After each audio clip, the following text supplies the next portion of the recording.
Su Mian Tang found herself transformed into a rare female, awakening an SSSS-level irresistible pheromone, which attracted the fervent pursuit of a multitude of interstellar titans, all seeking solace and avoiding the descent into savagery. The White Tiger War God, the Lion Prince, the Panda King, and the Dragon Leader.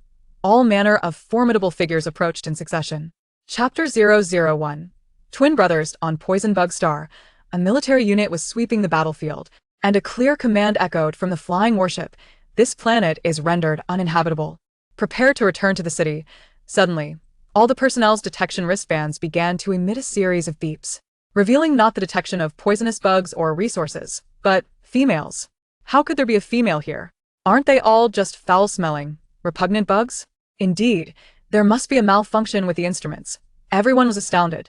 Colonel Fred and Major Enzo were the first to leap from the warship, following the instrument's direction. To their astonishment, in a shell crater 100 meters away, they indeed discovered a female, her hair cascaded like a waterfall, gently enveloping her form, her clothing tattered and torn, curled up within the shell crater, appearing diminutive and innocent, reminiscent of an infant from afar. As they approached, it became evident she was an adult female.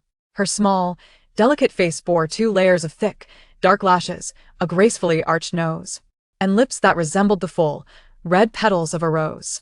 Her long limbs and elegant figure were utterly enchanting. She lay quietly in the desolate, vast crater, akin to a resplendent flower blooming amidst the endless night. Fred and Enzo were instantly stirred, their blood surging, particularly upon seeing her partially exposed, tender skin.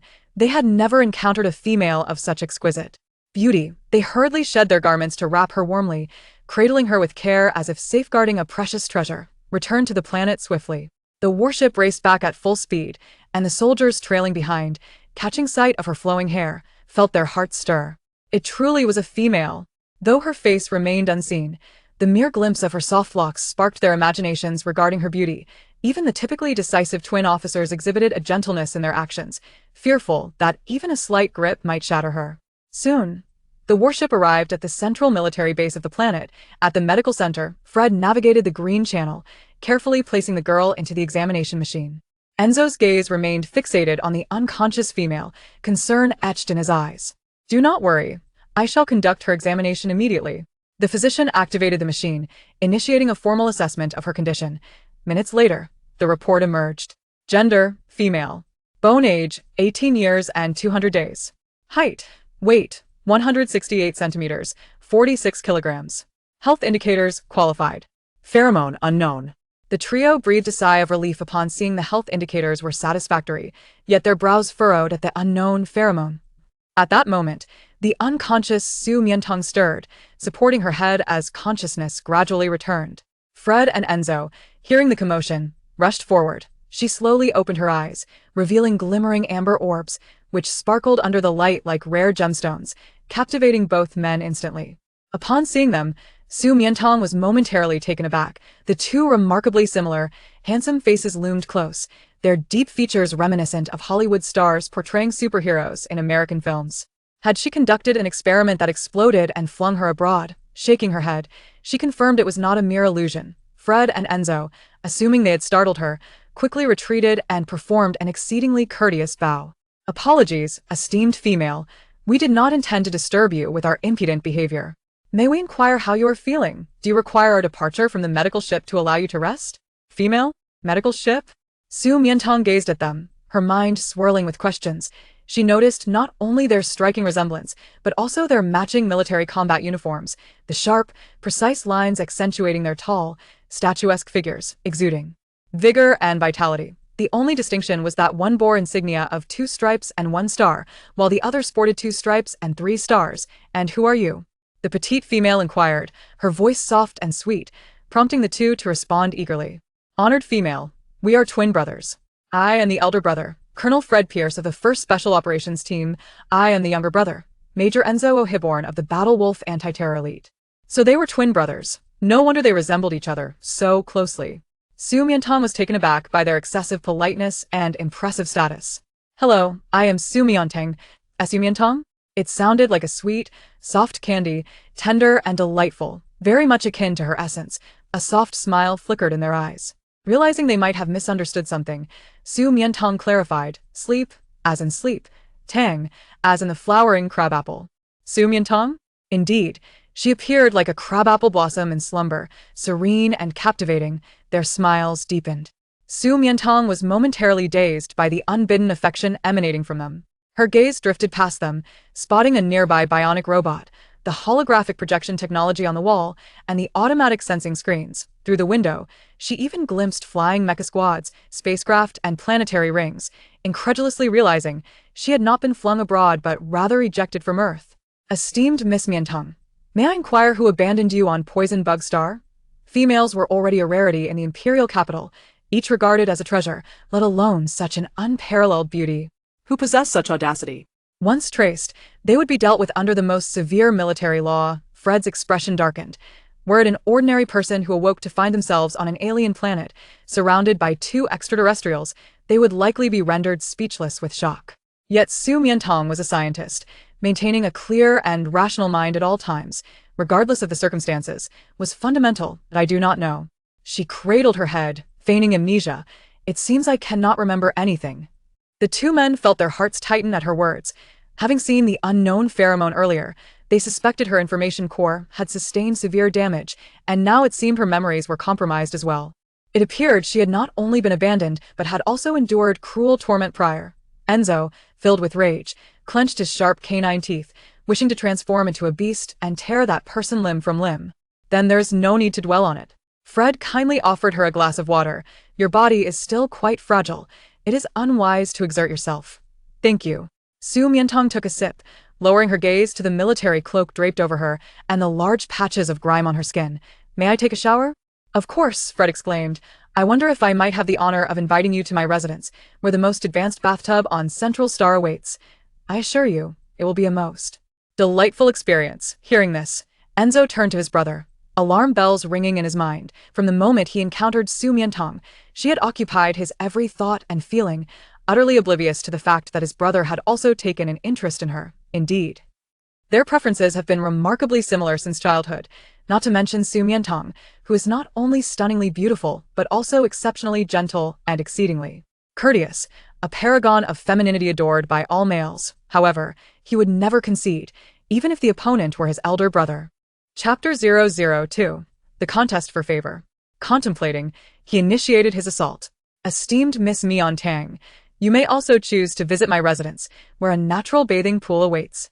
Surrounded by a plethora of vibrant blossoms, truly a sight to behold, and I am certain you would take great delight in it. Fred furrowed his brow, casting a glance at his brother. The harmonious camaraderie that had just been shared between the siblings now hung thick with an undercurrent of rivalry. Su Mian Tang observed their eager invitations, feeling somewhat overwhelmed by the attention. While it was indeed they who had rescued her, it seemed rather inappropriate for a young woman to bathe at the abode of two men she had only just met. She hesitated momentarily. Fred, keenly attuned to her emotions, suddenly recognized the impropriety of his suggestion. To invite a female he had known for less than a day to his home for a bath could very well be construed as an act of indecency under imperial law. Previously, he had always looked down upon those males who displayed sycophantic behavior in front of females, resembling nothing more than a servile dog. Yet, having encountered a female he admired, he found himself guilty of similar behavior. My apologies, I have overstepped. I shall contact the Female Protection Agency. Very well, thank you. Su Mian Tang replied, though her attire was not only grimy but also emitted an unpleasant odor reminiscent of insect secretions, making it intolerable for her. I see there is a bathroom here. May I make use of it? Fred and Enzo exchanged glances, both swiftly countering no. That bathroom is far too cramped and rudimentary to befit your status. Su Mian Tang raised an eyebrow. What status did she possess? It's quite all right. I don't mind, she exclaimed, feeling nauseous, and dashed into the bathroom. Before the two men could react, she shyly poked her head out moments later. Could you possibly assist me in finding a change of clothes? Of course. The brothers watched her timidly peeking out, her bashful yet tentative request melting their hearts. Given the scarcity of females in the Empire, each was afforded the utmost respect and privileges, often leading to a demeanor of arrogance and entitlement. However, since Su Mian Tang's awakening, she had consistently addressed them with honorifics, her eyes radiating shyness and gratitude. Each word she uttered, in a soft and melodious tone. felt like a gentle current of electricity, causing their hearts to flutter. She was truly exceptional, and they found themselves greatly enamored. Upon discovering a female on the planet of poison insect, she was sent to the medical center for examination, after which the Female Protection Agency was contacted to investigate her origins and circumstances. Once the process was concluded, the matter would no longer concern the two young officers. However, they were reluctant to depart, standing guard like loyal sentinels outside the young female's bathing area. As Su Mian Tang entered the fully automated bathroom, she noticed a touch-sensitive screen on the wall. Upon gazing at it, a cartoonish 3D fluttered forth, inquiring, "What information can I assist you with today?"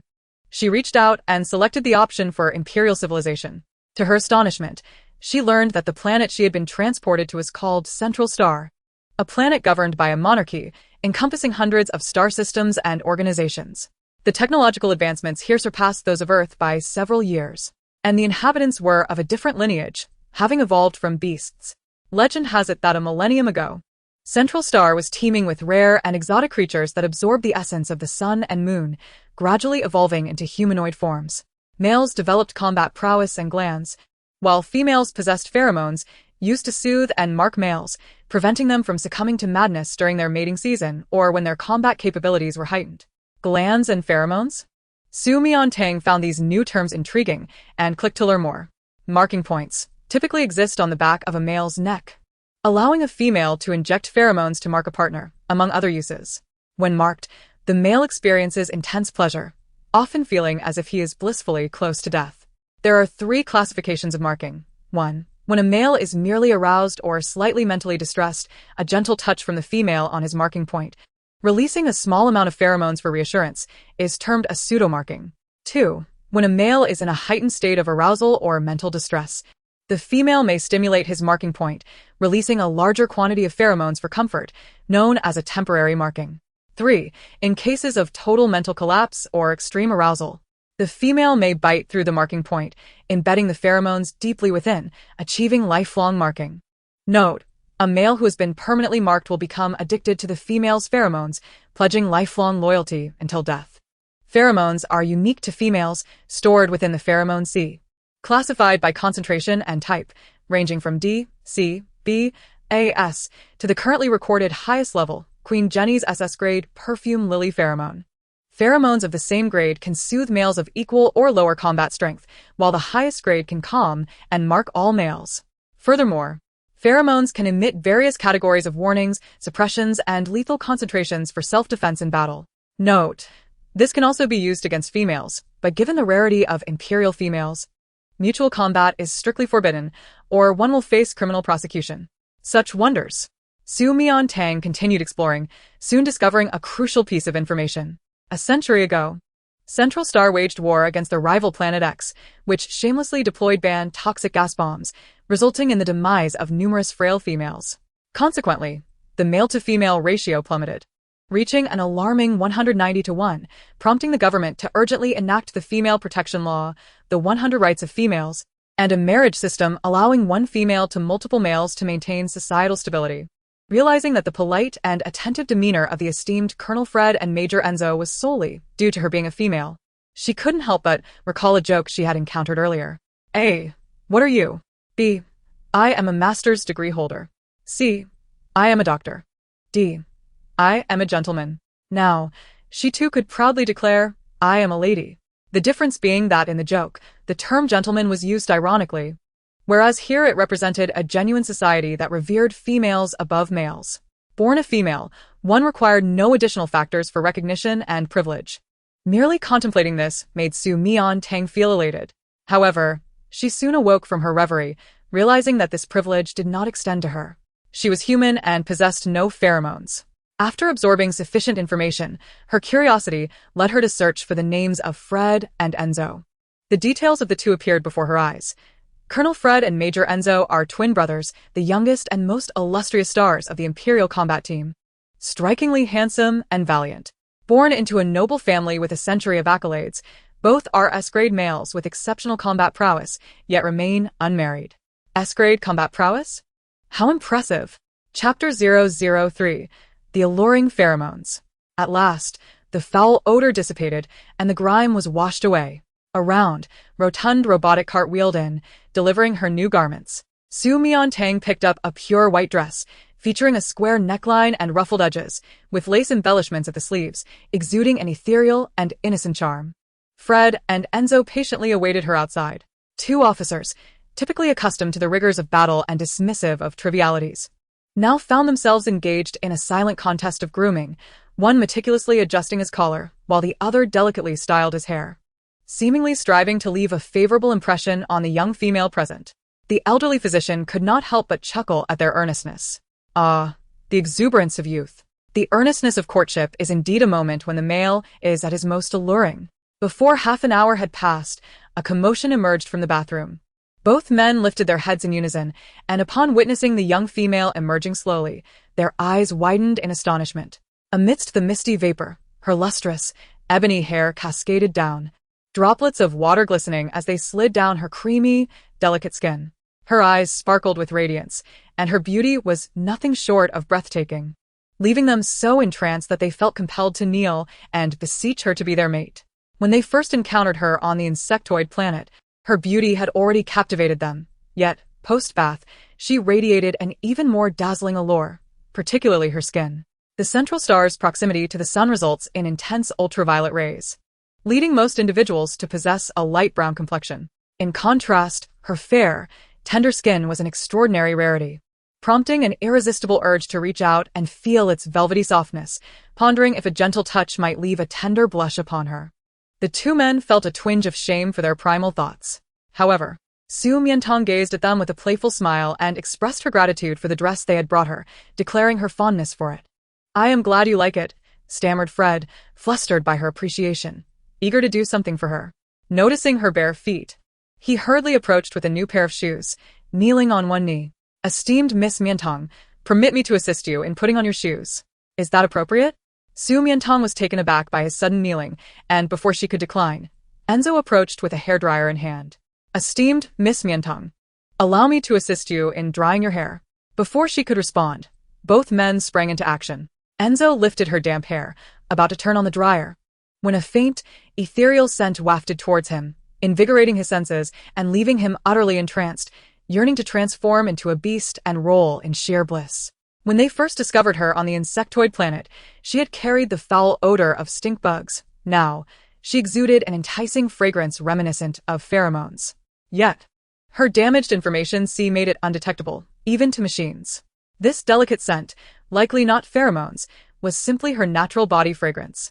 He could only imagine the overwhelming effect if this scent were indeed pheromones. A slight increase in intensity would surely send him into shivers of pleasure. As Fred knelt down, ready to take her foot, he caught a faint whiff of snow lotus, causing his hand to tremble, nearly dropping the shoe, compelling him to lean closer to her white skirt and inhale deeply. Indeed, it was the elegant fragrance of Tianshan's snow lotus. How enchanting, how enticing. Alas, it was too faint to evoke thoughts of pheromones, merely her delightful scent, which was precisely to his liking. He wished to remain in this reverent position indefinitely, savoring the captivating aroma bestowed upon him by the young female. Observing the two eager officers, Su Mian Tang grew concerned that their actions stemmed from pheromone-related motives, thus she inquired, "Gentlemen, were you conducting a physical examination when I awoke?" At her words, Fred and Enzo snapped back to reality, momentarily freed from the allure of her fragrance. Had she discerned something? Was her information C impaired?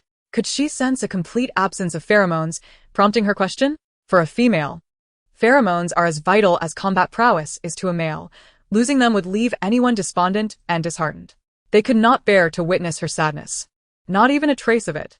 "Esteemed Miss Mian Tang, have you ever attempted to activate your pheromones?" Su Mian Tang shook her head, indicating she had not. Fred, who had been slightly anxious, felt a wave of relief. In that case, there is no need for concern. The pheromone detection indicated an unknown result, which can imply many things. It is possible your pheromones have yet to differentiate. In the Empire, 60 of females are born with pheromones, while the remaining 40 develop them between the ages of 18 and 22. This is quite common. Of course, he felt compelled to mention the worst-case scenario. It could also be that your information C has been severely compromised by malicious individuals inhibiting pheromone detection. But fret not. The Empire possesses advanced technology for pheromone restoration. As long as you accept treatment and allow yourself to recover, there is a good chance of regaining some degree of function. We will also exert every effort to apprehend those who have harmed you. However, he added, once pheromones are damaged, the effects are often permanent. Even the most effective potions can only restore a fraction, perhaps 10. Enzo, concerned for her feelings, quickly interjected, lacking pheromones will not affect your health. We will not discriminate. Everyone will be treated equally. Is that truly the case? Su Mian Tang turned to him, her face brightening with a smile. This smile, akin to the blooming of a fairy wood amidst the harshness of a glacial landscape, pure, radiant, and resilient, left Enzo utterly enthralled. Indeed, Fred affirmed, bolstered by her newfound reassurance. Initially, she had feared that without pheromones, her existence in this place would be untenable. Yet, it appeared that the central star genuinely upheld the values of respect and care for females, allowing her to thrive on her merits, just as she had on Earth. Thank you both. No need for thanks, Fred replied, his eyes sparkling. Caring for males and females is our inherent duty and honor. You need not express gratitude. It is our privilege. Then you need not be so formal with me. You may call me Su or Tang Tang. Is that permissible? The two men were taken aback. In intergender interactions, the use of nicknames signifies intimacy, particularly when a female initiates such allowances, serving as a gesture of goodwill. Tang Tang. Tang Tang. They eagerly echoed, vying with one another, lest they fall behind. Su Mian Tang chuckled, amused by their evident fondness for the sweetness of the moment. Suddenly, she found herself curious about their beast forms. Surely they must be gentle? Ding dong. The doorbell echoed from outside the medical room. The screen displayed the arrival of staff from the Female Protection Agency. Chapter 004. Is such a beautiful female truly real? Fred reluctantly released Su Mian Tang's leg, while Enzo continued to caress her hair, now dry and fluffy, exuding a fragrant aroma, wishing he could bury his entire head within it and revel in its scent. Upon entering the medical room, Zhao Man, the head of the statistics department at the Female Protection Agency, was taken aback to find the Empire's most esteemed and youthful twin star officers, now bowing their heads with gentle expressions as they tended to a female. Aren't they the ones who claim to be too young for romance, solely focused on serving their nation on the battlefield? Evading the registration of glandular information to match with pheromone partners, and even attempting to escape royal unions? What has prompted such devoted attentiveness towards this female? Upon catching sight of the young woman, who had been retrieved from the insectoid planet, it all became clear. She was too fair, too slender, and too beautiful. Even someone as seasoned as her could not help but be captivated. Colonel Fred, Major Enzo. Director Zhao. They exchanged formalities, and Zhao Man approached Su Mian Tang with keen interest.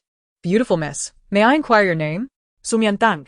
Su Mian Tang extended her hand amicably, greeting, hello, Director Zhao Man, it's a pleasure to meet you. Likewise, Zhao Man smilet. I have already been informed of your situation. I will take you to the central mainframe now to verify your identity information. Alright, thank you. Zhao Man activated her holographic device, intending to transition duties with Fred and Enzo. Unexpectedly, the two officials exhibited no intention of parting, following Su Mian Tang closely as if their gaze were glued to her. Ha! It seems the Empire's two most dazzling twin stars are destined to be gathered under the same banner as the female master. Let's proceed together. The distance from the medical room to the spacecraft was a mere 100 meters, during which soldiers paused in awe of Su Mian Tang's beauty. The presence of a female in the military was a rarity, and one so exquisite was truly remarkable. Most females were typically haughty and aloof, only casting glances at males of higher social standing or superior appearance, yet she smiled warmly at every cautious gaze cast her way. Is such a polite, gentle, and beautiful female truly existent? Upon boarding the spacecraft, Zhao Man engaged Su Mian Tang in conversation. Fred and Enzo, finding it inconvenient to listen in, leaned against the window, admiring the exterior scenery. They had never realized how beautiful the central star was. The sky was so blue, the clouds so white, the air so fresh, and their spirits so uplifted, all due to the arrival of a single individual. When I was drying Tang Tang's hair earlier, I caught a whiff of the fragrance of the fairy wood, my favorite scent. Enzo could not help but boast. Fred, however, appeared somewhat taken aback. Are you certain it wasn't the scent of the Tianshan snow lotus? Of course. How could I mistake my favorite fragrance? Brother, have you forgotten that a wolf's sense of smell is the most acute? I haven't forgotten, but I would never confuse the scent of the snow lotus. It is not only fragrant, but also beautiful. His last three words seemed to carry a hint of implication. Following his gaze, Enzo beheld the radiant smile of Su Mian Tang. It appeared his brother was resolutely set on competing for her affections. However, it mattered little. He had never lost a competition before. Fred seemed to sense his emotions, letting out a soft huff laced with disdain, as if to say, a younger brother is still a younger brother. At the central mainframe, information department. Su Mian Tang. Please step forward to the scanning machine. The system will verify your identity through an iris scan. Before Xiao Man could finish her sentence, she gasped in astonishment, covering her mouth. How could this be? Fred and Enzo rushed forward, staring at the mainframe screen displaying the alarming words, "No such person found." Shocked and enraged, they felt a burgeoning sense of greed.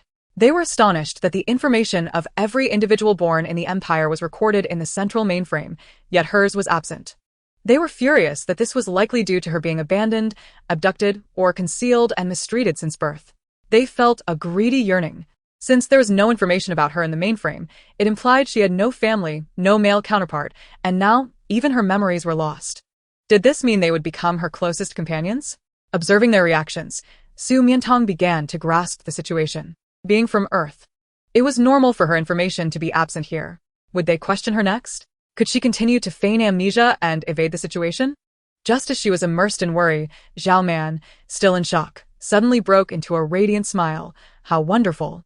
The Empire has gained another female, and such a young and beautiful one at that, a true gift from the beast god. Fred and Enzo approached, performing a formal military salute, solemnly assuring her, Tang, we will always be by your side to protect you.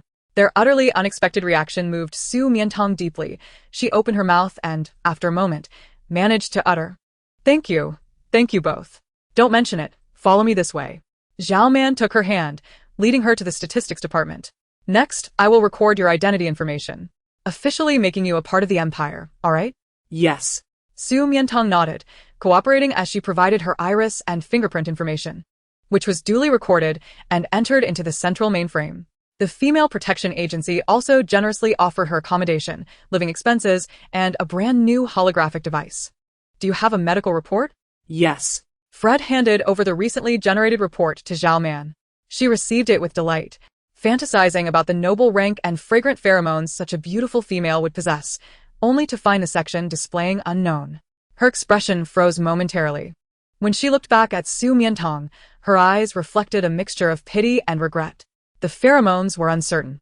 This would mean that her future living conditions and choices in mate selection would be significantly inferior to those of normal females. Thus, the Female Protection Agency should offer her even more assistance. Once all information was recorded, she manually clicked to set a 3-month protection period. Alright. Now I will take you to see your new home. There is no need to trouble Director Zhao, Fred interjected as he took the keys, while Enzo gathered the distributed belongings. We, as brothers, will handle the subsequent matters. Xiao Man paused for a moment before nodding in agreement. She had not expected their enthusiasm despite her lack of pheromones.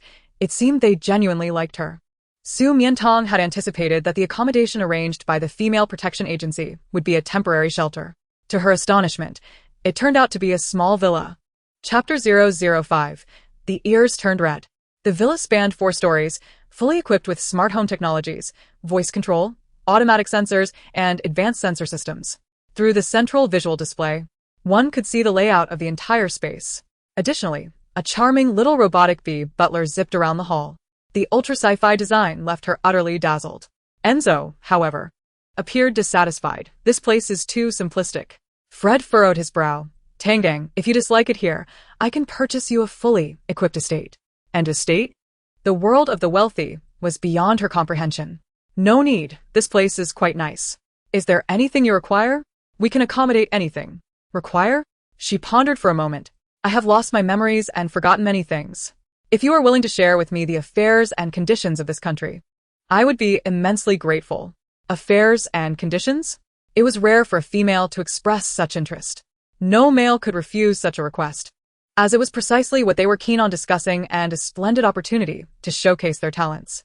They enthusiastically nodded, sitting on either side of Su Mian Tang as they began to articulate their knowledge, continuing until the night fell, reluctantly having to depart. Time has passed too swiftly. The 2 brothers mused for the first time. Tang, we must take our leave. Good night, Colonel Fred, Major Enzo. Su Mian Tang mimicked their gestures, performing a slight bow. Her graceful posture causing their hearts to skip a beat, momentarily rendering them incapable of uttering even a polite farewell. Upon returning, their minds were filled with the delightful moments spent together with her, and they wore silly smiles that made it impossible to focus on anything else, let alone find sleep. As night fell, the patrolling unit, while traversing the vicinity of the Jiqing Villa district, was astonished to detect an exceptionally potent S-rank masculine aura emanating from the underbrush above a certain villa. The detection apparatus indicated that this presence possessed a formidable military-grade combat capability. The villa was encircled by barriers set by them, rendering entry impossible for anyone who resided in this villa that warranted the vigilance of 2 high-ranking S-class military officers. The following morning, as Su Mian Tang opened her door, she was greeted by the long-awaited presence of Fred and Enzo. They lounged elegantly against their flying vessel, cradling large bouquets of begonia blossoms. Behind them stood a group of workers, systematically unloading various items from the cargo hold, including furniture, decorations, clothing, and other daily necessities. Upon noticing her, they all bowed in unison. "Good morning, Tang Tang. What brings you here?" Su Mian Tang replied, somewhat perplexed. Enzo extended the flowers towards her, a stunning bouquet of 99 pink, layered petals that nearly enveloped her entire figure. "Today marks your housewarming celebration. We have come to offer our congratulations. Do you like this bouquet?" As Su Mian Tang leaned down to inhale their fragrance, she noted the soft pink of the blooms and their delicate layers, characteristic of the renowned Western begonia. Beautiful and exuding a warm, soothing aroma. "I adore it. It smells delightful and is truly beautiful." The petals glistened with dew, as if freshly plucked. "Did you just gather these?" "No, I didn't, Enzo replied, a hint of guilt in his tone. He felt awkward admitting that he had been waiting since the early hours of the morning, and when the first rays of dawn illuminated the blooms, he could hardly contain his eagerness to present them to her. Is that so? Su Mian Tang observed the faint blush creeping up his ears and leaned in closer, her warm breath brushing against his slender neck. "Then why are your ears so red? More so than the flowers?" In an instant, the blush that merely tinged his ears spread to his cheeks and neck, leaving Enzo feeling as flustered as a lobster under the heat. Su Mian Tang couldn't suppress her laughter. Seeing her share such joviality with Enzo, Fred approached, setting down the items he was carrying. "Tang Tang, I wasn't sure of your preferred style, so I selected a few pieces of furniture at random. I hope you don't mind?" "Of course not," she replied, her eyes sparkling. "Your taste is impeccable." That's a relief. Her light praise washed away the subtle pangs of jealousy he had felt, fueling his desire to strive for more. After unloading the goods, the trio busied themselves with tidying up and arranging the layout, working diligently until late into the evening. Overwhelmed with gratitude, Su Mian Tang contemplated how to repay their kindness. Unexpectedly, it was Fred who produced a box of candy from his pocket. "Tang Tang, this is for you. Do try it." The candies were square, each wrapped in exquisite star-patterned paper, their mere appearance eliciting a sense of sweetness. A lover of all things sugary, Su Mian Tang could not resist the temptation and eagerly popped one into her mouth. The next moment, her expression soured as a strong, unpleasant artificial sweetness flooded her palate. Fred, noticing her grimace, grew anxious. "What's wrong? Do you not like it? Where did you acquire this candy?" "It wasn't bought. It was specially supplied by the Xingmei Mall for the royal family and distinguished nobles, containing only 10 impurities." "Xingmei Mall? Supplied to the royals?" Yes, this is. "Is there any other kind?" Fred and Enzo exchanged puzzled glances, as if to say, "Candy is candy. What other varieties exist?" Realization dawned on Su Mian Tang. In the entire Central Star, only this type of candy existed, with distinctions based solely on impurity levels. The range for commoners was between 20 to 40 impurities, while nobles and royals maintained theirs below 20. As someone with a penchant for sweetness, she found this utterly unacceptable. Thus, that evening, she began purchasing raw materials and machines online, embarking on a personal quest to create her own confections. Ding dong. With the first light of dawn, her light brain buzzed with messages from Fred and Enzo. "Fred, Tang Tang, I've procured a batch of flower seeds. May I plant them in your garden?" "Enzo, Tang Tang, I've crafted a gift with my own hands. May I present it to you?" Certainly. She activated the machine, inhaling the fragrant aroma of the finished products with satisfaction. "Perfect timing. I have a surprise for you both as well." "A surprise? Especially for us?" The brothers were taken aback, filled with anticipation. What a remarkable female she was. During this time, Colonel Fred and Major Enzo frequently visited the Jiqing Villa district, prompting rumors to circulate within the ranks.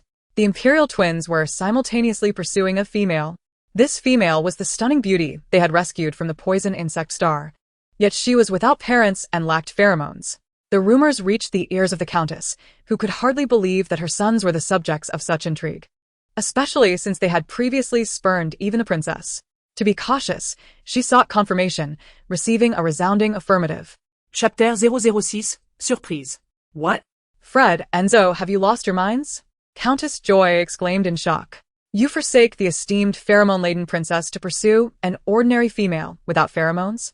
Mother, you don't understand her, Fred replied earnestly. She is not just any female, she is the most exquisite female in existence. Enzo chimed in. Indeed, I have never encountered anyone more captivating than her. Countess Joy retorted. What a preposterous display of infatuation. What allure could a female devoid of pheromones possess? Sons, I implore you to exercise reason. Her beauty is indeed striking, and that is undeniably enticing, but the princess is no less remarkable. Moreover, she has repeatedly expressed her desire to take you both as consorts. If you continue to reject her, you risk incurring the wrath of royal dignity and even legal repercussions, with dire consequences. Concerning S-class females, the marriage law stipulates special provisions due to their extreme rarity, granting them the privilege of marrying any male of the same rank or below, with violators subject to legal consequences. The princess, by chance, was an S-class female. However, generally, no one dared to oppose her, as all males yearned for such an opportunity. Except for the twins. This was not only due to their lack of affection for the princess, but also because her penchant for marking consorts would confine them to the palace for training and amusement, forbidding them from venturing outside to work. Over 100 males had already lost their jobs. From the moment they entered the military, they vowed to pledge allegiance to the empire and would never forsake that oath for the sake of marriage, even if it means violating the law and facing severe consequences. I will not agree, Fred declared, furrowing his brow, with Enzo equally indignant. Neither will I. You both. Countess Joy felt a pang of frustration in her chest. Truly. They were identical twins, their personalities and thoughts remarkably alike, sharing even the same preferences. You may disregard the law, but what of your physiological responses? How will you resist? Fred, I recall the doctor mentioning that your heat cycle begins next month, correct? How will you endure without the pheromones of a female of equal rank? The heat of a male's mating season is overwhelming, particularly for those of higher rank, and without compatible pheromones to soothe them, they could very well be driven to the brink of despair. Fred, I can administer the inhibitors. Inhibitors? Can you endure them for a moment, or for an eternity? The inhibitors currently available on the market only provide a fleeting relief, accompanied by severe side effects. Each injection accelerates the onset of the next estrous cycle, leading to an ever more intense experience. Prolonged use is tantamount to drinking poison to quench thirst. Fred fell silent, tightly pressing his lips together. Enzo, too, found himself at a loss for words, for his estrus would follow closely after his brother's. The male's craving for pheromones is inscribed in their very genes. Without fulfillment, they become restless, frenzied, and may even resort to self-harm, losing their sanity in the process. Thus, they are destined to be forever under the control of females. Many individuals, upon reaching marriageable age, automatically match with suitable pheromones in the central brain, marrying those with a high compatibility without any semblance of affection. Yet they're different. Their hearts are already claimed. Seeing the two stubbornly remain silent, the Count realized these young lads had yet to experience the throes of estrus and had not tasted its true severity, prompting him to employ even graver threats. Even if you believe you can resist the heat, you are still warriors. On the battlefield, danger lurks at every corner. If your mental fortitude collapses due to overwhelming combat prowess, and you are devoid of pheromonal solace, do you intend to become mere beasts? No. Fred vehemently denied. We will not collapse into beasts, not like General Aslanti. General Aslanti? The Countess inhaled sharply. He is a deity of war. How dare you compare yourselves to him? General Aslanti is an exceedingly rare SS-class male, having undergone secondary differentiation, possessing formidable control abilities, far beyond what the two of you can comprehend. Furthermore, he remains unmarried simply because he has yet to encounter a female whose pheromonal compatibility exceeds 10. Joy incessantly chattered. Yet Fred and Enzo were unwilling to listen any longer. They understood that her every word sought to dissuade them from pursuing Tang Tang, which was utterly impossible. We will strive to follow in his footsteps. They hastily left, leaving behind their exasperated declaration. After departing the Count's estate, Fred charged into the training grounds, throwing punches and knocking down dozens of soldiers, yet his pent-up frustration remained unresolved. His mind was consumed by the relentless thoughts of the female's persuasive words about the heat and the degradation into a beast. Deep down, he too harbored fears. He dreaded the arrival of estrus, fearing he would be overtaken by desire, reduced to a slave of pheromones, thus losing the chance to be with Tang Tang forever. Wandering aimlessly away from the training grounds, he found himself at the villa district of Nine Clear, unexpectedly arriving at number 007. He rang the doorbell. Ding dong. Moment latte. A slender, exquisite figure opened the door, greeting him with a radiant smile. Good afternoon, Colonel Fred. Only then did he realize what he had done. Aimlessly, he had walked to Tang Tang's home. Having just endured a scolding, his mood was dismal, and after the training session, he was covered in grime. Without the flower seeds he had promised her. Appearing before her in such a disheveled state felt utterly disrespectful. She must surely despise him now. I'm sorry, Tang Tang. He lowered his head, about to apologize, but was interrupted by Su Mian Tang. Open your mouth. What? The colonel looked momentarily stunned, yet obediently complied, opening his mouth. Suddenly, a piece of white, fluffy confection was dropped into his mouth. Tentatively chewing, an unparalleled sweetness exploded on his taste buds, reminiscent of 100 pure candies condensed into one. With no unpleasant aftertaste, soft and fluffy in texture. All of Fred's anguish and melancholy dissipated with this single piece of candy, even illuminating his dull eyes. What is this? Cotton candy. Cotton candy? Fred had never heard of it. What is that? It's a candy that feels like cotton. Come here. She pulled him into the kitchen, revealing the results of her experimentation from the previous night. On a beautiful platter lay an array of colorful cotton candies, apple-flavored, banana-flavored, strawberry-flavored. These are the surprises I prepared for you. Do you like them? Fred nodded enthusiastically, akin to a young eaglet pecking at grains. I love it, I adore it. He had not expected Tang Tang to concoct candies herself, and their flavors surpassed the purest sweets on the planet by countless degrees. She was truly a treasure among females. Tang Tang, you are incredible. Chapter 007. Transforming into a Beast.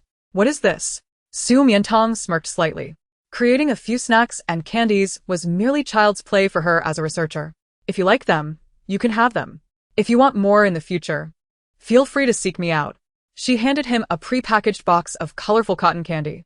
This was the first time Fred received a gift from a female, and it was so beautiful and precious. He cradled it as if it were a treasure, carefully placing it in the pocket closest to his heart, filled with gratitude and emotion. These candies symbolized boundless courage, shattering the turmoil and cowardice that had encircled his heart.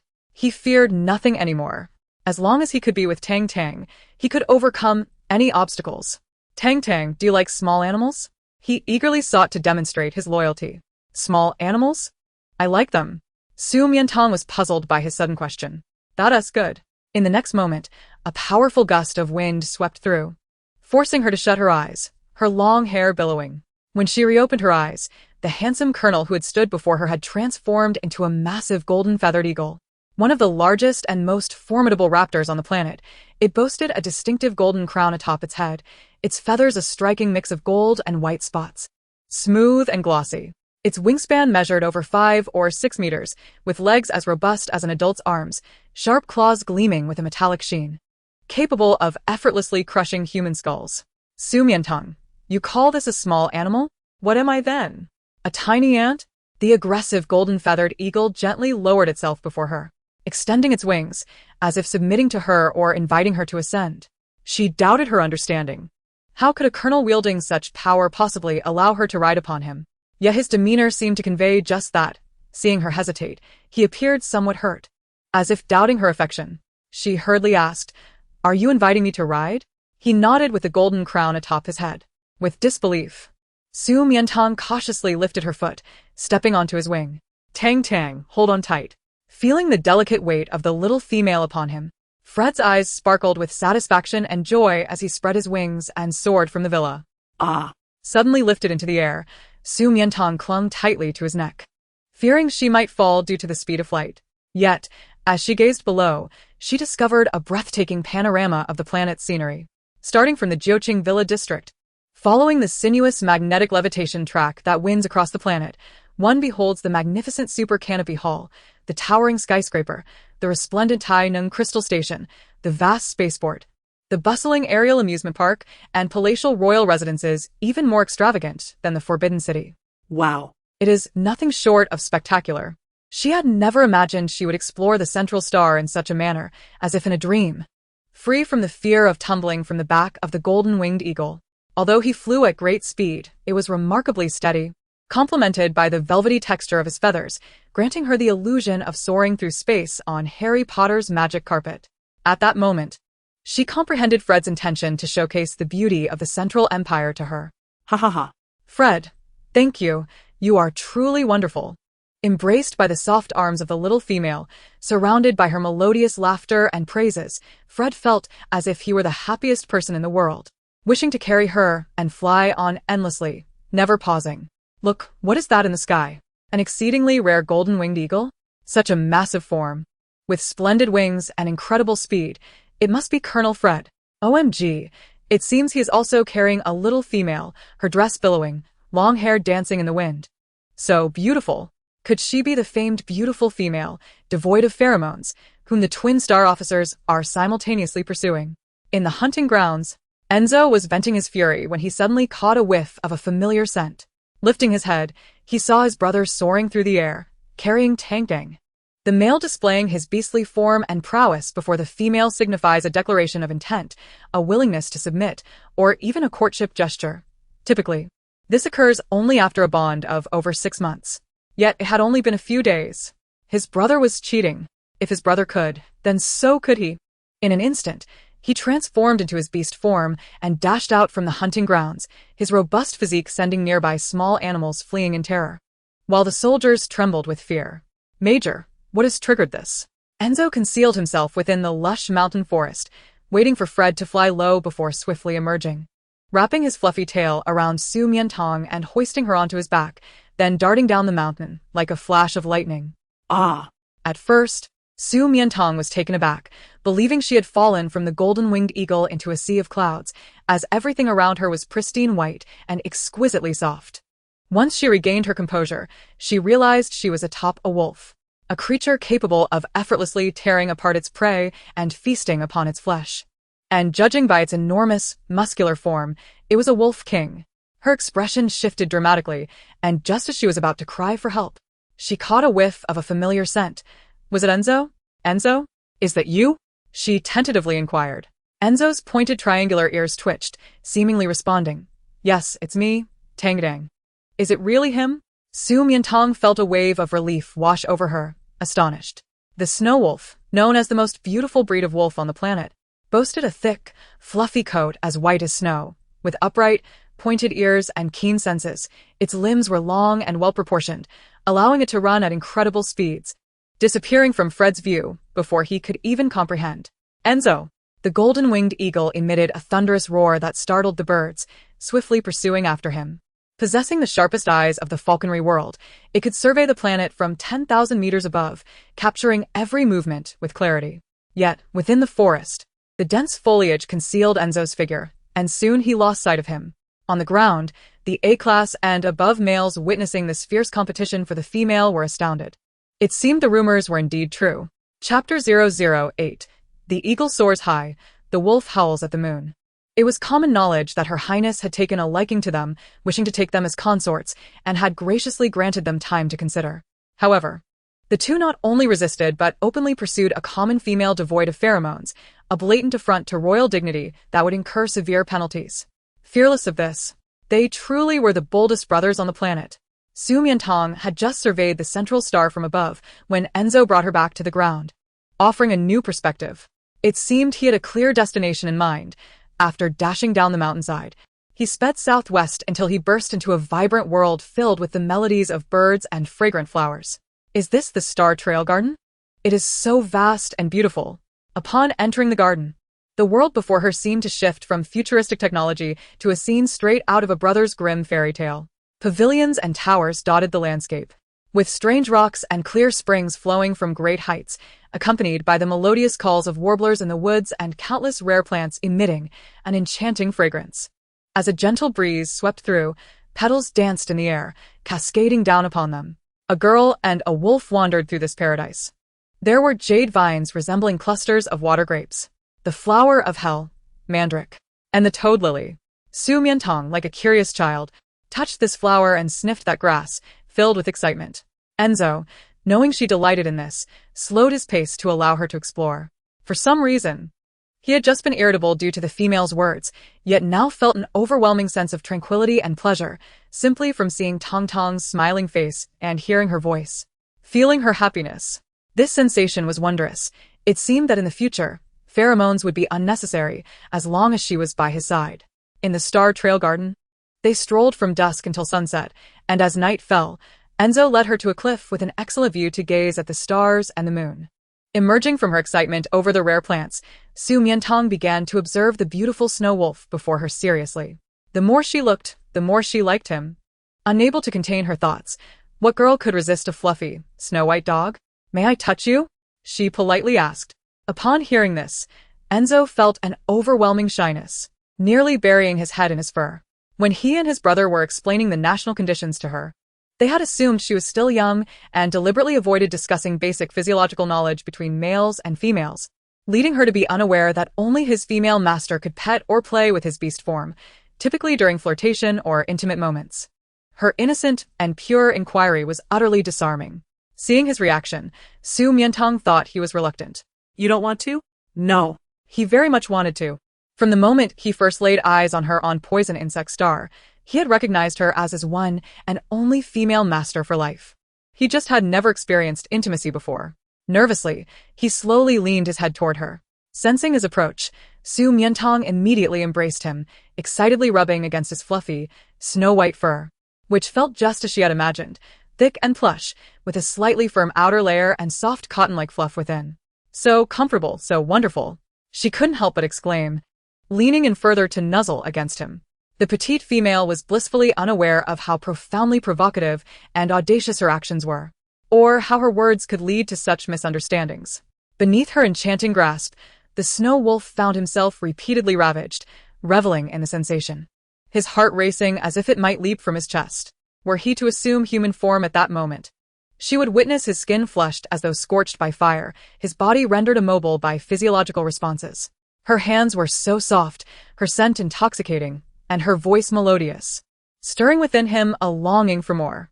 Just as he was lost in this indulgence, his eyes blissfully closed, Su Mian Tang abruptly halted, declaring, "I want to play with you for free, I will pay."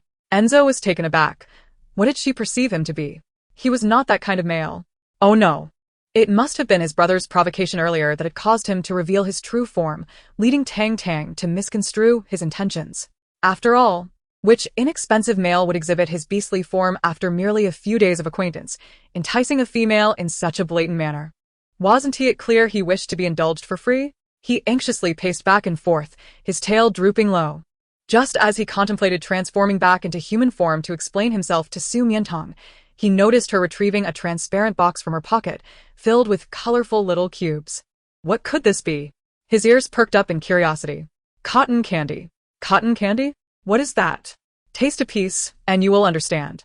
Su Mian Tang plucked a piece from the box and tossed it into the air. Enzo, swift and agile, caught it in his mouth, curiosity piqued as he bit down, his eyes instantly sparkling with astonishment. He let out an excited howl. Whoa! It was simply too sweet, too fluffy, and utterly delectable. Ha ha ha. Su Mian Tang found his reaction so amusing she doubled over in laughter. Realizing he had lost his composure, Enzo quickly covered his mouth with his paw. How embarrassing! This was hardly the reaction of a wolf. He resembled a dog rewarded by its master. Su Mian Tang, seeing through his thoughts, reached out to ruffle his fur, saying, "It's all right. This is a surprise I prepared just for you. I'm delighted that you enjoy it so much, and I think wolf howls are incredibly cool." Really? Truly? Did she not find it juvenile? Indeed. Can you howl at the moon like in the Holovids, standing on a cliff? She had only ever seen such magnificent images in books, and now she was fortunate enough to witness it firsthand. She did not want to miss a moment. Enzo nodded. his limbs moving with purpose as he approached the perilous edge of the towering cliff.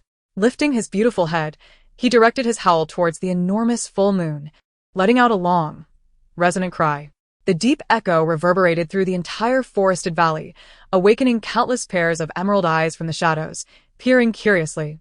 The pack of wolves, perched upon rocks and nestled within the ravines, gazed up at their king. Simultaneously, Fred, having heard his brother's voice, swiftly soared over.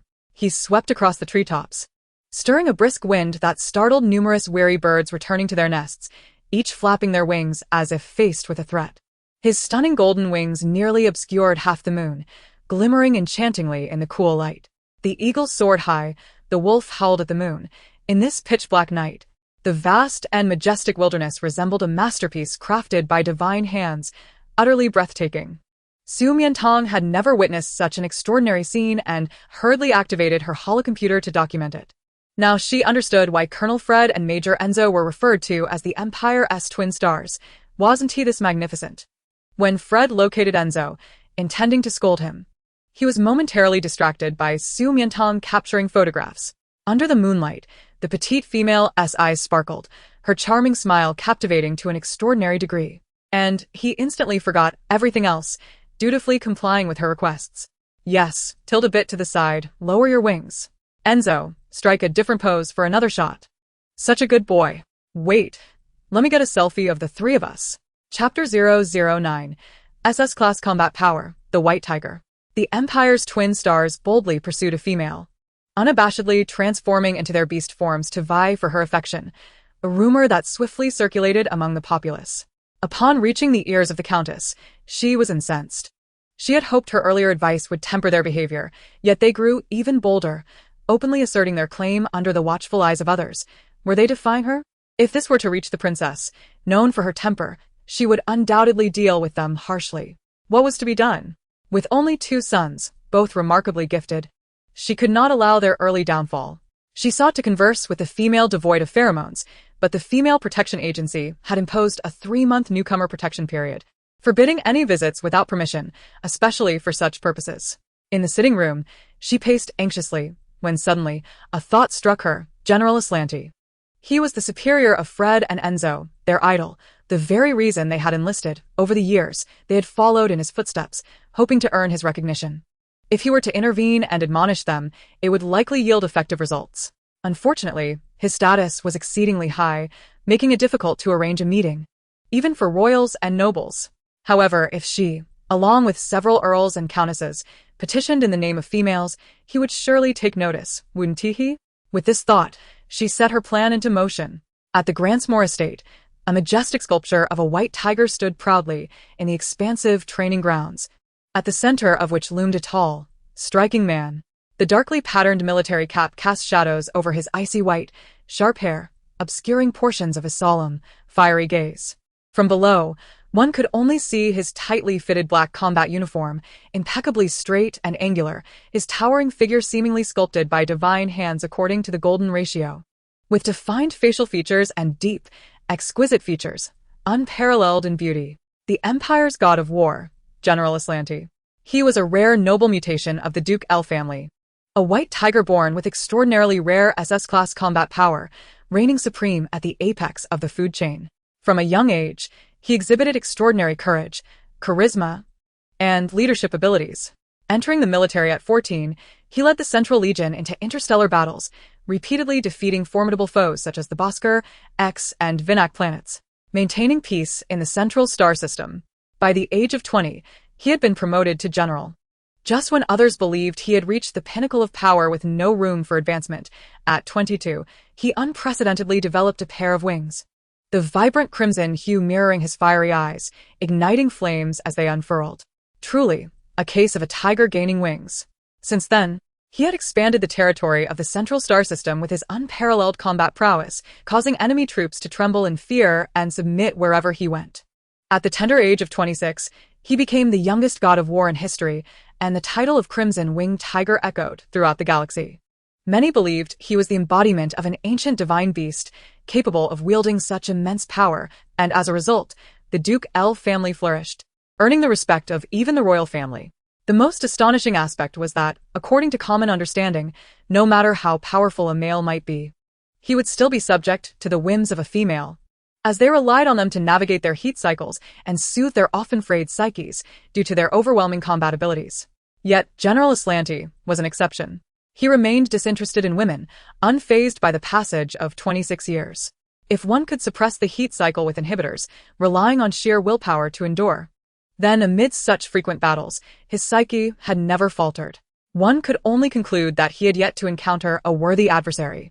A few days ago, a large-scale armed rebellion erupted on the planet Carlos, located in the southwestern region of the Central Galaxy, resulting in countless innocent casualties. General Aslanti intended to lead his troops to quell the unrest. The 7th Legion of the White Tiger Corps was fully prepared, awaiting only the command to advance. In the manner, a servant approached from a distance with a document in hand. "My lord, the Countess Joy, along with 5 other marquises and viscountesses, has submitted a request for your assistance. Given that the matter involves a high-ranking female, the Duke insists that you must read it." Aslanti methodically donned his leather gloves, his voice cool and measured as he replied, "Report." "Yes." The servant opened the document and read its contents from beginning to end. In essence, it conveyed that her 2 sons were pursuing a female devoid of pheromones, seeking his intervention to dissuade them, lest it lead to future calamities.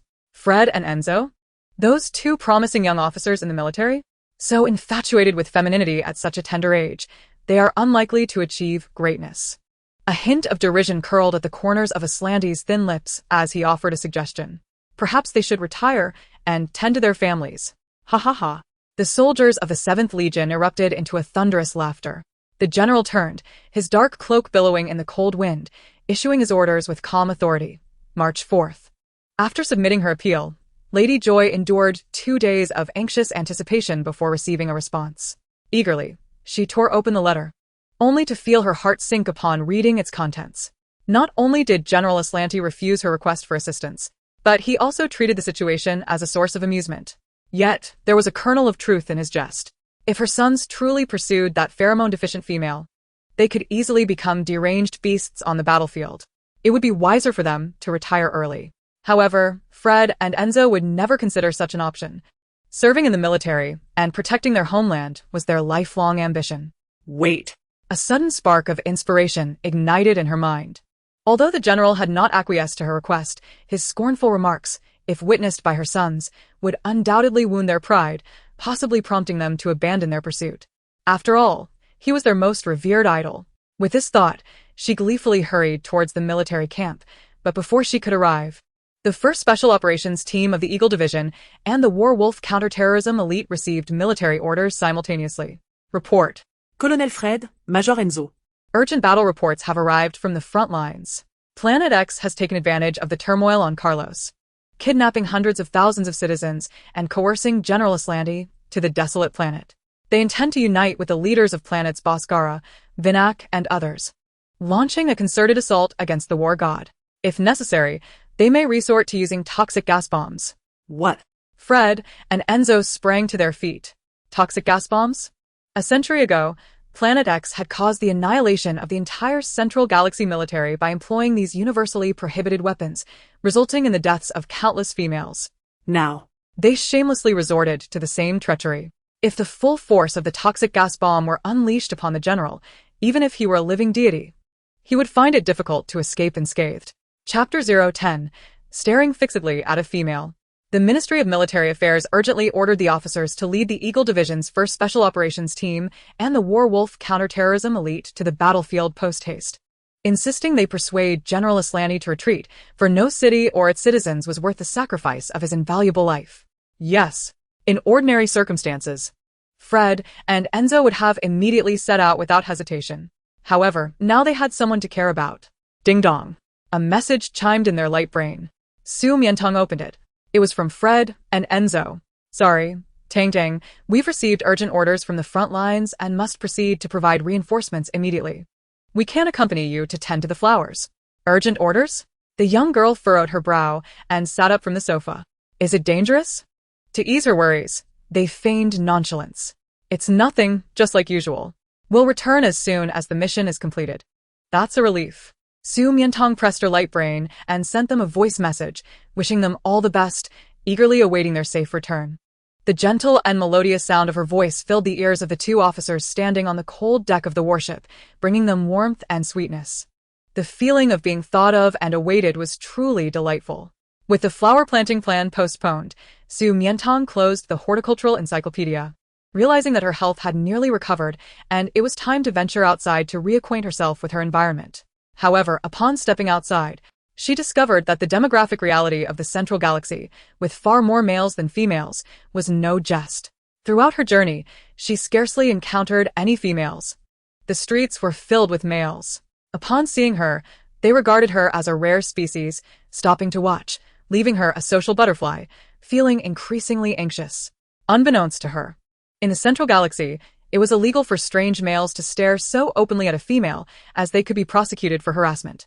Yet the passers-by, aware of this, found themselves unable to control their gaze, utterly astonished. Astonished that, in such blazing sunlight and sweltering heat, a female would willingly venture out? Or perhaps, captivated by her extraordinary beauty, they believed she ought to be traveling in the most luxurious spacecraft, accompanied by a throng of handsome, high-ranking males, rather than strolling alone in such a humble manner. Were it not for the strictness of the law, they would have rushed over to offer their assistance. After walking several kilometers, she finally reached a gazebo in a park, where she encountered a group of females clustered together, engrossed in animated discussion. "Director Liu, do you still have the camellia essence from last time? I used a bottle, and it worked wonders. The hairline that was thinning is sprouting fine hairs." "Yes, yes.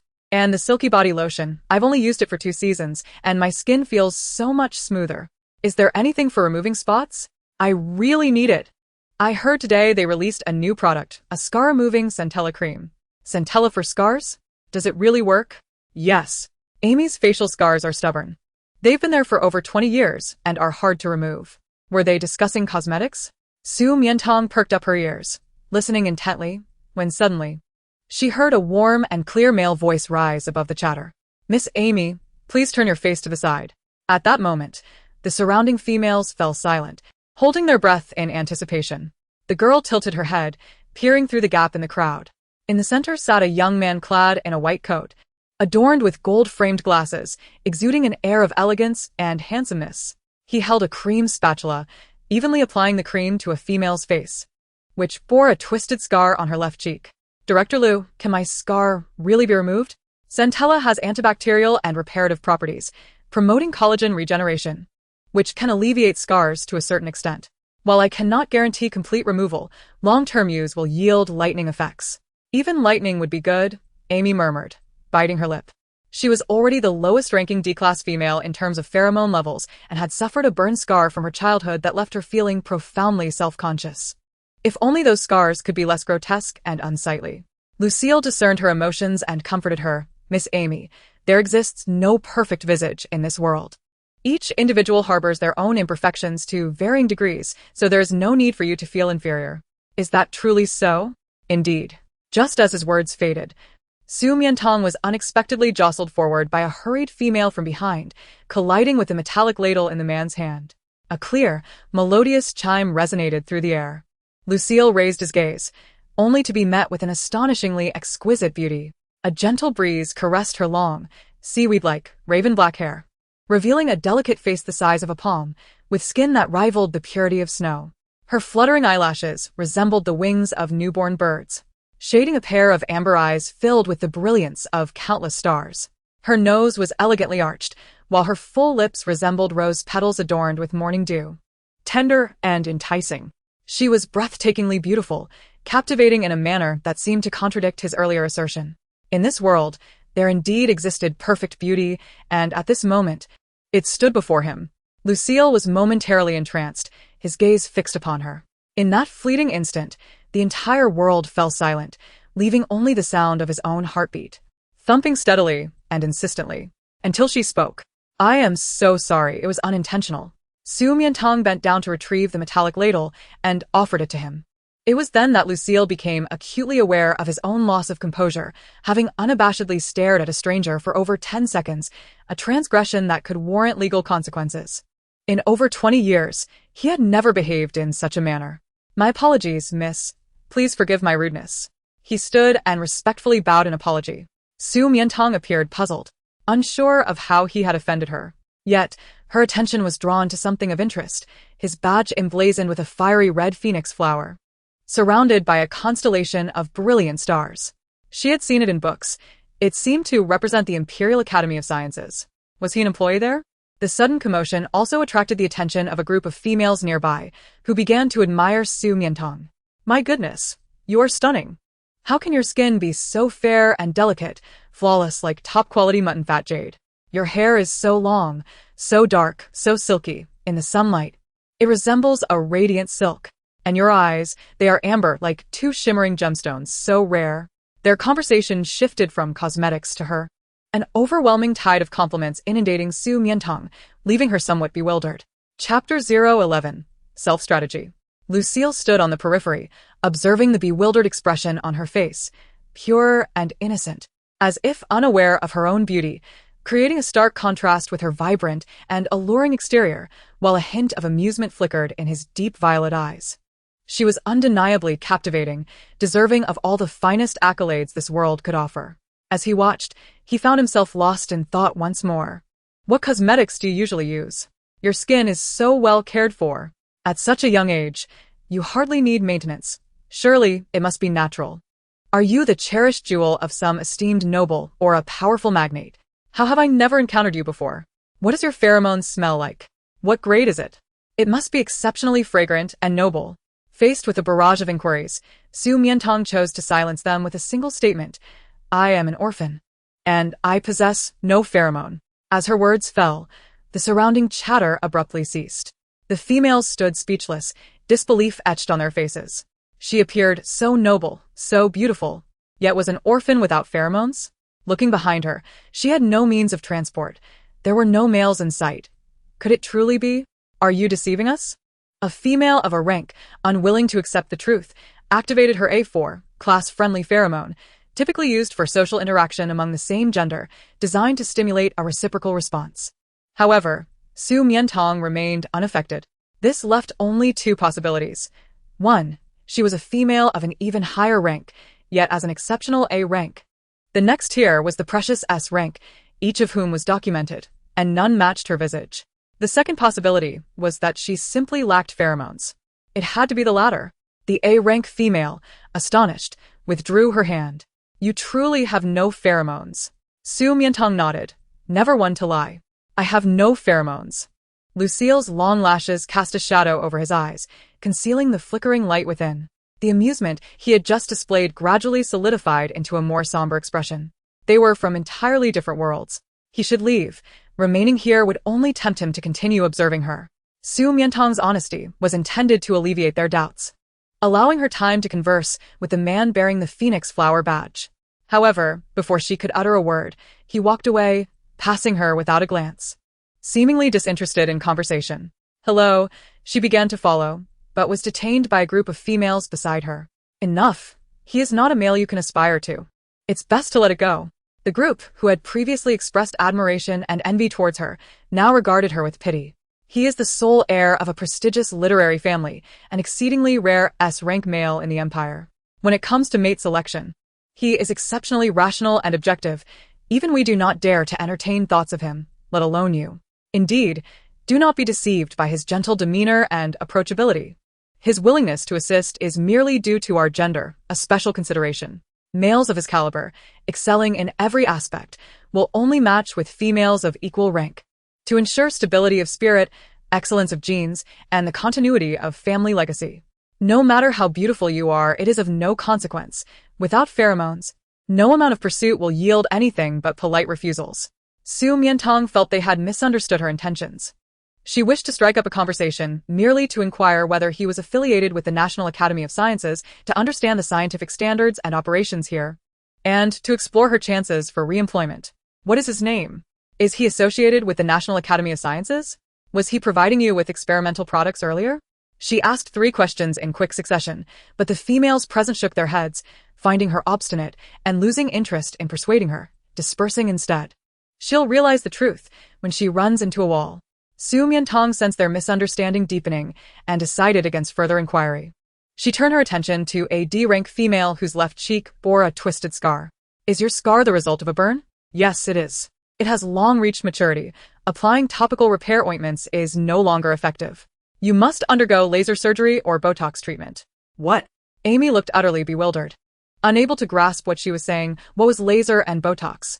Su Mian Tang, unfamiliar with the medical advancements and terminology here, could not explain clearly at the moment. She requested the female's hollow brain number, noting it down, and upon glancing around, noticed that the man with the phoenix flower badge was not boarding a flying vehicle, but was walking westward instead. Walking? Was he returning to his workplace? So close? Curiosity piqued, she followed him. Lucille, as he walked, suddenly sensed someone trailing him. Focusing his vision, he caught a glimpse of a slender figure reflected in the glass of the building across the street. Was it her?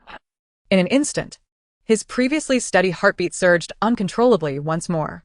She must merely be passing by, not stalking him, right? He suppressed his thoughts and deliberately took a couple of detours to ascertain whether she was truly following him or simply on her way somewhere. Why would she be tracking him? Was she, like other females, seeking his assistance in acquiring some ointment to enhance her appearance? Yet she was already perfect, every inch of her utterly impeccable, requiring no adjustments whatsoever. Or perhaps she was genuinely interested in him. He dared not entertain such notions, for the mere thought sent his heart racing. She was an ordinary female devoid of pheromones, while he was an S-grade male.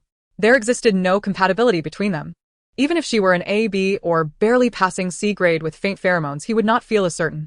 But now, a vast chasm lay between them, forbidding any entanglements. He clenched his fists tightly, as if resolved to make a decision, and quickened his pace. He had never been so rude.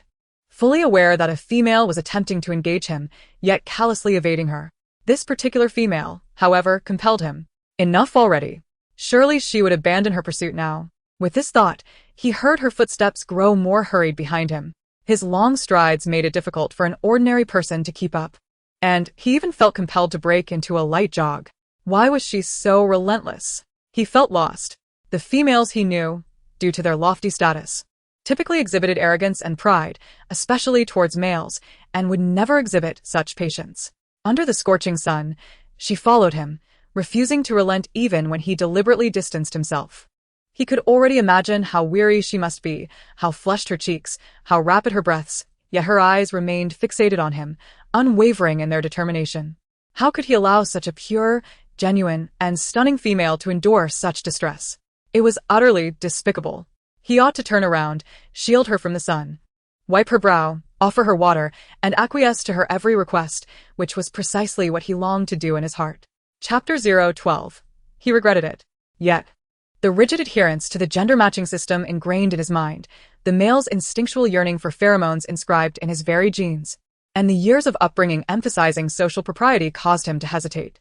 For the first time, he felt his emotions in turmoil, akin to encountering a vibrant and beautiful fern blooming on a cliff's edge. Fully aware of the dangers of plucking it, one misstep could lead to a perilous fall, yet still unable to resist the temptation to possess it at any cost. He should not be this way. He ought to remain clear-headed, rational, and composed, just as he always was. He arrived at his workplace. Su Mian Tang also halted her steps, lifting her gaze to the towering skyscraper where the bold letters CLS were prominently displayed, and a smile of satisfaction spread across her face. The Central Empire National Scientific Research Institute. She had guessed correctly. It truly was here. Breathless and parched from her run, she sought a place to quench her thirst and stumbled upon an ice cream vending machine. Diving in, the Research Institute strictly prohibited all outsiders from entering. Once inside, she would never be seen again. This thought caused the internal struggle within Lucille to capitulate entirely, and he turned around, only to find the space behind him utterly vacant, devoid of even a trace of the female who had pursued him moments earlier. She was gone. Indeed. In the face of his abrupt coldness, after chasing him in the blazing sun without a response, anyone would feel disheartened, wouldn't they? Especially since she was a female, breathtakingly beautiful, likely accustomed to countless suitors and incapable of tolerating such neglect as he had shown. His tightly clenched hands grew increasingly tense, to the point where his knuckles turned pale. She must utterly despise him for being such a cold, elitist, and heartless male, hadn't she? He was filled with self-loathing. Detesting the rigid system that bound him, the insatiable craving for pheromones embedded in his very DNA and his own indecisive nature, constantly weighing the pros and cons. He stood there on the steps for a long time, long enough for the sun to set, as passing staff members regarded him with concern, wondering what was amiss with the usually composed director, who now appeared so lost and pallid. Su Mian Tang entered the shop, purchased a hazelnut chocolate ice cream, and after a few bites, noticed that the place was becoming increasingly crowded, emptying the vending machine. Were they all from the research institute? Was it already 4:30 p.m.? Time to clock out? Curiously, she observed that each of them wore a small white fern badge on their chests, quite different from the deep crimson of the man she had seen earlier. As soon as the workday ended, Lin Xian dashed out of his position and, upon passing the ice cream vending shop, was puzzled by the throngs of people. This shop usually had a lackluster business. Why were there so many today? Was there some excitement? He edged closer and, unexpectedly, caught sight of a breathtakingly beautiful young female, instantly exhilarated. He mimicked the other males, pretending to buy an ice cream, while stealing glances at her. One glance, two glances, three, just as he was about to sneak another peek, their eyes met unexpectedly, and he felt a rush of embarrassment as he prepared to apologize. To his astonishment, the lovely young female smiled at him. Not only smiled, but she also approached him. Good heavens! He was so startled that he dropped his ice cream, his face flushed with embarrassment. Hello, are you a member of the Scientific Research Institute? Why, yes. He stuttered, struggling to compose himself, finally managing to articulate Environmental Management Department, in turn Lin Xian. I'm Su Mian Tang, and I'm very interested in your research institute. May I visit? This. If she had any other requests, he would have immediately obliged. However, the institute's director had issued a strict prohibition against any unauthorized personnel entering. Is it not possible? Su Mian Tang raised her eyebrows, her eyes sparkling with hope. Lin Xian, unable to bear disappointing her, gritted his teeth and nodded emphatically. Yes, of course. Who could refuse such a beautiful female's request? He certainly could not. He would find a way to bring her inside. But since it was already after hours, many departments had closed. Otherwise, I can take you tomorrow? Sounds good. Tomorrow then.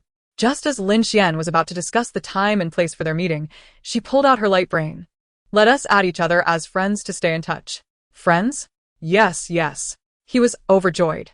The surrounding males cast envious, jealous glances, wondering why she had chosen him among so many. Was it merely because he was a pretty boy? Thank you, see you tomorrow. Su Mian Tang waved at him with a smile, and Lin Xian raised his hand, staring at her in a daze, waving back repeatedly. After adding each other on their light brains, he felt as if he were in a stupor, grinning like a fool, a state that persisted until evening. He lay awake, exhilarated. Never had he imagined that a mere B-grade male like himself would be approached by such a beautiful female. It was truly a twist of fate. Meanwhile, in another corner of the city, in the darkened Pine Ridge Villa, someone else was also unable to sleep. The moment Lu Silin turned around and lost sight of the petite female figure, an overwhelming sense of regret enveloped him. Her visage, her laughter, her very essence lingered in his mind, and he found himself tossing and turning late into the night, unable to find solace in sleep. He yearned to apologize to her, yet he realized he knew nothing about her. Her address, her light brain number, her age, not even her name. In the dead of night, he hesitated to call a group of females he had seen in the park, only to discover they were unfamiliar with her as well. She was akin to a brilliant meteor, illuminating the dull and lonely expanse of his life for over 20 years, yet due to his indecision, she vanished in an instant, leaving him grasping at nothing but the memory of her fleeting tale. Regret consumed him. The following day at the National Academy of Sciences, Department of Materials and Manufacturing. This project necessitates researchers to independently conduct structural design, modification, and degradation principles of biodegradable materials. Director, what are your thoughts? Director? A group of researchers was reporting their progress when they noticed the man before them had become lost in thought. This marked the third occurrence today. They exchanged puzzled glances, bewildered by the sight. The director, an S-class male of significant stature, typically exuded abundant energy and a calm temperament, starkly contrasting with his current appearance, eyes shadowed, a palpable aura of irritation surrounding him, as if he had not slept a wink. Director, are you alright? Director, do you need to take a break? EM fine. Lu Silin replied, shaking off the momentary distraction. Proceed. Very well. Where are we? This is the Department of Materials and Manufacturing, responsible for formulating production plans, material reserves, and receiving supplies. Suddenly, a familiar and melodious voice reached his ears. Instinctively, Lu Silin raised his gaze and beheld the petite female figure he had been yearning for, her deep violet eyes widening slightly. Is it really her? How could she possibly be here? Could it be that the beast god heard his prayers and brought her back into his life? He set down the report and was about to rush over when he noticed the male figure accompanying her. It appeared to be a new intern from the tubular department, handsome and well-liked by many females, now enthusiastically explaining something to her, his words flowing effortlessly, drawing forth delightful smiles from her. A surge of jealousy welled up within Lu Silin, and he activated his competitive spirit, swiftly making his way to the two. Su Mian Tang was startled by the sudden appearance of the tall figure before her. Lin Xian was equally taken aback. Director? Lin Xian. Lu Silin's gaze turned icy as he eyed the name tag on Lin Xian's chest. Who permitted you to bring outsiders into the research institute? I. Lin Xian's heart sank. He had been exceedingly cautious, yet still found himself in the director's line of sight. Su Mian Tang focused intently. Wasn't he this the man she had encountered in the park yesterday? He had seemed so gentle then. Why was he so intimidating now? The director, y me suri. A friend of mine expressed interest in the research institute, so I brought her along. The director? He was, in fact, the head of the scientific research institute? Su Mian Tang was taken aback. No wonder the color and size of his phoenix tail flower badge were distinct from others. It was a symbol of his status. Lin Xian from the Environmental Management Department, during work hours, has openly violated the institute's regulations and is now subject to disciplinary action from the supervisory committee. This was it. Lin Xian lowered his head. He must be the first intern to be personally reprimanded by the director, losing not only his job but also jeopardizing Su Mian Tang's pleasant visit. This was utterly disastrous. Just as he contemplated requesting to escort Su Mian Tang out before facing the consequences, he saw the man before him suddenly place his hand on his chest and bow gracefully towards the petite female. My dear lady, may I have the honor of inviting you to tour the Scientific Research Institute? Lin Xian's eyes widened in disbelief. Director, you? Su Mian Tang was equally stunned. Realizing she had inadvertently implicated Lin Xian, her mind raced for a solution, only to find the situation taking an unexpected turn in a direction she could not have predicted. Lin Xian gazed at him incredulously. Isn't this a bit unethical, Director? But upon meeting his warning gaze, he hurriedly bolted away, quick as a rabbit. He could forfeit his job, but he must preserve his life. Ah? Su Mian Tang watched his retreating figure. Director, it was my insistence to enter the research institute. Lin Xian had no part in this. I hope you will not punish him. All responsibility falls upon my shoulders. Very well. Before she could finish her sentence, Lu Silin had already acquiesced. Su Mian Tang was once again astonished, slowly turning her head.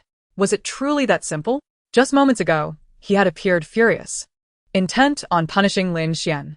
Could this be a reflection of the differing attitudes towards gender in a society that venerates females and subjugates males? Thank you, Director. No need for such formality. You may call me Lu Silin or simply Silin. Silin? That seems rather informal, Su Mian Tang thought, her brows twitching slightly. Lu Silin. He smiled. I have yet to inquire your esteemed name. Su Mian Tang. She extended her hand towards him amicably. We met yesterday in the park west of the city. Do you remember? Lu Silin stared at her hand, momentarily taken aback, then grasped it firmly. Of course. Not only did he remember, he had been thinking about her day and night ever since. Her hand was small, soft, and warm, nestled comfortably within his palm. This time he would hold on tightly, ensuring that the meteor did not once again streak across the sky with such fleeting swiftness. Miss Mian Tang, you are so beautiful. Your impression is quite profound. Is that so? I had hoped to strike up a conversation with you yesterday, but you left too swiftly. The fact that she would bring it up so casually caught him off guard. He had assumed she would be upset, even angry, for having pursued him without receiving any acknowledgement. He quickly offered a sincere apology. I'm sorry, Miss Mian Tang. Fearing the revelation of his previous unattractive thoughts might lead to her disdain, he chose to fabricate a lie. I had an urgent matter yesterday, and didn't you notice? It's quite all right. Su Mian Tang attempted to wave her hand dismissively, only to find it still firmly held in his grip, making it impossible to withdraw. Had they been holding hands for too long? In truth, I only followed you because I suspected you were affiliated with the Scientific Research Institute due to your phoenix tail flower badge. So, I did not expect you to truly be one. What? She had followed him merely because he was associated with the research institute and not out of personal interest. Lu Silin's face flushed with embarrassment, mortified by his own presumptuousness. He quickly shifted the topic. Miss Mian Tang, are you very interested in the research institute? Indeed. Then allow me to give you a detailed tour. I would love that. Su Mian Tang nodded enthusiastically, though her eyes lowered, contemplating whether they would continue holding hands throughout the tour. Following her gaze, Lu Silin felt a jolt and immediately released her hand. Had he truly held onto her hand for so long? Surely, wouldn't he think him a lecherous scoundrel? Despite having been praised for his maturity and composure since childhood, he felt sensitive and clumsy before her, losing all semblance of decorum.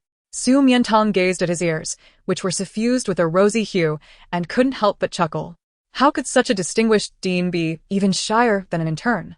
Miss Mian Tang, please, he urged. Inside the conference room, a group of subordinates, eagerly awaiting reports on significant work, stared in astonishment. The dean was abandoning them to show a young lady around the research institute. Known for his meticulousness and dedication, he was a workaholic par excellence. Lu Sili, living up to his stature as the head of the institute, patiently and thoroughly introduced her to various locations within the facility, from the experimental base to the testing building, from the basement to the top floor, detailing the names and functions of each department, the production lines, and the products on the market, including the institute's century-long history, cultural heritage, and honors. Su Mian Tang listened with rapt attention, her gaze towards him now imbued with admiration. When she learned he was the dean, she was taken aback. After all, he was so young. Recalling what she had heard from the females yesterday about being the sole heir of a prestigious family for a century, she had assumed he had seamlessly taken over the family business upon reaching adulthood. Little did she expect his wealth of knowledge, even without ostentation. She saw the numerous awards adorning the corridor, testaments to him being a once-in-a-century scientific genius. Chapter 014, A Wink, Captivating the Heart. This is a naturally sourced mineral water developed by our institute, Miss Mian Tang. Would you like to try it? Lu Sili twisted off the cap and presented it to her. Thank you. Su Mian Tang accepted it and took a delicate sip, her expression one of astonishment. How refreshing. Are you certain there are no additives? Absolutely. The water here is sourced from the purest peaks of the Qingqiu Snow Mountain. Any impurities would be a desecration. If you enjoy it, you may leave your contact details and address, and we shall supply it to you free of charge in the future. His words concealed ulterior motives. But Su Mian Tang was oblivious, her attention drawn to a nearby bulletin board. Job announcement.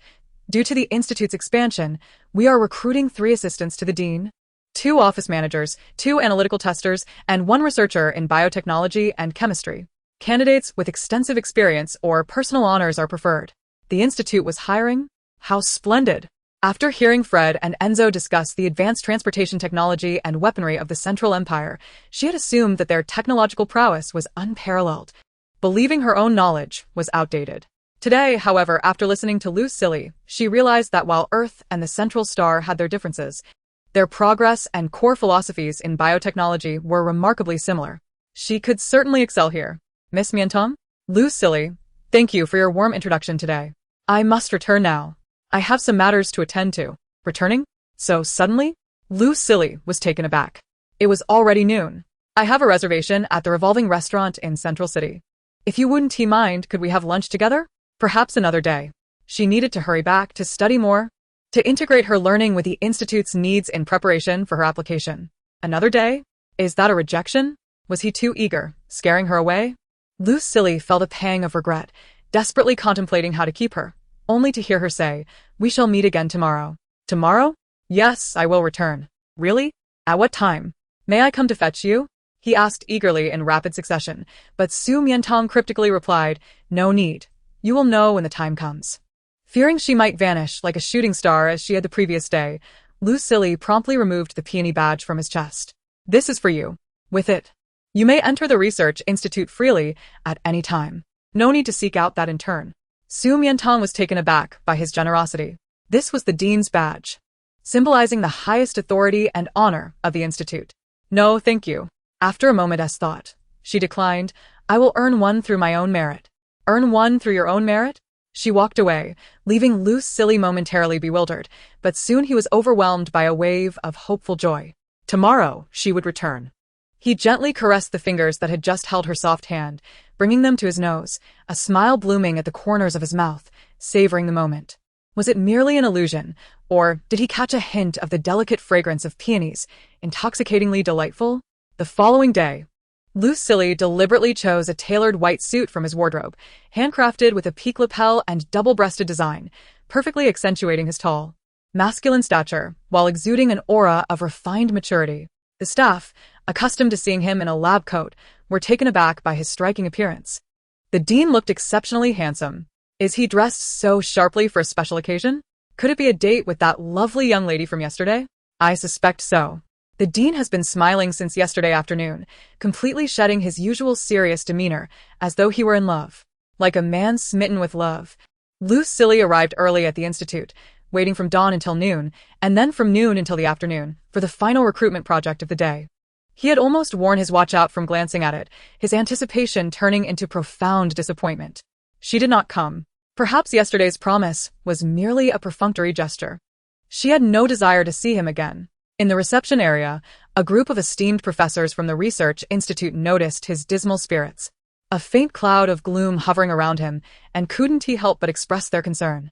Dean, if you are weary, we can conduct the remaining interviews ourselves. There aren't too many left, just one it seems.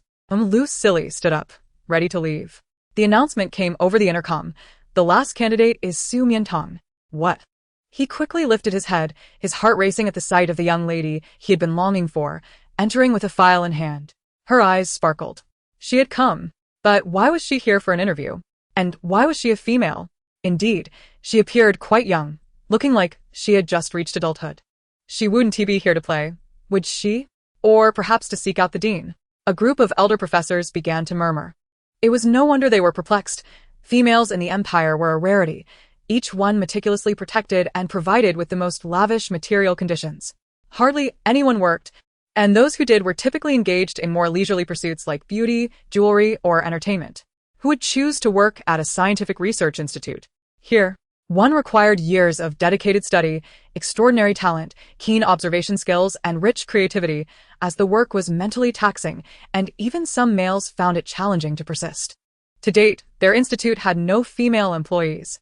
Su Mian Tang, an elder professor, spoke first, his tone far from friendly, as he viewed her as a capricious female who would only complicate their work. Are you here for an interview? Yes. Su Mian Tang took a seat on the interview stool.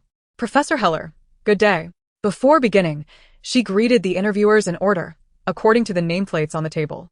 When it was Lucille's turn, she added a particularly suggestive wink, as if to say, Dean, I have arrived. Lucille was utterly captivated by her mischievous and alluring wink, his heart momentarily ceasing to beat. Quite polite indeed. The elderly professor, upon hearing her words, softened his tone considerably. Are you here to interview for the position of assistant to the dean? Such situations were not unfamiliar to him. It was common for females to sneak in, pursuing the dean, some publicly declaring their affections, others clinging stubbornly, and some even refusing to leave the laboratory. The Academy's strict prohibition of all outsiders stemmed from such occurrences. Yet, he had never encountered anyone as delusional as her, aspiring to be the dean's assistant. Although the dean was known for his gentle demeanor and courteous nature, never rebuking females, this was merely a testament to his respect for gender. In professional matters, he was known for his impartiality and meticulousness, making no exceptions for anyone. Regardless of their beauty or flirtatious winks, such behavior would only lead to embarrassment. Chapter 015. The Dean Enchanted by Femininity. What is your opinion, Dean? The elderly professor directly inquired of Lucille, hoping for a decisive word that would dissuade the young woman. To his astonishment, Lucille gazed intently at Su Mian Tang and nodded, granting her approval. A collective gasp echoed among the professors. What? Approved? Approved for what? He hadn't asked a single question nor reviewed any materials, yet she was approved. It seemed the one who had humiliated herself was not the young female but rather them. They had never anticipated that even someone as composed and rational as the dean could be swayed by femininity. It seemed they had grown old and forgotten the potent allure of pheromones. Suppressing a chuckle, Su Mian Tang cleared her throat and expressed her gratitude for the dean's recognition. However, I am not here to apply for the assistant position, but rather for the role of researcher. The room fell into stunned silence. A researcher? Surely, she jested. If the dean truly fancied her, he could keep her close as a delightful ornament, as the assistant role was merely a subordinate position, abundant with choices and inconsequential. Yet, researchers were exceedingly rare, invaluable talents, pillars of the academy, responsible for experiments, developing new products, and accountable to the citizens of the empire for their results. Across the institute, which housed tens of thousands of employees, there were merely 200 researchers. How could she dare to treat such a position as a frivolous plaything? It was utterly absurd. Lu Silly, too, regained his composure. He could easily elevate her to the assistant role, but a researcher? You wish to apply for the position of researcher? An elderly professor, enraged, puffed his cheeks and glared, determined to teach this audacious female, who disdained the nation's scientific workforce, a lesson. On what grounds? Do you possess any work experience? Have you received any personal honors or medals? Or developed any new products? None of that? Su Mian Tang remained calm. Please allow me to introduce myself first. My name is Su Mian Tang, a female, 18 years old, with no academic background, no work experience, no honors, and no research achievements. But I possess a fervent passion for scientific research. The elderly professors were left dumbfounded. Did she really have the audacity to introduce herself? After such a declaration, the most valuable aspect of her identity appeared to be her femaleness. Did she intend to exploit her gender privileges to attain the title of researcher? It was laughable. Their irritation at her audacity nearly drove them to the brink of leaving, only to see her pull out several documents from her file. Here are my achievements in passion. Achievements in passion? What on earth is that? The professors, bewildered, accepted the documents, and upon reading the contents, were collectively astounded. Central Empire National Academy of Sciences Internal Test Questions, Ultimate Edition. This was a test created collaboratively by the Institute's first dean and the most outstanding researchers from previous eras. Before answering, one had to pass an IQ test with a score above 145 to qualify. Each question was notoriously challenging and intricate. Even they would struggle to answer all correctly. Yet, what they held in their hands was a paper with a perfect score. The last person to achieve such a feat was the dean himself. Lu Silly took the test paper, his eyes reflecting profound shock. Did you really do this? The elderly professors gazed at her in disbelief. They were well aware of the procedures. Anyone who had accessed this test knew that the website required real name verification. The questions were randomly arranged, and there were strict time limits, with many requiring drawing, simulations, and complex calculations, known only to those deeply versed in scientific research. In essence, cheating would be utterly impossible. This test paper was indeed her work. The elderly professors were utterly stunned, some reseating themselves as they reevaluated the young, beautiful female before them. No matter how incredulous they felt, they had to concede their lack of judgment. She was not a reckless and foolish female, but rather a calm and capable scientific prodigy, a true genius. Their prior dismissals and inquiries now seemed like the antics of clowns. Su Mian Tang inquired, "May we commence the interview now?" "Of course," they replied, her talent evident in that test paper. No longer needing medals or work experience to validate her worth. They had nothing further to assess, and promptly asked her about her preferences. "Miss Su Mian Tang, which department of our research institute interests you the most?" "The Department of Biotechnology and Pharmaceutical Production." She was aiming for the most crucial and central department right from the outset. "Why is that?" "I have a particular interest in certain specialized pharmaceuticals and aspire to become a pharmacist." This was her area of expertise. However, while other departments might allow direct entry, the pharmaceutical department was the core of the institute, essential to the health of every citizen in the empire, requiring years of extensive work experience or research achievements to qualify. Do the professors still doubt my capabilities? Certainly not. Professor highly regarded the perfect score in his hands, an achievement he could never hope to attain in his lifetime. Perhaps this was the distinction between a genius and an ordinary person. Since she was no ordinary individual, she need not follow a conventional path. Let us proceed this way. Discuss your understanding of pharmaceuticals, for instance, inhibitors. The Empire had long been in need of new types of inhibitors. New inhibitors? What do you mean? The inhibitors currently circulating in the market are outdated products from 5 years ago, composed of a combination of propofol, a sedative, and lidocaine, an anesthetic. Administering a 10 milliliter injection is indeed effective. However, such a high dosage not only damages brain cells but also leads to slurred speech, unsteady gait, nystagmus, and accompanies delusions, panic, and mania as mental symptoms. More importantly, after one injection, the desires are not suppressed but rather accumulate in the body, awaiting the next estrus period, becoming even more intense. With repeated use, one either loses control or suffers from mental instability. Such severe side effects have caused many to develop aversions to inhibitors, preferring to endure the torment of estrus, and some even resort to violent means to obtain pheromones from females, a well-known secret, is it not? How could this young female possess such profound knowledge about the physiological conditions of males?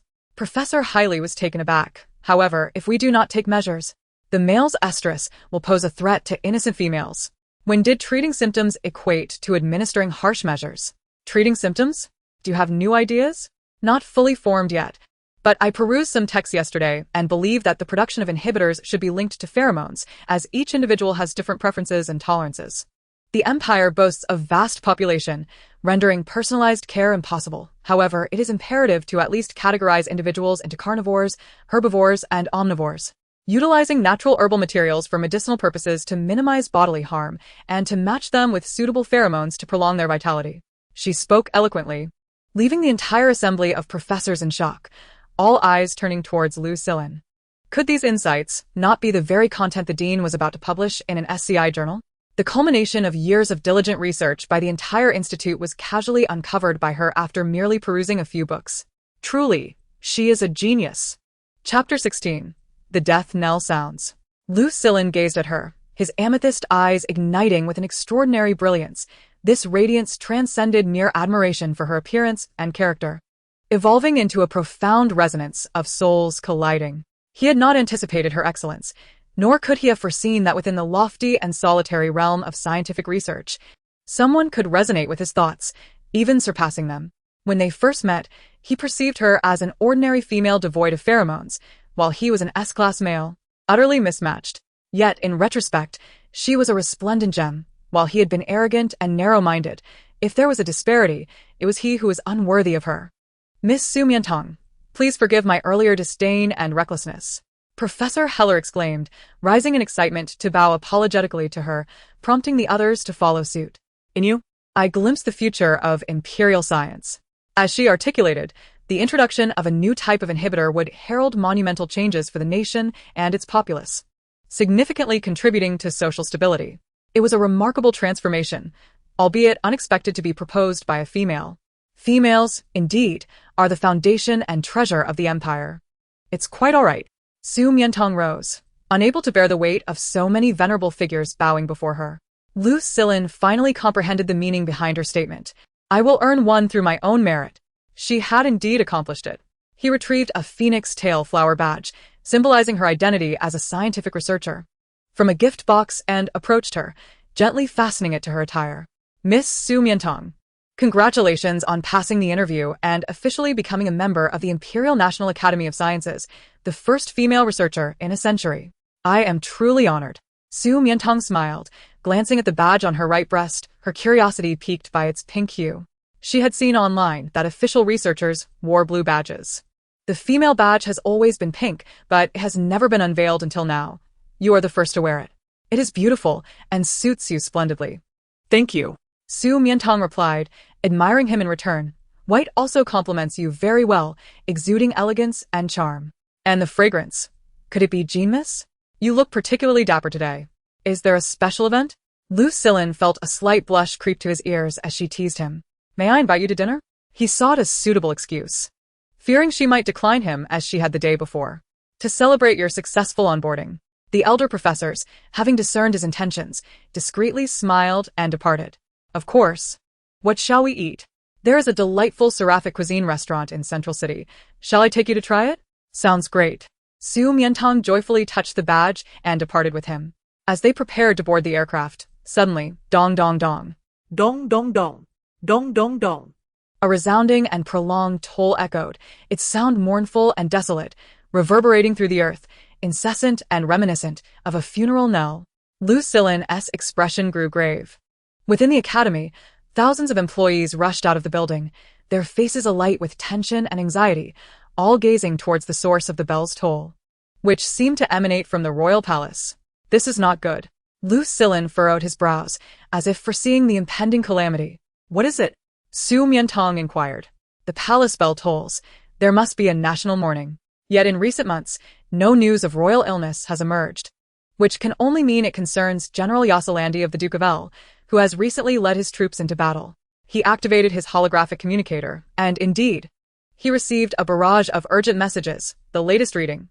Central Department News, 1631, X-Planet united with the leaders of Bosca Star, Vinax Star, and 14 other planets to deploy toxic gas bombs. General Yasselandi valiantly sacrificed himself to protect the kidnapped populace of hundreds of thousands, single-handedly withstanding the bombardment. All barons and above S-class males and royal relatives are summoned to the gates of Yongning City to receive the wreckage of the general's warship brought back by the White Tiger Legion. Sorry. Mian Tang, I understand you should go. All right. Lu Silin boarded the aircraft, hastening towards Yongning Gate. Su Mian Tang observed the tumultuous academy and turned to leave. Walking along when she caught a pungent whiff of burning paper money. Looking up, she saw the sky filled with fluttering white soul-calling banners and ghost money.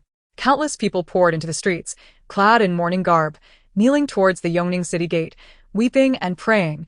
General Yasselandi had fallen. The toxic gas bomb could devastate mountains and seas, obliterating entire planets, all unleashed upon him alone. How immense must the pain have been?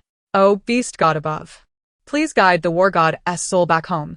This will forever be his sanctuary. The grand display profoundly moved Su Mian Tang. Never before had a single death stirred such an uproar on earth. General Yasselandi. She had heard Fred and Enzo speak of him. He was their idol, possessing the exceedingly rare SS-tier combat prowess. Before his emergence, the Central Empire had been embroiled in ceaseless warfare, beset by internal and external strife, frequently bullied by malevolent planets. Yet upon his enlistment, he quelled the chaos, pacified interstellar conflicts, and safeguarded the Empire's peace and prosperity, earning the epithet of the war god, an incarnation of an ancient divine beast. The toxic gas bomb. She had encountered references to it while studying the cultural backdrop of Central Star. A century ago, X-Planet had deployed one, resulting in the deaths of millions, predominantly females, which had directly undermined the nation's foundation. Now, General Yasselandi had single-handedly withstood it, truly deserving of the title war god and the highest honors of national mourning. I wonder if Fred and Enzo have heard this news. Will they be saddened? Are they safe now? She activated her communicator, but the dialogue boxes for the two still displayed no signal. Their mission was likely ongoing. As she wandered aimlessly, she unknowingly found herself back at the Star Trail Garden, leisurely observing the peculiar flowers and plants, seeking materials for future potion crafting. In the southeast sky, a searing, meteor-like object descended rapidly, crashing into the garden with a thunderous boom, creating a massive crater and scattering sparks in a fleeting moment. It has ended. The toxic gas bomb is but this. A slight smile graced Yasselandi's lips, his blood-stained cape billowing in the wind, obscuring his ethereal visage. His body was riddled with wounds, veins severed, blood and consciousness ebbing away. Yet his life must also draw to a close. Using the last vestiges of his strength, he returned to Central Star, his homeland. Chapter 17. Fear not, I shall take you home. In this lifetime, he traversed the planet, waging battles far and wide, achieving remarkable feats that safeguarded the Empire for decades. Resplendent and glorious, leaving no regrets behind. The sole lamentation was perhaps that he never established a family. There was no warm, endearing female waiting for him at home. Yet, such a desire was itself a luxury. The compatibility of the Empire's myriad females with him never exceeded 10, condemning him to a life of solitude and chill. Even unto death. His mental resilience reached its limit, gradually shedding his human form, transforming into a battered crimson-winged tiger. His once magnificent wings, now tattered, began to fade. And his colossal body shrank, shrinking further until he became a mere cub, weakly sprawled on the ground, motionless, slowly closing his crimson eyes. He was returning to the dust. Su Mian Tang was engrossed in observing a spotted leaf orchid when a sudden loud noise startled her. Curiously, she followed the sound and discovered a small red tiger in a pit several meters wide. How did it end up here? Had it fallen into a hunter's trap? It appeared to be just a cub still weaning. Compassion welled up within her, and using the nearby vines, she leaped into the pit. Upon crouching before it, she realized this was no ordinary red tiger. Its body was covered in blood, a sight that was harrowing to behold. Poor creature, who has tormented you? A gentle, soothing voice emerged from above, causing Aslante's heavy eyelids to flutter. Just as his consciousness was about to dissipate, he beheld a visage of exquisite beauty. Had he died and encountered a deity? Or was his obsession with females so profound that it conjured an illusion? Does it hurt? Its body was riddled with wounds, every inch marred, leaving Su Mian Tang at a loss as to where to begin, so she gently caressed the nape of its neck. At the touch, a torrent of pheromones surged through its ruptured glands, miraculously reconnecting severed veins, healing the shattered skin, reducing combat readiness by 100 points, and consolidating its collapsing consciousness. As if a divine hand were restoring all that had been lost, breathing life back into it. In a sudden jolt, the small tiger opened its eyes, the depths of its crimson orbs bursting forth with an incredible radiance, fixating intently on her. She gasped, having thought it was beyond salvation. Yet that piercing gaze, nearly penetrating her very being, conveyed a profound desire for survival and an innate reliance, an affectionate bond. "Fear not, I shall take you home." This was the last phrase Aslani heard before slipping into unconsciousness. Home? Could it finally have a home? Su Mian Tang shed her clothing, wrapping it securely around the creature, and summoned a small aircraft, provided by the Female Protection Agency, to transport them to the Jiqing Villa district. Upon arrival, the welcoming bee-bot curiously circled around the bundled clothing, its screen displaying, "What is this? A tiger. Little bee. Please conduct a basic health check on it while I prepare the medicine." Understood. Su Mian Tang crushed some hemostatic herbs, indigo, and purslane into a juice, then retrieved several vials from the medical kit to concoct 2 emergency injections. Once everything was ready, she approached and saw the holographic display read, "Species: ordinary tiger. Bone age: 8 weeks. Health status: qualified." Qualified? How could this be? She stepped closer, noticing that the little tiger, which had just been on the brink of death, now bore no signs of injury. Its blood had coagulated, and beneath the matted fur, the skin was completely healed, leaving no trace of scars. She was astounded. Is the recovery ability of these small creatures on the central star so remarkable? Or is it simply that it is too young, enjoying a protective period? In the human world, there have been cases of infants falling from great heights unscathed. Regardless, it had survived. Joyfully, she tapped its tiny head with her fingertip. Enveloped in the warmth of her palm and the fragrant aroma of the orchid, the little tiger felt as if it were basking in a gentle current, comfortably purring. Rolling over to present its soft belly to her, as if inviting her to touch it, Su Mian Tang, enchanted by its adorableness, meticulously examined its entire body once more, ensuring it was free of any issues before placing it into a makeshift nest she had constructed. "I shan't disturb you further. Sleep soundly. When you awaken, you shall be well." She pondered whether to take it directly to the Animal Protection Agency the following day, but upon opening her device, she was met with a notification. The royal decree: due to the fall of General Aslanti, the nation shall observe a week of mourning, with all operations suspended. Does that mean she could go nowhere? And she still had to care for this little tiger? Hastily, she logged onto a shopping app and began stockpiling supplies. In addition to essential daily items, she ordered a beast milk bottle, formula, fresh chicken and pork, animal hygiene supplies, toys, and a realistic ecological nest, concluding with a copy of the guide to raising adorable tigers. The following day, all these items arrived. She and the bee-bot categorically organized them, working diligently for half the day, yet the little tiger remained asleep. Still sleeping? Is it a tiger or a piglet? She approached and gently prodded its head. The little tiger, lost in a sweet slumber, sensed the disturbance and slowly opened its eyes. To Su Mian Tang's surprise, she hadn't noticed before that its eyes were a vivid, rich red, sparkling and transparent, resembling pure pigeon blood rubies, exquisitely beautiful. At that moment, it seemed as though it had just been born into this world, its innocent and bewildered gaze curiously surveying its surroundings before finally lifting its head to meet hers. The little tiger, about to raise its paw, froze as if captivated by a breathtaking sight, then excitedly shook its head, its limbs flopping as it playfully wiggled its tail, expressing affection akin to a family member. "You're awake? How was your sleep? Do you feel any discomfort?" "Yes." Wow. The little tiger let out a cry. Su Mian Tang had expected the call of a young cub to be gentle and sweet, akin to a kitten, but instead, it sounded as if it were a duckling. Was this the legendary roar of a fierce tiger? As the girl laughed, her joy causing her to tremble, she failed to notice that the little tiger had grown still, quietly fixating on the ample curves of her chest, swallowing hard. Nana. Hungry. Food. Upon seeing it no longer playfully nuzzling, Su Mian Tang stifled her laughter. Had she laughed too loudly? Was it upset? Perhaps she should temper her mirth. While it seemed adorable now, one day it would grow and find her adorable instead. Just then, the little tiger suddenly leaped onto her, its mouth precisely grasping her chest. Chapter 018. Males must not be called small. Ah, Su Mian Tang gasped in surprise. Instinctively grasping the back of its neck and tossing it aside. With a considerable force, the little tiger landed gracefully, its expression one of innocence and confusion. What are you doing? Trying to bite me? You're so small, yet already possess such fierceness? Having been scolded by its mama, the little tiger looked even more grieved. Its head drooping as it whined softly, raising its paw to rub its empty belly. It was merely hungry, yearning for some milk. Strangely, Su Mian Tang understood its intent. No wonder it had just acted as if it had encountered family, nuzzling against her and eagerly attempting to latch on. Was it, perhaps, regarding her as its mother? Indeed. It is said that young animals often consider the first creature they see upon opening their eyes as their maternal figure.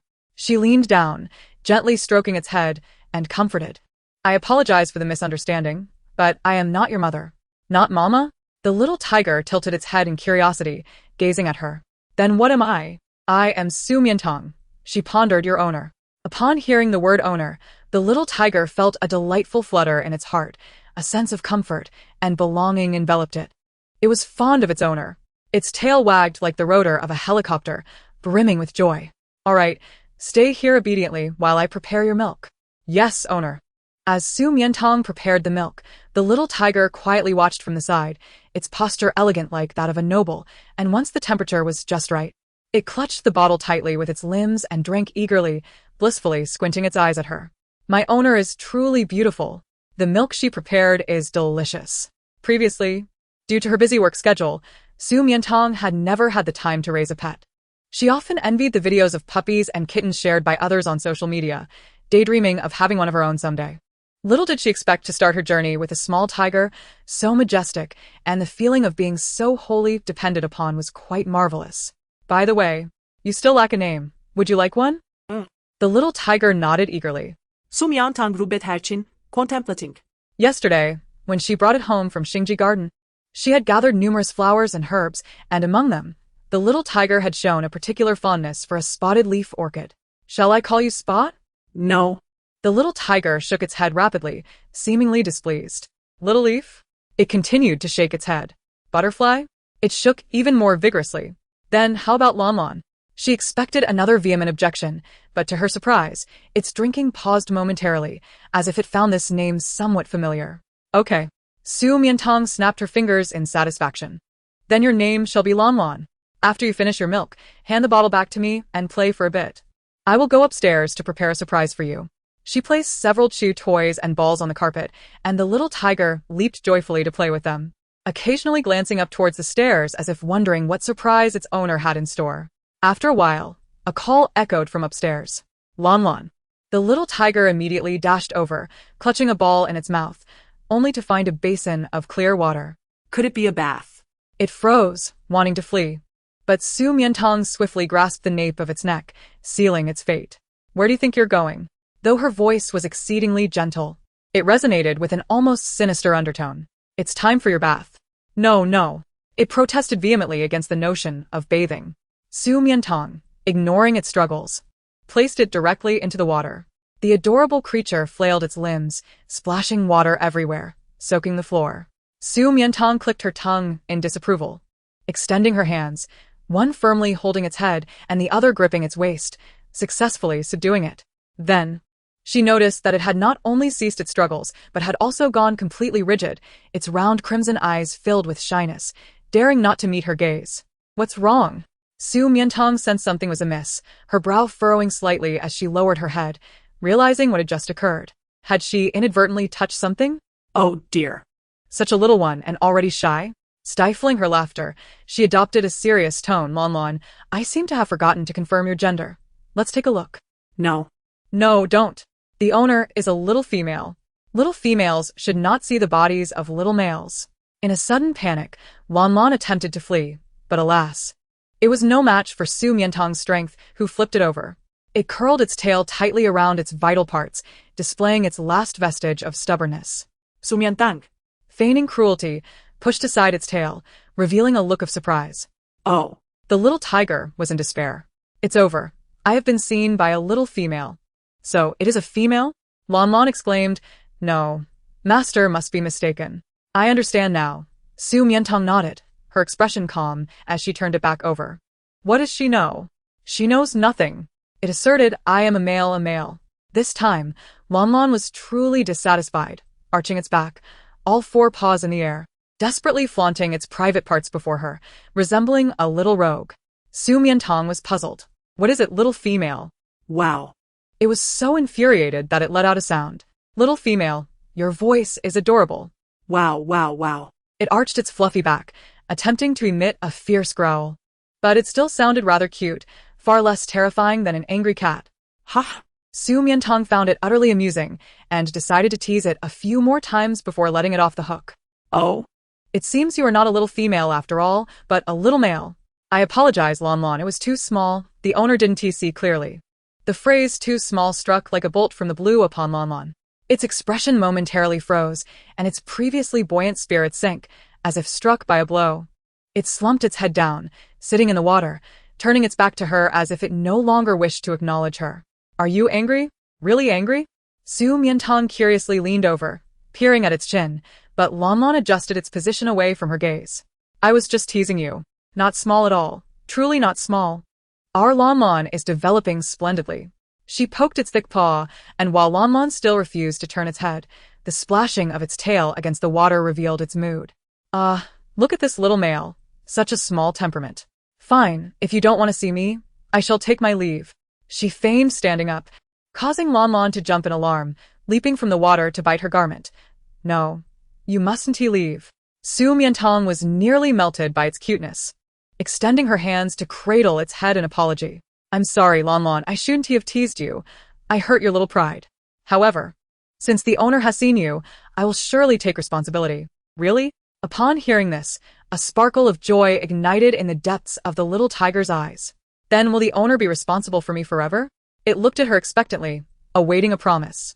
Su Mian Tang, however, realized from that glimmering gaze what it was thinking. Forever? That was not feasible. Despite its current docility, once it grew, its wild instincts would surely emerge, and it might devour her. But first, it must obey and not defy the owner's commands. It must wash up. Lan was the most obedient to its owner. Subsequently, the synergy was unparalleled. Su Mian Tang's journey of grooming became significantly smoother. With an array of pet shampoos, grooming tools, and care solutions at her disposal, she meticulously washed away the dried blood and mud that had accumulated overnight. Upon completing the task, she was astonished. Lan was, in fact, a white tiger. It was simply breathtaking. Especially after being dried, its snow-white fur was fluffy and dense, adorned with evenly distributed black stripes, forming a distinct king shape on its forehead. Its head was round, its snout slightly broad, and its eyes sparkled like red rubies. The pads of its paws were thick and plush, while its tail was robust and lengthy. Unlike Enzo, its ears were round and fluffy, resembling dandelion seeds, making one irresistibly tempted to blow on them. Truly, the little tiger was the king of beasts, its form and appearance seemingly favored by the creator, not to mention this rare white tiger. As a first-class protected species and an endangered variety, she had never encountered one on Earth, only hearing of them in mythological tales. The azure dragon on the left, the white tiger on the right, the vermilion bird above, and the black tortoise below, these were among the four spirits of heaven, auspicious divine beasts. Had she stumbled upon a treasure? Unable to contain her excitement, Su Mian Tang hugged it tightly, eagerly rubbing and scratching. Lan, overwhelmed by this sudden regal treatment, momentarily froze. Then leapt onto her, its limbs clinging to her as it wagged its tail and playfully nuzzled. Just as it was savoring this intimate contact, it was lifted again. Lan, what's wrong, my dear? Your claws are digging into me. It insisted that they were retracted, attributing the sensation to the delicacy of her skin. We'll trim your nails tomorrow. No. Without claws, I can't play on the scratching post. It drooped its head, whether you like it or not. It's happening. Don't think you can use your cuteness to be a menace. For some inexplicable reason, Lan's aggrieved expression always stirred Su Mian Tang's mischievous tendencies. A penchant that would later invite retribution during the night. She placed the little tiger in its fully equipped realistic ecological nest. watching as it closed its eyes before feeling assured enough to return to her room for sleep. Unexpectedly, in the middle of the night, something swiftly burrowed under the covers, startling her awake. Upon lifting the blanket, she found a little white tiger sprawled on its back, attempting to nestle in. "Master, I'm here. Return to your own nest and sleep." She gritted her teeth and firmly returned it to its place. The little tiger, its tail drooping and with a displeased expression, attempted the same tactic again half an hour later. Su Mian Tang repeated the process, and after several rounds, she was nearly driven mad by fatigue. "Why won't you sleep in your beautiful, comfortable nest? Must you insist on squeezing in with me?" Lanlan felt that its nest could never compare to its master's beauty or warmth and wanted to sleep with her. Observing the way it clung tightly to the sheets, it was evidently resolved to stay. With no other option and exhaustion overtaking her, Su Mian Tang reluctantly allowed it to cuddle with her. In the stillness of the night, within the darkened room, the little tiger's pure, gleaming ruby eyes fixated on the lovely visage of the sleeping girl. Master is truly beautiful, fragrant, and soft. Unable to resist, it extended its tongue and gently licked her cheek and neck. The next morning, Su Mian Tang jolted awake. Taking a deep breath and glancing down to see a tiger had nestled against her chest, her forehead adorned with dark lines. "Lanlan, I've told you before. That's not Nai." It understood, yet it smacked its lips. It simply adored it. Clearly, sharing a bed with a pet was ill-advised. After all, it was still a beast, lacking human emotions and awareness, unaware of the absurdity of its actions. Clenching her fists, she steadied her breath and walked into the bathroom with her torn clothing. "Is Master angry? You didn't hold me or give me a bottle of milk when you woke up." Lanlan, somewhat at a loss, wagged its tail, listening to the sound of water flowing from the bathroom. Determined to apologize, it approached the door only to be met with a scene of steamy vapor where Su Mian Tang was bathing. Her skin was as white as snow, her hair cascading like a waterfall, and her curvaceous figure reminiscent of an art piece, droplets of water gliding down her curves. She was breathtakingly beautiful, so stunning that it felt as if its eyes would pop out, a surge of heat coursing through its body. As Su Mian Tang was washing, she suddenly heard the soft patter of paws. Turning around, she indeed found Lanlan. However, why was it bleeding from its nose? "What's wrong with you?" She hurried over, startled by the vividness of the scene, and the little tiger fainted from the overwhelming experience. Su Mian Tang. She performed an emergency check and discovered it was only a bit overheated, with no other issues. When it regained consciousness, she scolded it firmly. "See what happens when you stay up late? You've burned yourself out." "That's not it." The little tiger turned its head shyly, avoiding her gaze. Su Mian Tang, thinking it was being defiant, playfully ruffled its head. "Did you hear me? If you do this again, I'll put you outside to sleep."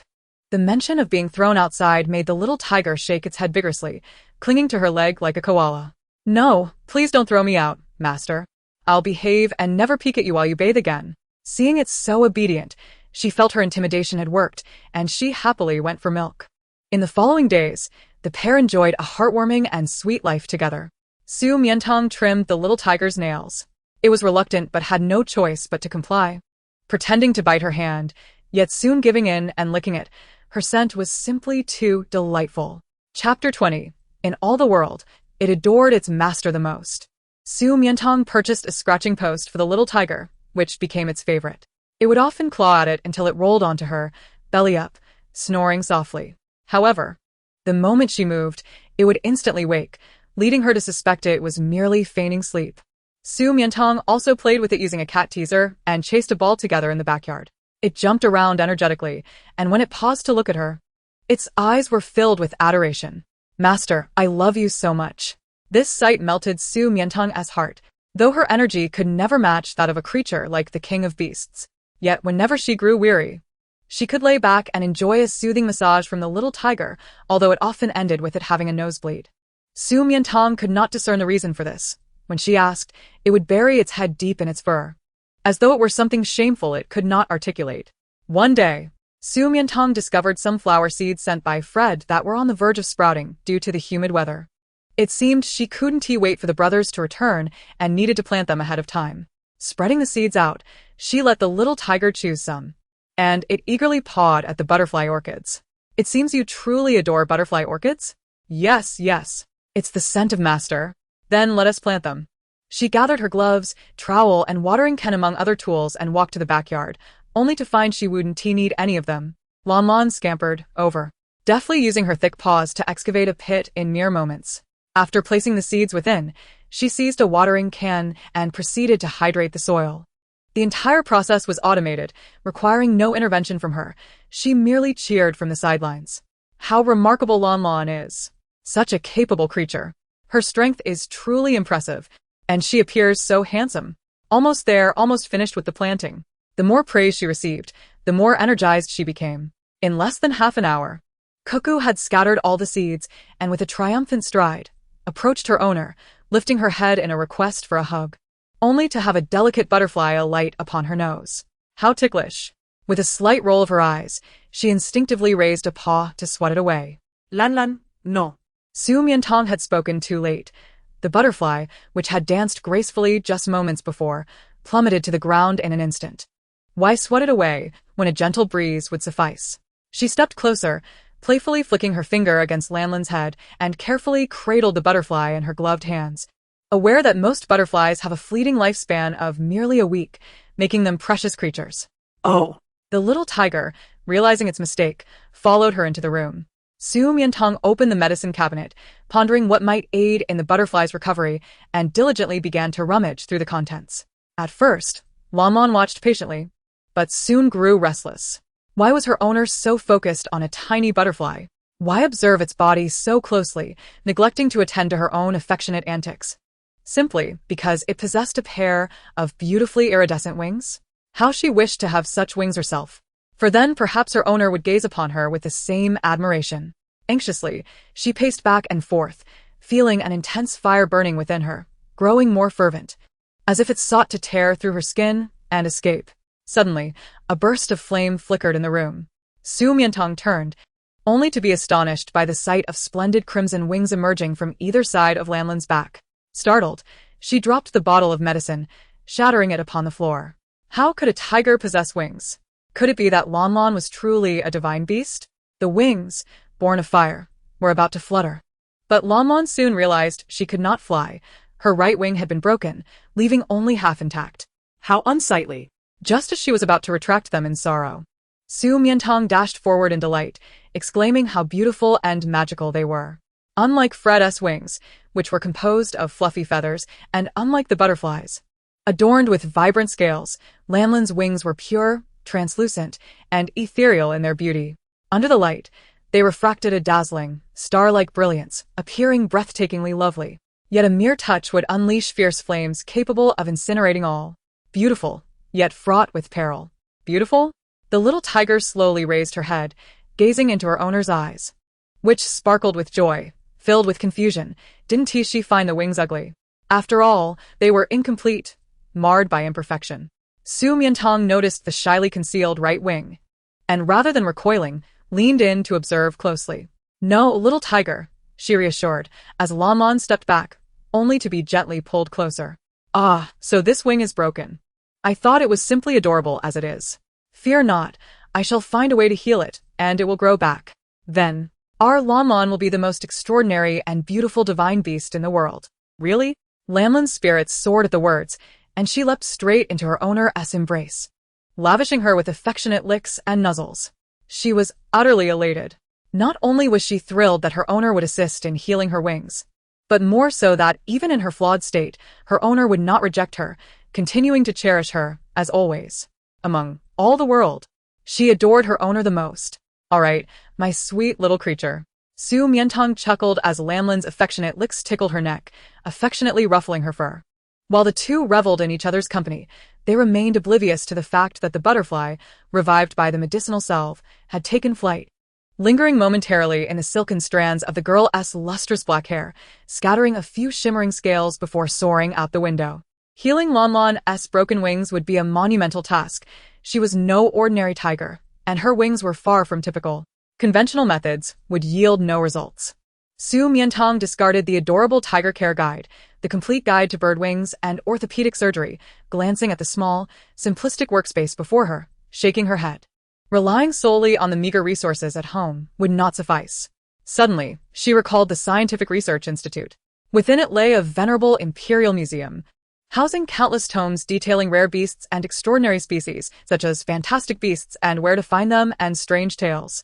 Additionally, the key laboratory contained an array of wondrous potions, including combat agents, stabilizers, and purifying solutions. Surely, there she could find effective healing measures. Alas, it was currently a downtime period. She was unsure. Carrying the little tiger with her, Su Mian Tang swiped her phoenix tail flower badge and stealthily infiltrated the deserted scientific research institute.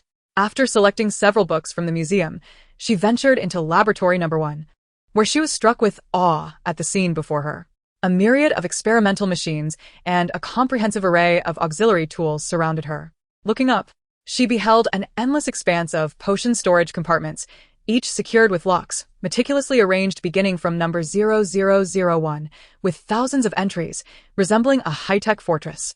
She activated the nearby intelligent assistant, intending to search for relevant potion components by inputting keywords, but the screen displayed, only serial numbers may be entered. Chapter 21. This shivering tiger. This must be a security measure set by the lab. Only professionals could retrieve potions by their serial numbers. Had she been employed for a while, she would have been adept at navigating it, but now she was entirely unfamiliar with the setup. The little tiger trotted through the vast laboratory, observing everything, her heart swelling with admiration for her owner. How incredible that her owner could access such a heavily secured and confidential place. She must be extraordinarily talented. If only Lucilius were here, he would undoubtedly know everything. As she pondered, a video call from Lucilius unexpectedly flashed on the holographic interface. Su Mian Tang panicked, hesitating whether to answer. It would not bode well if her superior discovered she had secretly entered the lab to steal potions during the downtime, but glancing at Lanlan, she realized healing her wings was of utmost importance. Steeling her resolve, she clicked to answer. On the other end, Lucilius had been working tirelessly for days on end, his weary appearance betraying his exhaustion. To avoid alarming her, he had even taken a quick shower before the call. Yet, upon seeing her, all traces of fatigue melted away. In the video, the girl's long, jet-black hair was elegantly tied up, revealing a stunning visage. She wore transparent protective goggles and donned the laboratory's signature white attire. Previously, he had always felt that protective clothing was cold and unyielding, serving only to isolate, devoid of aesthetic value. Yet now, on her, it exuded an air of chill, mystery, and restraint, igniting an urge to explore further. He clenched his fists, chastising himself for such improper thoughts. Surely, he was merely fatigued and not in his right mind. "Hello, Lucilius." Su Mian Tang greeted him warmly, noticing his brow furrowed in discomfort. "Are you all right? You look unwell. Are you sick?" "No," Lucilius shook his head, steadying his emotions. "I've just been quite busy these past few days, and am a bit tired. You must take care and ensure you rest. Your health is paramount." "Indeed." With her concern, Lucilian's mood improved significantly. "By the way, Mian Tang, how did you gain entry into Lab 1? Did you discover something? Is it because I was wearing a protective suit?" No. Lucilian smiled, "For I am acquainted with every individual who swipes their badge to enter the research institute. Especially you. The only pink, female badge. He had programmed a special alert tone for it." "All right then." Su Mian Tang confessed. "I apologize." "I didn't intend to infiltrate the research institute. My pet's wing was injured, and with all the hospitals closed, I had no choice but to sneak in to see if I could find some healing potions." "Mian Tang, I am not blaming you." Seeing her misunderstanding, Lucilian hastily clarified. "I am merely curious as to how you came to be in the institute at this hour, and also I have missed you greatly these past few days."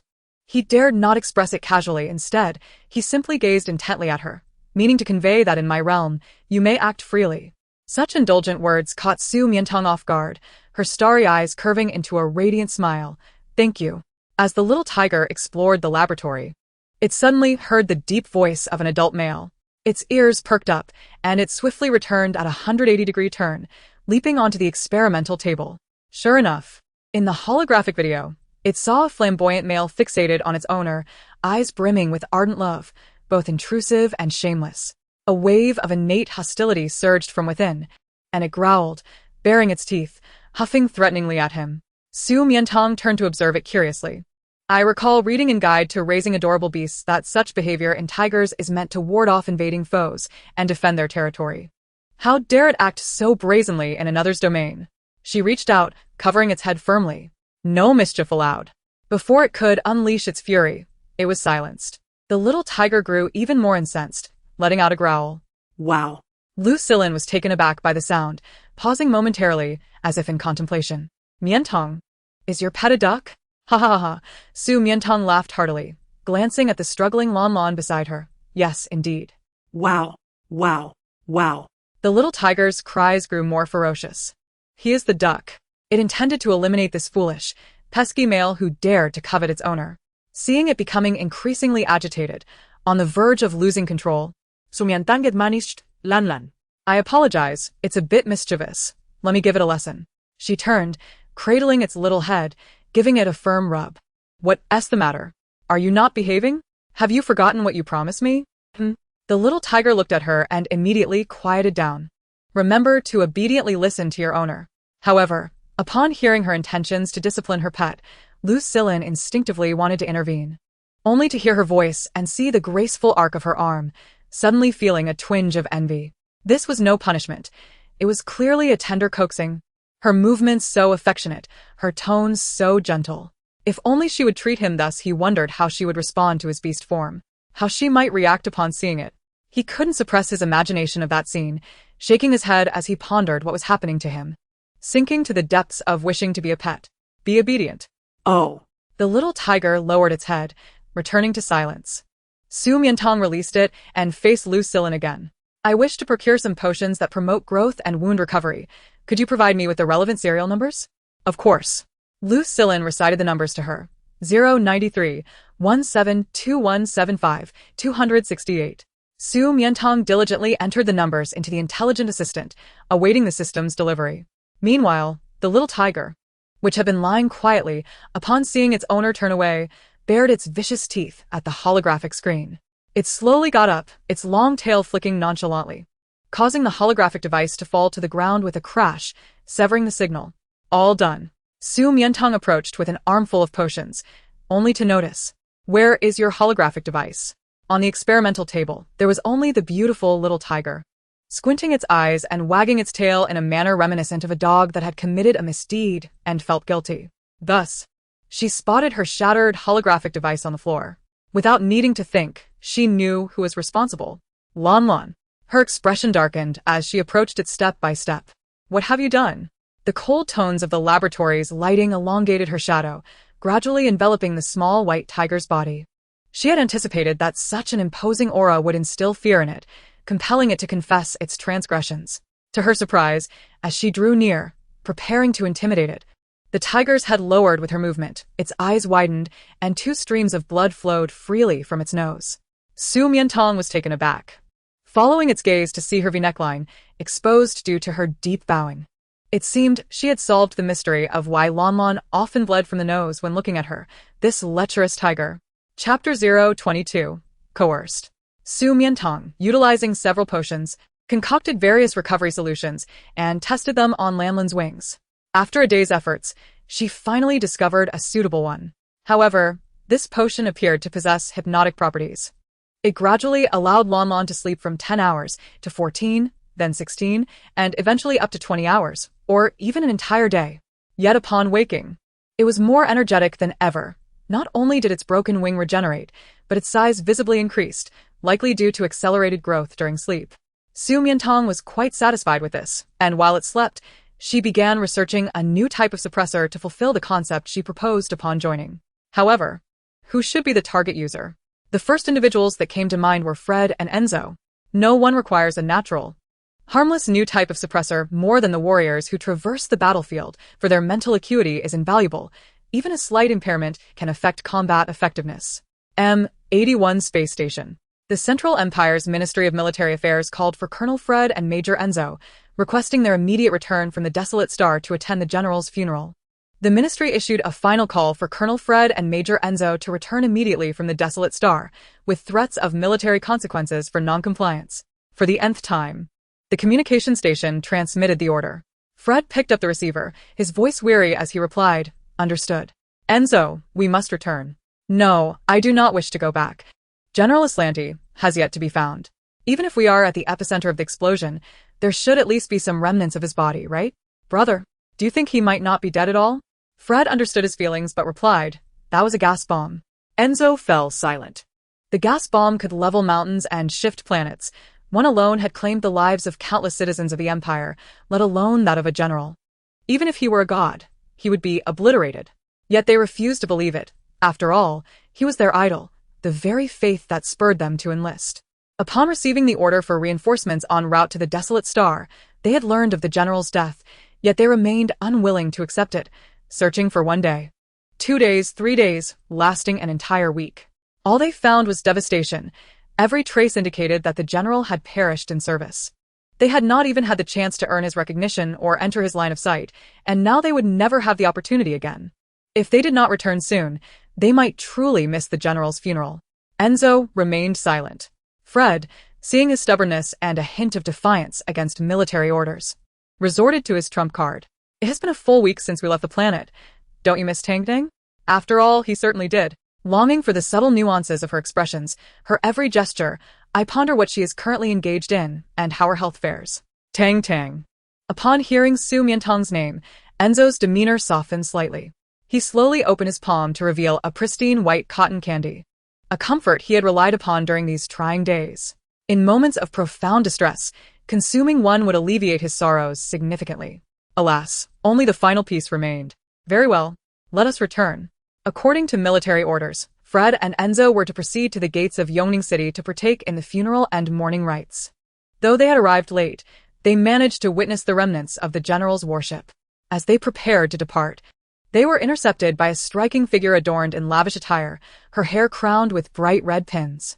It was Princess Catherine. Is it truly you? The princess exclaimed with joy upon recognizing them. Earlier, while observing a moment of silence, she had felt a stirring in her heart upon spotting 2 tall, handsome figures in the crowd. Approaching them, she confirmed her suspicions. It was indeed the Imperial twins. You have returned from the wasteland? Fred and Enzo bowed in unison, affirming, indeed, Princess. However, as Catherine intended to engage them in cheerful conversation, her smile gradually faded, overtaken by the recent rumors circulating around town. I have heard that you are both pursuing a solitary female devoid of pheromones, even resorting to transforming in public to win her favor. Is that true? Fred and Enzo exchanged silent glances. Under normal circumstances, they might have brushed it off, but today was General Aslani's funeral, a solemn occasion where waves of mourners paid their respects. It was inconsiderate of her to bring such matters up at this time. They resolved to no longer engage in superficial pleasantries, even if it meant breaching protocol. The truth needed to be laid bare. Yes, they declared in unison, their voices resolute.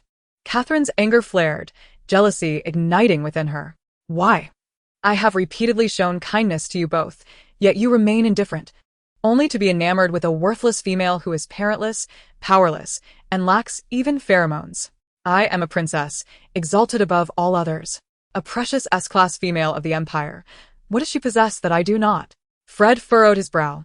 You need not compare yourself to her. Enzo, stifling his rage at the term worthless, insisted, in our hearts, no one can compare to her. Very well, then, Princess Catherine exclaimed, her eyes aflame with indignation. No matter how exceptional they were in battle, they were still merely males. How dare they humiliate her, the esteemed princess of the realm, in public? She must have indulged them too much, and now it was time to remind them of their place in the hierarchy, of the supremacy of the female over the male, of the power wielded by an S-class pheromone. You are truly stubborn. Let us see if you remain so resolute. With that, she began to unleash her pheromones. The crowd gasped.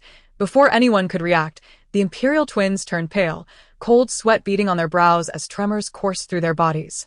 Princess Catherine's pheromone level was S, exuding the scent of tumultuous seawater, and at that moment, she released S1 inducement pheromones. Any male with an S or below combat level found it impossible to resist. It was a deliberate act to humiliate the Imperial twins in front of all gathered. Truly, they were remarkable in their restraint.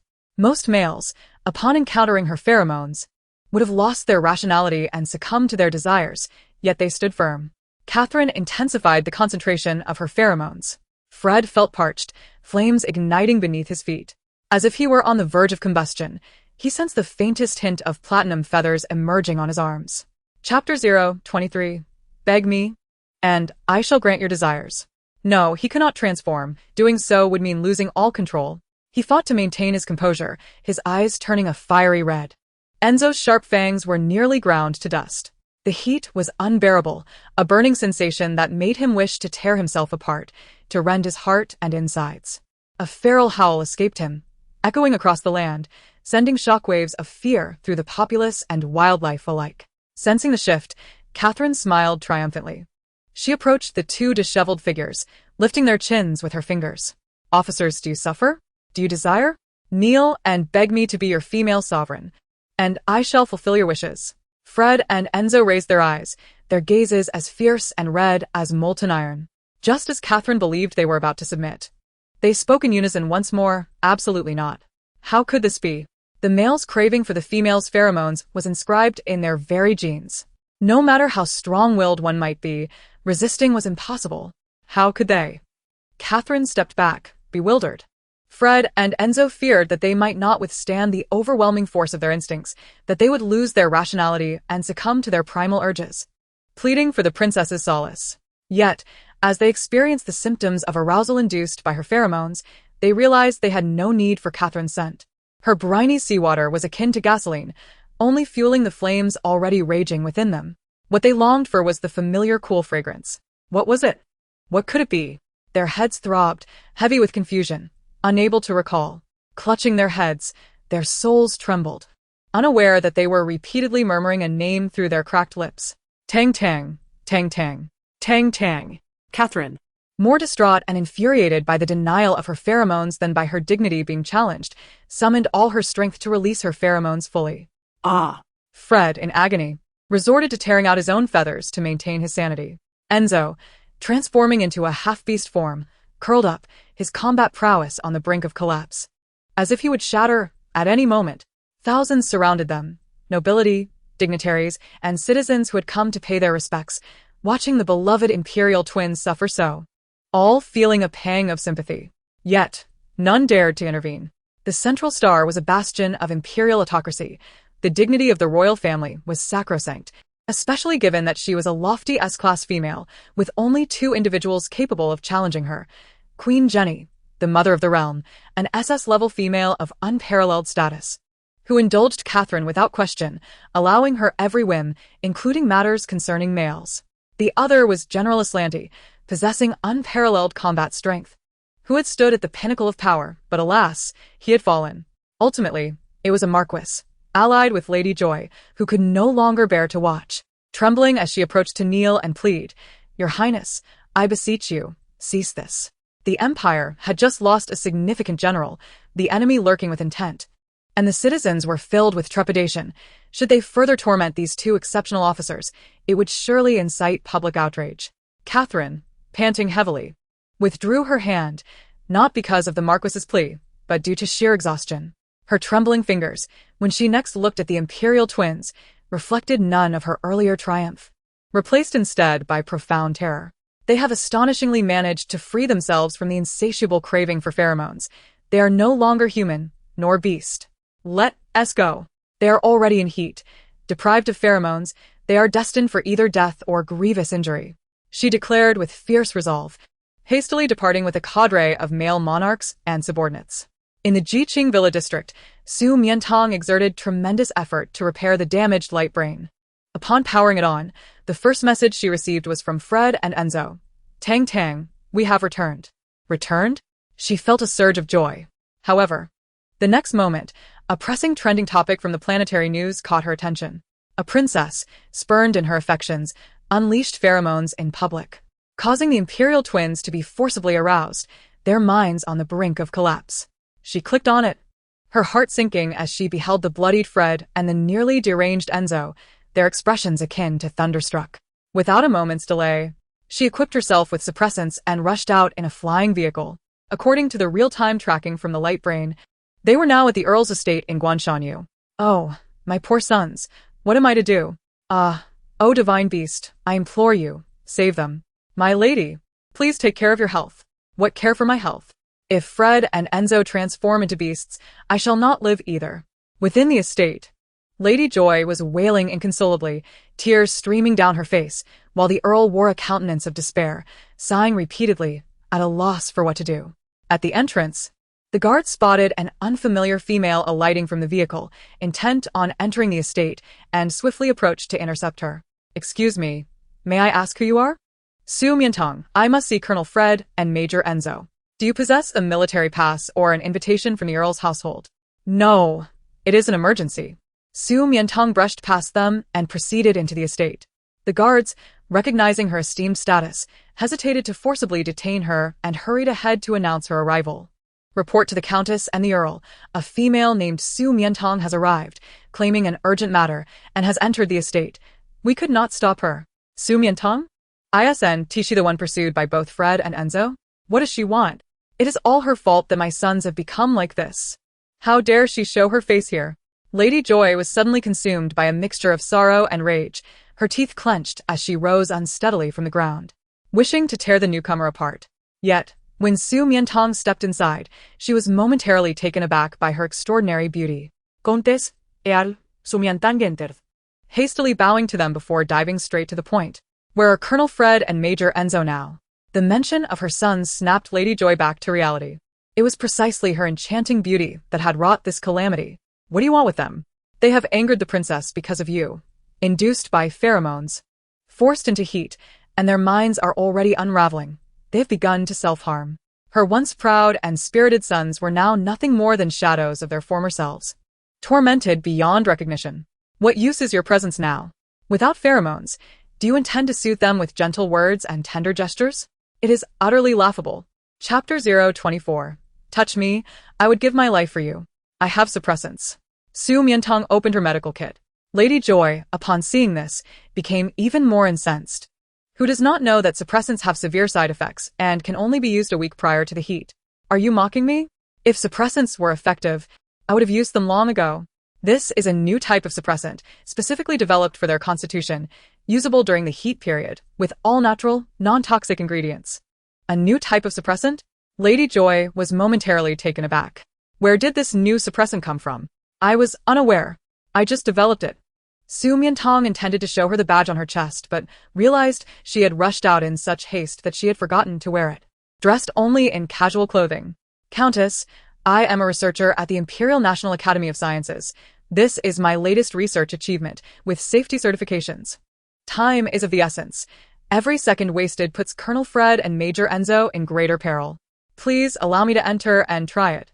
A researcher at the Imperial National Academy of Sciences? Lady Joy scoffed, her anger flaring. Did she think I am a fool, completely oblivious to the world outside? When has a female ever emerged from such a prestigious institution, let alone as a researcher? "Get out. Do not bother me with your nonsense." Unable to endure her any longer, she extended her hand, unleashing an S3 warning pheromone to expel her.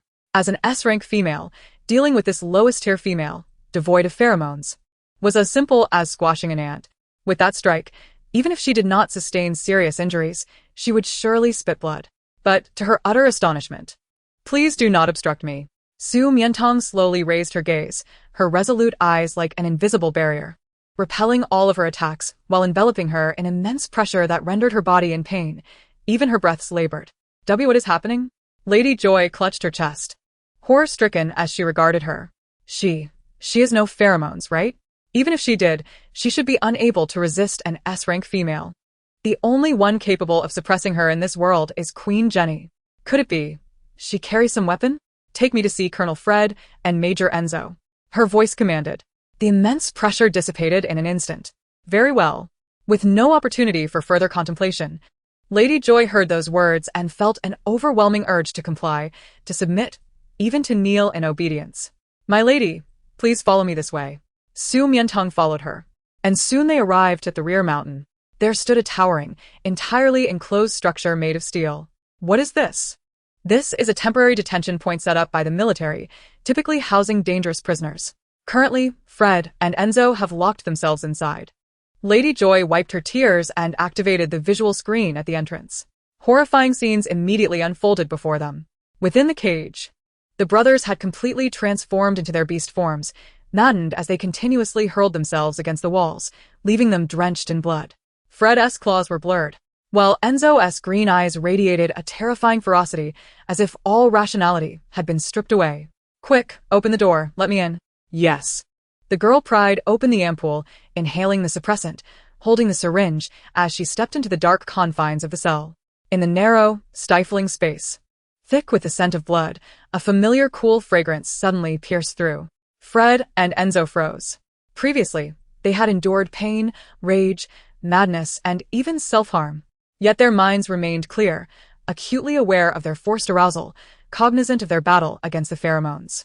They understood that if they succeeded, it would be a miracle, freeing them from the princess's control. But upon catching a whiff of that scent, the taut string in their minds snapped, and they completely lost their capacity for rational thought.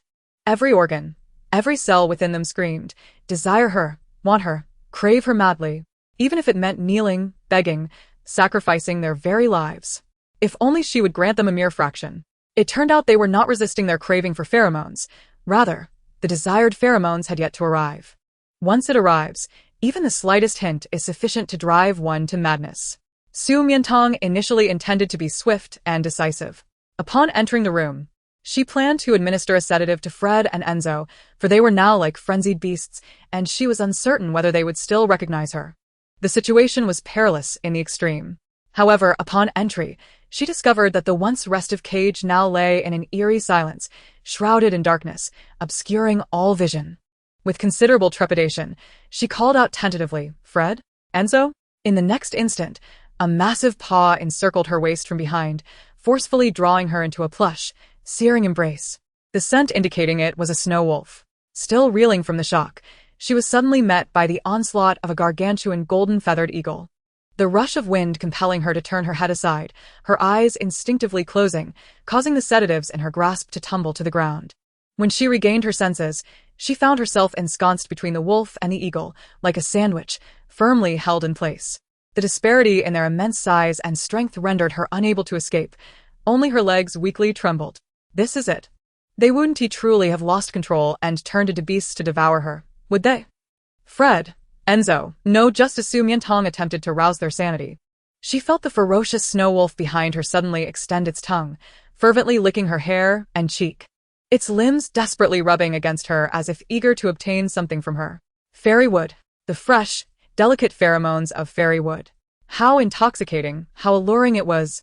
Reminiscent of the snow falling in the Arctic, settling upon its thick fur, extinguishing the raging flames within, a refreshing, soothing sensation that made her yearn to roll about and desire more and more. Sugar, give it to him, one to you? Please. Enzo, what has come over you? Before Su Mian Tang could ponder further, she noticed the golden-feathered eagle in front of her stretching its long, beautiful neck, its wings fluttering incessantly, as if pleading for her touch. When she remained motionless, the majestic eagle emitted pitiful chirps akin to those of a fledgling. Sugar, sugar, please touch me just a little. I would give my life for it.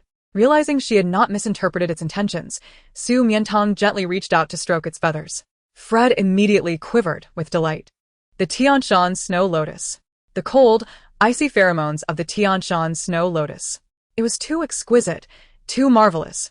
After soaring through a sea of flames for so long, he had finally glimpsed a touch of white, a hint of chill, a glimmer of hope for life. He wished to remain eternally in Tianshan, guarding this sacred snow lotus. As long as she would release just a hint of that fragrance. Sugar, it's gone again. Please, just one more touch. Just one more chapter 025. Infusion of pheromones. Su Mian Tang's eyelids twitched. She had initially thought these two distinguished eagle and wolf officers would devour her mercilessly, yet now they were imploring her for affection.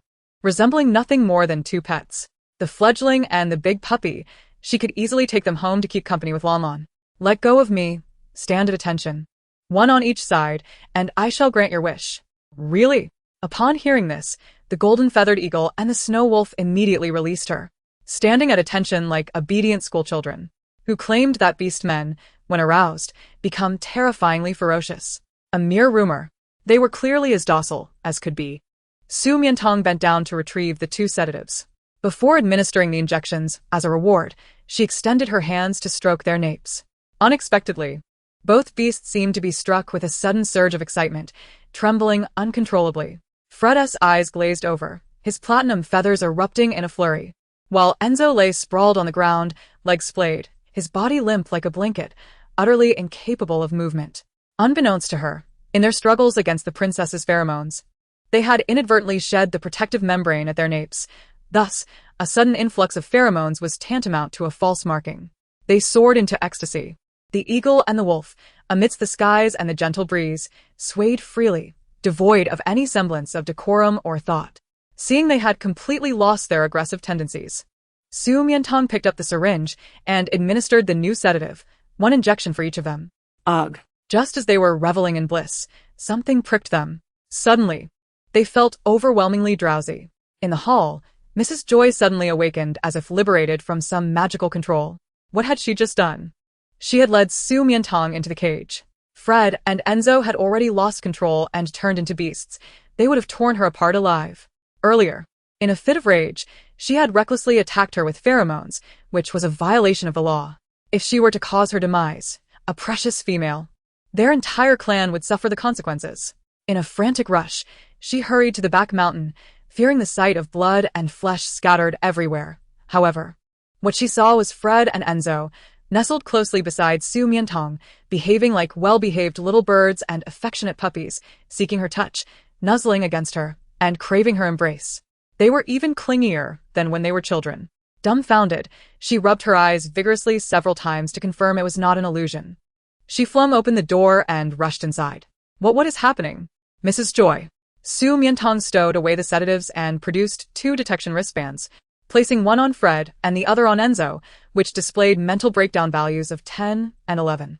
10, 11? Those are alarmingly low values that only infants possess. Mrs. Joy's jaw nearly dropped in astonishment. How did you manage this? I told you, I am a researcher at the Imperial National Academy of Sciences. This is my latest developed sedative, and it appears to be yielding promising results. She had actually used the sedative to save Fred and Enzo's lives, rescuing her 2 sons. In an instant, tears brimmed in Mrs. Joy's eyes, filled with joy, gratitude, and profound guilt for having insulted her in a frenzied state just half an hour ago and for attacking her with pheromones. How despicable. I'm so sorry. Miss Su Mian Tang, for my previous actions I understand. You were merely driven by maternal concern. She could barely contain her eagerness to embrace her sons, who had endured considerable torment, but was met with Fred pecking at her hands and Enzo delivering a merciless kick, as if to say, "You shall not separate me from sugar." Mrs. Joy, oh, you little rascals, have you forgotten your mother now that you have a wife? Su Mian Tang chuckled. They had absorbed the sedative and were in a state of confusion, so Mrs. Joy, please wait outside for a moment. Once I have lulled them to sleep, I will come out. All right, I appreciate your efforts. It's nothing.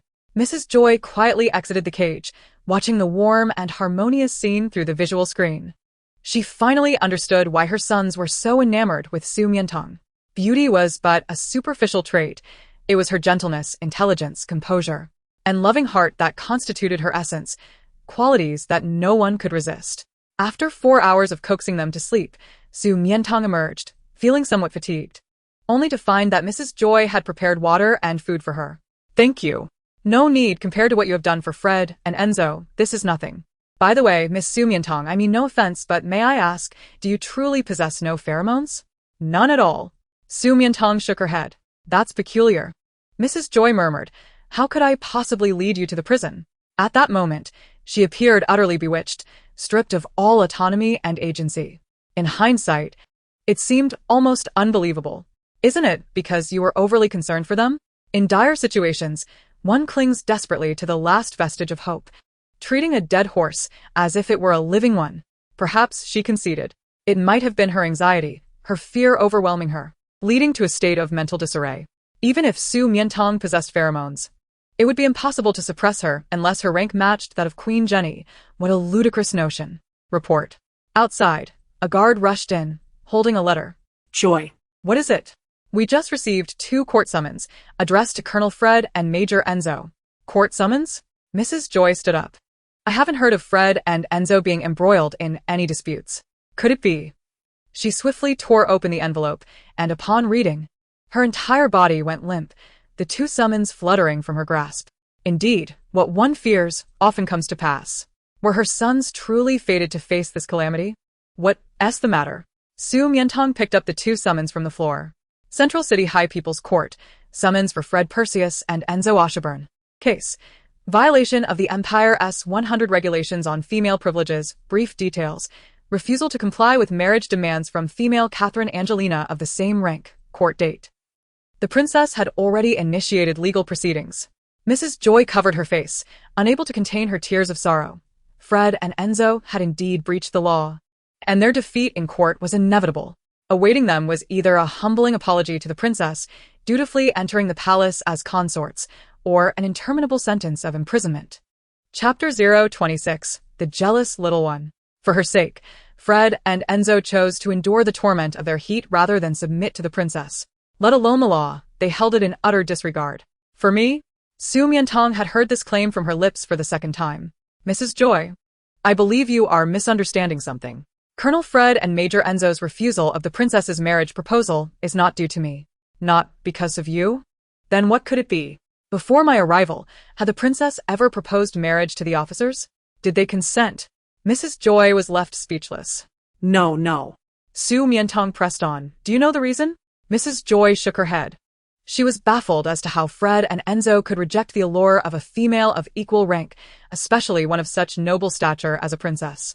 I have perused some texts concerning the empire's circumstances and discovered that in many noble unions, females often demand that males relinquish their careers to remain at home, raising children, especially within the royal family, where appearances must be upheld and public outings prohibited. Thus, I surmise that the two officers decline the marriage because they do not wish to forsake their aspirations as soldiers. Mrs. Joy replied, Becoming soldiers and fighting for our country has indeed always been my son's dream, but I thought the influence of pheromones would outweigh these desires. Su Mian Tang discernet hertots. Madam, are you not aware that your sons are two ambitious individuals with unwavering willpower? Otherwise, they would not have achieved such distinction at such a young age. Upon hearing this, Mrs. Joy felt a wave of shame wash over her, her head drooping slightly. Despite educating her sons for so many years, a mere acquaintance had grasped their essence better than she had. How do you know all this? Did they confide in you? No, it is because I, too, possess dreams for which I am willing to sacrifice everything. Mrs. Joy glanced at the medical kit in her hands, recalling previous remarks. Are you truly a researcher at the Imperial Academy of Sciences? At such a young age as a female, to have developed a miraculous new inhibitor, surely you are no ordinary person. What shall they do? With such stubbornness, will they truly face imprisonment? Su Mian Tang fell silent. There were only a few days left before the court date. You must take care of them, ensuring they safely endure their heat. As for the rest, I shall devise a plan. Devise un plan? What plan could there possibly be? Night fell, and Su Mian Tang returned to the Jiqing Villa district. Upon opening the door, she discovered that the little tiger had awakened, sitting at the entrance with a forlorn expression, waiting patiently. As soon as it saw her, it leaped into her arms. Master, where have you been? Why weren't you by Lamlin's side? Why have you returned so late? Oh dear. Each time it woke, it seemed to grow larger, almost rivaling a small human. Su Mian Tang found it somewhat burdensome to hold, especially after the exhausting day with Fred and Enzo. You're awake? Didn't I tell you that the milk is in the thermos? If I'm out or have an emergency, you should help yourself. She ruffled its head, but just as she was about to set it down, Lan seemed to sense some danger, suspiciously crouching on her lap and sniffing vigorously. That smell, it's from another male. Not just one, but two. An eagle and a wolf. Ah. Something oblivious to danger dares to covet its master. It wished it could swallow them whole. Wow. Seeing it suddenly shaking its head and howling, it seemed to demand an explanation. Master, where have you been gallivanting? You must clarify. Little one, your sense of smell is quite keen. Enough. I'm very tired today. No way. The little tiger was relentless. Su Mian Tang, nearing the point of losing control, cradled its head and planted a kiss on the royal emblem at its center. Lan immediately stiffened. Master, is it kissing me? A wave of immense joy unexpectedly enveloped it. It tilted its head back, closing its eyes involuntarily, its eyelashes quivering nervously, mirroring the rhythm of its heart. Is that sufficient, my little jealous one? They're my saviors. Oh. After being kissed for what felt like an eternity, the little tiger appeared somewhat bashful, meandering about as if preoccupied. Once she lay down on the sofa to sleep, it leaped over, grasping a blanket to cover her. Saviors? Just as the master saved it? Well then, that's acceptable. However, it could mask their sense entirely. Sitting beside the sofa, it gazed at the girl's exquisitely beautiful face, licking its lips as it commenced its favorite endeavor. The next day, Su Mian Tang, recharged and invigorated, began contemplating how to assist Fred and Enzo through their predicament. Although she lacked legal knowledge, she understood experimentation. In a laboratory, regardless of how potent a reagent might be, there would always be components that counteract it. Therefore, to extricate them from the bonds of marriage with the princess, she must delve into the marriage laws for potential solutions. Yet, after tirelessly scouring the empire's marriage laws, she found nothing of use. Every article supported the princess's actions, particularly the derived 100 regulations on female privileges. Just as she felt disheartened, her gaze fell upon the thick tome at the bottom labeled the Imperial Constitution. The Constitution serves as the fundamental law of the nation, safeguarding the most basic rights and obligations of its citizens. Since its inception, it has been an unyielding principle that all derived laws must defer to the Constitution in the event of any conflict. Clinging to her last shred of hope, she turned the page and, to her astonishment, found something truly useful.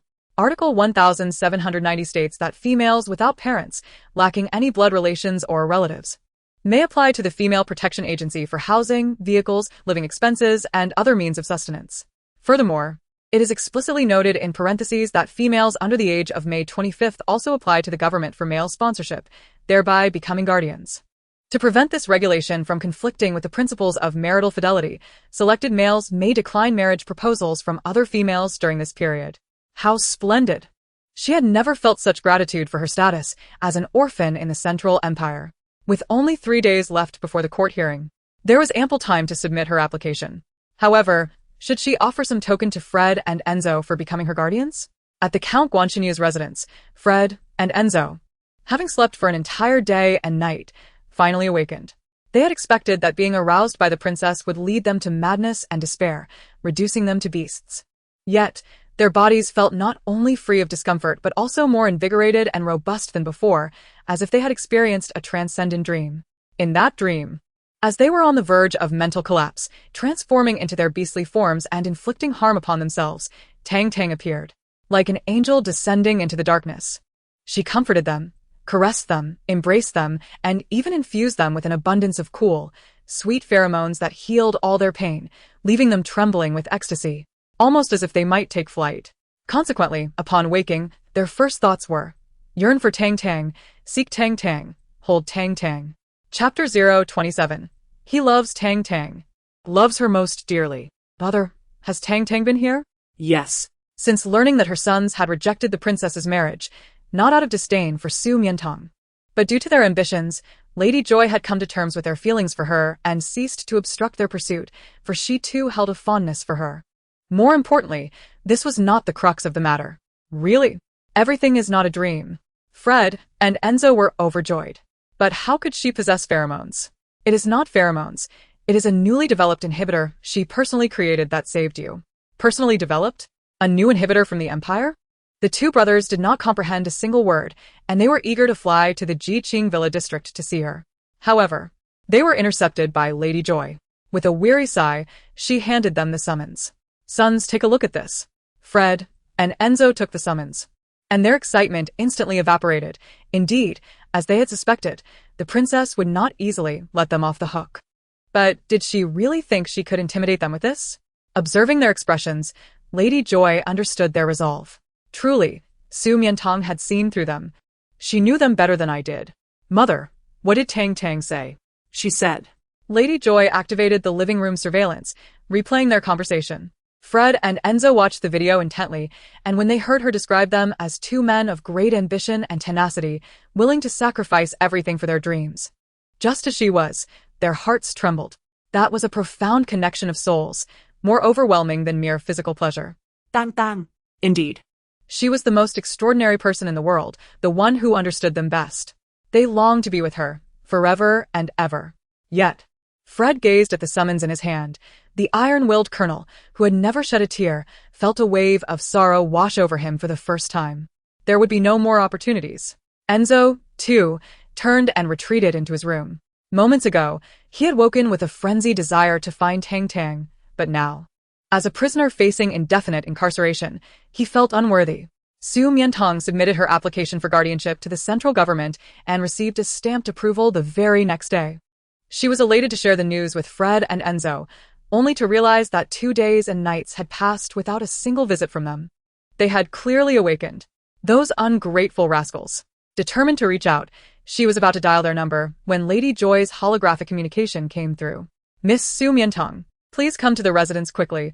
Fred and Enzo are on the verge of tormenting themselves to death. What? Su Mian Tang's expression hardened. Was there an issue with the inhibitor? Were there side effects? What had happened to them? They have locked themselves in their room for 2 days and nights without eating a morsel, drowning their sorrows in alcohol. At this rate, they may not survive until the court hearing. So they were merely sulking. Su Mian Tang breathed a sigh of relief. It's all right. Let me handle it. In the pitch-black room, Fred and Enzo were inebriated, languidly slumped in a corner, surrounded by crumpled cans. They repeatedly picked up the cans, incessantly pouring liquor, mumbling incoherently, "Tang tang, tang tang." Ding. A particularly persistent ringtone echoed, causing both of them to startle. Tang tang. Although they yearned for Su Mian Tang every moment, upon seeing her holographic number, they hesitated and faltered. They were about to become prisoners. They should have no further dealings with her. After 2 failed attempts to reach her, just as Su Mian Tang was preparing to call again, if she received no response, she would go directly to the Count's residence to find them. The call connected. It was Fred. Hello. Just that one word revealed his despondency, his melancholy, and a hint of deliberately feigned indifference. You're awake? Yes, is there something? No. Listening to his affected aloofness, Su Mian Tang felt a smile creeping onto her face. Colonel, if your acting skills are lacking, you needn't put on a show. I've heard you received a court summons and are facing life imprisonment. Since we've known each other, should we not meet for a final farewell? The words final farewell struck a significant blow to Fred's spirit. Indeed, it would be the last meeting. In prison, he would never see Tang Tang again. He could no longer maintain his facade, and hoarsely agreed, all right. Perhaps this final meeting would be enough to support him through the long, dark days of incarceration. And what about Enzo? Although he was often jealous of his younger brother, this last meeting was not only for him, but also for Enzo. Enzo? Oh, let him be. I've called him several times without a response. He probably has no feelings left for me. It's fine if he doesn't come. Next door, Enzo, with his keen wolf-like ears, perked up and sprang from the ground. He had to. He loved Tang Tang, loved her most dearly. Without a moment's hesitation, Su Mian Tang. Tang Tang, I want to see you too. Su Mian Tang covered her mouth in laughter. All right, let us set a place. I'll send you the location. After hanging up the holographic call, Fred and Enzo immediately sprang into action, showering, shaving, tidying their hair, and changing clothes in one fluid motion. In the hall, Lady Joy was anxiously pacing, unsure of what to do when she suddenly spotted her 2 sons, who had been moping around in their rooms, emerging. Not only had they come out, but they also appeared neatly groomed and strikingly handsome. After 2 days of her heartfelt pleading, they seemed to have ignored her entirely, yet one holographic call from Su Mian Tang had them eagerly rushing out. What a stroke of misfortune. How could she have given birth to 2 pure-hearted romantics? Fred and Enzo arrived at the western city following the coordinates, just in time to see Su Mian Tang descending from her flying vehicle.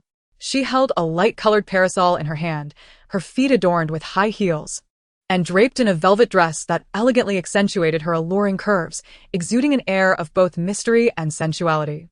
Around her neck was a delicate lace choker, while her hair was loosely pinned up, with a few stray strands cascading down, creating a breathtaking beauty that seemed almost ethereal, leaving onlookers breathless. Even though they had seen her countless times before, the 2 brothers were utterly captivated, their eyes glued to her in a state of awe. She was simply too beautiful. He thought they would never forget her, not even in the confines of a prison, until the end of their days. Come here, Su Mian Tang beckoned them from a distance. Noticing their lack of response, she approached them. What's wrong? Have you been cooped up at home and turned silly?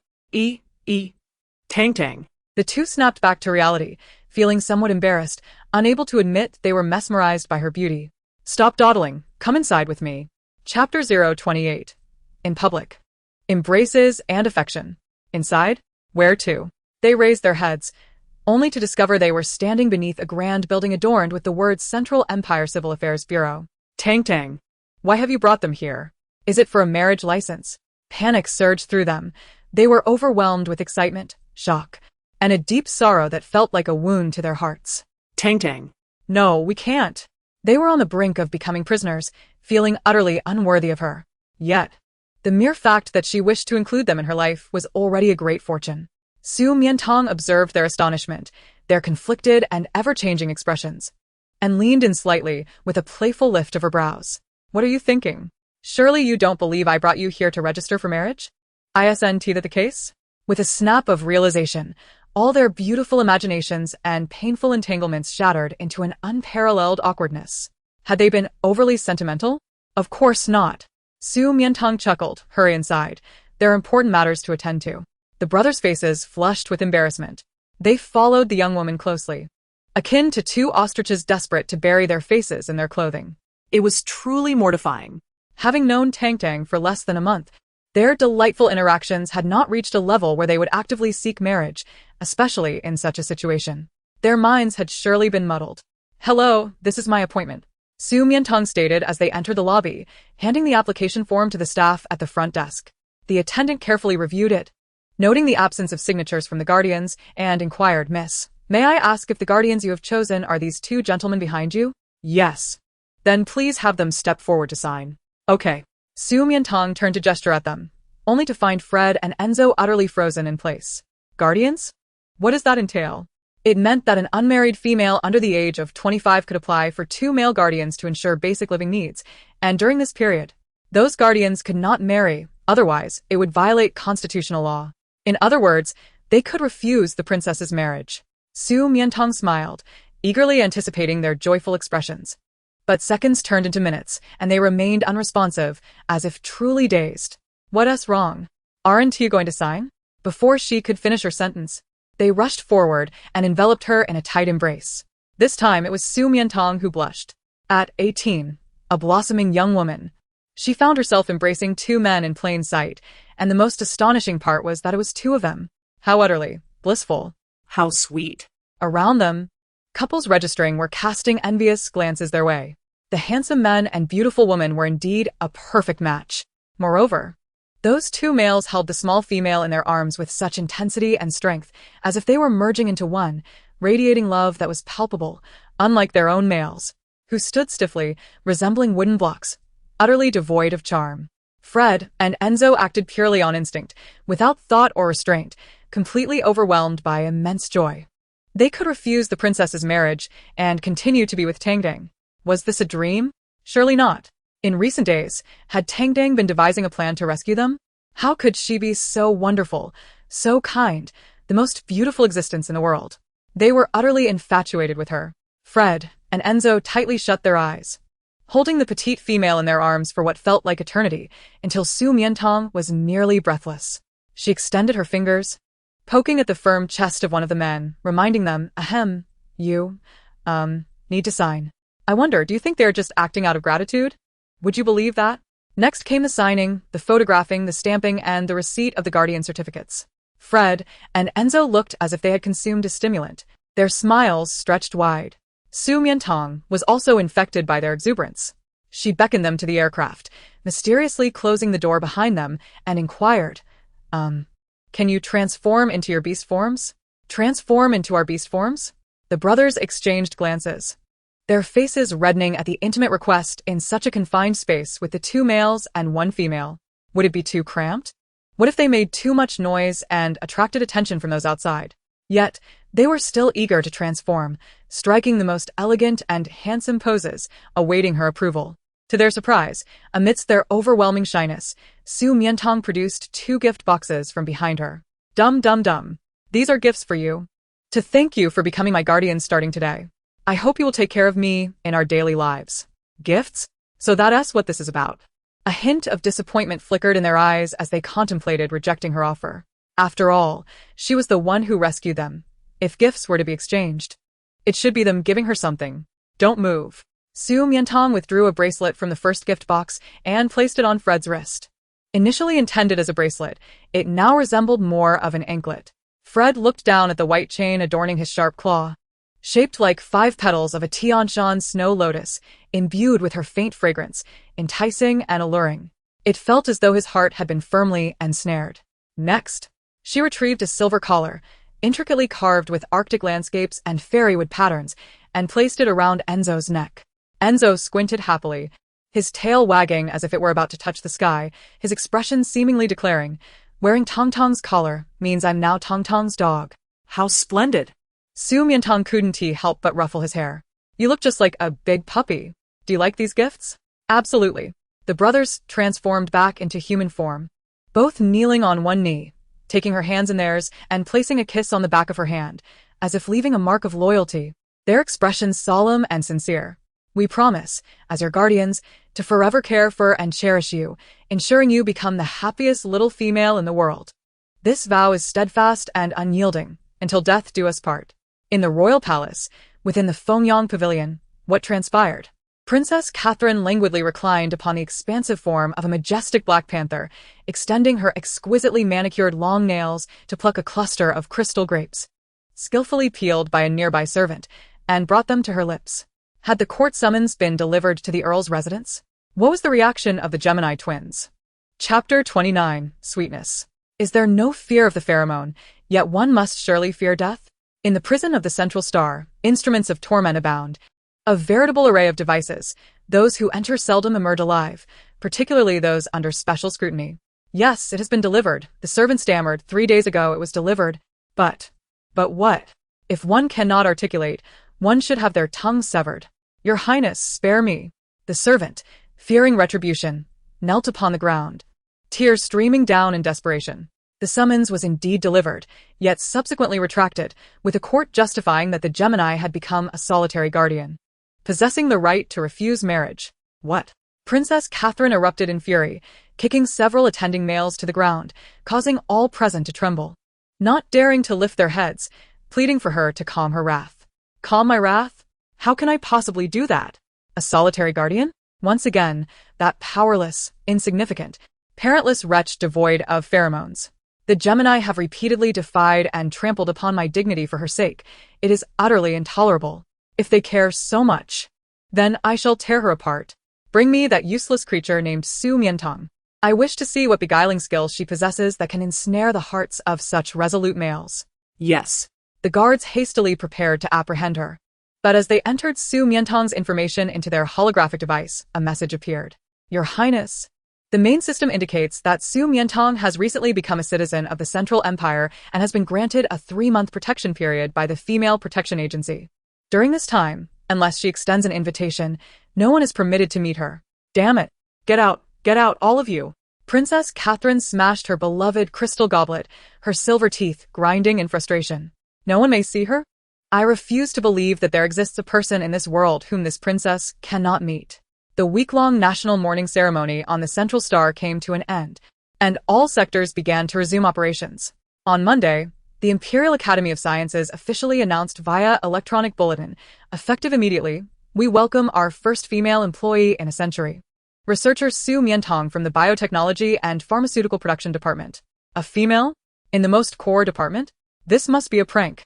The moment the announcement was made, thousands of employees were left in shock, gathering before the building, eager to witness the singular female researcher.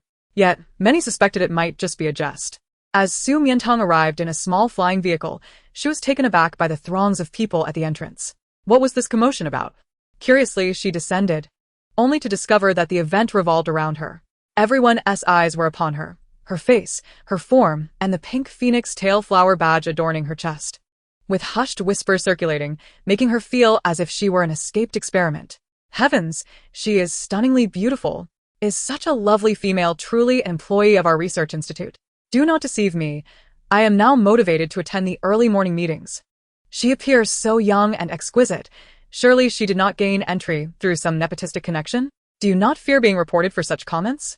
Do not be envious. She has legitimately passed the 5 elders examination and submitted a perfect internal test paper. The last to achieve such a feat was the director. Our institute has produced such a brilliant and beautiful genius. It is akin to a century-old iron tree finally blooming, a gift from the beast god. Look at the Mechanical Institute next door. How will they compete with us now? I have never seen a pink badge before. It complements her so well. I have never known anyone who can wear a work uniform so beautifully, so captivatingly, that one cannot look away. I wonder if she has a male partner? If she does, would she consider taking on more? I am willing to bear the number tag of love and wait from this moment on. Even if I am the 10,000th in line.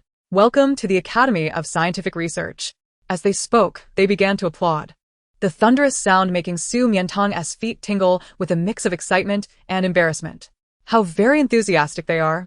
Fortunately, she had brought gifts for her colleagues on her first day, sparing her the awkwardness of simply standing there, though it seemed she hadn't brought enough. Thank you. Thank you, everyone. I have prepared a small gift for you all. These are handmade candies. She produced several bags of cotton candy from her bag. Upon seeing this, the crowd surged forward, clamoring for a piece. Once tasted, their expressions transformed into sheer delight. How could such confection be so fragrant, soft, and sweet? Those who had harbored even a flicker of doubt regarding her abilities were now completely captivated. How could one who creates candies 1,000 times more delectable than those from the Stellar Beauty Mall not be a genius? Lucille stood at the fringe of the crowd, observing Su Mian Tang bask in adoration, a flicker of pride illuminating his gaze. Like the other employees, he felt compelled to draw closer, eager to partake in the sweets she had made. However, when Su Mian Tang reached out to him, she deliberately passed him by. His outstretched hand froze. Mian Tang, why not share with me? In the next moment, a bag of cotton candy descended upon him, accompanied by her slightly tilted figure. Director, could you assist me in distributing these? I will save a special one for you later. Special? His heart skipped a beat, freezing for several seconds. Was he somehow unique in her eyes? How fitting they appeared together, the director and Su Mian Tang, a pair of talented individuals. Indeed, distributing sweets together, they resembled a newlywed couple. Lucille felt his face flush as he turned to hand out another piece of candy. Those who received the candy were stunned. Not by the confection itself, but by the sight of the usually stoic director blushing. As the crowd gradually dispersed, Su Mian Tang gathered her wrapping and approached Lucille, surprised by the enthusiasm of her colleagues. That warmth is reserved for you. Others do not enjoy such privileges. Lucille lowered his gaze upon her. Mian Tang, on your first day, I will take you to familiarize yourself with the laboratory to understand the current projects and specialized equipment we are developing. The laboratory? Is it for the pharmaceutical department? No, it is my private laboratory. The director's private laboratory? She was aware that it was a restricted area. Even the 5 founding elders were not permitted to enter. He was taking her there on her very first day. Is this treatment reserved solely for me, unlike for others? Lucille's ears tinged with warmth as he turned away. I was merely jesting. Su Mian Tang hurried to catch up with him. Chapter 30. The Charm of the Fox Clan. Lucille did not mind her jesting, rather. He feared that if he lingered any longer, she would see the flush of his cheeks and the emotional turmoil he struggled to contain. Su Mian Tang entered the private laboratory, her sense of awe rivaling that of her clandestine foray into the number 1 lab. The room was replete with machinery, potions, auxiliary tools, and an array of models. She leaned forward, scrutinizing the labels of the experimental products amassed over the past week: whitening serums, spot creams, and moisturizing lotions, all designed for women. As Lucille emerged after changing into his work attire, he found the young woman intently examining a bottle of hair growth liquid, which bore a feminine name, Lisa. He hurried over, eager to clarify, fearing that a moment's delay might lead to misunderstanding. Mian Tang, these are products developed in collaboration with the Institute and female protection organizations. Due to certain aesthetic imperfections and anxieties among some females in the empire, they are often misled by unscrupulous products from dubious establishments, resulting in harm. Hence, the official decision to launch skincare and therapeutic items. This is a list of volunteers, not custom orders. Su Mian Tang nodded. Was the female in the park that day part of this as well? Indeed. There was one named Amy. Do you recall her? Yes. She suffered severe burns on her left cheek in childhood, leaving behind extensive scarring, which has led to deep-seated insecurities and suicidal thoughts.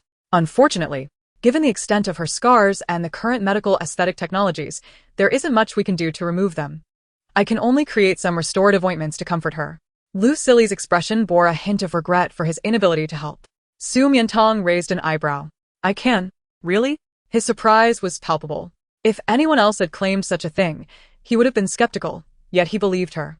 For him, this would be monumental news. Yes. But I will need your assistance and access to your restricted laboratory. It would be my honor. How may I assist? Patience, first, Su Mian Tang said as she produced a square gift box from behind her. Here, a confection I promised to give you. Thank you, Mian Tang. Lucille accepted it with great care, opening the lid to reveal a layer of shiny aluminum foil delicately wrapping round candies, a testament to the creator's thoughtfulness. However, upon unwrapping, he discovered the candy was a rich brown, with a harder texture, unlike the soft, fluffy white candies distributed to others earlier. What is this? This is a new flavor I have developed. Would you like to try? Certainly. Lu Silly bit into it without hesitation, only to have his brows furrow in an instant. It was bitter. Just as he suspected it was a prank, he caught the glimmer of eager anticipation in her eyes. Perhaps it was merely an experimental mishap. How does it taste? Very sweet. As Lu Silly prepared to flatter her despite his initial impression, a robust and rich aroma surged forth. A smooth texture and faint sweetness exploding on his palate, filling his eyes with astonishment. What kind of candy is this? How can it be so extraordinary? It starts bitter and ends sweet. Without needing him to speak, Su Mian Tang discerned his delight from his expression. This is called chocolate, made from cocoa paste and cocoa butter. It harmonizes bitterness, saltiness, aroma, and sweetness to create such a unique delicacy, a feat only someone as remarkable as you could accomplish. Having consumed only one piece, Lu Silly carefully set the remainder aside. What's wrong? Do you not like it? Quite the opposite, but let us proceed with the experiment. This was something she had crafted for him. He wished to preserve it, savoring it slowly. Very well. Next, Su Mian Tang presented her treatment philosophy for Amy's scars, detailing the necessary drug preparation process. Due to her unfamiliarity with the experimental apparatus, she articulated her thoughts while Lu Silly executed the tasks.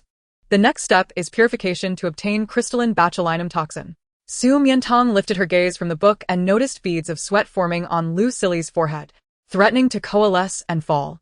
She quickly retrieved a handkerchief, standing on tiptoe to gently wipe it away. In that moment, Lu Silly's test tube slipped from his grasp with a clatter, but fortunately, Su Mian Tang's quick reflexes allowed her to catch it just in time. She breathed a sigh of relief, grateful it had not fallen. That substance was toxic. My apologies. Lu Silly seemed momentarily dazed. Her act of wiping his sweat, her fingers brushing against the delicate silk handkerchief, felt akin to her caressing his face, sending an electrifying sensation coursing through him. No harm done. Please continue. Of course. Lu Silly adjusted himself and resumed his work, yet his focus was drastically altered, particularly as she stood close to him for safety, their bodies nearly touching. In the quiet atmosphere, he could hear the subtle rustle of fabric, feel her every breath, and catch a whiff of a faint floral fragrance, a scent reminiscent of the fuchsia flower, sweet and gentle, akin to a pheromone that beckoned him to draw closer. He faltered in his operation once more. Apologies. Excuse me. I'm so sorry. After several blunders, Su Mian Tang regarded him with surprise. What is happening? You were doing so well before. Lu Silly removed his gloves, realizing he could no longer continue. The usually composed and rational director was struggling for the first time. With her beside him, he found it impossible to concentrate, his mind filled with whimsical fantasies, akin to the allure of night. Could it be that her presence was a distraction? Or perhaps it was her act of wiping his sweat that made him self-conscious. After all, it was then that he began to falter.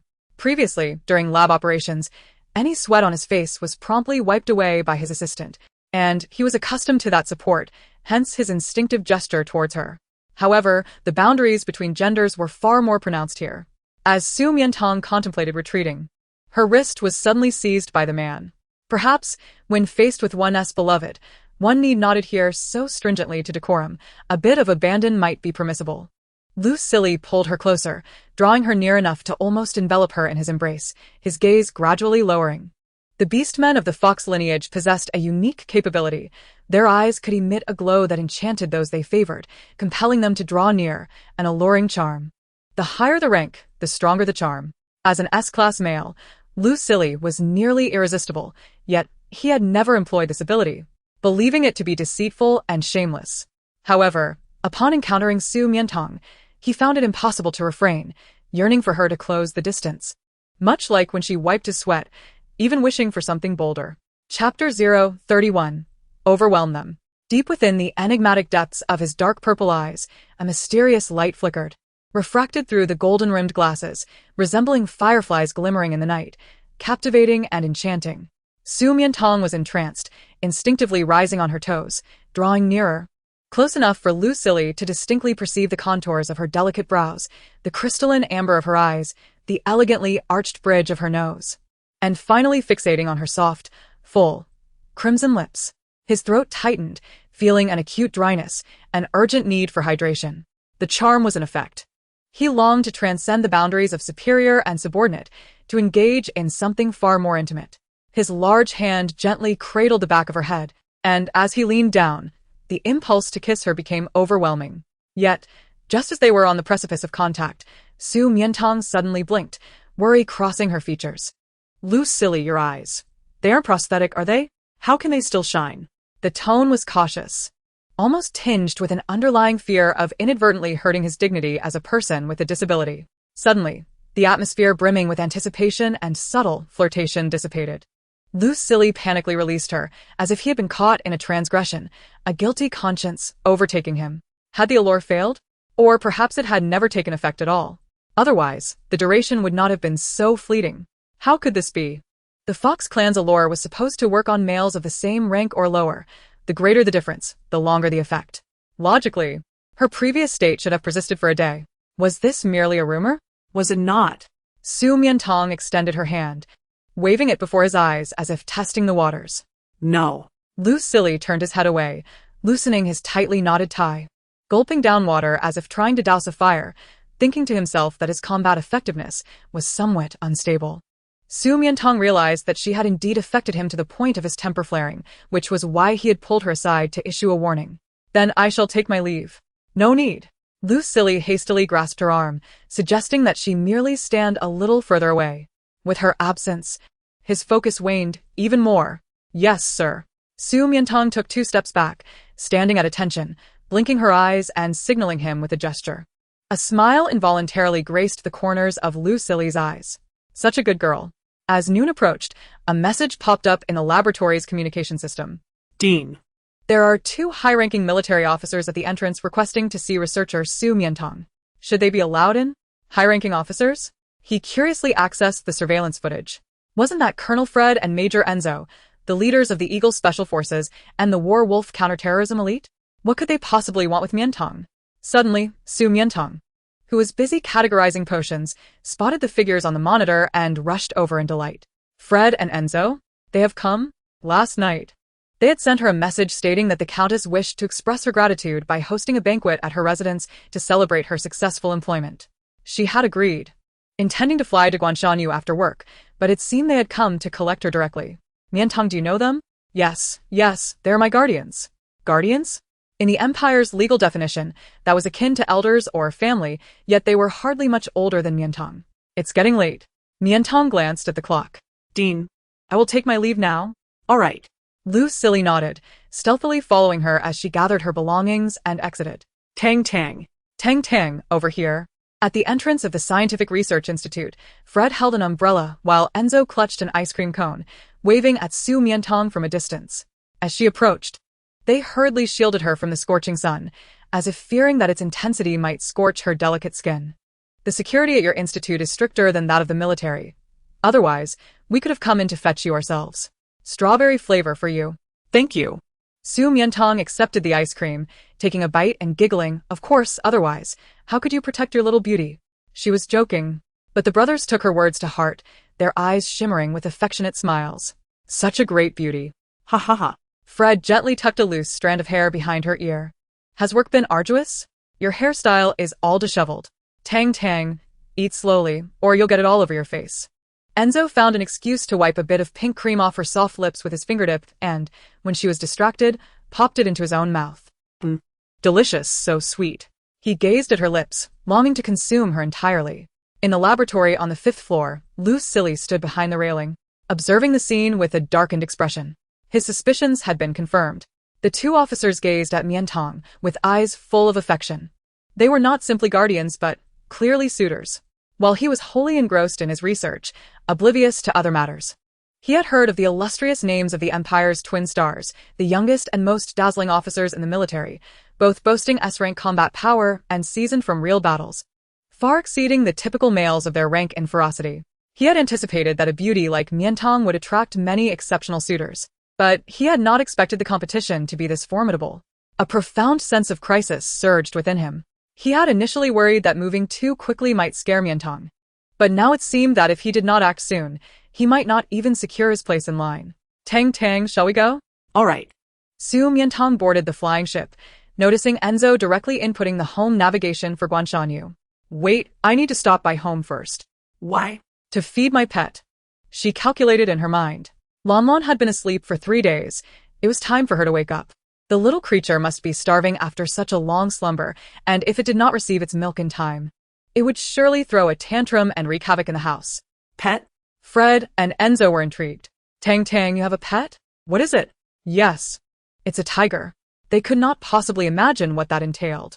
Su Mian Tang deliberately teased them. It's a very cute little thing. You'll see when you arrive. Cute? Fred and Enzo envisioned kittens, bunnies, or puppies, never expecting that as soon as the door opened, a large white figure accompanied by a fierce roar would rush toward them. Roar. Su Mian Tang, hearing that somewhat familiar yet strange sound, immediately reacted, rushing forward to intervene. Lanlon. No.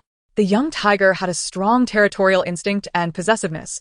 Even the scent of other males on her would provoke jealousy, let alone bringing them home, which would surely incite its fury. She should have anticipated this and approached the situation more cautiously instead of rushing in as she had. Fred and Enzo, possessing S-rank combat capabilities, could easily handle an adult tiger, much less a mere cub. However, Lanlon's sudden assault would undoubtedly result in injury to them. Wait. Lanlon has managed to take them both down? Chapter 032, My Sweetheart. Not only was Su Mian Tang astonished, caught off guard, and knocked over, but even the twins, who had no chance to resist, widened their eyes in disbelief, their pupils dilating in shock. General! The two exclaimed in unison. Su Mian Tang was taken aback. Lanlon pinned them down, baring its teeth in a fierce display, but after catching their scent, it lost interest and released them, as if merely asserting its familial dominance, with no intention of causing harm. Rising, it resumed its harmless demeanor, bounding towards Su Mian Tang with joy. Master, you're back. Master, I missed you so much. Master, look. I didn't eat your saviors. Aren't I good? Come give Lanlon a kiss and a hug. Ah. Su Mian Tang stumbled back 2 steps, nearly overwhelmed by its weight. Lanlon, how have you grown again? Lanlon was quite pleased with its current size, its claws able to grip firmly around its master's delicate waist, its head nuzzling against her ample bosom, creating an utterly comfortable sensation. It continued to nuzzle against her, emitting soft purring sounds as it reveled in affection. Su Mian Tang believed that its actions were an indication of hunger, signaling a desire for milk. She affectionately ruffled its head and smiled indulgently, saying, "All right. I shall prepare a bottle for you right away. However, first allow me to introduce you to 2 individuals." Turning her head, she was taken aback to find Fred and Enzo frozen in place, their eyes wide with astonishment and skepticism as they stared at Lanlon. "What is the matter with you two? Surely, Lanlon hasn't harmed you? But, is that truly General Aslanti?" They pondered. Born of the illustrious Duke of L's lineage, this rare and noble mutated white tiger was unparalleled in the world, with only the general himself representing its kind. Yet, the general was known for his cold, rebellious, and bloodthirsty nature, having always shunned the company of women. How could he display such playful affection towards a female? What? Su Mian Tang exclaimed, momentarily taken aback, before bursting into laughter as if she had heard the most absurd joke. Impossible. Ha ha ha, it is merely an ordinary little tiger. An ordinary white tiger? How can that be? The two remained unconvinced. To assuage their doubts, Su Mian Tang summoned Xiaomi and conducted an examination of Lanlon on the spot. Aside from a slight increase in bone age and an upgraded health status to excellent, nothing else had changed. See? There you have it. After meticulously reviewing the examination report several times and observing the white tiger nestled in Tang Tang's arms, suckling a bottle of milk like a gentle cub, devoid of any of the general's imposing demeanor, Fred and Enzo's skepticism was finally dispelled. Indeed, what were we thinking? How could the general possibly survive a miasma bomb? They mused. As for the species, it was plausible that in recent years, with the central star enjoying peace and tranquility, many rare species had re-emerged. Nevertheless, they still expressed concern over Su Mian Tang's decision to raise a tiger. "Tang, how did you come by this white tiger?" "I found it in the Star Trace Garden. It is a fierce beast, innately savage. A moment's inattention could lead to injury, especially now that it has grown so large. It should be sent to a wildlife protection agency post-haste." "Are you courting disaster?" Lanlin's ears perked up, and its fiery eyes flashed with a menacing glare, causing the Gemini twins to flinch inwardly. In deference to its owner, it refrained from attacking them. How dare they incite its master to abandon it? It contemplated plucking every feather from the offending bird, turning it into a decorative flower, and skinning the wolf alive to craft a fur coat for its master. As it removed the milk bottle, it prepared to unleash its wrath, only to be subdued by Su Mian Tang's hand atop its head, sealing its power and compelling it to drink milk without waste. Strangely, despite its rare breed, it was merely an ordinary tiger. Yet why did it feel an innate sense of dominance when gazing upon them? Fred and Enzo exchanged puzzled glances. I understand, Su Mian Tang murmured, Lowering her gaze as she gently stroked the little tiger's head. The deep affection and adoration in her touch elicited a proud wag of its tail. Do you see? My master loves me most. When she first found Lanlon, she intended to send it to a wildlife protection agency, but the funeral of Aslanti delayed her plans, compelling her to adopt it instead. After spending countless days together, their bond had deepened significantly. She had grown accustomed to bathing it, preparing its milk, grooming its fur, providing medical care, and playfully teasing it, while it relished being close to her, giving her massages, and being affectionate. The thought of sending it away now filled her with immense sorrow. It was her first pet, and she had promised to take responsibility for it. Moreover, it was remarkably perceptive, discerning her every glance and expression, and if it were to learn she no longer wanted it, it would surely be devastated, angry, perhaps even harboring hatred towards her. Yet it was growing larger, making it increasingly difficult to keep. Furthermore, it was illegal to privately raise protected animals within the empire. Perhaps just a little longer, she thought. Su Mian Tang considered saying that its wings had yet to heal, but recalling how Lanlon seemed self-conscious about its broken wing, she opted for a different explanation. Its wounds have not yet healed. Once it does, I will personally see it off. Please, you two, sit and enjoy some tea while I tidy up its belongings. Tang Tang, let me assist you. No need. Do not disturb its time alone with me. The little tiger, gripping the milk bottle, strutted proudly behind the young lady as they ascended the stairs. Lanlon, what brings you here as well? The mere thought of having to part with it made Su Mian Tang's heart ache. She was not one to relish sudden farewells. There were so many things she wanted to say, so many matters to convey. After stewing on her thoughts, just as she was about to speak, she noticed the little tiger had discarded the milk bottle and sprawled across her bed, exposing its belly, fast asleep. It is my master's bed. It was familiar, imbued with a sweet and comforting scent. Since being scolded for sneaking milk last time, it had not had the opportunity to return. How nostalgic, how comfortable. It longed to sleep on its master's bed forever. Full and now asleep, are we, lazy tiger? Su Mian Tang chuckled, Rubbing its fluffy belly and leaning down to place a gentle kiss on the king mark on its forehead. Sleep well, my little sweetheart. Leaving her coat behind to serve as a comforting blanket for it, she descended the stairs. Fred, Tang Tang, where's the white tiger? Chapter 033. She was intoxicated. It is asleep. Enzo, will it be all right alone at home? Should we take it with us? No need. It is very well behaved, and according to its cycle, this sleep will last at least 10 days. 10 days? What kind of tiger sleeps that much? Su Mian Tang laughed. By the time it wakes up, its wings should be healed. At the Earl's residence, Guanxinyu, early in the morning, Mrs. Joy was bustling about, organizing decorations, food, and guests, leaving Su Mian Tang utterly astonished upon her arrival. What she had expected to be a simple meal now resembled a grand banquet, with invited guests curiously encircling her. You are so beautiful. I heard you are a researcher at the Imperial Academy of Sciences. How impressive. Miss Su, so young yet so beautiful and intelligent. No wonder.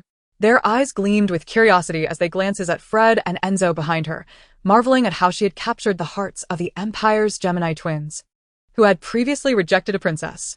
With the banquet fully prepared, Mrs. Joy approached, warmly grasping Su Mian Tang's hand. Mian Tang, come join me at the table. Auntie, this is all too extravagant. You are far too gracious. What is this? Since Fred and Enzo have become your guardians, we are family now.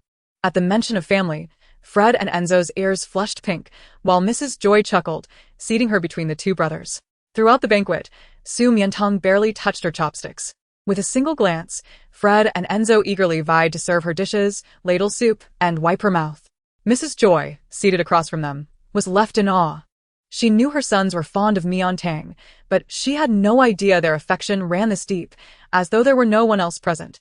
They seemed ready to pick up their bowls and feed her themselves.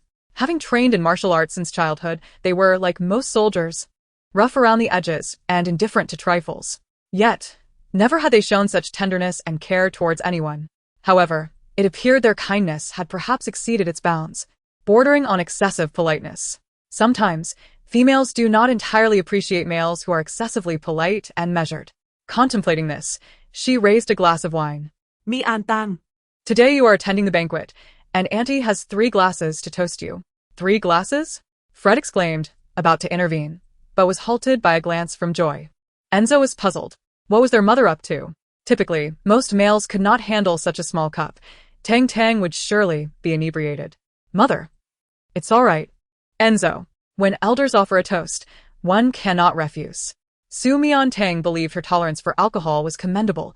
She had outrunk many colleagues before, and 3 glasses were nothing to her. This first glass is to congratulate you on your successful entry into the National Academy of Sciences as a researcher, bringing honor to us females. Thank you, Auntie. Su Mian Tang downed it in one gulp, finding the taste quite agreeable.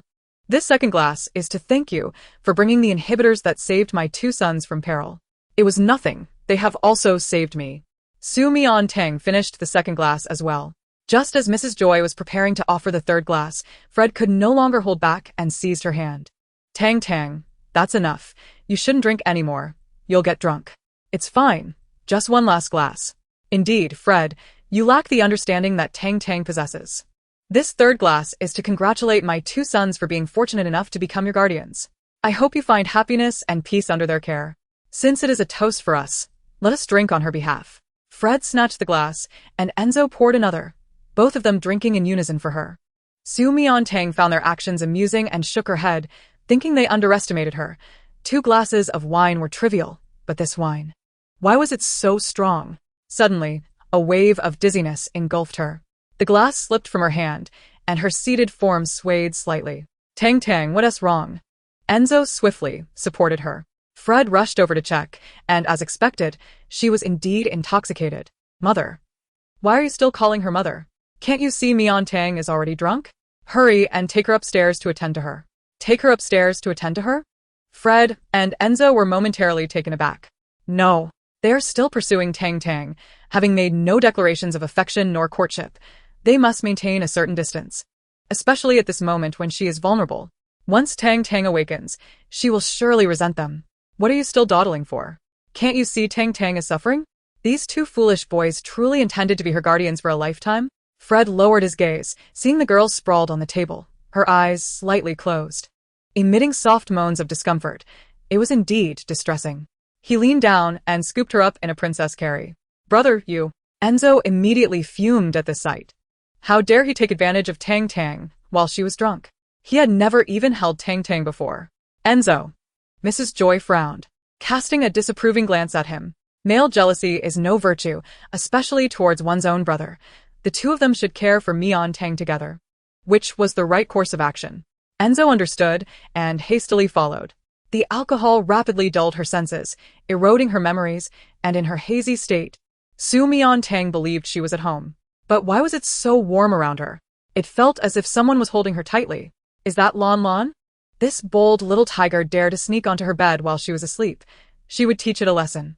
With that thought, she opened her mouth and bit down on its ear. Fred, who was hurriedly ascending the stairs, froze in his tracks. Her warm, moist touch had enveloped his throat in an unexpected intensity, accompanied by the tantalizing sensation of her tongue gliding along his skin, stirring a primal urge within him. His body trembled slightly, his face flushed to an unbecoming degree, and he tightened his embrace around her, as if trying to meld her into himself. He was overwhelmed by excitement, yet Su Mian Tang seemed unsatisfied with the taste. Lon Lon, why have your ears become so hard? They don't taste good. She swayed her head, gently rubbing against his chest, her soft murmurs laced with a light panting of intoxication, causing Fred's blood to rush to his head. He was in a state of disarray. With each step, it felt as though he was walking on the edge of a knife, immensely laborious. This sensation was reminiscent of the time he had been induced into a frenzy by pheromones, but then he had only felt torment in the presence of a princess. Now, It was bathed in sweetness, with the sole torment being that he could not succumb. Tang, tang, tang. Do not tempt him so. He had no resistance to her. Uttering another word might lead him to commit an indiscretion. Gritting his teeth, he suppressed his desires and summoned his willpower to carry her to the second-floor room. Enzo followed closely behind. Enzo, you watch over her. I will fetch water to wipe her sweat. All right.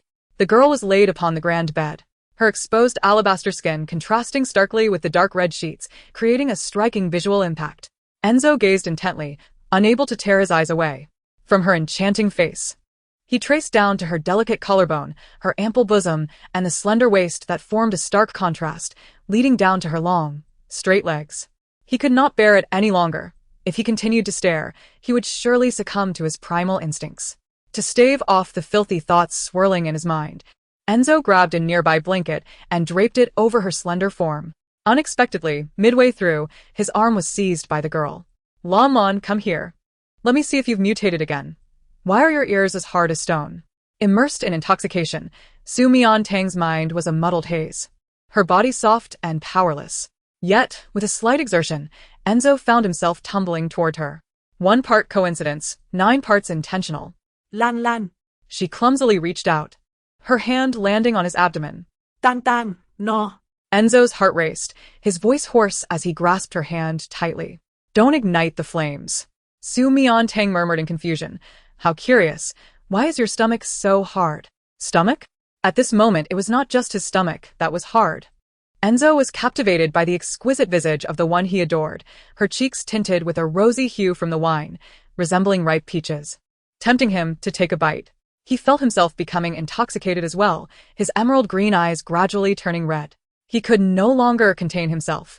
He was on the verge of losing control. He leaned down and kissed her directly. So soft. Fred entered the room with water, only to find Enzo pinning Su Mian Tang beneath him, kissing her cheek.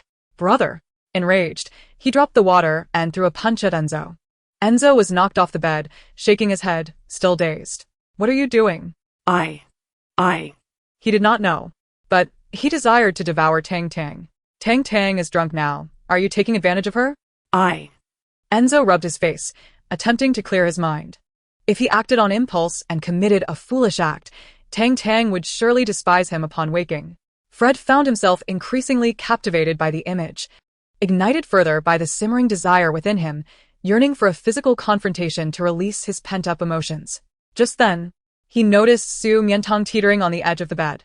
He quickly rushed to support her, carefully placing her back in the center of the bed. A minute later, she was rolling off again. 2 minutes passed, and the cycle repeated. 3 minutes in, within her whimsical world, she was engaged in a playful chase with Lamon. Lamon, stop.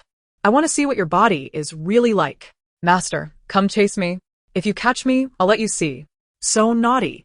Just wait until I catch you. I'll show you how to teach a lesson. The alluring enchantress rolled about on the bed, as if beckoning them closer. Fred and Enzo felt their faces flush crimson, barely managing to steady their racing hearts. Meanwhile, Mrs. Joy discreetly hid away, reassured by the sound of a water basin crashing to the floor, deciding it was safe to leave. Thankfully, those foolish boys were not so naive after all. With such commotion, she wondered whether Mian Tang's delicate frame could withstand the tumult. In reality, it was Fred and Enzo who were being thoroughly stirred. Their sanity and resolve were constantly challenged by the restless movements of the young female. Subtly, it brought back memories of the day of heat, wounds, fervor, and suppressants. The circumstances now bore a striking resemblance, yet without the suppressants. As they pondered this, they soon caught a whiff of pheromones in the air. How intoxicating, how sweet. The fragrance of the elegant Arctic fairy wood and the crisp Tianshan snow lotus wafted from Tang Tang. They hurried over to verify, and indeed it was true. Chapter 35. I've missed you all day. Su Mian Tang dreamed she was playing a chase game with Lamon. However, the disparity in their strengths made it impossible for her to catch up, leaving her utterly exhausted after several hours. When she finally awoke, she gingerly touched her aching head and slowly opened her eyes, only to find a remarkably handsome face mere inches away. Is that Fred? Ah. Startled, she spun around, only to encounter another strikingly similar visage. Enzo. How could they be lying together? Surely, she hadn't tea. Oh no. Panic-stricken, she frantically checked her attire. Thankfully, everything appeared intact. There seemed to be no abnormalities with her body. Nothing must have happened. She must have simply been intoxicated. Phew. What a false alarm. She exhaled deeply, feeling considerably relieved, and stealthily climbed out of bed, careful not to awaken them. After all, she had just gone to great lengths to rescue them from the flames of matrimony. If she turned around and found herself in bed with them, it would be utterly sinful. They would surely despise her for it. A few moments later, Fred and Enzo opened their bloodshot eyes, watching the little female slip away with remarkable speed, utterly charmed. Normally, they wished for her to be by their side at all times, yet this time, they felt an immense relief that she had finally left. If she stayed any longer, they would truly be driven to madness. The two brothers exchanged a knowing glance and silently made their way to the two bathrooms to address their physiological needs. After a prolonged period, they finally calmed down, their rationality gradually returning, allowing them to contemplate another pressing matter. Did the pheromones they detected earlier truly originate from Tangdang? Previously, they had attributed the faint scent to natural body fragrance. Yet, body scent could not soothe their desires, alleviate their emotions, nor render them addicted. Could it be that her severely wounded information sea had healed, or had she undergone secondary differentiation? With this thought, they became excited, realizing it was imperative to take her for another pheromone test. At the Imperial National Academy of Sciences, Department of Biotechnology and Pharmacology, Su Mian Tang officially reported to the department and began to familiarize herself with her new colleagues under the guidance of her supervisor. Miss Su, you are the only female in the institute. Please do not hesitate to ask everyone for assistance if you need it. Thank you, Director. Just as she was about to dive into her work, a familiar voice called out from outside the laboratory, Su Mian Tang, come with me to the private lab. The director? This was the second time the director had summoned her to the private lab. Goodness. After working here for over a decade, she had never witnessed such a precedent, especially for a new researcher. Indeed, that was a place even the 5 esteemed elders were forbidden to enter. Su Mian Tang was puzzled. Are we going back to the Forbidden Zone? I've already been there on my first day. Now, the way my colleagues look at me feels a bit unusual. Director, is there something you need in the private lab? Su Mian Tang rushed out, wondering if the toxin extraction experiment from yesterday had already been completed. However, I still don't know how to use it. The instructions are quite simple. I'll send them to your hollow brain. Just as she reached for her hollow brain, Lucilei grabbed her wrist and led her upstairs. Let us discuss it inside. I've been thinking about it all day. Chapter 36. Driven to the brink of madness by the female hiss. As soon as the words left his mouth, gasps filled the laboratory. Once they were out of earshot, the place erupted in speculation. I've been thinking about it all day. Was the director contemplating an experiment or someone? Well, obviously, since he is holding her hand, it must be about her. Oh my goodness, how blatantly obvious. I'm in awe. Who would have thought that such a composed and rational director could succumb to the throes of love? So, openly disregarding the eyes of others as he whisked researcher Su into the private lab? Who could resist such a beautiful female as Su Mian Tang? A lower-tier male might manage to hold back, but an S-tier male is altogether different. At that moment, no one could decide whom to envy more. As the concoction in the beaker began to boil, Su Mian Tang prepared to add 2 milliliters of saline and 0.5 milliliters of lidocaine. She carefully explained the usage process. But Lucilei's focus was entirely elsewhere, his attention fixated on her rather than the experiment. Mian Tang, those 2 high-ranking officers who came to pick you up yesterday, are they truly your guardians? Yes, why? Oh, it's just that through them I learned of your background. I apologize for not knowing before. It's quite all right. Su Mian Tang understood what he was implying. She was not a true orphan. On Earth, she had loving parents, relatives, and many friends. She had simply been forced into an orphaned existence here. However, with Fred and Enzo as her guardians and a beloved pet at home, she felt quite content. I heard that they refused the princess's advances a few days ago and even endured the torment of being induced into heat in public. When he encountered this news, he was taken aback, his sense of urgency heightened to an unprecedented level. The imperial twins had already turned down the princess's affections for Mian Tang. But to resist the allure of pheromones from a female of equal rank was a feat known only to those who had suffered such torturous experiences. It was evident how deeply they cared for Mian Tang. I was just about to discuss that with you. Su Mian Tang excitedly set down the potion, and later, armed with the newly developed inhibitor she had crafted during the holiday, she went to administer it, achieving remarkable success. This indicated that both the theoretical framework and the components were indeed effective. However, Further experimentation was necessary to gradually reduce data discrepancies before a formal launch could occur. My Mian Tang, truly remarkable. Lu Silly gazed at her with a smile. I knew you could do it. He had long suspected that without the soothing effects of the pheromones or the suppressive influence of the inhibitor, even with their ironclad will, it would be challenging for them to endure the heat of passion, let alone appear as vibrant as they had the previous day. Then Mian Tang, could you develop a new type of inhibitor specifically for me? He lowered his gaze to her, contemplating that he would likely need it often in the future. Of course. Su Mian Tang readily replied, but then added, I still don't know what your beast form is. Would you like to see? Lu Silly cautiously inquired, his eyes sparkling with attention he had never experienced before, fearing her rejection. But surely she would refuse, wouldn't she? Is it okay? Su Mian Tang's eyes lit up, nodding vigorously. Yes, yes, yes. I've been curious for so long. Had she really agreed? So easily? Was she unaware that revealing one's beast form before the opposite sex was akin to courting? Regardless, he could no longer contain himself and directly transformed into his beast form.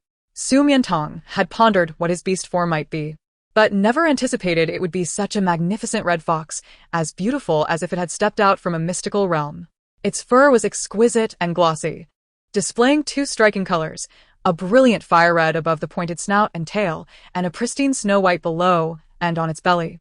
The tail's tip also a hint of white, resembling a vivid sunset intertwined with glistening snow. Its elongated, enchanting eyes, with deep violet pupils, exuded an allure reminiscent of the starry sky. Most astonishingly, a fiery red peacock flower mark blossomed on its forehead, radiating a beguiling charm. It truly resembled a fox spirit. No wonder. Throughout history, foxes have symbolized wisdom, agility, and beauty bordering on the ethereal. Su Mian Tang was utterly captivated, feeling akin to the king who first encountered a nine-tailed fox, overwhelmed with the desire to touch and embrace it. However, she reminded herself to snap back to reality.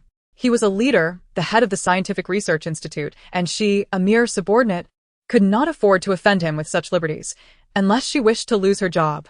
She stared at him intently for 1 second, 2 seconds, 3 seconds. Yet he remained still. The fox's pointed ears twitched slightly as it awkwardly turned its head away. Mian Tang, why are you not reacting? Do you not like my beast form? Perhaps it was natural. The Empire's twin stars were renowned, and it was entirely reasonable for her to find his form less appealing after witnessing theirs. Seeing him turn away, Su Mian Tang inexplicably felt a wave of despondency wash over her. Had she inadvertently hurt the little beauty? Because she had not expressed her feelings? Unsure of her assumptions, she tentatively asked, Lu Silly, your beast form is so beautiful. May I touch it? Touch. The red fox trembled in surprise. She had not anticipated that her first words would be this. Females typically only touch their partner's beast form, symbolizing affection, possession, and the assertion of dominance. It seemed that her earlier desire to see his form was not out of ignorance. He nodded repeatedly, overwhelmed with excitement. Mian Tang could do anything she wished with him. Really? Su Mian Tang exclaimed in delight, removing her gloves. The first thing she did was reach out to touch the peacock flower mark on his forehead, wondering if it was real, if it would glow. Then her fingers gently brushed along his cheek, grazing the plush, pointed ears, which she fondled for a moment, leading her hand down to the cascade of fiery, resplendent fur. The sensation was soft and smooth, akin to the finest silk satin, making it impossible for her to stop touching. She could never get enough. Her delicate hands glided over his face, and the red fox squinted contentedly, long lashes fluttering as it savored her touch inching across its body. Mian Tang, will she like my face? The ears are a bit sensitive. Mian Tang, please let go. Had she truly released her grip? Why did she still want to hold on? Her hands began to wander across his body. Oh, so soft. Oh, so slow. And a delightful itch arose. Why did every passing moment feel so excruciatingly tantalizing? He wished to escape, yet desired her to continue, even wanting to lie down and expose his belly for her to stroke. No, that was too unbecoming. Lu Silly, you are the director. Not merely a male reduced to folly by a female's touch. The red fox desperately suppressed its urges, but its body betrayed it. Every inch touched by the little female blushed crimson, quivering with restraint, struggling not to emit a sound of longing. Minutes later, Su Mian Tang's hands found their way to his lower back. Was it finally coming to an end? Lu Silly felt both relieved and reluctant. However, to his surprise, Su Mian Tang had just begun to delve into the matter. What a large, fluffy, vibrant foxtail. If I could cuddle with it every night, it would be so comforting. She excitedly lifted it, embracing it tightly. In that instant, Lu's Silly was struck as if by lightning. The tail. Mian Tang, no. The fox's tail was not to be touched. He thought she would know this, yet she not only touched it, but embraced it fervently. Mian Tang, don't come closer. The red fox trembled uncontrollably, unable to withstand such overwhelming stimulation, suddenly transforming back into his human form. His transformation was so abrupt that Su Mian Tang did not react in time, still tightly holding him until several seconds later, she noticed something was amiss. Looking down at her hands in disbelief, letting out a startled scream as she immediately released him, bouncing back several steps, her face flushed with embarrassment. Lu Silly, why did you suddenly change back? You didn't even give me a heads up. And how could the fox's tail be? This is so strange. Especially considering that she had just held him in such a captivated manner. Now, recalling it, she felt utterly mortified, wishing she could vanish from existence. She turned to flee toward the door of the private laboratory, but then noticed that Lu Silly was acting rather peculiarly. No, quite alarmingly so. His face was flushed. Beads of sweat glistened on his brow, and he was breathing heavily, his pale hands gripping the lab table, veins standing out, as if he were on the verge of collapsing. Are you all right? Su Mian Tang approached him, with concern. The moment Lu Silly sensed her presence, his whole body tremored again. Mian Tang, don't come closer. What's wrong? Su Mian Tang had never heard him speak to her with such a commanding tone. Did her earlier flirtation frighten him? I think I'm in heat. His mind was clouded, rationality fading, blood boiling, an unbearable heat coursing through his veins.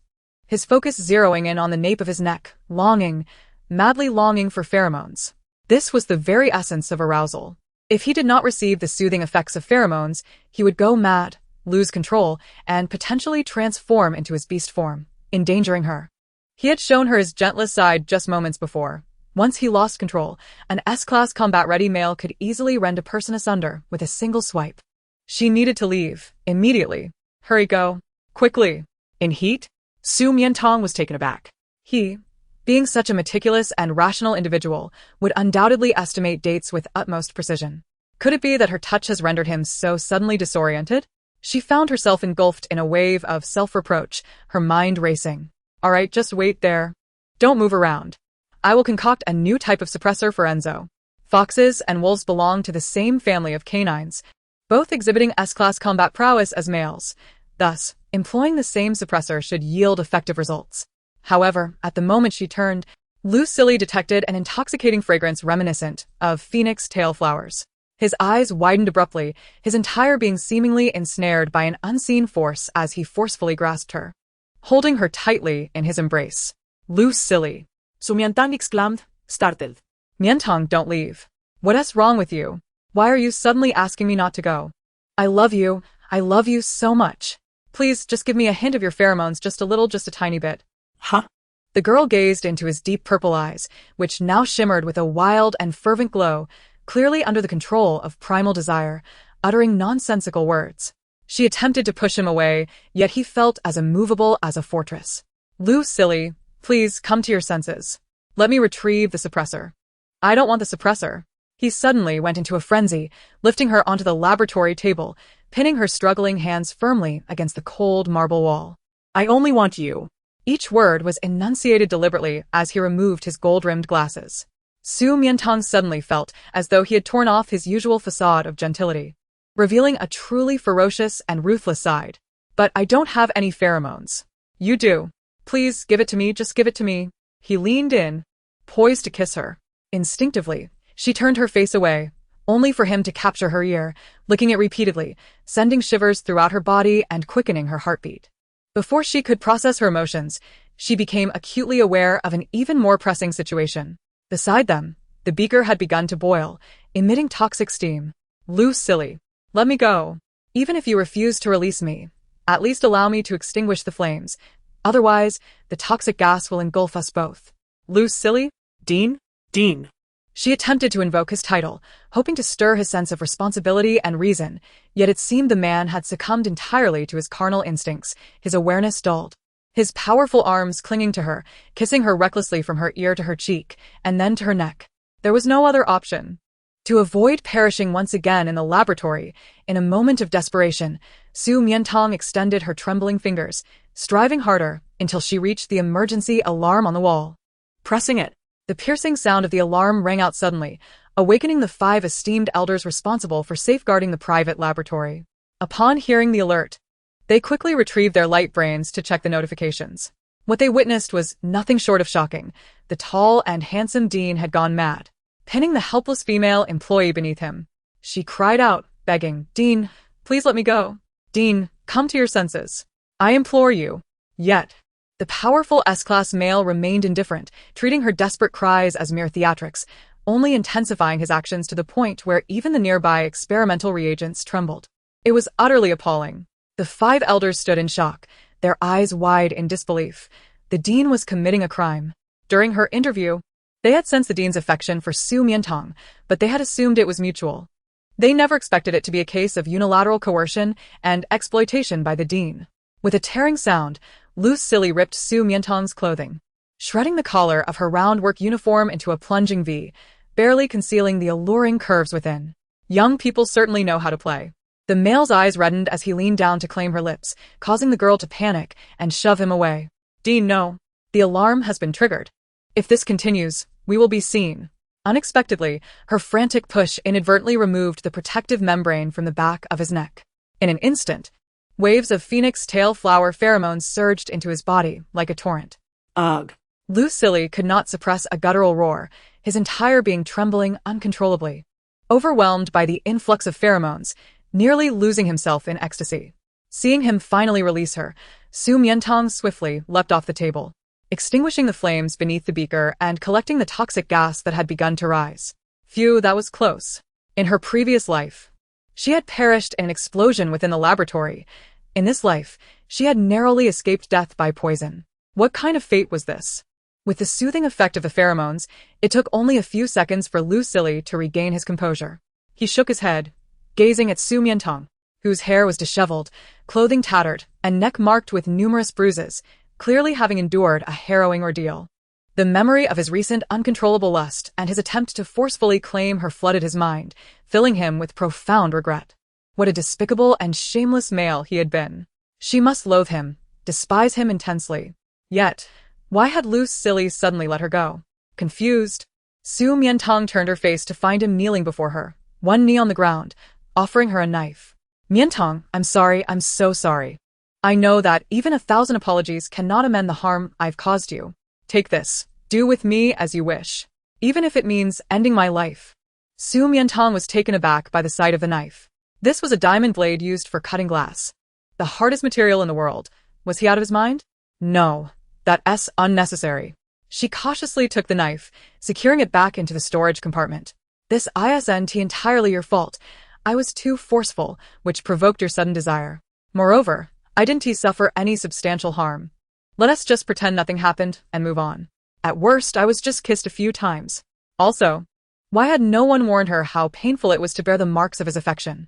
She inhaled sharply, her fingers brushing against the kiss marks on her collarbone. To Loose Silly, that gesture was excruciatingly tempting, stirring desires within him anew. He pinched himself harshly. "Loose Silly, have you completely lost your mind? Get up." She couldn't bear to see the dignified Dean kneeling before her, imploring her, a mere employee. She moved to assist him, but as she bent down, the violently torn V-neck of her uniform suddenly revealed a glimpse of her figure, causing his throat to constrict. She quickly straightened up, covering herself, momentarily forgetting her modesty. Loose Silly, noticing the fresh bruises on his arms, removed his shirt and handed it to her. Su Mian Tang promptly donned it. Both of them were blushing furiously, caught in a poignant moment of mutual embarrassment when suddenly, urgent shouts echoed from outside. Dean, open the door. Please, open the door." Forcing a female is a grave offense. Even for the sake of the Academy's future, you must reconsider. Su Mian Tang jolted at the realization that the alarm had indeed been triggered, and help was on the way. "You stay here. I will go and handle this." She pressed Loose Silly down, rushing out. Outside, the 5 elders had expected the Dean to emerge, but to their astonishment, it was Su Mian Tang who appeared, seemingly unscathed. "Researcher Su, are you alright?"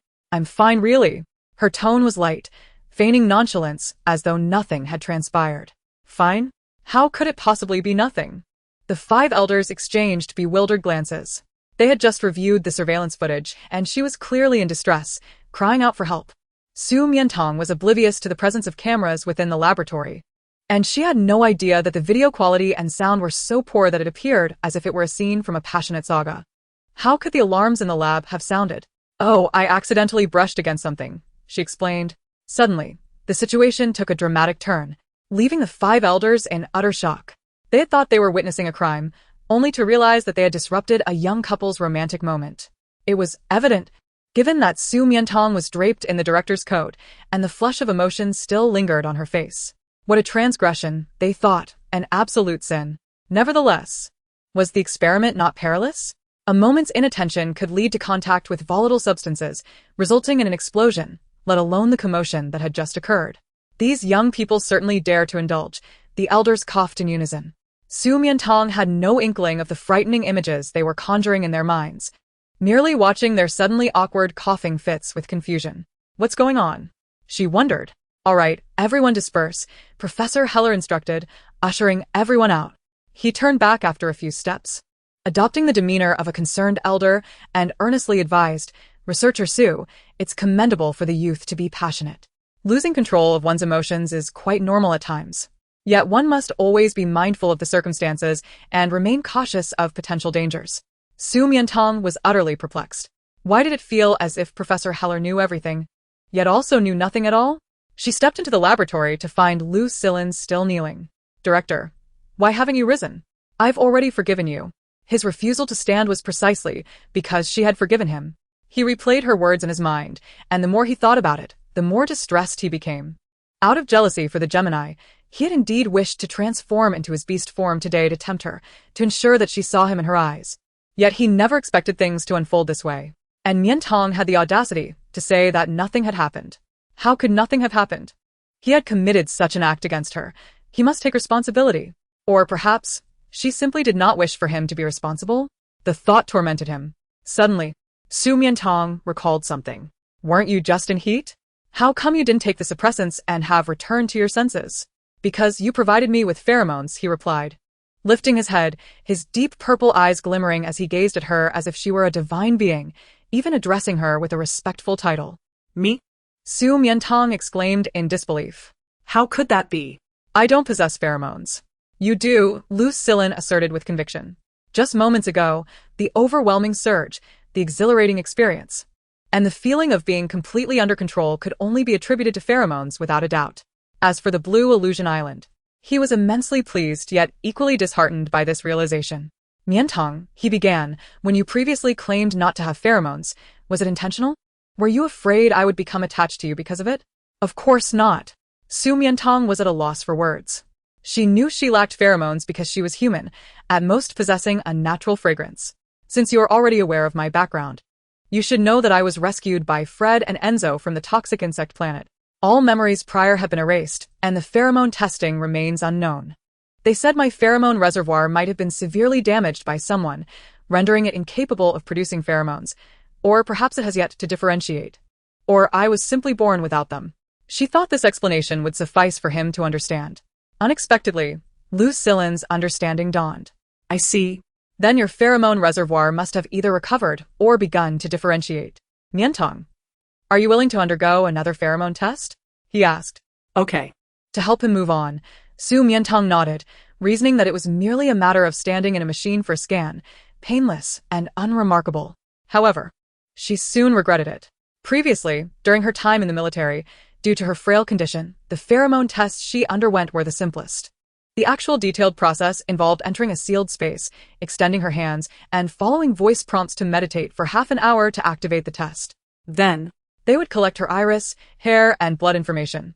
The rest was manageable, but she dreaded blood draws. Sitting there, seeing the long, sharp needle approach, she instinctively recoiled. "Mian Tang." Lu Silin noticed her distress and immediately enveloped her in a comforting embrace. "What's wrong? Are you very scared?" Realizing his impropriety, he released her after a few seconds. Since she had marked him, he had become acutely sensitive to her emotions, unable to bear seeing her upset or anxious, even feeling pained at the slightest frown. "Let alone fear. If you're scared, we won't proceed with the test. It's all right, Su Mian Tang encouraged herself. I've come this far. Moreover, with the precise instruments of the Scientific Research Institute conducting the test, no one would question her lack of pheromones again, saving her considerable hassle. Half an hour later, the test report was finally released. Lu Silin, tense with anticipation, braced himself to see an S-grade female or perhaps the second SS-grade ultra-rare female to emerge in the Empire after Queen Jenny. However, to his astonishment, the results section bore only 2 words, unknown. How could this be? He was filled with confusion. Yet, Su Mian Tang remained remarkably calm, having foreseen this outcome, lamenting the unnecessary discomfort of a blood draw. After all, she had just infused him with pheromones, the very scent of the phoenix tail flower, his favorite. Though she had not experienced it before, all her reactions and sensations were precisely as described in the literature, apart from the exhilarating pleasure that was beyond words. Could it be that her pheromone reservoir had not fully recovered? Lu Silin's inner turmoil was entirely understandable. After all, his heat had indeed come to an abrupt halt. And, as a scientist, once he formed a hypothesis, it was challenging to refute. However, she did not anticipate that after work, Fred and Enzo would also suggest she undergo another pheromone test. Why? Because Enzo recalled that day when he stole a kiss from you and embraced you. He's feeling a bit embarrassed. I seem to have detected a scent of fondness from your pheromones. Fred added, yes, Tang. I suspect that on the day the princess induced your heat, what truly saved us was not the suppressants, but your pheromones. Are you questioning the validity of my research findings? Not at all. Su Mian Tang produced the pheromone test report and asked, do you see this? This is the result obtained from the precision instruments of the Imperial National Academy of Sciences. Is there any room for debate? Still unknown? The 2 brothers exchanged astonished glances. How could this be? Despite the irrefutable evidence before them, they remained convinced that she possessed pheromones. Otherwise, on the day of the family gathering, with the way she had teased and tormented them in bed, had she not released some pheromones to soothe them, they surely would have succumbed to their primal instincts and... It could be that your pheromone reservoir hasn't fully recovered, which is why it didn't register. Right? I've thought of a place that might help accelerate the recovery of your pheromone reservoir. Blue Illusion Island. What is that place? It was a minuscule asteroid orbiting a central star, named for the azure luminescence it exuded from a distance, adorned with a profusion of flora. Upon the discovery that it possessed remarkable efficacy in nourishing the information sea of females and enhancing the concentration of pheromones, a sanctuary was established there, drawing females from various planets seeking healing or to cultivate their information seas. Previously, I had assumed you lacked pheromones and gave it little thought. However, it now appears that you would be quite suited for such a place. Indeed, it is a splendid locale. Tang. Shall we escort you there? Su Mian Tang felt exasperated by their disbelief in her lack of pheromones, but nodded in agreement. Very well, you are my guardians, and I shall heed your counsel. It was merely to assuage their concerns. In truth, she understood their intentions were rooted in care for her well-being. As she delved deeper into the diverse cultures of various planets, she came to realize that pheromones represented not only power and status for females, but were also intrinsically linked to health and longevity. Historical records indicated that those devoid of pheromones or classified as the lowest D-grade females typically suffered from frail health, with lifespans barely reaching 200 years. With each ascending grade, vitality improved significantly and lifespans increased correspondingly. The pinnacle S-grade possessed perfect genes, rendering both females and males nearly impervious to illness, with lifespans extending beyond 800 years, not to mention the even more extraordinary SS grade. Hence, their apprehensions for her health stemmed from a fear of her untimely demise, leading them to doubt her lack of pheromones, clinging to any glimmer of hope. Excellent, Fred and Enzo exclaimed with delight. We shall accompany you tomorrow. They hoped that Blue Illusion Island would truly assist her in restoring her information sea, allowing them to remain by her side for eternity. Prior to their departure, Su Mian Tang sent an email to her institution requesting leave. Upon learning of her plans, Lu Li promptly initiated a holographic communication, his eyes shining with excitement even before he spoke. Mian Tang, are you heading to Blue Illusion Island? I shall accompany you. While reviewing her pheromone test results in the laboratory, he had contemplated whether instability in her information sea could be the cause of the inconclusive results, surmising that healing at Blue Illusion Island might yield positive effects. To his surprise, she brought it up first. Thank you for your kindness, but it is unnecessary. I just checked, and Blue Illusion Island is quite close to the central star, merely an hour's journey by spacecraft. Furthermore, the island is exclusively for females, prohibiting male entry. Even Fred and Enzo would have to return upon nearing the island. Very well, I shall await your good news. The following day, Fred and Enzo arrived in a warship to escort her. Tang Tang, here is your entry voucher. Entry voucher? Su Mian Tang accepted it, a card radiating golden light, clearly of considerable value. This must be quite expensive. If so, I shall not go. Initially, her intention was merely to dawdle, and spending money would be counterproductive. It is complimentary, Fred chuckled. For someone as beautiful, charming, and exceptional as you, it is our honor for you to visit Blue Illusion Island. How could there be a charge? Tang Tang, I brought you some snacks, all your favorites, Enzo added, presenting 2 gift boxes. If you become weary from the healing, do not push yourself. Rest is paramount. Also, should anyone bully you on the island, be sure to inform us immediately. He presented her with a glowing wristband.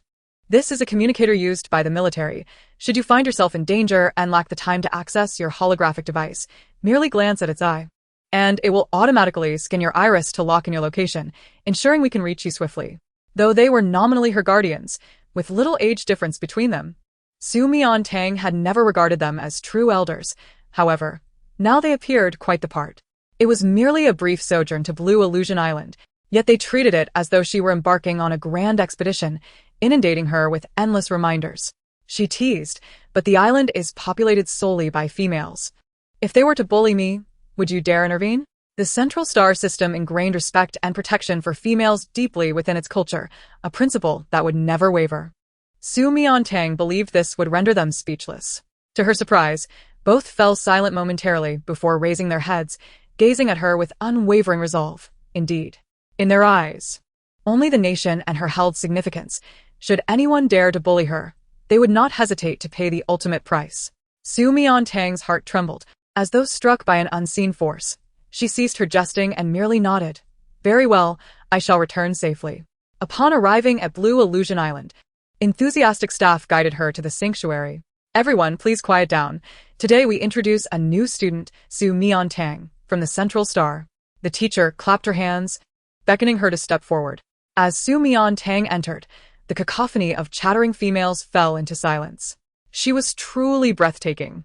They were all daughters of nobility from various planets, each possessing their pride and refinement, and while they did not overtly display shock, their astonished gazes revealed awe, envy, and admiration.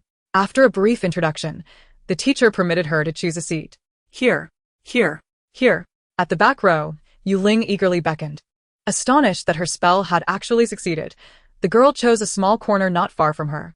Su Mian Tang opted for such an inconspicuous spot because she intended to merely bide her time and leave after a few perfunctory days. In the secluded corner, she hoped to sneak in some daydreaming or perhaps even a nap. To her astonishment, under the teacher's guidance, she witnessed a miraculous scene. Palms opened upward. She began to channel her pheromones, envisioning their shapes and scents. Hundreds followed suit, and gradually, luminescence began to emanate from their palms, revealing an array of diverse forms at the center. There were natural scenes like small grasses, babbling brooks, and tiny trees, alongside everyday fruits such as bananas, grapes, and melons. A charming girl beside her displayed a bright yellow carrot in her palm. Could these truly be their information entities? How extraordinary! The teacher's gaze fell upon her. In an effort to avoid standing out, she hastily rummaged through the snack gift bag from Enzo, blindly grasping until she retrieved a bag of potato chips.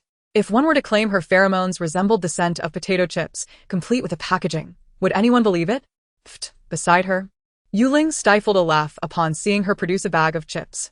Especially when the teacher encouraged everyone to engage closely with their information entities, integrating them into their minds or heart spaces. Su Mian Tang simply tore open the package and began devouring the chips. Those who had presumed her beauty would be accompanied by an air of aloof nobility were surprised by her amusing demeanor, feeling a sudden affinity toward her. Taking a bold step forward, she approached. Hi, I'm Yuling from Moon Comet, an S-grade female. My pheromone is carrot-flavored. In the front row, two females who had been quietly observing Su Mian Tang for some time, upon hearing the greeting, turned to introduce themselves as well. Hello, I'm Medina from Planet M79, an A-grade female. My pheromone is ginkgo leaf-flavored. Greetings, I am Bai Weiwei, an A-level female from Central Star. My pheromone is reminiscent of apples. You are so strikingly beautiful. How have I never encountered you before? Ah, Their enthusiasm took Su Mian Tang by surprise. They were nothing like what Fred and Enzo had described, suggesting that high-ranking females were akin to ferocious beasts ready to devour her. In reality, they were undeniably charming. I have only recently arrived at Central Star, lacking both rank and pheromones. what? The trio was astonished. You have no pheromones. Indeed. Oh my, with such beauty, what a waste. Without pheromones. What brings you to the spiritual refinement hall? Yu Ling inquired. Su Mian Tang had no choice but to recount her predicament once more. Upon hearing, Yu Ling sighed. Your guardian must be exceptionally kind to spend lavishly to bring you here for leisure. What? Su Mian Tang was perplexed. What do you mean by lavishly? Yu Ling produced an island entry ticket, a golden card identical to her own. This. It costs a staggering 10 million star coins. Ah, Su Mian Tang felt her vision blur. 10 million star coins, enough to sustain her for a lifetime. Fred and Enzo had deceived her into believing it was free, leading her to squander such a fortune. Those two big liars. She couldn't wait to teach them a lesson upon her return. However, I have many more of these. If you wish, I can gift you some, Yu Ling said, pulling out 10 tickets from her pocket. Su Mian Tang was astonished. Had she encountered a wealthy benefactress? Or perhaps a lavishly generous one? No, this is too precious. What's the big deal? Yu Ling dismissed her concerns. Star coins were mere trifles to her, abundant enough to burn without end. What intrigued her was forging friendships. After numerous visits to Blue Dream Island, she had yet to meet a kindred spirit until today. There was an undeniable connection. After all, who could resist a beautiful sister? Chapter 041. I gift you my brother. It's a pleasure to meet you all. Su Mian Tang produced 2 large bags of snacks, inviting them to indulge together. Shall we share? Having just met, Medina and Bai Weiwei felt a bit awkward about accepting her hospitality. Let us present you with a gift as well. Medina, my family is in the medicinal herb business, and I happen to have a vial of void essence on me. I shall give it to you. Void essence? What is it used for? It is a peculiar liquid that, when applied, grants temporary invisibility, though its duration is brief, lasting no more than half a day. How astonishing! Su Mian Tang was taken aback. She must take it home for further study. Thank you. Bai Weiwei, Central Star boasts the most advanced military, as you know. My family also engages in weapons trade, and I possess a wolf defense laser gun, powered by a miniature reactor, utilizing focused laser beams as a means of attack, capable of infinite shots. I shall gift it to you. Wolf defense? Su Mian Tang thought. If Enzo were to see this gun upon her return, he would undoubtedly be furious. Thank you. Today Yu Ling left home in haste and brought nothing, but after some thought, I remembered a treasure. I shall gift you my brother. Su Mian Tang? no. I meant an introduction. My brother is quite formidable. Before she could finish, the instructor approached. You 4, focus your attention. We shall now commence the most crucial exercise in the Information C segment. Very well. The 4 dispersed to their designated places. Yu Ling continued to pass notes to her. After class, shall we play on the grasslands?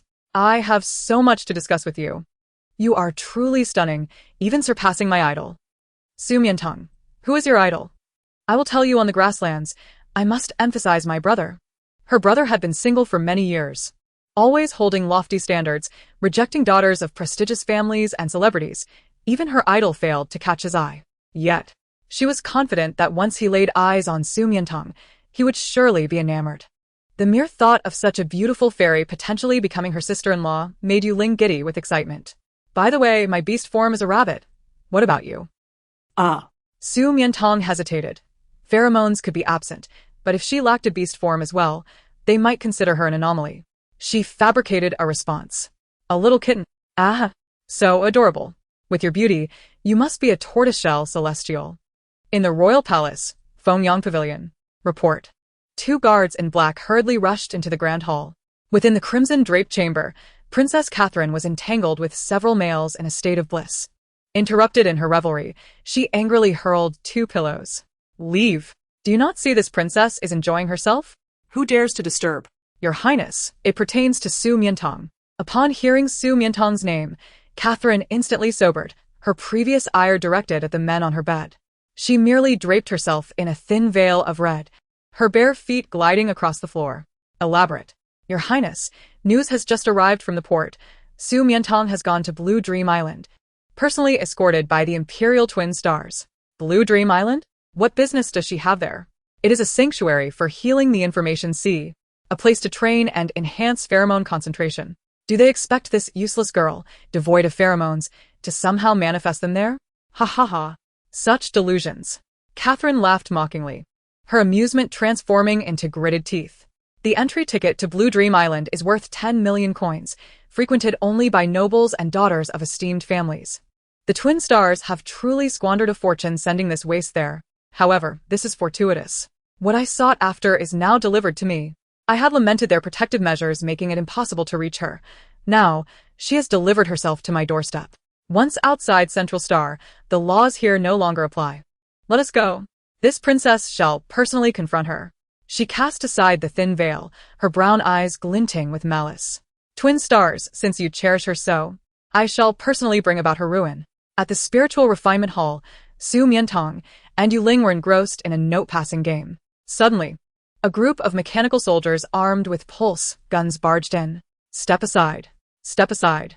You, who are you? Do you not know that Blue Dream Island prohibits any military weapons? Seeking death. Raise your hands. The soulless mechanical soldiers, devoid of emotion, understood not the value of females. They raised their guns to shoot, instilling panic among the teachers and students, who all raised their hands, screaming in terror.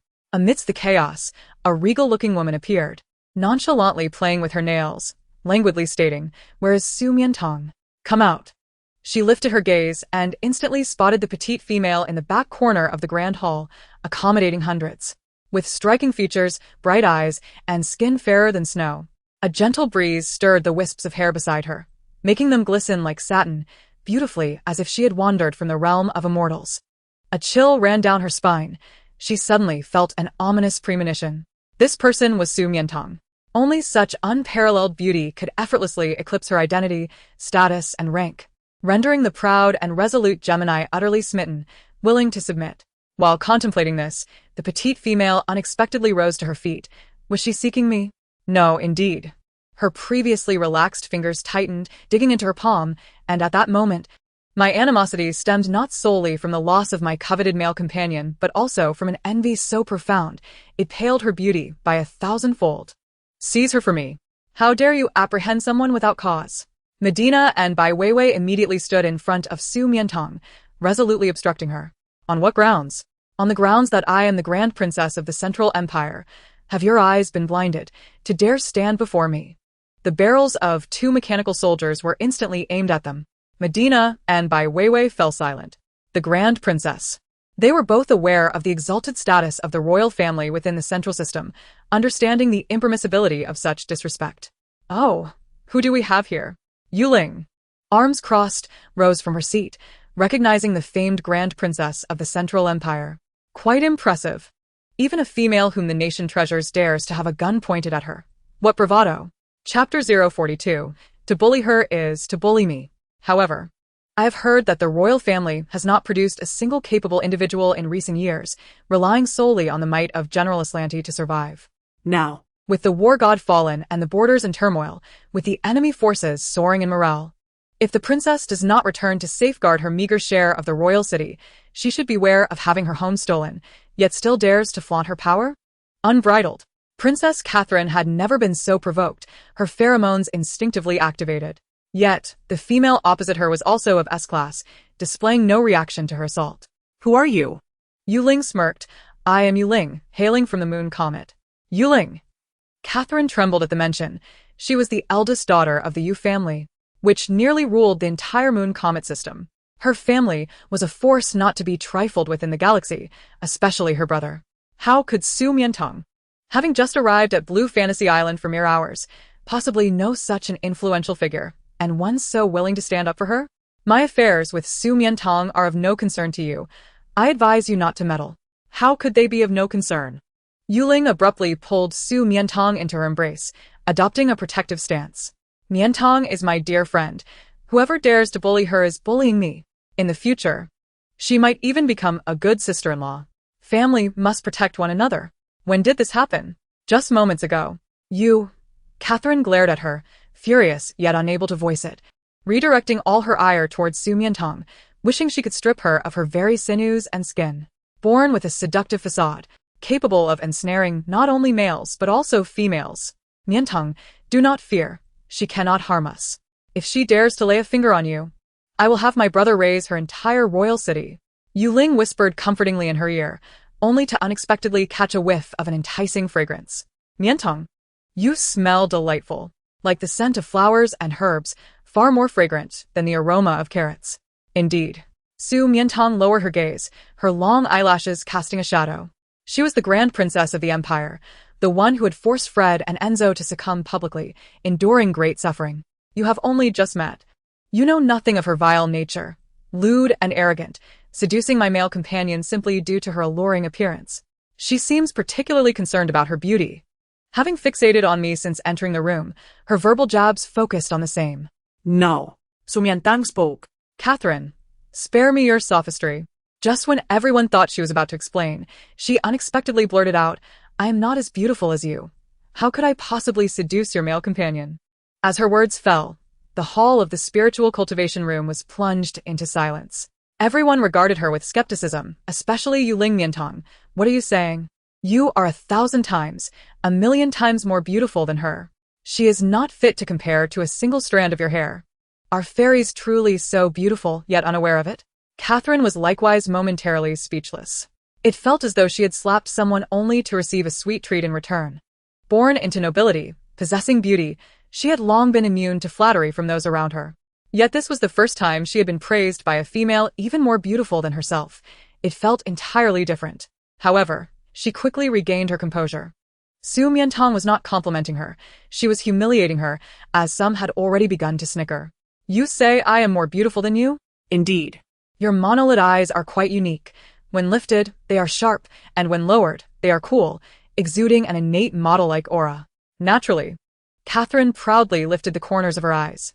The prominent bridge of her nose was perfectly proportioned. Those with less striking facial contours could hardly carry it. But you have no such concerns. This was a gift inherited from her mother, the queen. She is truly naturally endowed. Yet. What I adore most about you is your skin, a light brown that possesses a wild, healthy beauty. Ha. With this statement, the surrounding crowd erupted in laughter, and Catherine instantly became furious, realizing she was indeed being mocked. Su Mian Tang, you vile creature, daring to insult me for my complexion. From childhood, she had detested her brown skin, scouring the world for treasures, expending great effort to lighten it, yet it had yielded no results. Let alone achieve the alabaster skin she so desired, akin to that of a goddess, something she had never dared to dream of. How dare she expose her vulnerabilities in public? Making her feel humiliated, she would make her pay dearly. She raised her hands, ready to activate her pheromones. Yet, Su Mian Tang let out a long sigh. So this is her Achilles heel. After showering her with compliments, the sole aspect she genuinely admired was her skin tone, which turned out to be the source of her deepest disdain. Human aesthetics are indeed a subjective matter. Do you prefer fair skin? Obviously. Who does not cherish fair skin?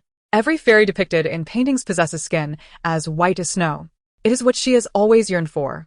Then I can assist you. What? Catherine halted mid-sentence as if doubting her own ears. You can help me? Indeed. Su Mian Tang produced a phoenix tail flower badge from her pocket. I am a researcher at the Imperial National Academy of Sciences and am currently developing some beauty products for females, one of which is called Whitening Dew, showing remarkable efficacy. To convince her, she even splashed some dirty water on herself. The reason my skin is this fair is due to my consistent use of it. Would you like to give it a try? Is this for real? Catherine was incredulous. She took the phoenix tail flower badge from Su Mian Tang's hand and swiped it on the mechanical soldier's screen, which immediately displayed all the information regarding Su Mian Tang at the National Academy of Sciences. Su Mian Tang, researcher in the Department of Pharmacology, the only female in the academy, holding a pink badge. It is indeed true? Wow. Yu Ling was equally astonished. Mian Tang, you are a scientist? How impressive. You are even more suited for my brother. This sister-in-law I must have. A glimmer of excitement flickered in Catherine's eyes. Could she really concoct such a miraculous potion? Could it truly make her skin as fair as hers? She has scoured the world for treasures and yet has failed to achieve this. Can you truly assist me in becoming fairer? Absolutely. But why would you help me? Indeed, Mian Tang, she is so malevolent. Do not aid her. With me around, There is nothing to fear. Just as Yu Ling was about to intervene, a mere glance from her quelled her concerns. It's fine. She trusts that Yu Ling will assist her, but such help may be fleeting. Since the princess bears a grudge even now and has pursued her all the way to Blue Illusion Island, upon reaching Central Star, she surely will not relent. Perhaps she will devise new methods to torment Fred and Enzo. This matter must ultimately be resolved. Of course, there are conditions. After I help you become fairer, you must cease your entanglements with Fred and Enzo and simultaneously allow me to depart, erasing all grievances. Catherine curled her lips in disdain. What are you? To negotiate terms with me? Very well, then. Su Mian Tang retracted her badge and offered a faint smile, addressing her as the brown-skinned princess. She deliberately emphasized the term brown-skinned, inciting a fury in Catherine that made her wish to transform into her beastly form and devour someone. Chapter 043. She is mine. You. The inhabitants of the spirit cult hall were all laughing, with Yu Ling's laughter ringing the loudest. She took Su Mian Tang by the arm, eager to exit. Mian Tang, since she is so ungrateful, let us disregard her and venture to the grasslands instead? Wait. 2 mechanical soldiers barred their path. Catherine approached, glaring fiercely at them.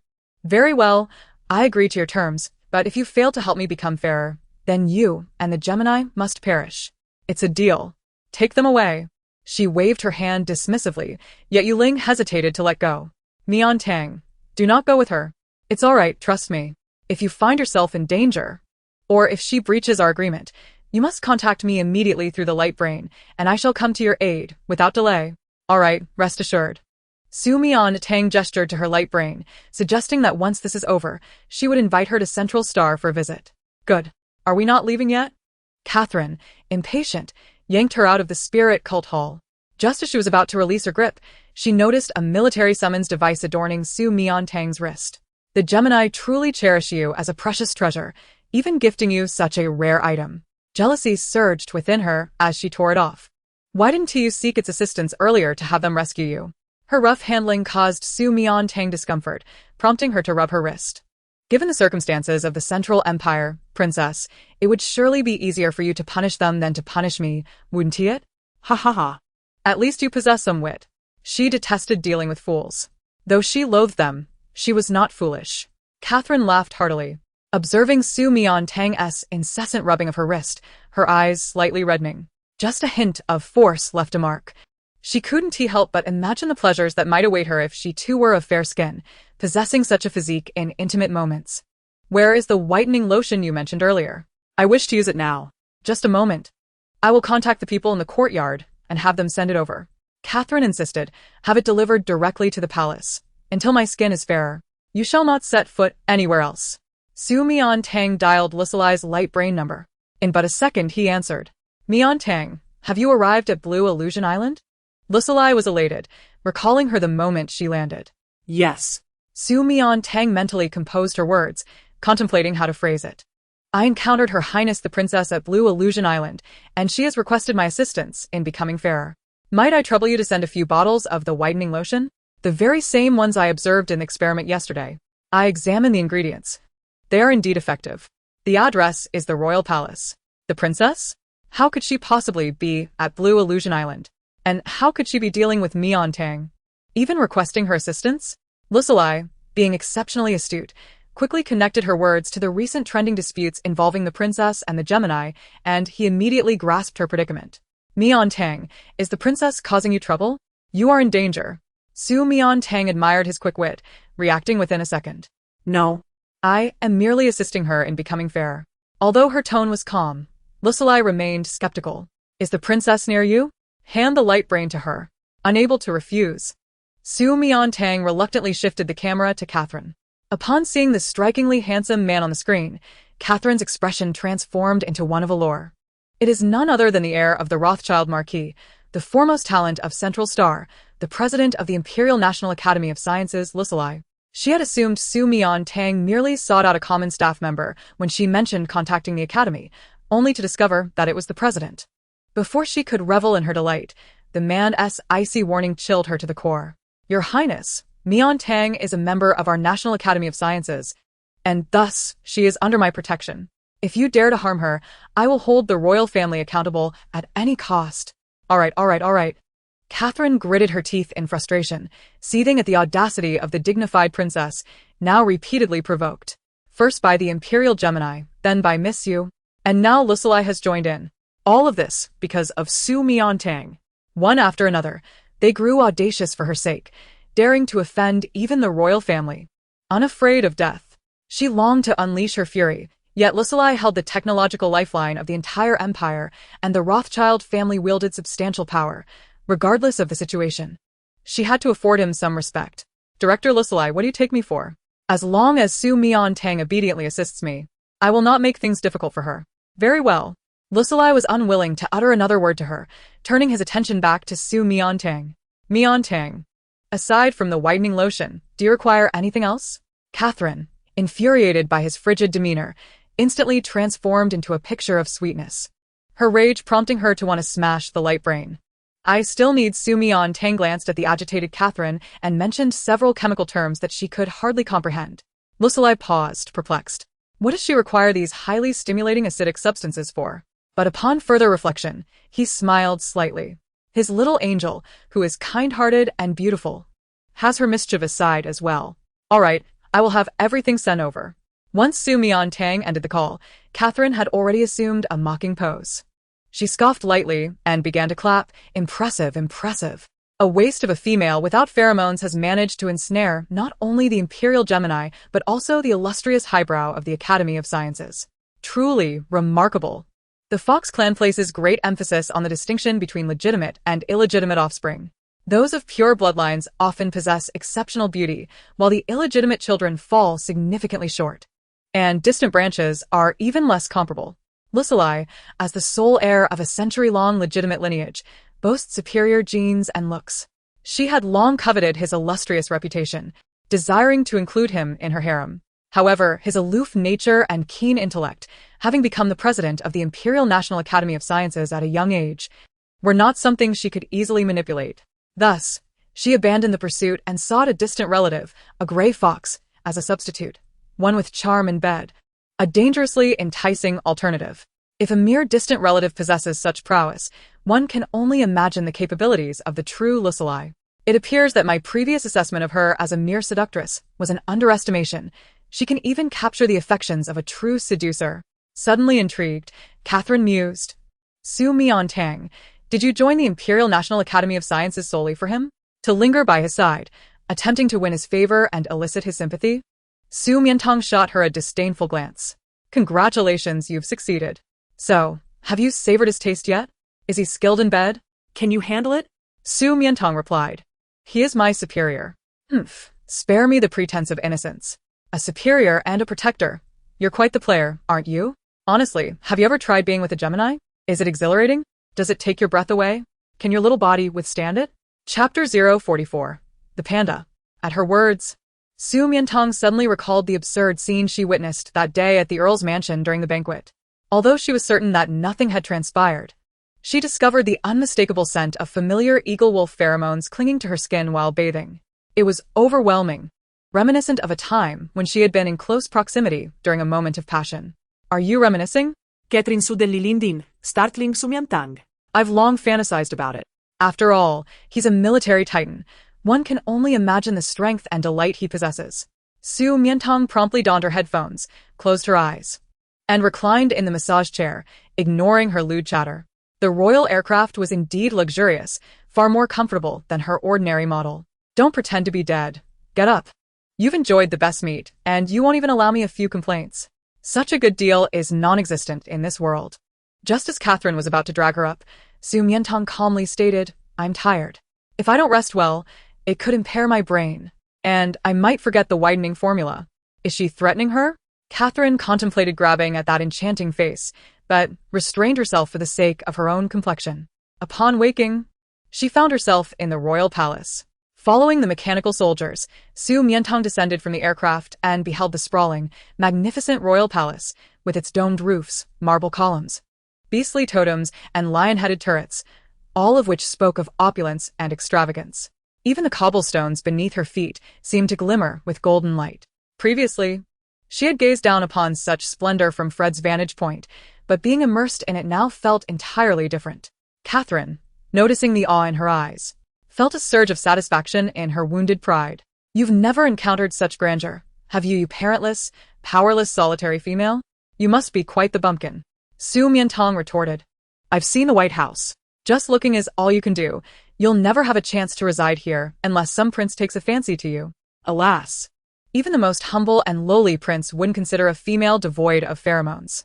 Spare yourself the delusion. You're only fit to be my footbath attendant. Su Mian Tang had never met anyone with such a vivid imagination and walked straight into the palace. Someone, fetch the whitening lotion. And remember, Lucilly is not to be allowed in, not even a step. She deliberately emphasized Lucilly's name, as if fearing she might not hear it. Understood. In the Fengyang pavilion, the guards retrieved the whitening lotion, equipment, and a large bundle of mysterious chemical agents. Su Mian Tang changed into her work uniform, donned gloves and goggles, and began to operate with the assortment of potions in glass containers. Her calm, professional demeanor left Catherine utterly spellbound. She truly resembled a master at work. Prior to this, she would have never believed that a place like the National Academy of Sciences would house a female, yet here was tangible proof. She wondered if she could concoct something useful. As she watched, irritation welled up within her. It wasn't just her observing.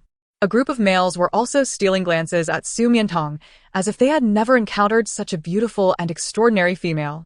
Earlier, on their way into the palace, she had tolerated the whispers about Su Mian Tang, filled with words like beautiful and ethereal, yet no one had cast a glance her way. Now, back in the pavilion, even her own princes were behaving restlessly. All right. Su Mian Tang approached Catherine with a prepared mud mask, holding a scooping spoon. Tilt your head back, close your eyes. I'm about to begin. What is this? A facial mask. Su Mian Tang knew the Central Star's beauty industry was lagging behind. But she hadn't expected it to be so primitive as to not even know what a facial mask was. It's applied to the face, and after a while, once washed off, your skin will become refined and luminous. I've added whitening lotion for enhanced effect. Now, let me apply it. Catherine tilted her head back, eager with anticipation. Su Mian Tang took the scooping spoon and carefully applied it, but halfway through covering one side of her face, she suddenly exploded in rage again. You're still watching. If you dare to peek again, I'll gouge out your eyes and soak them in wine. Startled, her hand trembled, momentarily fearing the effects of the potion had manifested so swiftly. Upon realizing she was scolding the males, she felt relieved that Fred and Enzo weren't included. Otherwise, with their fiery tempers, they wouldn't last long. While she pondered, Catherine seized her wrist. You enjoy being watched, don't you? Showing off your charm in front of my males. Su Mian Tang, busy with her labor, retorted. Get lost. I already know the basic methods. Let my males apply it for me. Su Mian Tang was baffled by her logic. Shouldn't she want her males to stop peeking at her? However, it mattered little to her. She was content to enjoy some peace and, after removing her gloves, stepped out of the Fengyang pavilion. Having afforded herself a rare visit to the royal palace, she intended to fully appreciate the beauty surrounding her. Catherine cursed her back as a vixen, then pointed to a nearby gray fox. You, come here and apply a facial mask for me. Su Mian Tang strolled from the opulent palace to the vibrant gardens, finally arriving at a tranquil and elegant bamboo grove. She opened her arms, inhaling the fresh air, and as she walked, she caught a glimpse of a black and white figure. Could it be a panda? She halted, her heart racing with excitement. Pandas were her favorite. During her time on Earth, she had often visited various zoos, memorizing their names, characteristics, and habits. She never imagined such a rare creature would exist here, let alone that the royal family would lavishly keep national treasures as pets. Suppressing her excitement, she cautiously approached to confirm. Indeed, it was. Its ears twitched. With its back turned to her, its fuzzy ears, round body, and clean, flowing black and white fur resembled a soft, glutinous rice ball, or perhaps a black sesame-filled dumpling. Utterly adorable, invoking an irresistible urge to hug and stroke it to see if it was as soft as it appeared. With those thoughts, she glanced around, her mischievous heart ignited. On Earth, no matter how much she adored them, she could only admire them from behind glass. Here, however, Chapter 045, he is a little mute. In the deep bamboo grove, with no one around and no barriers to confine it, it appeared so small, almost like a cub. If she were to sneakily embrace it for a moment, surely no one would notice, right? Thus, she tiptoed stealthily, her movements laden with mischief, inching closer to the giant panda from behind. Suddenly, She bent down abruptly and, as if launching a surprise attack, scooped it up in her arms. Huarong was quietly honing his combat skills atop the bamboo peak when, out of nowhere, he found himself lifted off the ground. Who could it be? He instantly opened his eyes, ready to struggle, only to hear a melodious and gentle voice emanating from above, exclaiming, "Wow, this feels so delightful, so soft." To his astonishment, it was a female. Turning around, his gaze was instantly captivated. Not only was she a female, but she was also unimaginably beautiful, resembling a celestial being from a painting, a sight he had never encountered before. However, was she not being excessively bold? In the bamboo grove, she had the audacity to embrace an unfamiliar male beast form, caressing and toying with him, uttering flirtatious words that made one's cheeks flush and heart race, akin to a lecherous rogue. Yet, he had never seen such an enchanting rogue. Had she been drinking? He detected no hint of alcohol. Instead, a faint fragrance of bamboo leaves wafted through the air, reminiscent of tender green shoots sprouting in spring, tantalizing to the senses. It was exquisite, utterly delightful. Su Mian Tang was blissfully stroking him when she suddenly noticed him turn his face towards her, his dark, round eyes fixated on her with an innocent yet bashful gaze, as if holding a hint of shyness. This sight ignited an overwhelming surge of affection within her. Ah! He was simply too well-behaved and adorable. Not only was he charming, but his looks were also extraordinarily high. She had never seen a panda with such pristine fur and such captivating eyelids, unable to resist planting a kiss on him. Then, she lifted his two front limbs and buried her entire face into his plush belly, shaking with delight, akin to a cat enthusiast reveling in their affection. Such a simple action left Huarong utterly petrified. Did she really just kiss him? And bury her head in? Oh, he could distinctly feel her touch at every point, involuntarily emitting soft, pleasurable sounds. Having grown up without ever interacting with a female of his age, let alone experiencing such intimacy, he was blushing profusely, nearly blood red. Was she about to transform into her beast form and mate with him? Yet abruptly she halted. Sure. Su Mian Tang heard the panda call out and found it incredibly endearing. But feeling like a thief caught in the act, she hushed him with a whisper. Let us play quietly. Even in this state, she asked him to be silent. Did she wish to engage in a clandestine affair with him? Was she afraid of being discovered? Indeed, she was a rogue. He suddenly felt a twinge of anger and a hint of grievance.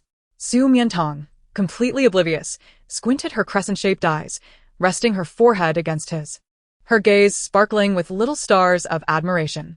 He was simply too adorable, too beautiful, and truly deserving of being a national treasure. She yearned to steal him away and play with him endlessly.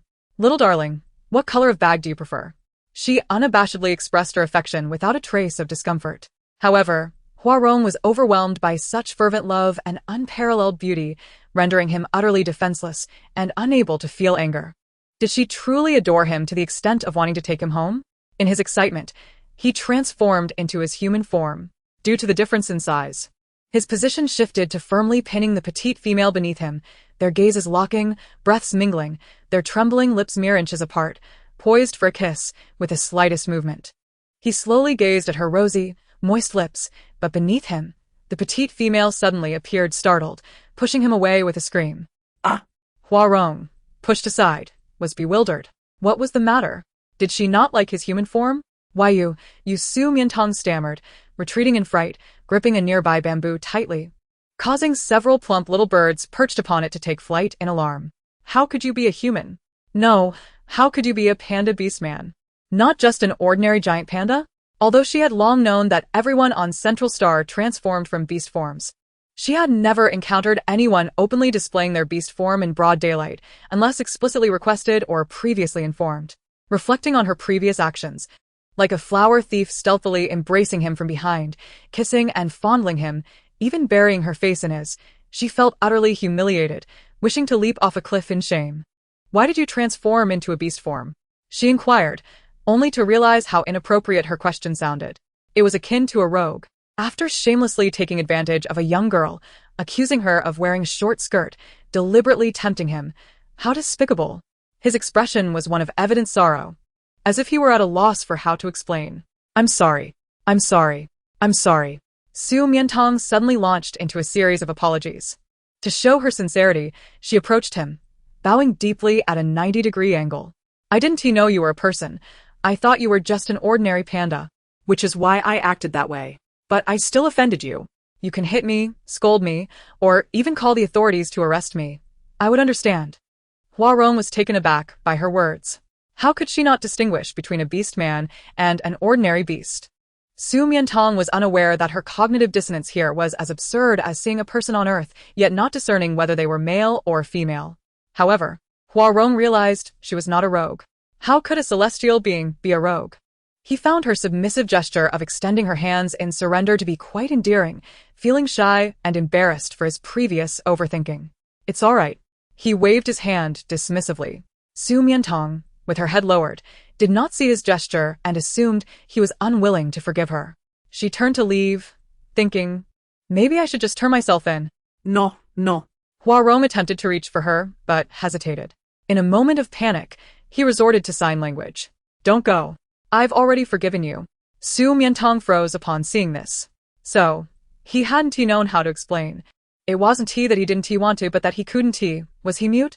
A wave of profound sympathy surged within her. How could such a clean, handsome young man, such a beautiful and adorable giant panda, be unable to speak? Truly a case of heaven being envious of talent. Fortunately, she had previously volunteered at a special school and understood some sign language. Really? You forgive me? Her face lit up with joy as she returned a sign language gesture. Thanking him, you're so kind. She could actually understand sign language? Huarong's eyes sparkled with newfound hope. In that instant, it felt as if a long sealed door within him was gently pushed open, letting in a beam of radiant sunlight. Chapter 046. He turned out to be the king. By the way, I still don't know your name, Su Mian Tang said. Huarong picked up a dry bamboo stick nearby and slowly wrote 2 characters on the ground. The handwriting was awkward, yet infused with a youthful charm, much like him. Huarong? Flower? To her surprise, he shared a name with her favorite giant panda back on Earth, a superstar in the panda world, albeit she was a female and he a male. Can I call you Fluffy? It sounds so cuddly. Fluffy? It echoed like a nickname, yet he had never had one. No one had ever addressed him so affectionately. Huarong felt a tinge of shyness, slightly tilting her head, as if any name she was called would suffice. What about you? I am Su Mian Tang. With Mian meaning sleep and Tang referring to the flowering crabapple. The crabapple blossoms are yet to sleep. What a beautiful name. Huarong silently etched it into her heart. If she called him Rongrong, could he not also call her Tang Tang? Alas, the words would not escape his lips. Rongrong, what is your position in the palace? Su Mian Tang inquired with curiosity. Since her entrance into the palace, she had only encountered the princess and her consorts. However, he appeared so innocent and youthful, unlike the type that Catherine would fancy. The rest were merely guards and servants. His combat prowess was minimal. He could not even evade her stealthy attack from behind. Surely, the imperial palace would not stoop to enslaving or bullying a disabled person, especially not one as rare as a giant panda. I am. Huarong hesitated, as if the truth was difficult to articulate. Su Mian Tang grasped the situation and began to understand. Really? You are indeed a servant? He was a mute boy, soft in demeanor, and she could hardly bear to imagine the amount of bullying he might suffer in this cold, unyielding palace. To spare him discomfort, she swiftly changed the subject. Do you know why I entered the palace? Huarong shook his head. A fairy, perhaps here to bless the citizens of Central Star? I Su Mian Tang. She spoke, her voice suddenly trembling as she raised her sleeve to wipe away tears. I inadvertently angered the eldest princess, who dragged me into the palace for torment, beating me day and night, thrice a day, whenever she had the chance. Sob. How could she treat a fairy this way? Upon hearing this, Huarong grew anxious. He stepped before her, tugging at her garment, and rapidly signed, Do not be afraid. I will help you. Please do not cry. Seeing the fairy in tears caused him great distress. Su Mian Tang heard his murmurs, which were different this time, filled with palpable anxiety. Realizing she had gone too far, she immediately released her grip and made a playful face at him, laughing, just kidding. She merely wished to exaggerate her plight, hoping it would make him feel better in comparison. To her surprise, after a moment of shock, his face flushed crimson with anger. You are angry? I apologize. It was unintentional. In truth, it was deliberate. She often teased him. Actually, I came to the palace to provide beauty treatments for the princess. Beauty treatments? What is that? Ha. Su Mian Tang found his adorableness irresistible. Had he calmed down so quickly? Not needing anyone to console him? Do you wish to know? Come closer. And I shall tell you. She seated herself beside a cluster of sunflowers, beckoning him over. Though the blush on Huarong's face had yet to fade, he obediently sat beside her, attentively listening while observing their garments brushing gently against one another in the breeze. As Su Mian Tang spoke of beauty treatments, the Academy of Sciences, her background, hobbies, and intriguing tales from Central Star, she increasingly perceived his nature as pure and kind, easily trusting others. It seemed as though if she requested him to transform into a giant panda for her amusement, he would immediately comply. A national treasure, indeed, is endearing, even in human form. As they conversed and enjoyed the tranquility of the moment, calamity struck within Fengyang Pavilion. A group of lords was thrown to the ground, kneeling in a disheveled heap. Get lost. Get lost. Get lost. Their clumsy incompetence infuriated her, as even the simplest tasks eluded them, causing her considerable pain. Catherine's face was a patchwork of dry and wet, thick and thin, and under the irritating conditions, her skin began to redden, her temper flaring. After berating the lords, she turned to the mirror for self-application, only to discover it hurt even more, causing her eyes to redden. How could this be? Just moments ago, Su Mian Tang showed no discomfort at all. Is it possible her techniques are unique? Go. Fetch Su Mian Tang for me. Quickly. Yes, your highness. The guards, upon receiving their orders, immediately set out to locate Su Mian Tang. However, 5 minutes, 15 minutes, and half an hour passed without success. Catherine could no longer wait. You useless lot. You can't even find a female without pheromones. What use are you? Activating her pheromones, she discerned 2 figures in the bamboo grove at the rear mountain. What could they be doing there? Do you prefer fresh bamboo leaves or the recently sprouted bamboo shoots? Su Mian Tang asked, holding bamboo leaves in one hand and bamboo shoots in the other, offering them to Huarong. He glanced at them. I like both, but I prefer the bamboo shoots. For I just dug them up myself. Then here, have some bamboo shoots. Su Mian Tang climate, her excitement palpable. Oh my, I can't believe I'm feeding a giant panda. If only he could transform back into his true form to enjoy them. Perhaps her eager anticipation was too evident, as Huarong sensed it. Do you wish for me to change into beast form? Is that possible? Su Mian Tang gasped in delight. Huarong averted his gaze, a hint of shyness causing him to nod. Just as he was about to transform, someone abruptly seized Su Mian Tang's hand from behind. Come on. Confused, she turned around to see a woman with a face mottled with black, brown, and red, charging at her like a zombie emerging from a mud pit, startling her. What are you screaming about? Have you seen a ghost? Yes, Su Mian Tang replied. Huarong was equally startled by her appearance, only recognizing her voice afterward. Eldest sister? Catherine cast a dismissive glance at him. Your Majesty. Ha! Su Mian Tang froze. This time, it was not Catherine's visage that startled her, but her words. Your Majesty? Huarong, the brother of the princess, was indeed the emperor of Central Star? She had thought him merely a mute servant, oppressed and bullied, and had conjured a multitude of tragic scenarios in her mind. Why had he not informed her? What are you still doing here? Hurry and leave. Can't you see my face is about to turn into a calico cat? Catherine urged impatiently.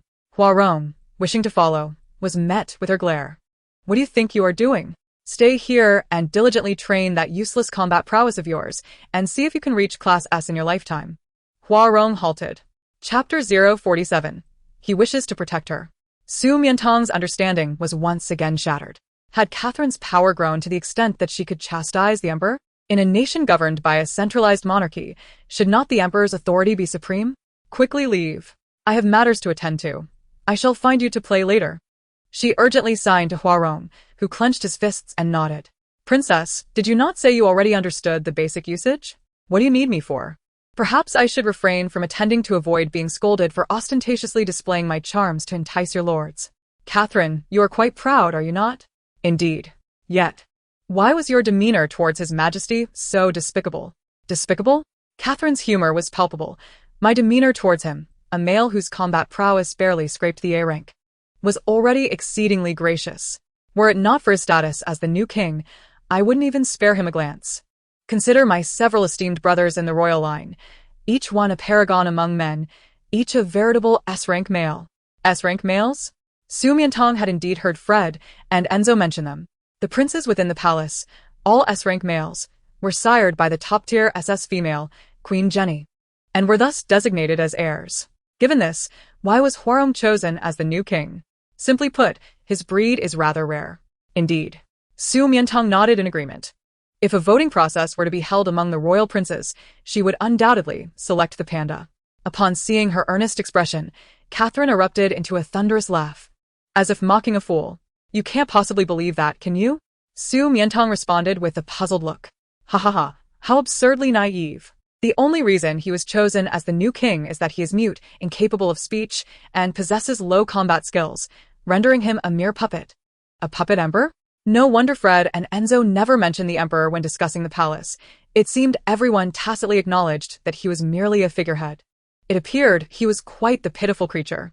However, there was something peculiar. From her observations, the combat levels of males on this planet were closely tied to their inherent strength. For instance, both Fred and Enzo occupied the apex of the food chain, while Lucilius boasted remarkable intelligence, thus qualifying as S-rank males. Yet the panda, an ancient divine beast and the steed of Chiyu, bore the imposing title of iron-eating beast. And despite being another offspring of Queen Jenny, why did others effortlessly attain S-rank, while he toiled diligently yet remained at A-rank? The true power within Central Star lies with my mother. Until my brother regains his strength, she will not permit anyone to seize control. At this thought she paused, questioning why she was divulging such information. Best not to inquire further. The more one knows, the faster one meets their demise. Quickly, apply a face mask for me. Su Mian Tang diligently reapplied the mask. Catherine was thoroughly pleased, for it was smooth, even in thickness, and painless throughout the process. She stared at her hands in confusion, wondering why they were unlike anyone else's. What was the secret? How long must I wear this mask before I can wash it off? Su Mian Tang halted her actions, replying, 3 days. 3 days. Is it necessary for me to wear it while eating, sleeping, and going outside? Indeed. Su Mian Tang, are you jesting with me? Not at all. Your Highness, your complexion has been inherited since birth, persisting for over 20 years. Do you truly expect it to change within mere minutes? This is science, not magic. Catherine fell silent.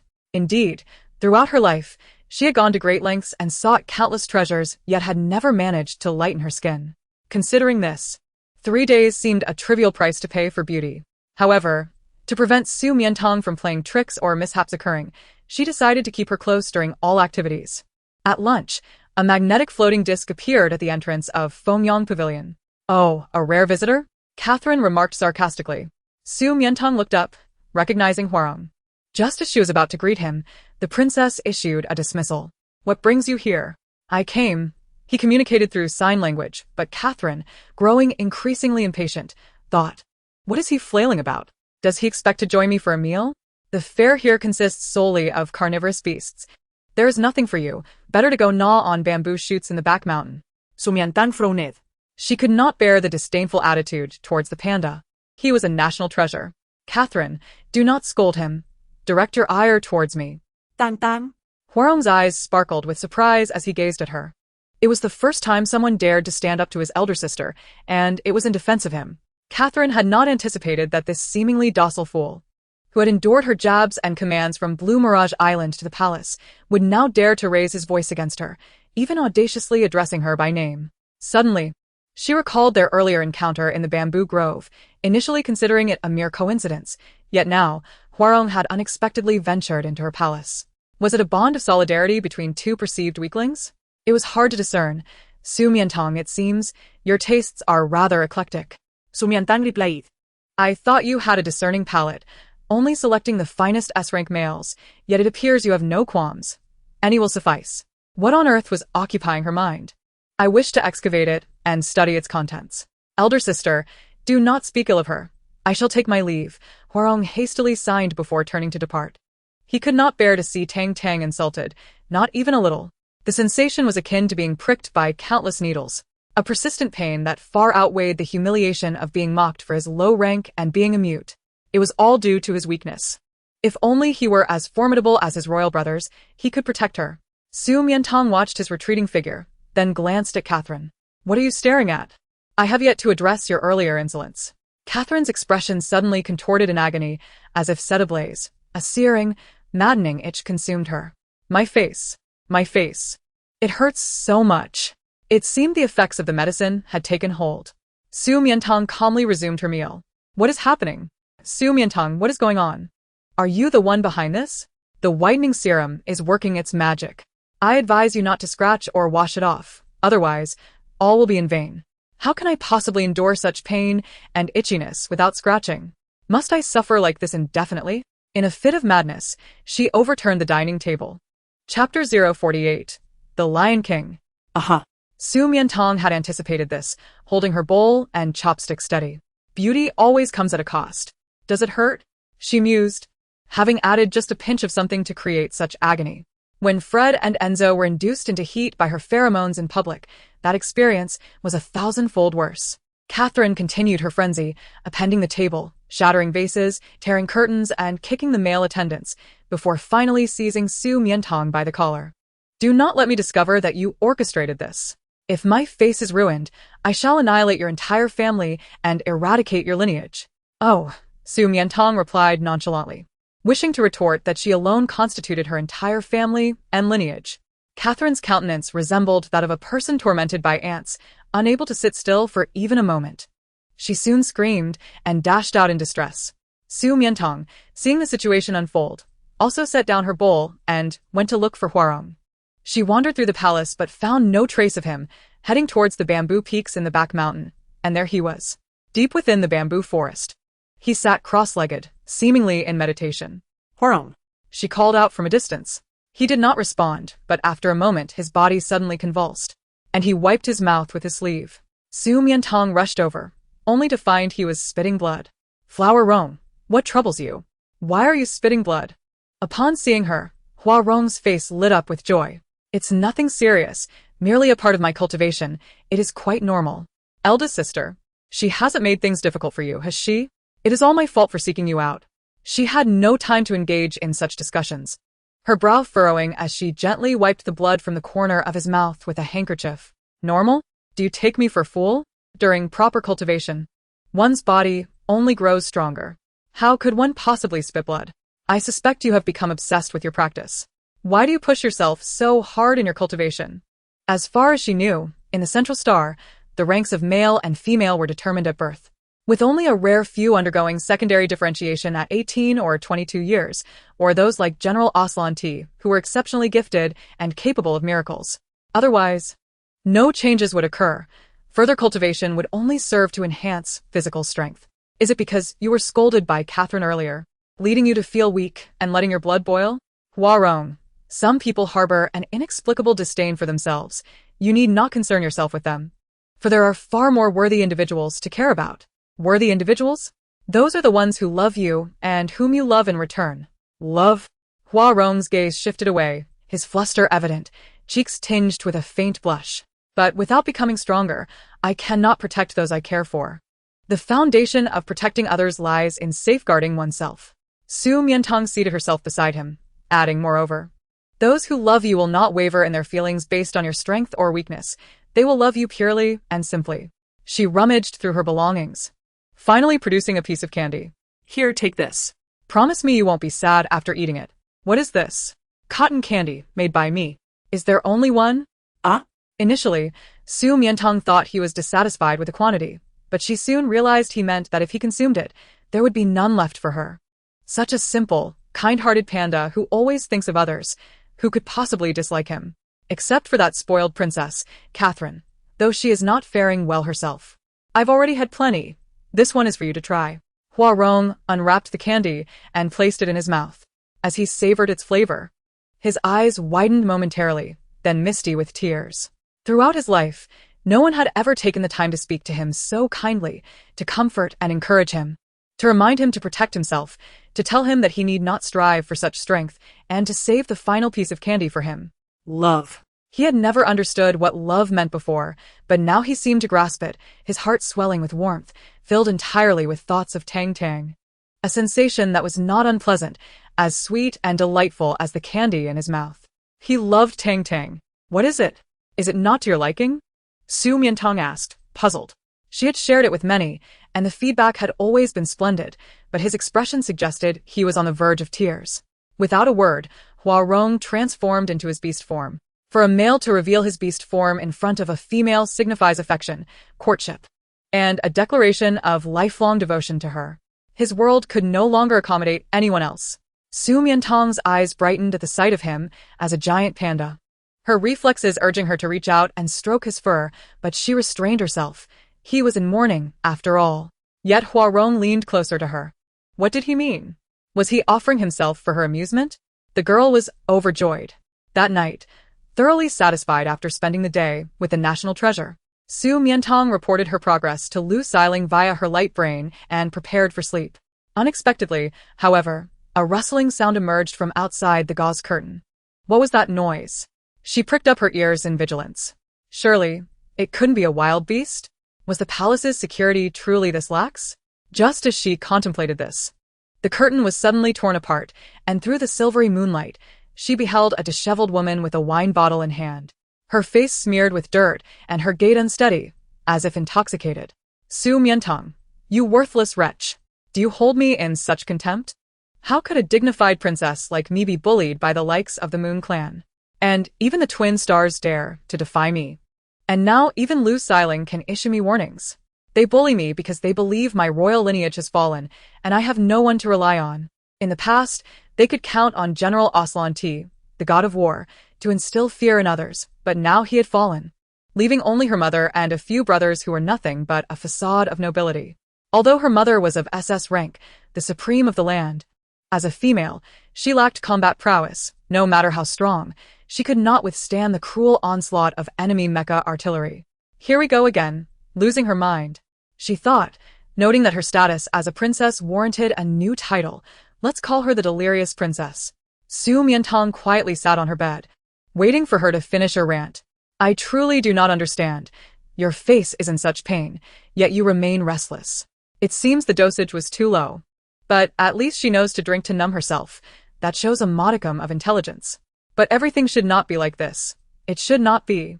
The royal family ought to thrive for generations, basking in unparalleled glory. The central star has, from ancient times to the present, always belonged to our lion clan. The beast god has shown mercy, and every few centuries, a wise and mighty lion king would descend to lead the people. Over 20 years ago, an unprecedented SS-level warrior with heterochromia was born, my eldest brother, Jun Qingyin. He was the first child of our mother, her most beloved and proud child. Designated as the crown prince at birth, the sole heir to the planet, revered by all and celebrated across the land.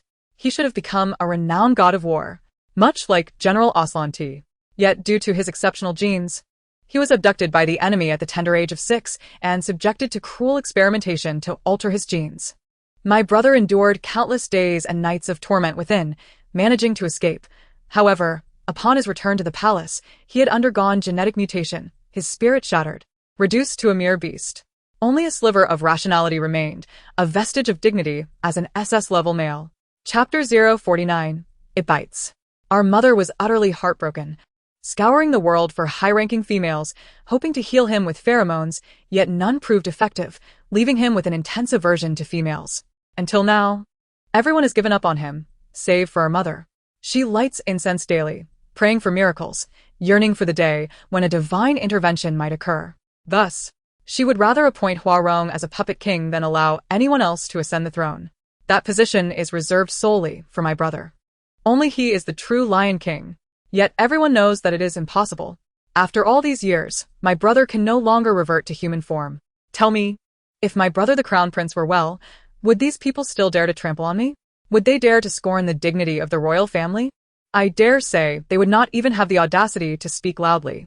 Catherine, in her drunken stupor, continued to drink, her words fragmented, leaving Su Mian Tang bewildered. Was she truly intoxicated, rambling nonsensically? Or had she been driven to delusions by her anger? Catherine approached her bedside, flipping on the light with a snap, catching a look of skepticism on her face. What do you mean? Do you not believe my words? Su Mian Tang replied, as far as I know, SS-level males are exceedingly rare. General Aslanti is the only one in Central City, and I have not heard of any within the royal family. That is because the Crown Prince is a source of pain in everyone's hearts, and they are reluctant to mention him again. Oh, Su Mian Tang remained skeptical. Yet to hasten her departure and avoid disturbing her slumber, she feigned belief. Your acting is patently inept. Catherine discerned this with a single glance, exasperatedly yanking her from the bed. Since you do not believe, I shall take you to witness it with your own eyes. Where on earth are we going at this hour?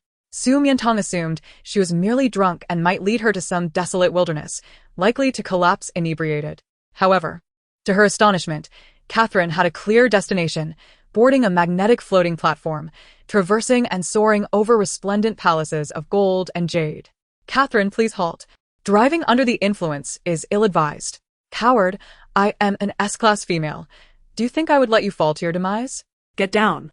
Ultimately, they arrived before a majestic hall, its structure entirely ebony, encircled by 18 lion-headed sculptures, exuding an overwhelming grandeur. At the summit, 2 large characters were inscribed, though the dim light rendered them nearly illegible. Su Mian Tang felt that this hall was distinct from the others, not merely due to its hue, illumination, or aura. Catherine pulled her inside. Indeed, entry necessitated the scanning of a royal decree, infrared scanning, iris verification, and several other protocols, followed by a lengthy passage guided by robots. Far more intricate than entering the #1 laboratory of a research institute. Deep within the East Palace lay an expanse of darkness, where a pair of ears, concealed beneath a thick mane, twitched with agility. Who dares to intrude upon his solitude? Your Highness, please. The robot performed a ceremonial bow and flicked on the lights, abruptly illuminating thousands of beams, revealing a breathtaking scene to Su Mian Tang. The vast inner sanctum bore no furnishings, save for a cage forged from dark iron, within which lay a colossal male lion. Its eyes were partially closed, its broad muzzle and large head framed by a halo of fluffy and majestic golden mane, resembling flames, exuding both handsomeness and authority. It measured 4 to 5 meters in length, its tail robust and long, and its claws gleamed like white jade, yet radiated a sharpness sharper than the finest blade. She had never encountered such a grand lion, its mane so resplendent, it could only be described as magnificent. Were it not confined within a cage, she would have fled in terror, seeking death, not only daring to disturb his tranquility, but also regarding him with a brazen gaze. Suddenly, the lion opened its eyes. They were an exceptionally clear and luminous shade of deep blue, reminiscent of a heart of the ocean, yet shrouded beneath an icy glare more piercing than snow. Just as its multi-hued pupils were about to unleash their potency, they froze in surprise. It deduced she was yet another female but had not anticipated such beauty. During its brief encounters with the world, it had never seen a female so exquisite. For a fleeting moment, the irritation and hostility in its eyes gave way to a rare blankness. Burp. Catherine let out a drunken belch, groggily pointing at the lion inside the cage. Do you see? Do you believe now? This is my elder brother, His Royal Highness, the Crown Prince of the Central Empire. An SS-class combat male. Even reduced to a beast, his grace remains extraordinary. If you possess any discernment, you should now believe my words. I believe. Su Mian Tang nodded. This time, she truly believed. Such a massive lion was evidently abnormal. It felt as if it could swallow a person whole. Your Highness, who is she? The lion slowly rose, shaking its golden mane. As it was about to inquire of Catherine, a low, powerful roar erupted, startling Su Mian Tang, who immediately scrambled onto the person beside her. Ah! Now it was Catherine's turn to shout. She slowly, incredulously looked up at Su Mian Tang, who clung tightly to her, the alcohol in her system suddenly fading. What do you think you are doing? How dare you climb onto the princess? When she was with the kings, she was always on top. The audacity of this girl, to climb onto her. Su Mian Tang, though, right? It seems she was frightened by a male lion and ended up clinging to a female lion. No, my apologies. She chuckled awkwardly, gesturing toward the cage to explain. I was afraid it might bite me. Bite her? In an instant, unparalleled fury erupted in the depths of the lion's azure gaze. He was an SS-class combat male, born with dual pupils. Even reduced to a beast, a mere glance could effortlessly reduce her to ashes. And she dared compare him to a dog that bites. Chapter 050, assisting the Crown Prince in regaining his human form. Howl. This time, it truly let out a resounding roar that sent chills down the spine, inducing a fear so profound that Su Mian Tang bolted from the room. Catherine was thoroughly jolted awake by the roar, finally realizing her folly in leading Su Mian Tang into the palace's forbidden grounds. Brother, I am so sorry.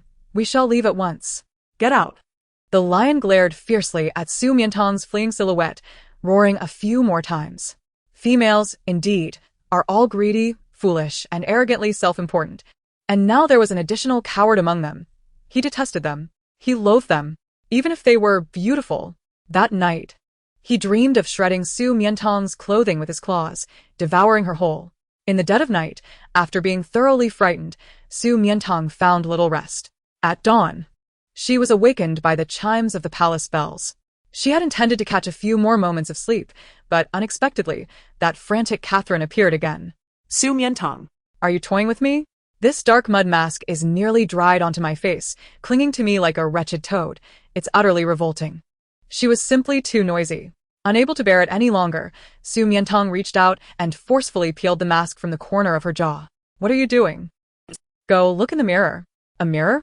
Catherine approached the bronze mirror with skepticism, lifting her chin, astonished to find her complexion had lightened. Lightened. It truly lightened. The fair skin she had long sought after had finally materialized. Although it was still far from Su Mian Tang's luminous whiteness, it was a significant improvement compared to her previous brown skin. The hardships of these days had not been in vain. Su Mian Tang cast a sidelong glance. She genuinely believed that her natural light brown skin suited her bold and wild appearance far better. Now, she had lost her unique charm. Su Mian Tang, Catherine, ecstatic, turned around only to discover that she had fallen asleep. Rarely, she did not rush over to seize her, but instead stood quietly by the bedside, contemplating a different scheme. To her surprise, this little waste had some merit. She suddenly no longer desired the Empire's twin stars, but wanted her instead. Throughout her life, her utmost concern had been her appearance. Mere males were insignificant in comparison. And Su Mian Tang possessed the miraculous ability to transform appearances. If she could help her brown skin turn white, she could surely rectify other facial flaws as well. If only she could confine her within the palace as her dedicated maidservant, it would be nothing short of perfect. Although the Central Star has long prohibited females from becoming slaves, she firmly believes that with sufficient temptation, they would willingly remain. Su Mian Tang awoke around noon, feeling a tinge of hunger. As she prepared to rise and seek sustenance, an alluring aroma wafted through the air, enticing her senses. Following the scent, she found Catherine seated in the grand hall, surrounded by an array of vibrant dishes. Upon noticing her, Catherine gently beckoned her over. Su Mian Tang, you are awake? After such a long slumber, you must be famished. Come, join me for a meal. The lioness, known solely for her carnivorous diet, had surprisingly prepared both food and vegetables. And her tone was unusually tender, simply abnormal. A proverb flashed through Su Mian Tang's mind, a weasel wishing a happy new year to a chicken. What was this all about? All of this is prepared for you, as a token of gratitude for assisting me in achieving a fair complexion. No need. As long as you uphold your promise, that is sufficient. Of course, Catherine replied, a gentle smile gracing her lips. In the future, I shall no longer pursue the Gemini. But let us set that aside for now. You have aided me, and I must reward you. Speak. What is it that you desire? Gold, silver, or jewels? Su Mian Tang shook her head. The monthly living allowance from the Empire's Female Protection Agency was more than sufficient for her, and she lacked for nothing. Rare herbs? Again. She shook her head. Initially intrigued, she discovered that the Scientific Research Institute contained enough rare herbs and miraculous potions for a lifetime of study. Then Catherine, noticing that these material possessions failed to sway her, cast a glance at the nearby males, gritting her teeth, and resolved to make a sacrifice. Among my harem, choose anyone you fancy, and I shall gift him to you. Su Mian Tang nearly spat out her beverage in shock at her words. No, no. Is one not enough? Then choose several. I shall have them all sent to your chamber tonight to serve you. Do not say I lack generosity. Each one has been meticulously trained, ensuring that your nights will be nothing short of intoxicating. Was she not generous? She was clearly excessively so. Su Mian Tang waved her hand dismissively. No, I do not have such tastes. Such tastes? This is merely the norm. Catherine was convinced she was feigning innocence, surely tired of the high-quality males like Gemini and Lucy. If you find them tedious, I can suggest a more thrilling experience. Allow them to transform into their beast forms and then engage with you. However, given your delicate constitution, exercise caution and select those with gentler temperaments. Be wary, for when a beast is roused, it can be exceedingly ferocious and reckless. Su Mian Tang's lips twitched in disbelief. What was she hearing? She felt as though she might sever her own ears. I often feel out of place due to my lack of depravity. You. Catherine grew anxious. She was impervious to threats and bribes of wealth, flora, or males. Did she truly intend to compel her with pheromones? She had no desire to damage her own intellect, which she needed for her beauty regimen. What is it that you truly want? After finishing her meal, Su Mian Tang delicately took a napkin and wiped her hands. Now, let me leave. I must return to work. Leave? Not a chance. Catherine was determined, unwilling to believe that nothing could bind her. Suddenly, a guard rushed in from outside, whispering something into her ear. Upon hearing it, Catherine erupted into triumphant laughter. Ha, ha, ha. Truly, fortune smiles upon me. Very well, Su Mian Tang, you may depart. However, should you leave, the Gemini must remain. What do you mean? Su Mian Tang's expression turned serious. Catherine, you promised me that once the task was completed, you would no longer trouble them. Are you going back on your word? Do not accuse me unjustly. See for yourself. She activated her holographic device and tossed it to her. On the screen was a royal decree. Frederick Perez and Enzo O'Hyburn have forcibly breached the palace, inflicting serious injuries upon hundreds of the Imperial Guard. An emergency arrest warrant has been issued. Forcefully breaching the palace? How could this happen? Did they discover that the princess took them? She immediately retrieved her device and, to her dismay, found dozens of missed calls. It was entirely her fault for oversleeping. She had refrained from informing them of her abduction by the princess, fearing they might act rashly and do something irreversible. She had maintained an active presence on her device, creating the illusion that she was still studying on Blue Dream Island, intending to return and explain everything once the situation was resolved. Yet, she never anticipated this. How could they know I was here? Was it you? What do you take me for? A promise made will be honored. I heard it was Lady Joy who delivered items to Blue Dream Island, and from the staff, she learned of your whereabouts. If blame is to be assigned, it should fall upon your future mother-in-law, who is far too considerate. I see. Su Mian Tang clenched her device in regret. Ah, how touching. The Gemini, for your sake, dared to defy me and squander their fortunes, and now they even dare to openly oppose the royal family. They once swore eternal loyalty to the crown, which shows how much they cherish you. Alas, according to the laws of the Central Star, forcibly breaching the palace and injuring the Imperial Guard carries a sentence of 3 to 5 years in prison. However, you need not worry too much. Rescuing them is quite simple. It is merely a matter of my word. Really? Su Mian Tang lifted her head. Indeed, but you must first agree to one condition. Another condition? She was not one to be easily outmaneuvered. What condition? You shall remain in the palace as my maid, dedicated to my beauty regimen. In return, you shall enjoy wealth and splendor. Impossible. Su Mian Tang rejected her outright without a second thought. Are you certain? Catherine gritted her teeth. Refusing meant sending the Gemini to prison. Su Mian Tang remained silent, ignoring her. Someone. Wait. Have you come to a realization?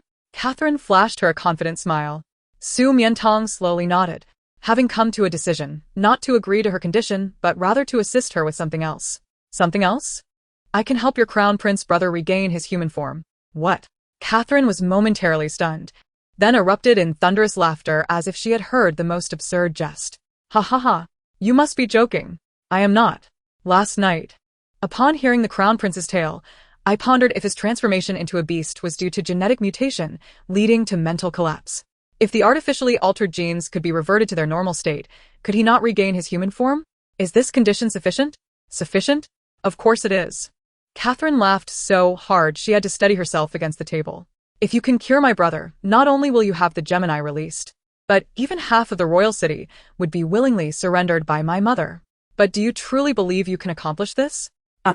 She seemed unaware that all S-grade females of the Central Star had attempted this, and none had succeeded. You, who possess no pheromones, where does your confidence stem from? You need not concern yourself with that. I have my methods. Release Frederick and Enzo. Very well. Catherine retreated a step, confident that she would fail. Once she hit a wall, and if she still refused to stay, capturing the Gemini would not be delayed. Do not say I did not warn you. Your royal brother currently harbors an intense loathing for females. Be careful, for the moment you enter, you may be devoured whole. Previously, the S-class females summoned by the Empress were all dismissed by the Crown Prince due to the unpleasant scent of their pheromones, driving them away with his fierce rebukes. She recalled how, just last night, she had fled faster than any of them. Thank you. After expressing her gratitude, Su Mian Tang lost interest in her and returned to her room to engage in a holographic call with Fred and Enzo. Sugar, are you alright? Did the princess harm you? The two young officers on the other end of the line were fraught with anxiety. I'm fine, but what about you? Did you sustain any injuries while confronting the Imperial Guards? Su Mian Tang scrutinized them carefully, and they shook their heads in response. No, the Imperial Guards posed no threat to us. However, the royal family has restrictions that prevent them from intruding. That's a relief. I apologize. A reassuring smile graced Su Mian Tang's face as she patiently explained, taking considerable time to calm the two down. After ending the call, she began to contemplate how to rescue the great lion. Before she could formulate a plan, Huarong appeared. Rong, what brings you here? She rose happily. But Huarong's expression was laden with concern, and his gestures seemed hurried. Tang, I heard you intend to treat the crown prince?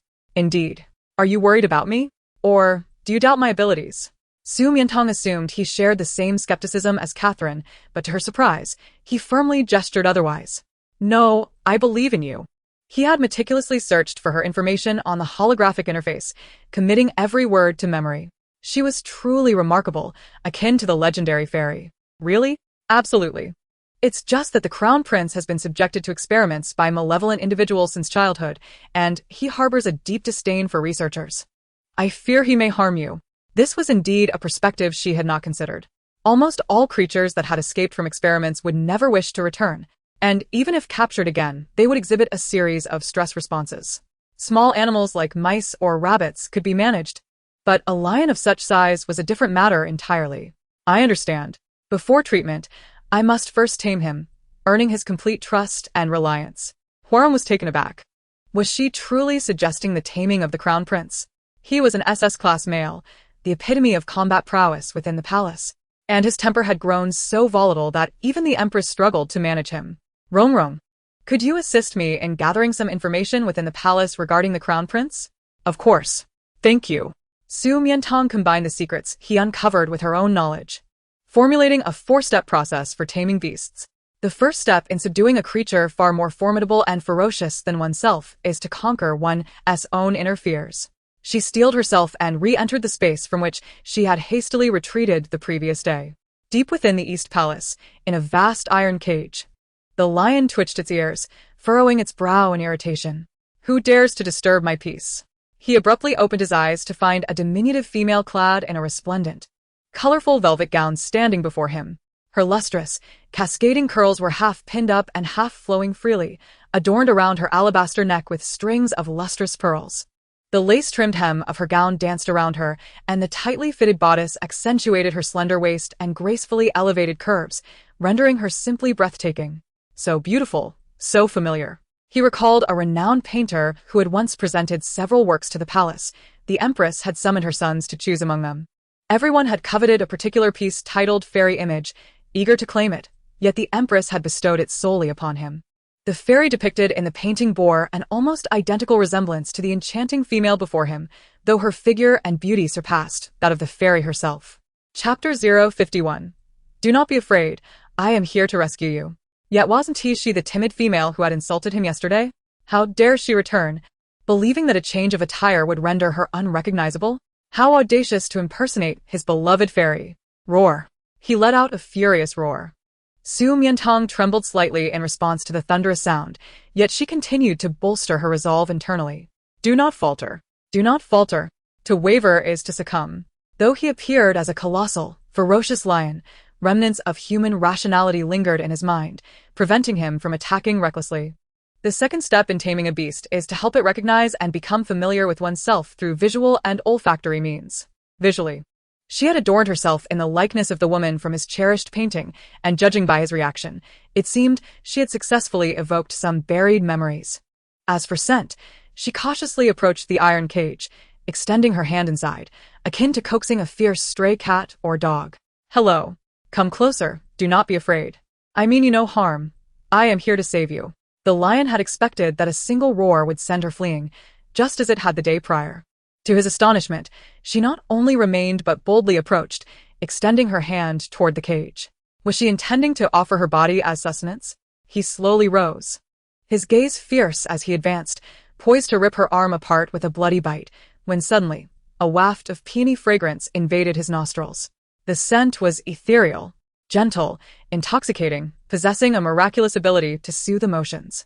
He momentarily lost himself, falling back into memories of being confined in a dismal laboratory, facing only cold syringes, instruments, and cruel adversaries. His sole solace had been the beautiful peony bushes he had planted in the palace garden, blooming fervently and radiantly each summer, their exquisite fragrance igniting hope within him. Yet upon his return, he discovered the flowers had withered, just as he had succumbed to becoming a beast. Everything was irrevocably lost. Is this truly effective? Su Mian Tang observed him pausing, with no intention of attacking, and her heart leapt with joy as she opened the cage. As the lion regained his senses, he realized this audacious female had ventured into his cage. Was she seeking death? He was acutely aware that she had donned the attire of his beloved fairy and perfumed herself with his favorite scent, deliberately attempting to ensnare him. In truth, concealed beneath her gown was a laser gun designed to subdue ferocious beasts, intending to lower his guard before striking him down. She was indistinguishable from the cruel adversaries he had known. His previously quelled emotions surged uncontrollably as he lunged toward her. Su Mian Tang understood the perils of intruding upon a lion's territory, but she did not anticipate such a vehement reaction. He gave her no time to react, launching an abrupt attack. She had no chance to draw her laser gun, instinctively raising her hands to push him away as he tackled her. Suddenly, an electrifying sensation coursed through her, and the lion shuddered violently, releasing her and retreating several meters, an unusual hint of embarrassment flickering in his furious gaze. She was an utterly shameless little female, daring to caress the nape of a male's neck upon their very first encounter. Su Mian Tang braced herself for the worst. Yet unexpectedly, as he revealed his sharp teeth, he swiftly retracted them, retreating to a corner, glaring at her hand with an expression of both fury and confusion. He then recalled that the napes of the central star beasts were exceedingly sensitive, akin to certain human vulnerabilities. Did you not apply a protective covering? Upon uttering this, he immediately realized his blunder. Roar! As anticipated, the lion roared at her once more, its irate voice seeming to convey, "What do you mean? Are you attempting to entice me? Do not misconstrue my intentions." Su Mian Tang swiftly rose from the ground, sincerely apologizing, asserting that she bore no malice towards him, merely desiring to enter and forge a friendship, truly. No sooner had she spoken than a sharp clatter echoed as her laser gun fell to the ground. The lion glanced down, and she followed suit. Suddenly, the air thickened into an oppressive silence. After a moment, a stuttered, awkward laugh escaped her lips. "If I were to say this is meant to protect you, would you believe me? As the saying goes, bad things come in threes." This marked the third time it had roared at her, its brow furrowed and face contorted with fury, its patience perilously thin. Should she linger any longer, she might truly be devoured. Yet, Su Mian Tang clung to a sliver of hope, wishing to try once more. She steadied her heart, fixing her gaze upon its clear, luminous blue eyes, her face glowing with admiration. "Wow, your eyes are stunning, akin to sapphires. Moreover, they seem somewhat different from others." Gradually, she inched closer, noticing that each eye contained two pupils. The lion, initially inclined to swat her away, found itself inexplicably entranced as its four pupils widened to encompass her face. Delicate, arched brows, amber eyes shimmering with brilliance, a finely contoured nose, and lips as rosy and plump as rose petals, she was indeed more beautiful than any ethereal maiden depicted in paintings. Su Mian Tang, astonished, extended her hand, wavering it before its eyes. The lion finally snapped back to reality, realizing she had approached him, its gaze betraying a hint of confusion. Is this what Catherine referred to as a double pupil? Humph. Has this naive little female, unacquainted with the world, been captivated by his wondrous and formidable double pupils? Upon hearing her admiring tone, the lion slightly lifted its head, a flicker of haughty pride crossing its eyes. Yet, in the next instant, Su Mian Tang furrowed her brow, expressing concern for him. "You know, in modern medicine, this is indicative of early cataracts. You must seek treatment promptly." Away with you." As expected, it roared once more, the force of its voice propelling her backward. Its innate power of double pupils could shatter mountains and stir the seas. Yet she had the audacity to liken it to early cataracts. This foolish female was utterly infuriating. Outside the East Palace, Su Mian Tang stumbled, unable to halt her momentum, and fell directly into Hua Rong's embrace. He quickly wrapped his arms around her. "Tang Tang, are you all right?" I was so worried about you. I'm fine. Su Mian Tang adjusted her attire, gently wiping the sweat from her brow. Aside from a slight fright, she was unscathed. I believe the second step has been successfully accomplished. That great lion has undoubtedly remembered me, and its temperament is hardly as volatile as Catherine described. It merely enjoys roaring. A wounded beast, lacking in security. Having confined itself in a pitch-black cage for so long, no longer trusts others easily. She could empathize with that. Really? Tang, you're incredible. I knew you could do it. I must express my gratitude to you for helping me find so many items and information. She sensed that her attire had played a significant role, at least preventing it from harboring murderous intent upon their first encounter. Shall we go to my palace to celebrate? Hua Rong cautiously invited her. Su Mian Tang readily agreed, absolutely. I couldn't wish for anything more. Who knows, he might transform into a panda and let me pet him out of joy. Chapter 052. The Great Lion? The Golden Retriever. Ever since Su Mian Tang had entered the East Palace, Catherine had been meticulously timing her, dispatching someone to wait outside. Not a minute would pass before she would be so frightened that she would flee in terror. Yet a minute elapsed. Princess, she has not yet emerged. 5 minutes passed. Princess, she still has not come out. 10 minutes elapsed. Princess, she remains inside. Half an hour. This is bad. We must go in and check. She must have been devoured by the emperor. Just as she was about to dash out of Fengyang Pavilion, a guard arrived to report, Your Highness, Su Mian Tang has emerged, unscathed, and is currently with His Majesty in the Changqian Palace. What? She has managed to spend so long alone with the emperor without sustaining any harm, and now has the audacity to frolic with a male? Previously, no female, regardless of her rank, had ever lasted more than a minute inside. What on earth transpired? I am unaware, only that I heard 4 roars of a lion from outside. 4 roars? Ha ha ha. It is rare for the emperor to be so furious. It seems Su Mian Tang was merely stalling, holding on until she could no longer endure. It won't be long before she concedes. In the East Palace. As night descended into tranquility, the lion, ensconced within its vast cage, dreamt yet again. It envisioned that reckless little female approaching, provoking it once more. Unable to contain itself, it swatted her up, yet she seized the opportunity to wrap her arms around its neck and kissed the nape of its neck. The unfamiliar and overwhelming sensation from the day surged back, awakening it with a start. But as it opened its eyes, it found only the endless darkness and solitude before it, identical to every other day. Come closer, do not be afraid. I do not wish to harm you. I am here to save you. I bear no malice, I merely seek to befriend you. Her voice echoed in its mind. Save him? A friend? It shook its head violently. Liar. No one would willingly befriend a beast. Tomorrow, she would not return. The following day, Su Mian Tang returned. The slumbering lion caught a whiff of a familiar, delicate peony fragrance and instantly opened its eyes. Hi. Good morning. Su Mian Tang greeted him with vibrant energy. Why has she returned? Does she intend to take advantage of him once more? However, today she bore no laser gun designed to subdue beasts. Expecting another thunderous roar as a greeting, it was instead met with silence, a favorable omen. Su Mian Tang directly unlocked the cage and stepped inside.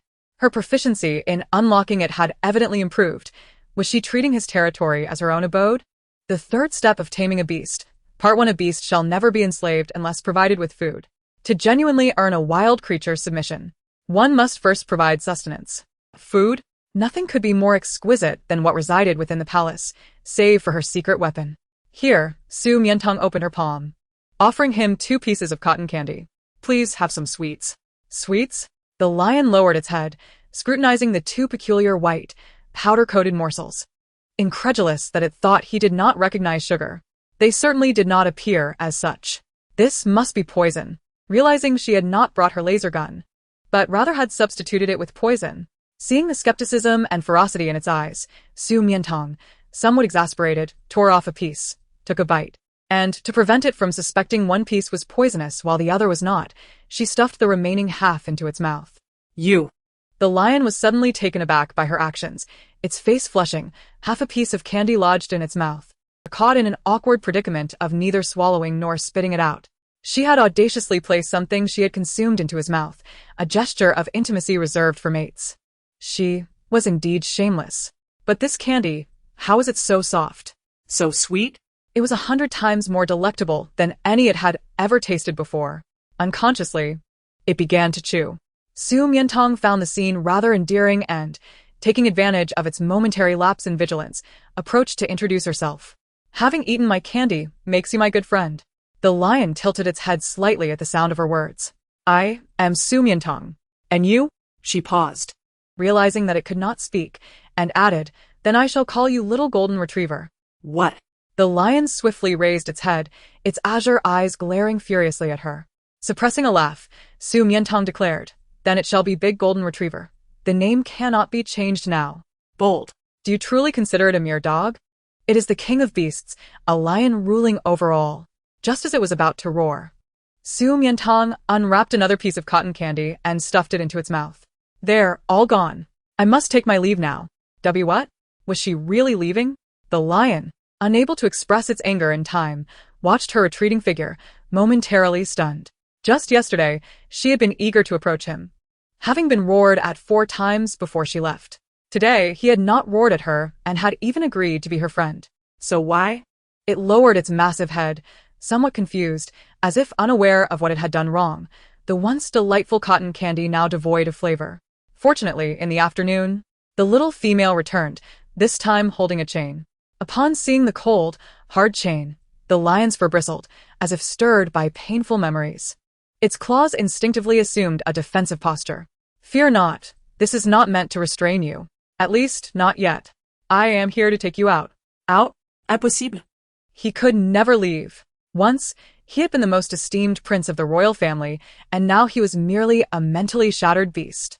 He loathed the outside world, despised the light, detested all people, and even hated himself. He would remain in this dark prison until he perished.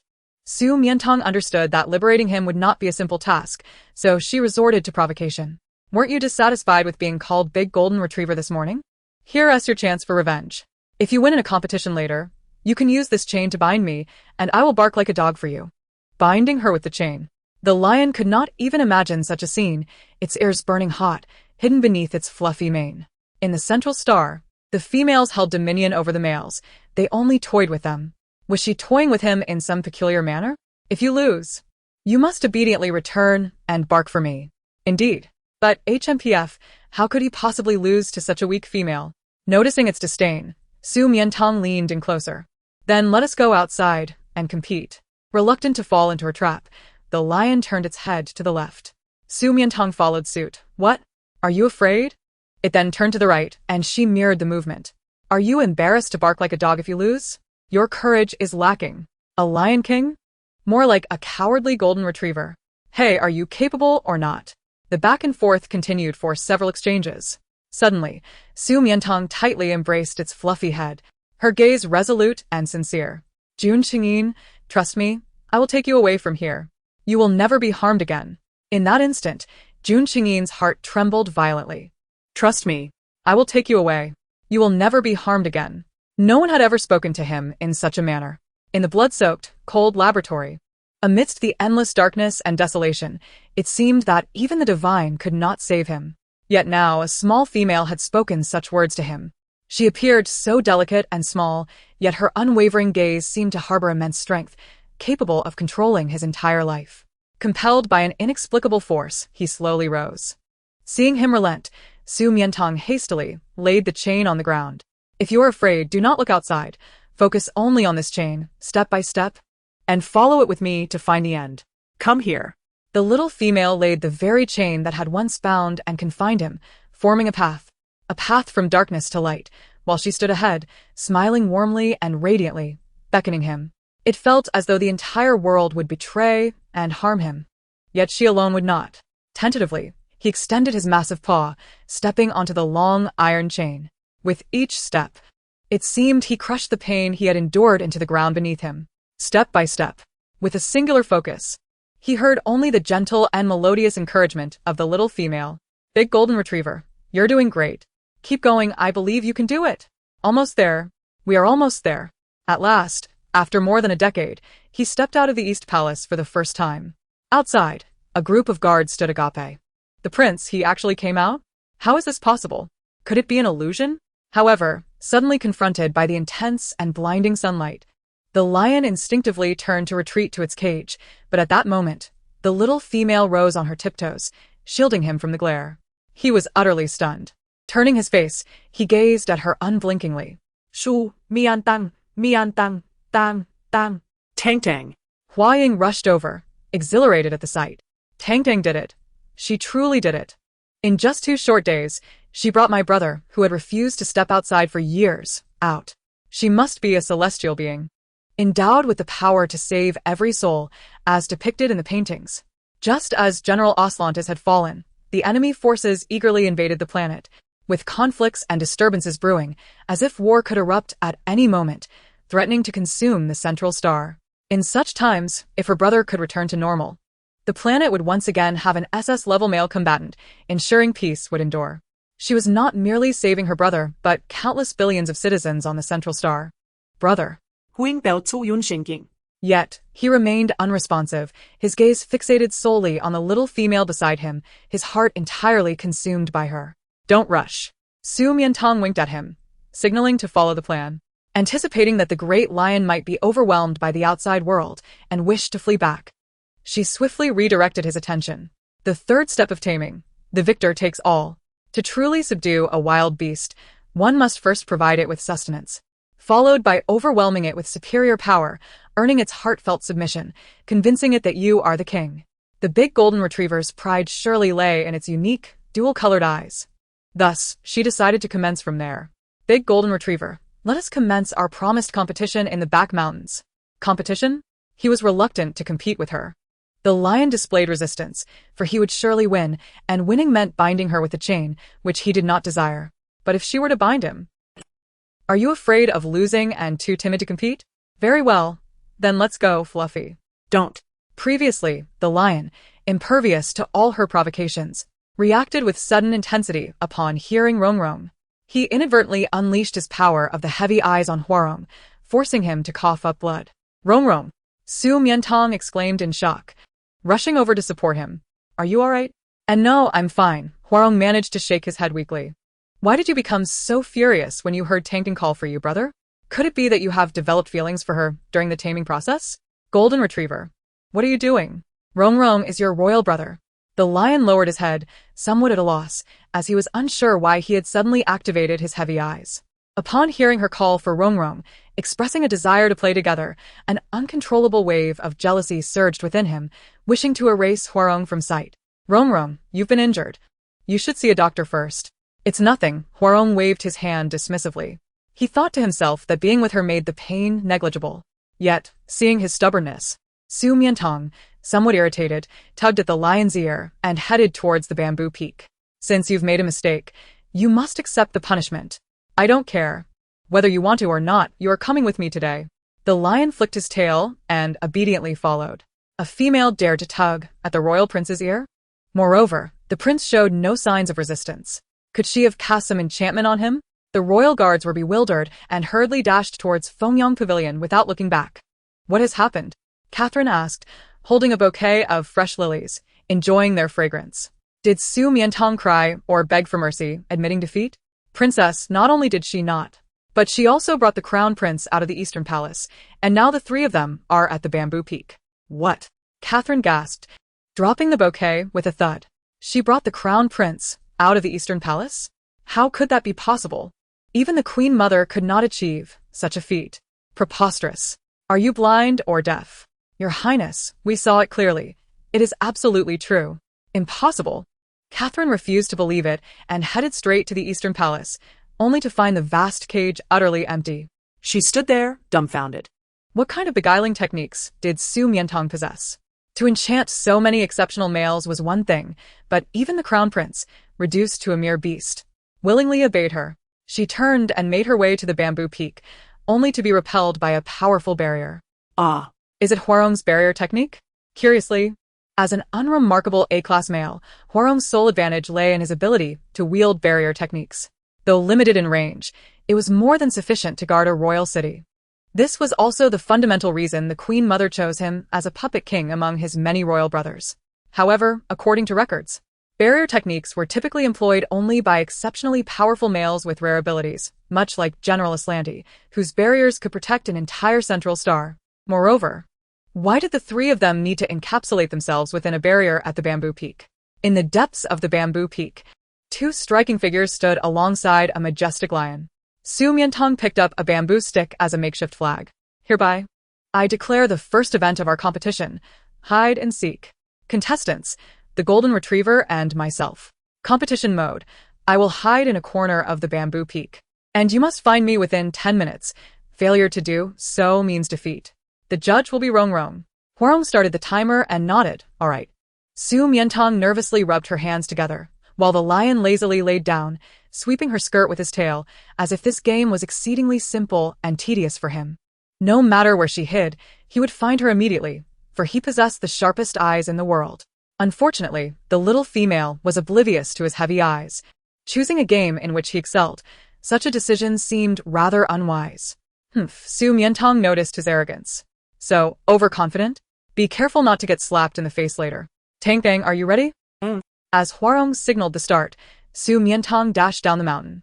The lion's gaze followed her, captivated by her beauty and grace, her delicate figure igniting a primal desire to hunt embedded deep within him. He longed to pounce, to pin her beneath him, and then the little female darted into a thicket, inadvertently exposing a portion of her skirt. Is that all? He chuckled, rising to rush over and retrieve her. Once hidden in the thicket, Su Mian Tang produced a vial of liquid. A gift from Medina during their time on Blue Illusion Island. A drop was enough to render her invisible for half an hour. The golden retriever would never suspect that the fundamental difference between humans and beasts is that humans can wield tools. As the lion eagerly approached, he suddenly realized the little female had vanished, disappeared from right before his eyes. He doubted his vision, blinking yet still unable to see her. In a panic, he lunged towards the thicket, uprooting it in a frenzy, but finding nothing. He activated his heavy eyes in haste, for brilliant pupils radiating sharp light as he scanned the surroundings, yet still, her presence eluded him. Where had his little female gone? Anxiety gripped him as he paced in circles, letting out a few anguished roars as if to summon her or warn off anyone lurking in the shadows intending to harm her. Ha! Su Mian Tang stood beside him, stifling laughter to the point of pain. Wasn't he supposed to be so proud? So convinced of his innate heavy eyes that he could find anything? Why couldn't he find her? She reached out, playfully pinching his round ears. Who? The lion shivered, alertly scanning the surroundings yet seeing nothing. How could something evade his heavy eyes? She ruffled his mane like a puppy. The dignity of the Lion King was affronted, and just as he was about to growl in anger, he caught a whiff of the familiar fragrance of peonies, her scent. Su Mian Tang circled behind him and tugged at his tail. To his surprise, the lion let out a low groan, his robust body trembling slightly before collapsing to the ground. Realizing the situation, Su Mian Tang recalled her earlier encounter with Lucy Li in the laboratory and quickly withdrew her hand, almost forgetting that one should not touch an animal's tail. Who could it be? Is it? She crouched beside him, clearing her throat. Golden Retriever. Weren't you the one who claimed to be so formidable? Why can't you find me? Indeed, the little female was safe, right beside him, toying with his ears, head, and tail. Yet, why could he not see her? The lion was filled with confusion. Because I have become invisible. Sumantang smirked, playfully tossing its fluffy mane, which shimmered like gold, abundant and delightful to the touch. Invisible? She was truly capable of invisibility? How impressive. So what do you say? Are you ready to concede? She cradled its head.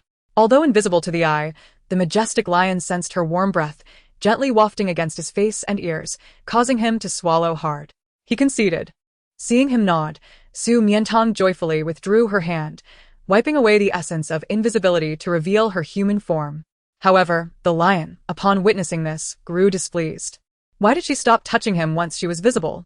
He relished her caresses. They were immensely comforting. As the 10-minute time limit approached, Huarong dashed down the hillside, only to find the lion sprawled on its back, limbs splayed as if playfully inviting Su Mian Tang to rub its belly. The belly is the most private and vulnerable part of a feline, revealed only to those it deeply trusts or adores. Given that the lion had endured much suffering and was generally aloof, it was astonishing that he displayed such intimacy towards Su Mian Tang. Clearly, his initial suspicions were correct. The lion had indeed developed feelings for her. A rare flicker of crimson crossed his clear gaze, igniting a cruel thought within him, wishing to inform the lion that Su Mian Tang regarded him merely as a wild beast. The lion's exuberant rolling was interpreted by Su Mian Tang as an unwillingness to accept defeat. She lightly tapped its paw with a bamboo stick. Get up, big golden furball, no more sulking. You lost the first round, and the second round, which happens to be your forte, is about to commence. Running. Running? He scoffed at the thought of competing against the sluggish female.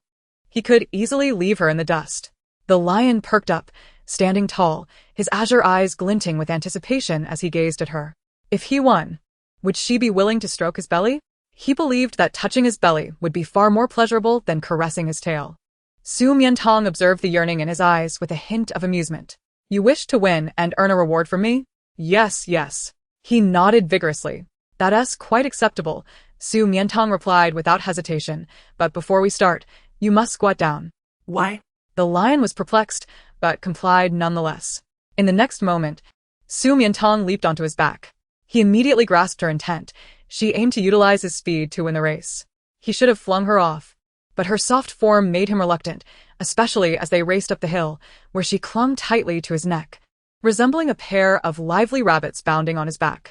Chapter 055, Belly Rubs. Immersed in this delightful experience, the lion felt invigorated, racing through the wind like a bolt of lightning, causing the petite female on his back to sway precariously. Slow down, slow down. I'm going to fall. Yet he remained oblivious to her pleas. It was intentional, Su Mian Tang was certain. He aimed to hasten his pace to toss her off. But it wouldn't be that simple. She smiled slyly, leaning close to his ear to share a tale. Big golden furball. Do you know why the rat ranks first among the 12 zodiac animals?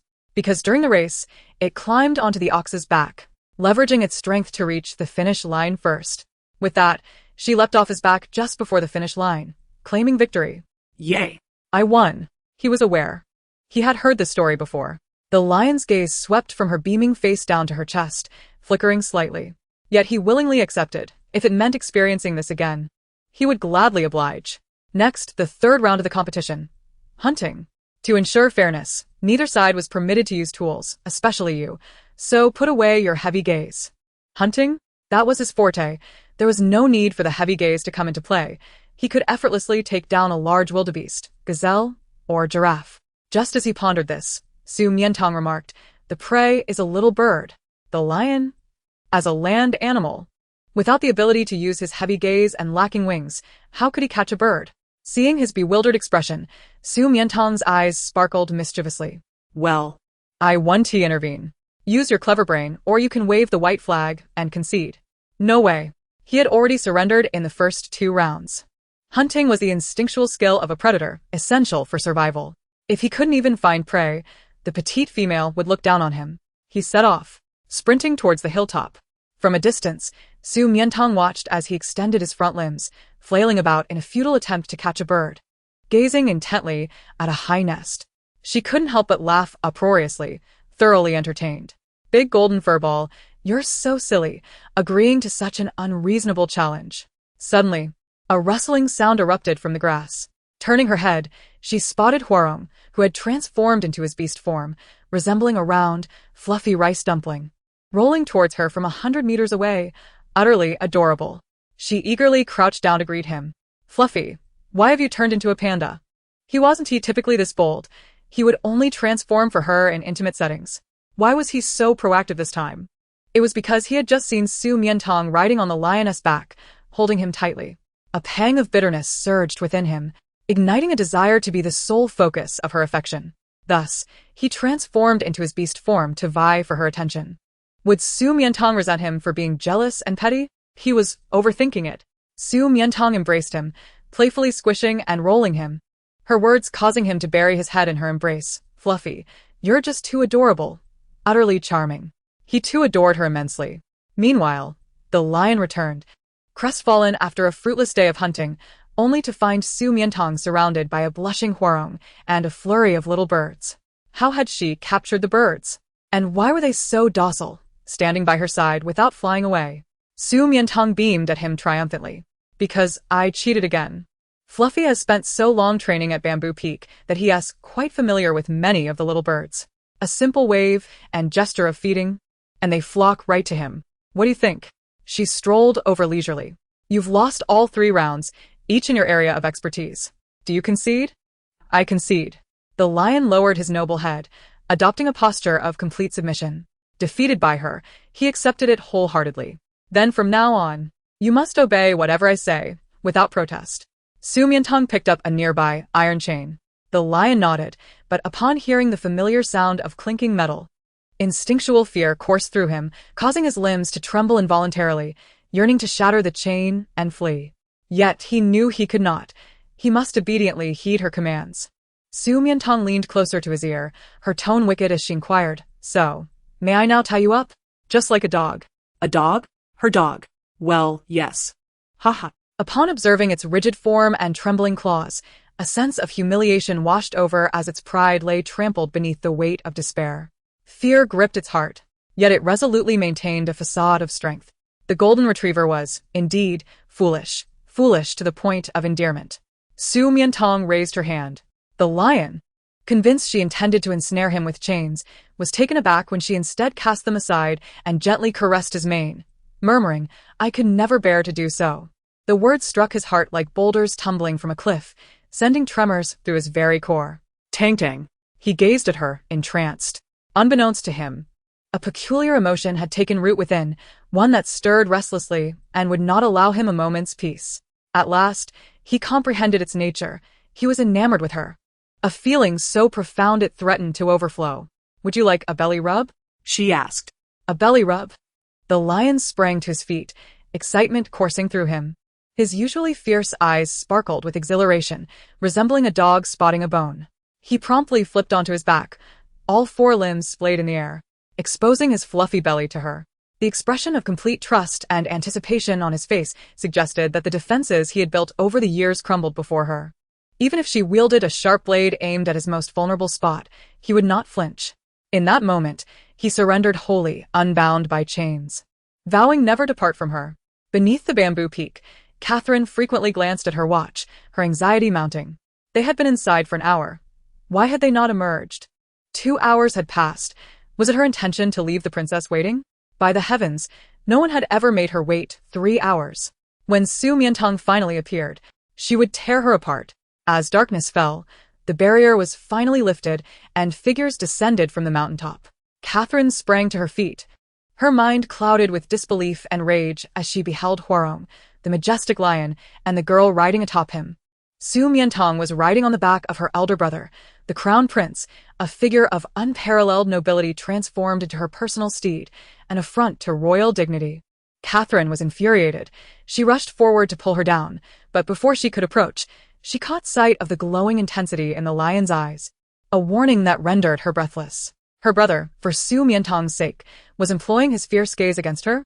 It seemed he had forgotten her existence entirely, his focus consumed by that little vixen. The trio made their way toward the eastern palace, and upon reaching the entrance, the lion lowered his body slightly, allowing the girl to dismount. She rewarded him with a gentle pat on the head, akin to a dog, an utter loss of dignity. Beside them, Huazong watched with an unmistakable hint of jealousy, leaning in for a touch of his own. Catherine stood in stunned silence. What had Su Mian Tang done to them? What enchantment had they fallen under? She recalled the mockery she had faced before entering the palace. That even the most lowly prince would not deign to look at a female devoid of pheromones, and yet now, the emperor, the crown prince, and the highest-ranking figures in the palace all bowed before her. It was maddening. After a prolonged moment of intimacy, the trio finally parted ways. Su Mian Tang unwrapped a piece of candy and popped it into her mouth, only to turn and see Catherine, teeth clenched and eyes ablaze, charging toward her. You too want to pet him, don't you? You? Catherine seethed, wishing to unleash her pheromones to compel Su Mian Tang to beg for mercy, yet fearing her brother's wrath. What had she done to him to earn such obedience? Had she seduced him like the twins of temptation? As she opened her mouth, Su Mian Tang, anticipating her intent, swiftly thrust a piece of candy into it, saying, Now rinse your mouth. Didn't we agree to help your brother regain his human form? I am merely at the first step, taming him. In a few days, I should be able to lead him to the laboratory. She sensed the golden retriever had begun to trust her. The next step was to solidify that trust before commencing treatment. I thought, Catherine began, only to be interrupted by the sweetness of cotton candy melting in her mouth. What is this candy? How can it be so delicious? Su Mian Tang stretched lazily. I'm tired. I shall retire for the night. By the way, try to keep your anger in check. It accelerates skin aging. What? Catherine gasped, immediately cupping her face with her hands. Is that true? Surely she couldn't be deceiving her. Turning to watch the girl retreating into the distance, her fury gradually subsided as she pondered the implications. The imperial twins, the aloof crown prince, she had them all under her thumb. Had she truly delivered on her promises this time? The thought sent a shiver of hope through her. If her brother truly regained his human form, how elated their mother would be. What a glorious future awaited the royal family. Princess. Nearby, a guard knelt, concerned. Should we report the crown prince's departure from the Eastern Palace to the queen? No. She paused, shaking her head. Let us observe a while longer. If it's all a mere illusion, it would only lead to unnecessary disappointment for our mother. The final step in taming a beast lies in not rushing to assert authority once it has submitted. One must engage in play, bringing joy and fostering reliance, thus nurturing a loyal servant. Su Mian Tang closed her book, preparing to spend the next few days delighting the golden retriever. She crafted candies and toys, taking him to the bamboo peak to fly kites, hunt, and play games. The lion, bursting with energy, radiated joy, with his joyful presence and thunderous footsteps echoing across the mountains. He had never felt such happiness. 20 years of life could not compare to the bliss of these days spent with the little female. By day, while practicing his fierce gaze, he discovered a new ability, X-ray vision. His first experimental target? The little female.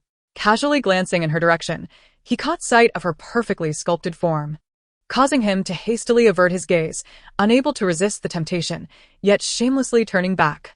This time, he beheld her slightly bent form, revealing the curvature of her backside, igniting a primal, uncontrollable urge within him. And then, he found himself nosebleeding. Su Mian Tang, bending to retrieve the kite, witnessed the scene unfold. Nosebleed. How familiar this sight was. The last to bleed at the sight of her had been Lan Lan, due to similar circumstances. Yet here, in broad daylight, clad in proper attire, how could he? Wait. Su Mian Tang keenly observed his furtive behavior, lurking nearby and stealing glances at her most prominent features, his eyes shimmering with an unspoken understanding. She bent down again, slowly picking up a sturdy bamboo stick, and with a swift, furious charge, she raced toward the lion. Golden retriever. If your eyes dare to glimmer again, I shall pluck them out. Ow! The lion, startled, turned and fled. He had been discovered. He did not act with malice. He was simply too captivating to resist. His transgressions were swiftly met with retribution. Su Mian Tang seized him, administering a thorough reprimand before compelling him to engage in a card game. He had never played before, losing nearly every round, his face adorned with sticky notes, and his head subjected to countless playful flicks, much to the delight of the little female, who trembled with glee. Yet his innate cleverness soon shone through, as he quickly grasped the game and won his first round. A miscalculation. Su Mian Tang, feeling somewhat begrudged, cast aside the cards and closed her eyes, leaning her small face closer to him. Go ahead and flick, but with your claws being so large, do take care. The lion was spellbound by her magnified beauty, staring in a daze, unable to bring himself to flick her, consumed by a singular desire. Abruptly, he extended his tongue and licked her face from top to bottom, then, bashfully, turned and fled. Su Mian Tang jolted. Is it raining? That night, the lion lay in his cage, tightly clutching the golden-haired plush toy gifted by the little female. Inhaling her unique scent, his mind awash with thoughts of her every smile and gesture, too excited to sleep. Eventually, when slumber overtook him, his dreams were filled entirely with her. He experienced a dream identical to the first time he laid eyes on her, using his sharp claws to tear her garments asunder, Consuming them piece by piece. However, the scenery this time was entirely different, leaving him to wake with his head buried in embarrassment. He felt both lascivious and yearning for his dreams to materialize. As dawn broke, he opened his eyes, craning his neck to gaze outside, patiently awaiting her arrival. Each day, it was her promise that sustained him. I will return tomorrow. Nearly 10 days had passed since entering the palace. Su Mian Tang counted on her fingers. Lan Lan must be waking up, and she needed to return home. Chapter 057. The White Tiger transforms into human form. Early in the morning, she sought out Catherine. Your Highness, I have an urgent matter and need to return home. Home? Catherine scoffed. I suspect you are simply unable to fulfill your wager and wish to escape. Not at all. I only require 2 hours. If you are concerned, you may send the royal guards with me. With their limited abilities, they would be no match for the twins. The two brothers were currently willing to face death for her. What was slaying a guard to facilitate her escape? If I were to endanger them, I would never have agreed to your wager. Su Mian Tang found Catherine's reasoning perplexing. While Catherine acknowledged some validity, she remained hesitant. What is your urgent matter? I can send someone to assist. No need, she firmly declined. It is a personal issue and not suitable for disclosure. She must not learn that she secretly cared for a national protected animal, lest it become a point of leverage against her. Such caution? Catherine pondered for a moment before acquiescing. Very well. However, a mysterious smile graced her lips. You must first wear this. What?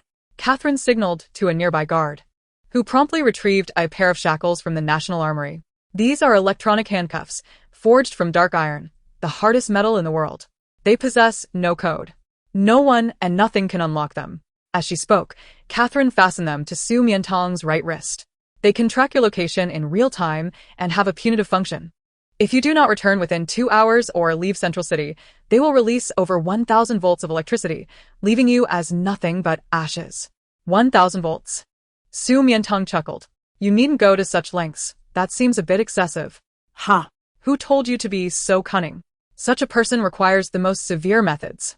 Su Mian Tang, uninterested in further banter, longed to return home to her little sweetheart.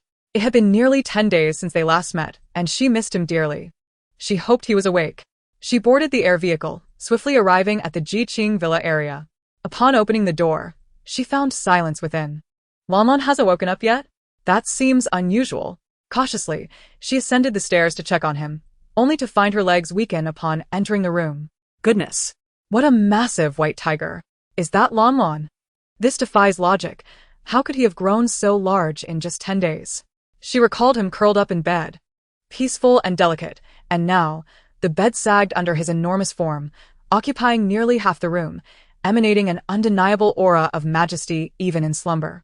Initially, she had intended to return, prepare a bottle of milk, and spend time playing with him, but now it seemed prudent to contact the Animal Protection Agency instead, lest she awaken him to a ravenous hunger, inciting his wild instincts, and he might swallow her whole. Welcome to the Central Empire National Animal Protection. As she dialed the agency, a glance at him revealed an astonishing sight, causing her to drop her device in shock. The slumbering white tiger radiated a faint red glow, which intensified until it became blinding and suddenly transformed into a human form. A fully grown male, entirely unclothed. Her mouth fell agape in disbelief, and she steadied herself against the doorframe, barely managing to remain upright, her gaze darting nervously from his long, elegant legs upward. Outside, sunlight bathed a grand, towering tree in gold, and she understood now why he had once bristled at her teasing. It was truly astonishing. Hello, this is the National Animal Protection Agency. How may I assist you? The voice of a staff member echoed from her device, yet she heard nothing. She knew she should not turn back. But her eyes betrayed her, for the man's physique was nothing short of perfection, akin to a divine statue worshipped in ancient Greek mythology, each contour adhering to the principles of golden proportion. Beyond his excessively long, graceful legs, his 8 distinct abdominal muscles flowed seamlessly with a striking V-line, radiating unparalleled strength and a potent aura of masculinity. His shoulders were broad, his chest well-defined, and his collarbones sharply delineated. As she approached cautiously, shedding her outer garment to cover him, certain areas were simply too conspicuous and lacked decorum. 1 step, 2 steps, 3 steps, she finally stood before him. When she beheld that impeccably handsome visage, her jaw nearly dropped in astonishment. This familiar face, was it not the celebrated General Aslani, mourned by countless citizens across Central Star for the past half-month? How could this be? She should have realized it sooner. As Fred and Enzo had remarked, how could the white tiger be ordinary? His remarkable recovery ability, growth rate, and the fiery red wings he had developed all heralded the exceptional gifts of a divine beast. To ensure she was not mistaken, she rubbed her eyes and leaned in closer, scrutinizing him thoroughly. Confirmed. This unparalleled countenance could not easily be replicated. She hastily activated her device to inform Fred and Enzo. They would surely be overjoyed. The warm breath of the little female brushed against the man's face, causing his dense lashes to flutter, as though stirred from slumber. Suddenly, he opened his eyes. As Su Mian Tang was about to rise and activate her light brain, she unexpectedly locked eyes with his pair of crystalline, dazzling ruby orbs, momentarily rendered speechless. How astoundingly beautiful! His gaze was sharp and frosty, laced with a hint of rebellious fire, as he scrutinized her from forehead to brow, from the bridge of her nose to her lips, leaving no inch unexamined. An inexplicable sensation washed over Su Mian Tang, as though he were surveying his territory. Just as she was about to speak, He seized her wrist and drew her into his embrace. "Oh." The young woman instinctively nestled against his chest, her hands pressing firmly against his solid, resilient muscles. She found herself lowering her head. After a daily routine of handling soft plush toys, encountering the firm and elastic physique of an adult male was a wholly exhilarating experience. Her gaze flickered, perfectly captured by the man. "Little female, do you desire me?" The corners of Aslandi's lips curled into a teasing arc. Su Mian Tang's head was instantly filled with 3 question marks and 3 exclamation points. Did he mean what she thought he meant? No. She hastily denied it. Yet the man seemed to see through her thoughts, casting a sidelong glance downward. "Then why are you undressing?" Su Mian Tang. In the bedroom, the discarded clothes, the sagging bed, and his bare form created an undeniable sense of irrefutable evidence that left her at a loss for words. Chapter 058. I dislike you mentioning other males. This is a misunderstanding. It is undoubtedly a misunderstanding. Lan, allow me to explain. Just as Su Mian Tang was about to clarify, Aslandi abruptly flung open his garment. She immediately covered her eyes.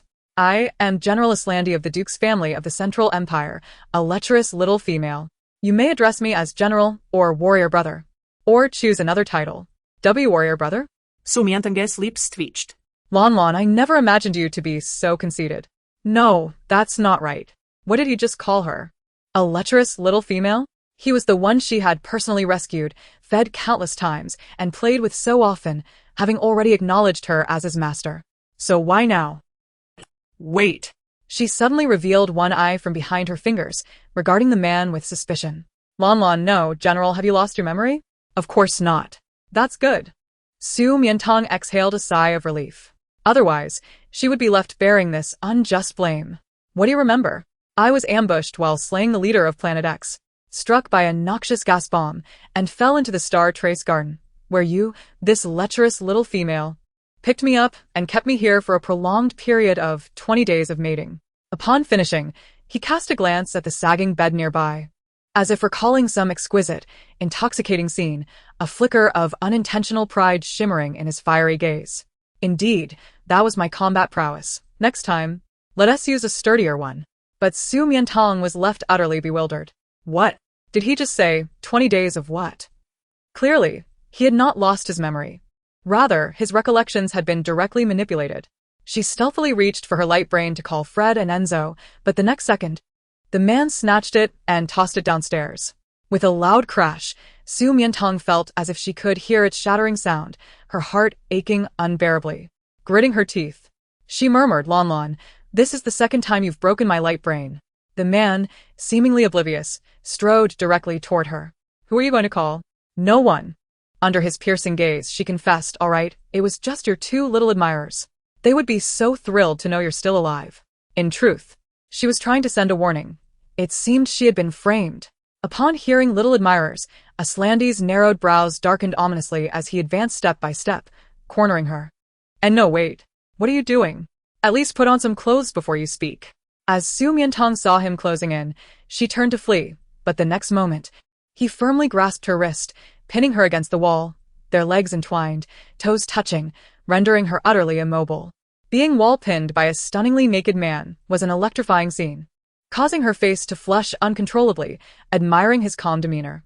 Lecherous little female, I dislike you mentioning other males in my presence. Fine. But I do not go by lecherous little female. My name is Su Mian Tang, with sleep as the first character and begonia as the second. Su. After she introduced herself, he directly repeated her surname, surprising Su Mian Tang, as most would call her Tang Tang after hearing it. I also dislike you calling me General. Weren't you the one who gave me choices? But you chose the one I detest the most. Dislike? Should I call you Warrior Brother instead? Su Mian Tang's brows twitched, feeling that was rather too cheesy. I want you to call me the third one. Huh? Su Mian Tang was puzzled. Didn't you only provide 2 options? there was another. Aslandy suddenly leaned down, drawing closer to her ear, his voice rich and magnetic, as if he were affectionately nibbling on her earlobe. "My lord." Su Mian Tang's eyes widened instantly. This was rather inappropriate. Wasn't he it? My lord seemed to be a title reserved for a mate. Su has been mating with me for so long, and even marked me. Do you not wish to take responsibility?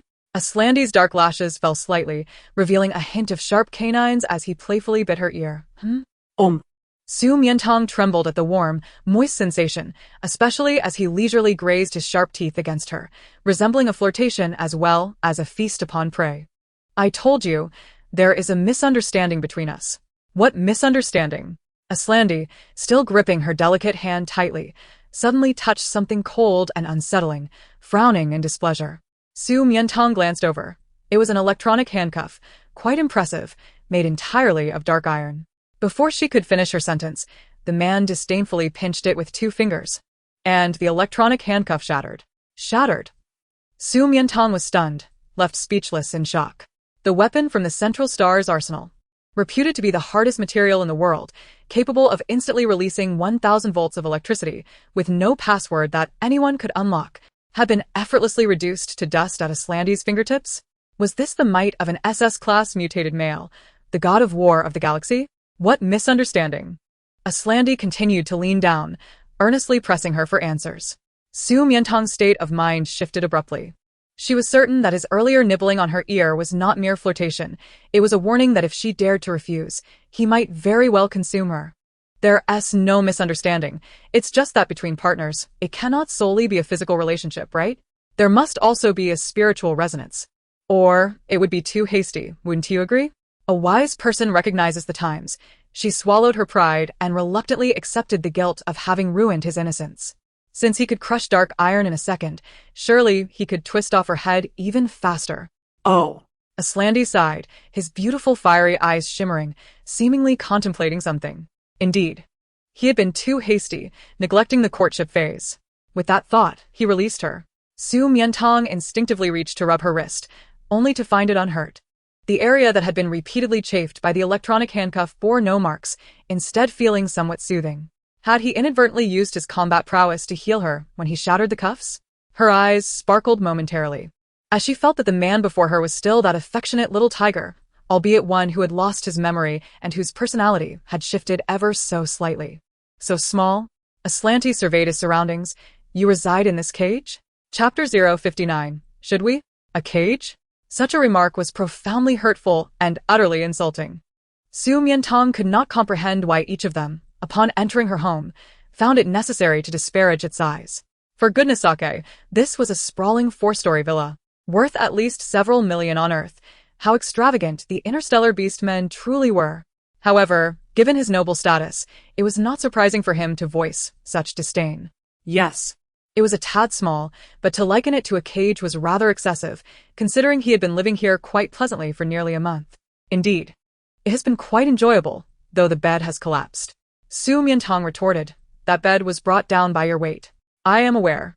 It was not as sturdy as you. He remarked, it has collapsed, yet you still. Aslandy smirked, gazing at her with a suggestive glint. Su Mian Tang felt a twitch at her temple. Stop. What must she do to convince him that they had not engaged in any intimate relations? Would you like to see my estate? Su Mian Tang hesitated, sensing an air of intentional boasting.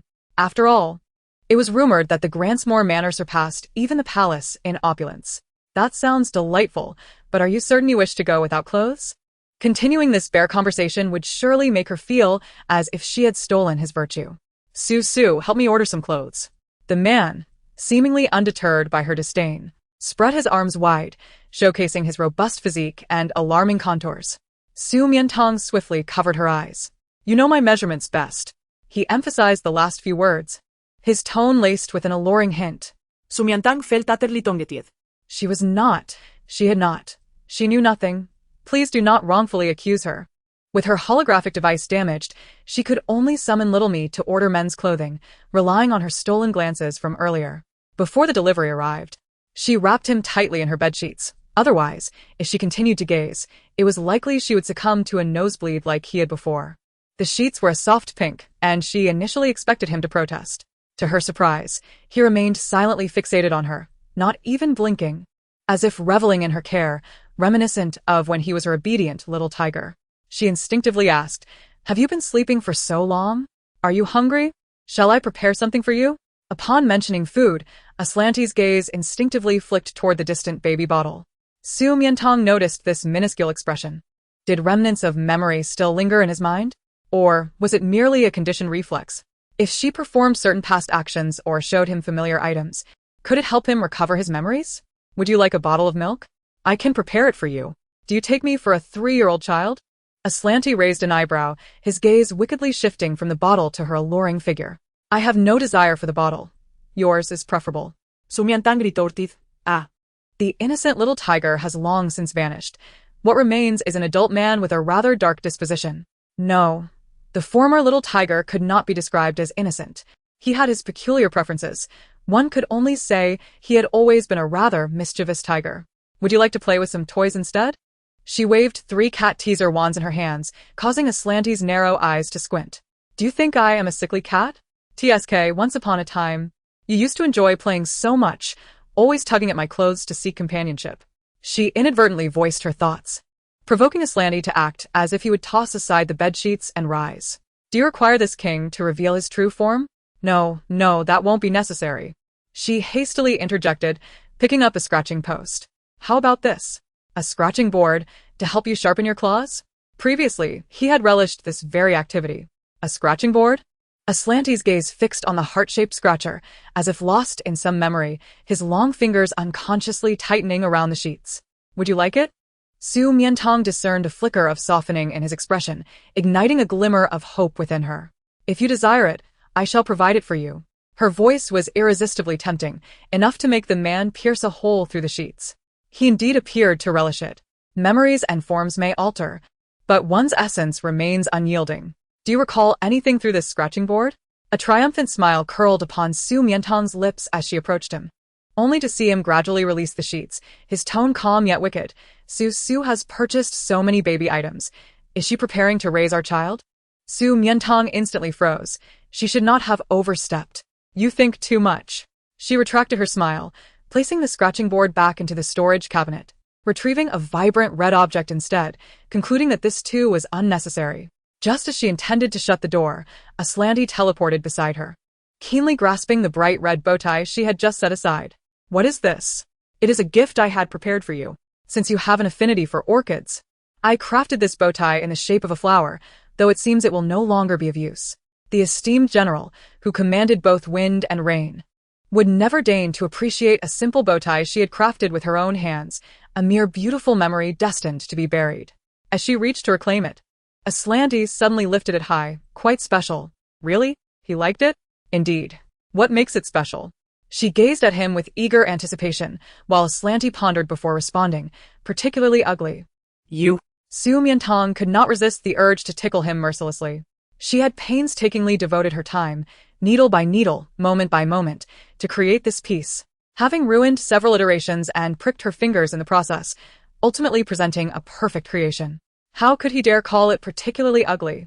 If her little sweetheart received it, they would surely roll with joy in her embrace. She turned away, unwilling to engage with him further. After a considerable pause, she belatedly realized she had just provoked the Imperial War God. Before his vindictive nature could rear its head and he could twist her head off, she prepared to apologize. Turning back, she discovered the man had taken the red bow tie, bringing it to his nose, his eyes half closed, lost in a deep, almost entranced reverie as he inhaled its scent. He looked rather deranged. What are you doing? Aslante slightly opened his eyes, as if caught in the act of mischief. His gaze still hazy. This king detects a hint of mold.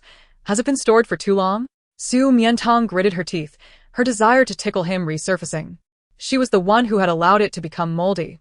Ding dong. The doorbell rang. The delivery of clothes had arrived. She had no time to deal with him and rushed to receive the package. Aslante gazed at her retreating figure, a radiant smile gracing his lips as he once again brought the bow tie to his nose. So fragrant, so delightful. The charming scent of little females fills the air, enough to make him nearly rise to his feet. Chapter 060. Do you admit you are my female master? The clothes have arrived. Su Mian Tang received the package and began to unwrap it. She had ordered a banquet ensemble from a renowned menswear brand in Central City, facilitating a celebratory ceremony once he returned home. A simple, yet stylish, white shirt paired with black trousers, complemented by a dark vest and a plaid tie, along with exquisite accessories, was topped off with a moon-white tailcoat that resonated beautifully with his hair color. As Aslanti cast a cursory glance, he acknowledged the fine taste. Naturally, it was commendable. Rarely receiving his praise, Su Mian Tang felt a swell of pride. This entire outfit had cost her a month and a half of her salary at the academy. Suddenly regretting not accepting the princess's reward of gold and jewels, she mused that this amount of money might suffice for raising a tiger, but maintaining a man was somewhat more taxing. "Are you so generous with me, Su?" Upon hearing this, Aslanti regarded the ensemble with renewed fondness. "Because you are a great benefactor of the Central Empire." She now considered herself a part of the Central Empire and felt obliged to express her gratitude. "Are you sure this isn't a reward for my performance in bed this month?" Su Mian Tang retorted, "Put on your clothes." "No, Su will help me," he replied, playfully spreading his hands. Ignoring him entirely, she declared, "You have 5 minutes." Aslanti chuckled softly, methodically donning his attire. When he reached the undergarments, he softly clicked his tongue, noting they were a tad snug. It appeared Su was not entirely aware of his measurements. Henceforth, he would endeavor to impress this detail indelibly upon her mind. Su Mian Tang leads flicket. That's about enough. That was the largest size available. In less than 5 minutes, he had completed his outfit. When Su Mian Tang turned to face him, she was momentarily taken aback. The man's moon-white tousled hair framed his captivating, elongated brows and eyes. His facial contour sharp and distinct, with features that were both three-dimensional and profound. The impeccably tailored high-end suit accentuated his enviable physique, exuding an air of both regal elegance and languid charm, enhanced by the silver chain at the collar, making him resemble the sun god Apollo from myth, irresistibly enchanting. Indeed, the tiger is the epitome of nature's masterpieces, even in human form. "What? Are you entranced by my demeanor?" Aslanti teased, his gaze sparkling with mischief. Su Mian Tang touched her nose, denying it, but she inexplicably felt that his tone was less vexing. Was this the power of beauty? "Once you're dressed, let us depart." "Wait," the man said, picking up a red bow tie from the side. "Help me put this on." Su Mian Tang was somewhat taken aback. "Isn't that a bit inappropriate?" "It doesn't quite match the ensemble, but it complements me splendidly," he replied, lowering his head slightly, his soft breath brushing against her ear, sending a shiver across half her face. "Didn't you just say this bow tie was ugly? Why wear it then? Even something crafted by an ugly mistress must be presented to the in-laws. Who are you calling ugly? So you admit I'm your mistress now?" Su Mian Tang, perhaps it's best to remain silent. As she picked up the bow tie to assist him, Aslanti seized the opportunity to lean down, inhaling deeply the fragrance emanating from her, each strand of her hair imbued with the intoxicating scent of orchid pheromones, making him yearn to devour her whole. "All right. Let's go." Su Mian Tang adjusted the bow tie with satisfaction, preparing to leave. Unexpectedly, her slender waist was suddenly grasped by Aslanti, pulling her tightly into his embrace. "Where do you think you're off to?" "To the Gransmore Manor." Su, are you eager to meet the in-laws, or are you keen to send me away?" "Neither." "Then let us indulge in other pursuits first." "Other pursuits?" Su Mian Tang inquired, curious about his intentions. Aslanti gazed at her intently. "You." Su Mian Tang, can those two sentences be connected? With your triumphant return and your wounds healed, do you not wish to inform your loved ones, friends, and the citizens of Central Star immediately? They have mourned for you this month, deeply saddened. If they knew you were alive, their joy would be boundless." "I do not wish to." The tiger remained unyielding, fixating his gaze solely on her. He simply wanted to be with his mistress, never parting for a moment. "Let us go and do it." He suddenly scooped her up, causing Su Mian Tang to tremble slightly in fear. "Do what?" "Engage in some pleasurable activities. Such as courting?" "Courting?" "Suswapir sambuedo se pointid." Aslanti activated his combat prowess, leaping into the air. Fearing a fall, she clutched him tightly around the waist. Yet her worries were unfounded. In an instant, stunning, fiery, transparent wings erupted from his shoulder blades. Su Mian Tang gazed in awe. Lan, your wings have fully healed?" "Indeed," Aslanti replied, his gaze warm as the melting snows of spring. "They're so beautiful." Unable to resist, Su Mian Tang reached out her fingertips to touch them, having known of his wings. but now they appeared like exquisite toys adorning the little tiger.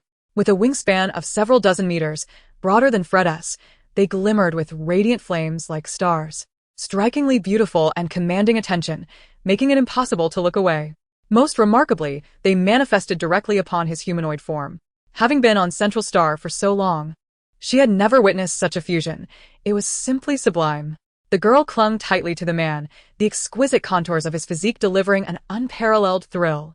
Aslanti wished to fly with her indefinitely. However, exposed to the air at such speed, fearing she might not withstand it, he summoned a warship. I will take you to see the stars. See the stars? What stars can we see in the daytime? Su Mian Tang protested, but I have something important to do. Are you certain there's anything more important than me? Aslanti's fingertip gently pinched in front of her, and she immediately recalled the tragic fate of the electronic shackles. Falling silent. Let us see the stars. Su Mian Tang had initially thought his mention of stars was a romantic metaphor. However, upon entering the lavish military warship adorned with cutting-edge technology and witnessing the vast holographic projection on the all-encompassing screen, she realized he meant actual stars. There lay a 9D map of the central star system, marked with various symbols, red denoting the triumphs of General Aslanti's White Tiger Legion, encompassing over 100 planets, claiming approximately 60 of the central star system's territory. Chapter 61. I conquered this land for you. She gasped in astonishment. You must have conquered half of the central star system, right? No wonder everyone said that in Central Star. The status of the Earl of L family surpassed that of the royal family. During these years of royal decline and silence, the true ruler of the galaxy had been him, hadn't he it? Indeed. Aslanti enveloped her petite frame in his arms from behind, slightly turning his face to nuzzle against her. Do you like it, Su? If not, he traced the map of the central star system, his long fingers pausing over various stars. Which one do you fancy? I shall conquer it for you. Su Mian Tang experienced a surreal vision, akin to an emperor leading his beloved on the castle ramparts, declaring, Look, this is the empire I have built for you. If I don't like it, continue conquering. That may not be necessary. The planets of the central star system are already quite beautiful. Very well. As Aslanti charted the course aboard the warship, he decided to commence their journey from Animal Planet. Animal Planet? Is it truly a world teeming with a myriad of creatures? Was he genuinely going to take her down to witness it firsthand, rather than merely observing a distribution map from the confines of the ship? Su Mian Tang felt a thrill of excitement as she clicked on the planet's introduction, her interest piqued. Aslanti retrieved a high-altitude combat suit, a pair of gloves, and a pair of binoculars from his personal armory, adorning her with them. Are you ready? We are about to embark. Oh.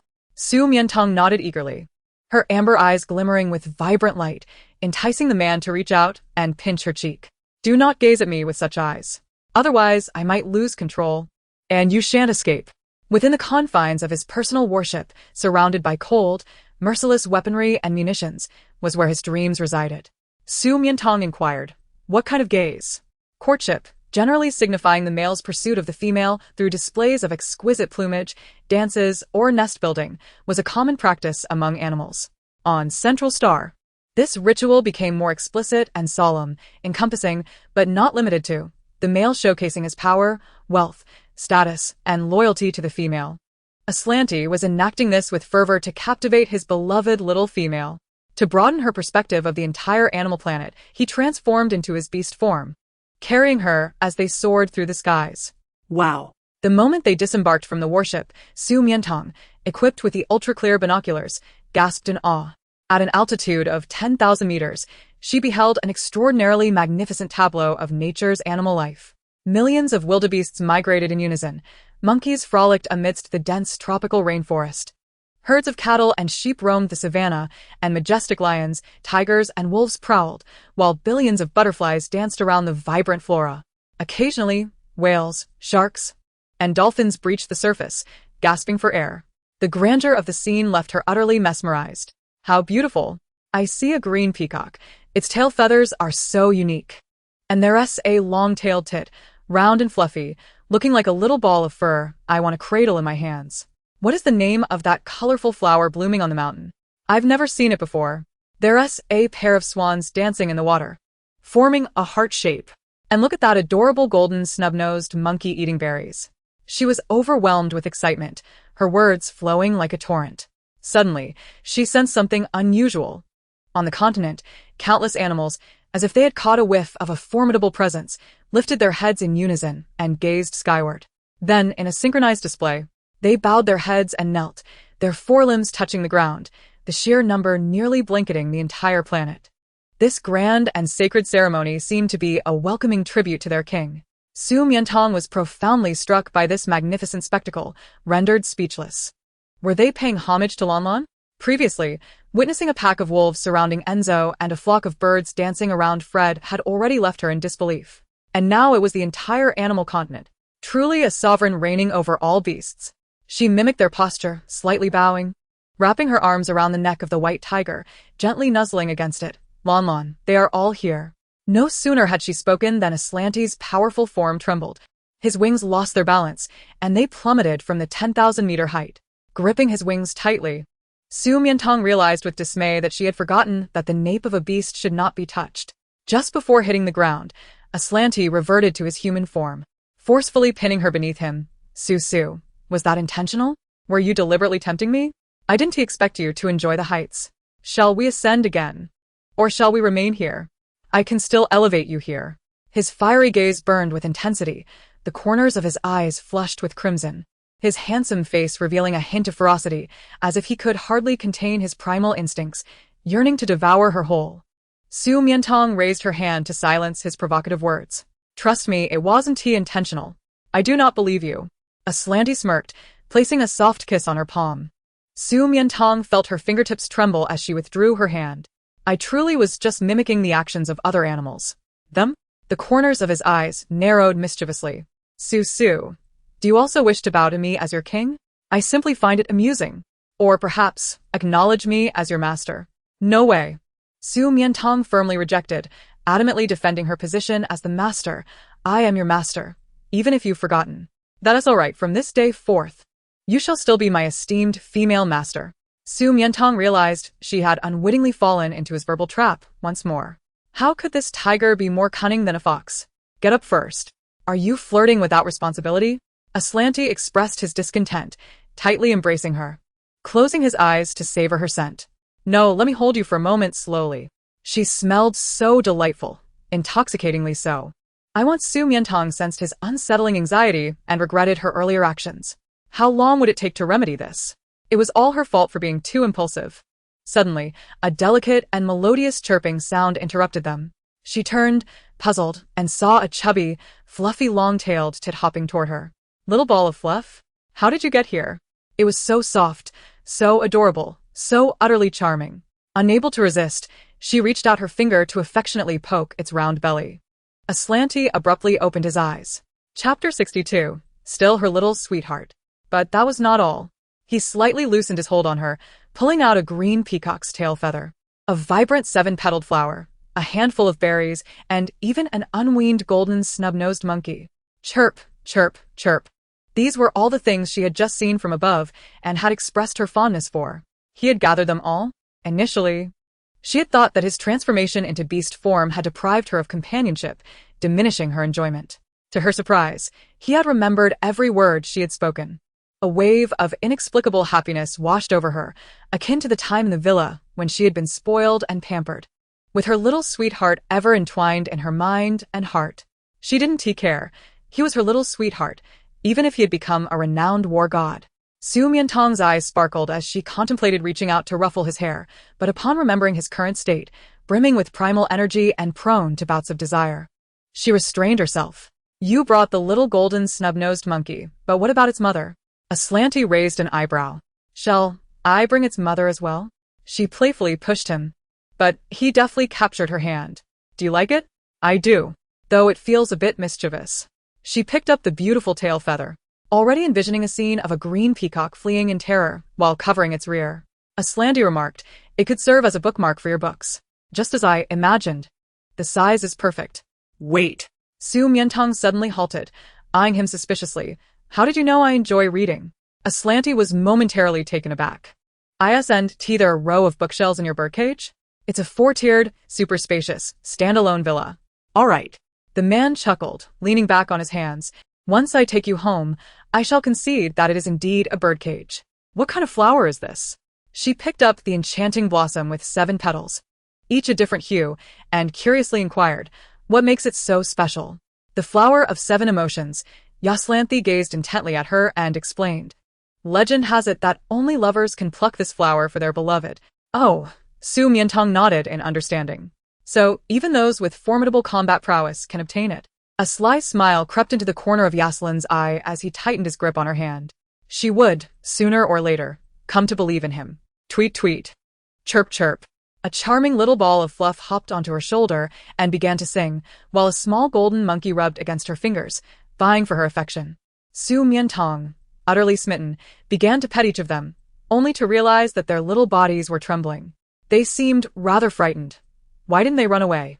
"Did you use your combat skills?" "Not at all." Then She brought the little fluff ball before him, and the frightened creature let out a distressed chirp before diving into her collar, leaving only its round, quivering rear exposed. "Haha," she chuckled, as if she had come to understand why they didn't flee. They were likely terrified by some nefarious beast, a fierce white tiger that had left them weak at the knees. "I've played enough. Let's return them before they become too stressed." "Very well." With a flick of his fingers, the 2 adorable creatures vanished from sight, replaced by a pair of elegant white swans gliding gracefully by the riverside. "Swan dance?" she exclaimed in delight as she rushed over. "It's the same 2 we just saw." They were still dancing, extending their necks and spreading their wings, forming a myriad of graceful shapes. Just as the swans performed their most intimate motions, Yaslanthi approached her. Su, I've been so well behaved. Would you like to reward me?" "Reward you with what?" "A kiss, like theirs, mouth to mouth." Su Mian Tang replied. "Isn't that just kissing? You're describing it in such a fresh and unique way." Silence. "Let us just assume you agree." He was quite domineering, pulling her in for a kiss, but as he leaned down, a series of gurgling sounds interrupted them. Su Mian Tang blushed slightly, rubbing her stomach. "I rushed back to sea this morning and forgot to eat." "Really?" Yaslanthi's eyes sparkled, the intense flutter of his heart suppressing his restless desires. "Then let me take you to dine." "Dine? How do we eat here?" She wondered if he planned to catch a wild chicken, fish, or boar to roast. "Our next destination is the food planet." "Ah? "We have to switch planets again?" But She recalled that her training with the golden retriever had yet to be completed. Would her absence ruin the trust it had painstakingly built with her? She glanced tentatively at the man. Lan, what would you do if I mentioned another male at this moment?" No sooner had she spoken than the previously tender gaze of the man turned icy, his voice calm yet chilling, as if he were capable of unspeakable violence. "I would elevate you to the heavens right here, and—" He leaned closer, his threat earnest. "You would find no refuge from me, day or night. Only under my command." Su Mian Tang shivered. He was merely a beast. "Then I shall become a beast as well." The tremors within her intensified, and she quickly interjected, "Let's go to the food planet." Yaslanthi chuckled. "If you had been this agreeable from the start." The food planet lived up to its reputation, a veritable feast of culinary delights from the central star system's various worlds. The names of the restaurants dazzled Su Mian Tang. "How about this one? Huaxi Bian. It sounds delightful." "Very well." Yaslanthi's eyes twinkled as he regarded the name, knowing it was a couple's restaurant, and Su was clearly trying to entice him. Misstep. Su Mian Tang flipped through the screen, eager to change her choice, but the man pressed her hand down. "This one." Huaxi Bian was situated at the center of a vast aerial garden and, being a trendy couple's restaurant, was bustling with patrons. To ensure their romantic outing remained undisturbed, Yaslanthi donned a mask before entering. Su Mian Tang stole glances at him, which delighted the man. Su, control yourself outside. We'll indulge back home." "I just think that with this mask, you look even more captivating." The half-masked visage, adorned in moonlight hues and intricate butterfly engravings, added an air of mystery to his already striking features. Yaslanthi remarked, "Beauty is often in the eye of the beholder." Su Mian Tang rolled her eyes at his self-absorption and turned towards the restroom. "I need to wash my face. Wait for me here." "Of course." As the young woman had proclaimed, the man was indeed more alluring with the mask than without. No sooner had he settled into his seat than he attracted the attention of every female in the restaurant. The lower half of his face concealed by the mask, his handsome features, superior physique, noble air, and captivating movements stirred hearts, making chests thump like the fluttering of a small rabbit. He was simply too handsome. It seemed he was not from the central star system, His aura was distinct from the obedient males here, exuding an oppressive charm that made one feel utterly enthralled, as if he could effortlessly dominate both body and soul. In an instant, every female in the restaurant was captivated, glancing his way, disregarding even the males at their tables. Finally, 2 minutes later, a striking female in a red dress boldly approached him, a glass of red wine in hand. "Hello, sir," she greeted with a radiant smile as she approached the empty chair across from him. "Is this seat taken?" "It is." Just as she was about to sit down, her motion was halted by his words. Oh, someone is here, she realized, but of course, this is a couple's restaurant. However, in the central star system, couples were matched based on pheromone compatibility and combat prowess, rather than emotions, time, or experience. Seeing that his level seemed quite high, she believed they would be a good match. "Is she yours?" "Yes, my lady." "May I be so bold as to inquire about her pheromone level?" "Pheromone level?" Yaslanthi's long, dark lashes lowered, concealing the glimmer of greed and reminiscence in his eyes. "I don't know." He only knew that her pheromones were nearly overflowing, so potent that even without her releasing them, a mere whiff would send him into a frenzy. He could hardly imagine what would happen if she were to offer him her pheromones. The little tiger would likely explode with desire. The woman in the red dress, perceiving his silence, assumed the lady's pheromone level was low, a flash of pride crossing her features. "My pheromone level is an impressive A grade. May I sit down now?" As Su Mian Tang emerged from the restroom, she noticed her little sweetheart had grown and was now attracting attention. Yaslanthi, losing his patience, had intended to send the woman away, but his sharp gaze suddenly landed on the girl behind her. She appeared utterly unconcerned, peering curiously at the scene like the others. His tiger instincts began to itch. "I'm afraid that's not advisable. My lady has a rather possessive nature. If she finds that someone else is occupying her space, she might punish me, scold me, bind me, and subject me to all manner of torturous torment, making me fear for my life." As he spoke, he navigated through the throngs of people, his gaze fixed upon the young lady. Consequently, the crowd followed his line of sight, all eyes turning towards Su Mian Tang. The girl, suddenly the center of attention, pointed at herself in disbelief. "Me? I can't even fathom such perverse words. How can this be? She has gone too far." As a female of the central star, dressed in a red gown, she was acutely aware of the elevated status of her kind, cognizant of the many who had been spoiled and indulged. Yet, to harbor such malicious intent and employ such cruel tactics against a strikingly handsome male was indeed a rarity. She felt compelled to teach her a lesson, making it clear that one ought not to regard a male's life as inconsequential. Perhaps it would stir the affections of those males nearby. With this thought in mind, she furiously turned around, only to be momentarily taken aback by the sight of Su Mian Tang. No wonder her temperament was so foul. Her beauty was truly astonishing. Yet she was not among those males who adored and fawned over her. She would show no mercy. Just as she prepared to act, an unexpected figure beside her rose and strode purposefully toward the girl. For he loved her, deeply and fervently, willingly enduring any torment she might inflict upon him. As Aslanti took her hand, he pressed a kiss into her palm, an expression of deep affection that evoked murmurs of astonishment from those around them. The girl in the red gown turned pale, standing awkwardly for a moment before slinking away in defeat. Truly, the males of the central star were remarkable in their loyalty. No amount of punishment could drive them away. Indeed, he appeared so exceptionally handsome and poised that he could easily grace the royal family. How could he willingly suffer under the whims of this petite female? Perhaps it was simply due to her extraordinary beauty? If I had such a stunning partner, I would endure 3 beatings a day without complaint. Watching as she was doused with a barrage of slander while he maintained his tender facade, Su Mian Tang gritted her teeth, thinking, "You truly are an excellent actor." A fierce and formidable creature, a tiger, had the audacity to accuse her, a delicate woman, of mistreating him. And the most absurd part was that some actually believed it. "Is Su angry?" Aslanti inquired, a mischievous glint in his eyes. "If so, you may punish me as you just mentioned," Su Mian Tang retorted, "but judging by your expression, it seems more akin to seeking a reward." "No matter, I shall indulge you." She feigned a smile, ruffling his hair. "I know you're merely using me as a shield to deter other females. Of course, I must remain utterly loyal to my esteemed female sovereign." His head, having been tousled, caused Aslanti's Adam's apple to bob with barely contained restraint. In the midst of the public, he could do little but steal another kiss from her hand, yearning to traverse the length of her delicate fingers with his kisses. If Su faces harassment from other males, we can employ this tactic. Su Mian Tang's eyes darted as she hesitantly withdrew her hand. How did you know? I just left the restroom when someone solicited my calm number. What? In an instant, the man who had feigned gentleness and grace now radiated a glimmer of menace. Who was it?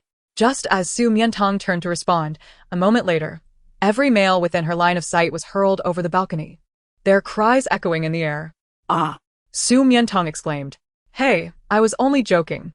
The unfortunate bystanders and the hypocritical tiger bore the brunt of her jest. The meal soon arrived. Famished, the girl eagerly dug in, while the man beside her seemed intent on maintaining his affectionate persona, serving her soup, roasted meats, and condiments with utmost care, almost as if he wished to feed her dessert piece by piece. Why aren't you eating? I'll wait until you finish. Su Mian Tang found this statement oddly familiar. She had said something similar while caring for the little tiger. Is this what you call reciprocity? She suddenly laughed. I took care of you for so long. Now it's your turn. Are you referring to when I was brought back? Indeed. Upon hearing his inquiry, her eyes sparkled. Do you remember when you first opened your eyes and thought I was your mother? No. He vehemently denied. I only recall you stripping me of my clothes. Enough. Su Mian Tang interjected, extending her hand. Not a word was clear. All were obscured in an indistinct blur. Chapter 064. At your command, my esteemed female sovereign. Aslanti plucked the cherry from atop the cake and offered it to her. Su Mian Tang opened her mouth to accept it. So, according to your memory, who is better? The little tiger or me? What a question. The little tiger. And you are not the same person, are they? Seeing his earnest expression, Su Mian Tang contemplated carefully. Both are quite wonderful. However, I spent more time with the little tiger. Oh, the little tiger.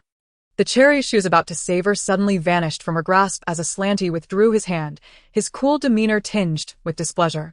Is it truly so remarkable that you still think of it so fondly? Su Mian Tang, recalling the males who had just been tossed from the balcony, fearing she might be next, quickly amended. No, you are even better. Oh, Su, how quickly you forget. Both are good. Such a fickle heart. He seemed to take delight in denying her the cherry. Su Mian Tang set down her fork. I'm done. I'm full. Full? Aslanti regarded her flat stomach thoughtfully. Really? Truly? I've eaten plenty. You should eat. Let me grill some meat for you. Eat a little more, with such a small stomach. How will you bear cubs in the future? Don't think that just because you're a tiger, you can speak of such things. After their meal, they set off for their next destination, the ice and snow planet. An endless expanse of white glaciers and snowflakes blanketed this vast continent and ocean, creating myriad unique landscapes inhabited by adorable penguins, clumsy seals, sea lions, and numerous birds unperturbed by the cold as they hunted for krill. Su Mian Tang was utterly captivated by this unique scenery. Previously, she had longed to join a research team to Antarctica and witness extraordinary natural wonders, but opportunities had been scarce. To her surprise, Lon had brought her here, and this place was a planet, far larger than Antarctica. Ah! She could hardly contain her excitement as she dashed towards the bizarre azure ice caves, eagerly petting the smooth, black and white fur of the emperor penguins, scooping up krill to feed the snow petrels that fluttered around her, and marveling at flowers with pure white petals and pale yellow centers. Could this be the fairy tree that Enzo spoke of his favorite? Imagining a fluffy, pure white snow wolf carrying a flower while sprinting across the polar glacier struck her as quite adorable. Just as she was about to pick one, she stumbled upon something even more astonishing. Aslanti, his eyes twinkling with delight as he watched her lively figure, broke off a shard of ice, intending to craft her an ice flower. However, as he activated his strength, he was startled by her sharp cries for help. Ah! Don't chase me! Don't chase me! Don't chase me! Lon, come save me! Immediately, he turned to see a throng of emperor penguins stretching their necks in pursuit of the young lady, seemingly intent on pecking her bottom, while she clutched a smooth white penguin egg in her arms. Ha ha! He chuckled softly, an enchanting sight that incited an uncontainable ire within Su Mian Tang. Why are you still laughing? Hurry and rescue me. Su, why do you wish to steal another's child? If you desire one, I can provide it for you. I did not, she retorted, merely intrigued by the peculiar appearance of the egg. Upon reaching out to touch it, she was unexpectedly pursued by a horde of penguins, who mistook her for an egg thief. Now, she found herself in a precarious situation, unable to set the egg down lest it shatter into pieces. Spread your wings and carry me away. Yet, Aslanti hesitated. I am fatigued and lack the strength. Su Mian Tang raised an incredulous brow. How could this man, who faced legions and withstood toxic gas on the battlefield, claim to be weary? Stop fooling around. They're about to peck my behind. If they do, I shall rub it for you. You wretched beast, Lon Lon. Su Mian Tang gasped, her breath coming in ragged bursts. Aslanti's laughter intensified. Perhaps if you call me something sweet, I might come to your aid. What should I say? Anything. Just come save me. With a swish of his wings, the man soared to her side, gently lifting a lock of her flowing hair.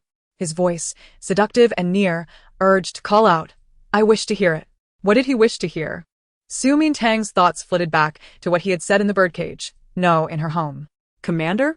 No. War god, brother? Stifling her embarrassment, she uttered the words.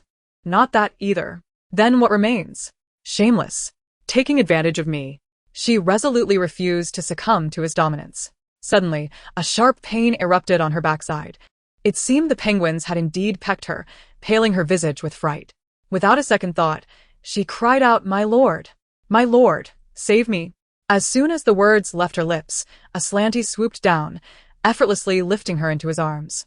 At your service, my lady. Oh, it was so terrifying. It feels as though the penguins truly did peck me. I shall rub it for you. What use is that? This is all your fault for not rescuing me sooner. As she complained, her gaze wandered back to the group of penguins below, only to find they had ceased their pursuit, gazing at her from a distance that rendered any pecking impossible. So, what was the source of the pain on her backside? She slowly turned to glare at the flaming tip of Aslanti's wing, realization dawning upon her as she began to rain down punches upon his chest. Lon Lon, you are utterly despicable for pretending to be a penguin and scaring me. His laughter, now even more intoxicating, echoed in the air. Susu, when you called out for my lord, it sounded delightful. I did not. Stop fabricating tales. She turned away, attempting to deny it, yet the vast expanse of the icy continent reverberated with her earlier cries, each more fervent than the last, igniting a blush upon her cheeks. The two continued their playful banter until evening fell. Aslanti led her to a splendid vantage point to witness the aurora borealis. How beautiful! Su Mian Tang gazed upward, entranced by the ethereal colors dancing in the sky. Lon Lon, it is said that the aurora is the embodiment of dawn, the daughter of the sun god and moon goddess.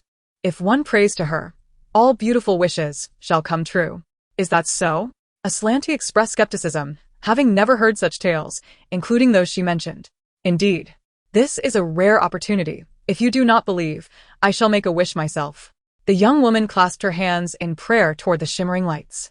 Aslanti observed her, gradually closing his eyes. Before meeting her, he had never believed in deities. Did you not say you did not believe? Why then are you making a wish? Su Mian Tang quipped at the proud tiger. What wish did you make? Can I say? Of course. But speaking it may render it ineffective. Then I shall not say it. It seems someone has made a rather significant wish. Su Mian Tang teased, prompting Aslanti to lower his gaze, deeply studying her. Very significant. They lingered under the aurora until the early hours of the morning, at which point Su Mian Tang, exhausted from their adventures across 2 planets, stifled a yawn and declared, Lon Lon, let us return to the warship for some rest. No need. We can rest here. Here? Su Mian Tang surveyed their frigid surroundings, aghast. Are you jesting? Sleeping here in this icy expanse will turn us into ice sculptures. Come into my embrace. It is warm. As he spoke, he transformed into a colossal white tiger. His form, with thick fur and the flickering light of flames surrounding him, indeed appeared invitingly warm. Yet, he must be scheming to take advantage of her.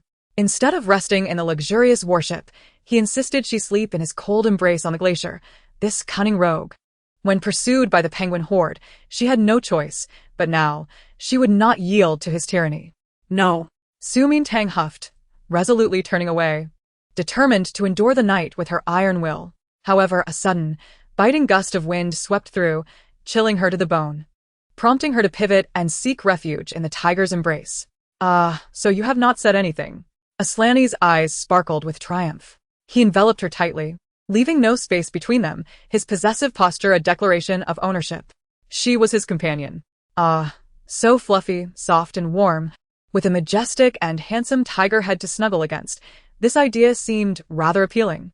Contentedly, Su Mian Tang nestled against him and drifted into sweet slumber. On the boundless icy expanse, a man and a tiger lay entwined, appearing as one from afar. In the dead of night, Su Mian Tang suddenly felt as though someone were licking her, reminiscent of a restless little tiger on the bed, accompanied by a familiar voice. Master, master. I love you, my master, oh so dearly. O sacred daughter of dawn, may I be with my master forever and never part. Is that you, Lan Lan? Have you not transformed back into your human form? Or have you lost your memory? Reality and dreams intertwined, leaving Su Mian Tang in a daze as she pouted and murmured her wish. O sacred daughter of dawn, please bless Lan Lan to return safely from every expedition, unscathed. Above her, the white tiger, lost in licking, paused at the sound, his body trembling as deep, uncontainable love shone in his fiery gaze. Master, master, master, he fervently repeated in his heart, seeking solace for the overwhelming emotion. The next morning, Su Mian Tang awoke to a kiss. Good morning, my lady. Su Mian Tang, again with my lady and waking up together. Now receiving a kiss on her forehead, she felt as though she might just be utterly dazed, as if she truly bore responsibility for him. I'm hungry. What would you like to eat? I crave some fruit. Perfect, I shall take you to the fruit planet. The fruit planet? As the name suggests. The planet is adorned with countless, bountiful trees, a fragrant aroma wafting through the air even before humans set foot here. Su Mian Tang, from a distance, felt her stomach rumble at the sight of the abundant fruits. She never dared to dream of such a feast. Yslandi swooped down, plucking a peach from the orchard and presenting it to her. Thank you. Are there people to harvest all these fruits? Yes. Noticing her keen interest, Yslandi began to share the planet's origins, its development, history, and the various types and characteristics of the fruit trees cultivated here. Su Mian Tang listened intently, unknowingly finishing the peach in her hand. She crouched down, curiously picking a round, yellow fruit from a patch of low grass. What is this? The demon fruit. Demon fruit? Her fingers froze around the fruit. A sense of foreboding crept in. This fruit is inedible. Su Mian Tang looked up, her hand trembling, still clutching the half-eaten fruit. Why didn't you say so sooner? What will happen if I eat it? It will. Yaslandi's gaze playfully observed as her thoughts grew muddled, her speech became slurred, and her limbs lost coordination until she collapsed into his arms. It can cause memory loss, cloud one's rationality, and render one exceedingly docile. But the effect only lasts for an hour. It seemed the effect had taken hold. He lowered his gaze, gently cradling the girl's exquisite face in his large hand, and inadvertently referred to her as mistress. Are you all right? Su Mian Tang shook her head vigorously. When she lifted her face again, she appeared transformed. Her amber eyes, once filled with wisdom and spirit, now radiated a pure innocence, akin to that of a newborn child, curiously observing everything around her, especially him. After a prolonged gaze, she clasped her hands over her heart, her pristine teeth lightly biting her lower lip, her eyes shimmering with shyness and admiration. Brother, you are so handsome. I really like you. The words really like struck Yaslandi's heart like a venomous stinger, causing him to be overwhelmed with emotion, unable to resist pulling her tightly into his embrace. Really? Really? He had anticipated that she would become frightened and unrecognizable after consuming the demon fruit. Instead, she was here to torment him. Especially now, gazing at him with adoration, her eyes sparkling, her cheeks flushed, her luscious lips still glistening with peach juice, rendering him completely defenseless. I really like you, I really like you. Call me Xiong Jun, Wu before the girl could finish her sentence. The ravenous male seized her lips with fervor, claiming her sweetness with a fierce intensity. The ferocity of the beast was something the gentle lamb could not endure, especially since he was the apex predator of the food chain, the king of beasts. Su Mian Tang panicked, first emitting soft whimpers, then raining her tiny fists upon his chest. Her body growing weak and limp, ultimately collapsing in his embrace. Just as her mind began to fade from lack of oxygen, he finally released her. Huff, huff, huff. Yet, within less than a minute, the tiger pounced again. He was like a novice indulging in flesh for the first time, instantly addicted, uncontrollably kissing her repeatedly, until, as the effects of the demon fruit began to wane, he frantically fed her another one. Mistress, mistress. So fragrant, so sweet, so soft, it's intoxicating. I want to keep kissing you. Endlessly. Chapter 066. Tang Tang, I miss you so much. Ultimately, Su Mian Tang cried out in despair, her delicate lips swollen. Her reddened eyes filled with reproach and fear as she looked at him. Only then did he finally cease, breathing heavily and erratically as he held her tightly, trying to quell his overwhelming desires. Mistress, I'm sorry. It's all because you are too sweet, so sweet that I cannot contain my instincts. My blood surging with the urge to tear you apart. You vile Xiong-jun, wicked Xiong-jun, the great demon king Xiong-jun. The girl furiously pounded on his chest. And as her fists fell, she suddenly jolted awake. What am I doing? This is so disgusting. And then, ouch. My mouth hurts. What happened? Did a dog bite me? The guilty dog averted its gaze. No, it's the effect of the demon fruit. Huh. Is that true? Su Mian Tang pushed him away and hurried to a clear riverbank to look in the mirror. It really is. Her lips were swollen beyond recognition. Far worse than when she had an allergic reaction to medication. Not only her mouth but her eyes were also red. This damned demon fruit is truly terrifying. As she lamented, the man behind her swallowed hard. It was my first time. I lacked experience and restraint. With more practice in the future, I should be able to control myself better and not make you suffer like this. Su Mian Tang picked some berries known for their anti-inflammatory and vision-enhancing properties, eating a few and offering them to him. Here, they taste quite good. Do you want some? No. He pressed his tongue against his jaw, coldly refusing. The sweetness in his mouth was delightful, and he did not wish for anything to dilute it. Mistress, let us take a break. Soon, I will take you to a planet you will surely love. Going again? Su Mian Tang turned her head. No. If I see more, I fear the earth will be toppled by you. In the royal palace, Fengyang Pavilion. Report. Su Mian Tang had only left the palace for an hour when the imperial guards rushed in with urgent news. Your Highness, we were instructed to follow Miss Su. But she just entered the Jiqing Villa district and then vanished. Vanished? Catherine lay languidly on a sofa on the planet's surface, bored as she played with the hyena she had just acquired.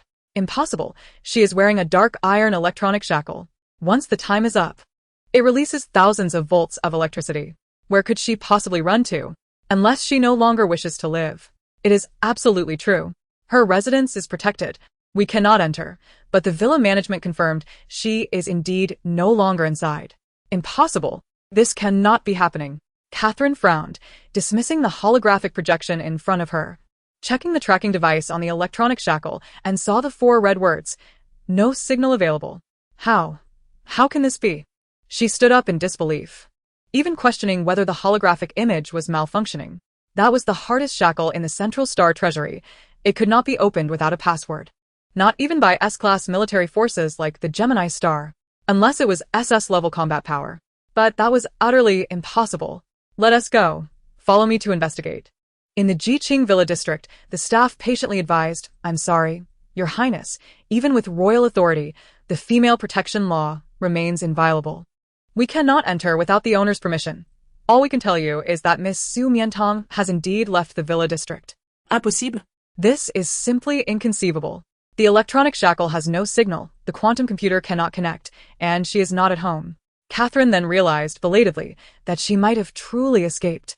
How did she manage that? What kind of sorcery does she possess? What about the Gemini Star? Bring the Gemini Star to me and punish her severely. I refuse to believe she won to return. Princess, the Gemini squad just returned from their mission yesterday and left the planet. Currently, the communication device has no signal, rendering us unable to reach them. What? Catherine's expression changed drastically, and she erupted into a frenzy. This must be her cunning scheme, meticulously plotted to orchestrate an escape. That wretched woman. How dare she deceive me? Search. Find her for me. Scour the central star system inch by inch until she is located in the Eastern Palace. As dawn broke, the magnificent lion in the vast prison awakened. It shook its majestic, fluffy mane and stared with its bright azure eyes at the doorway, waiting like a stone yearning for its beloved.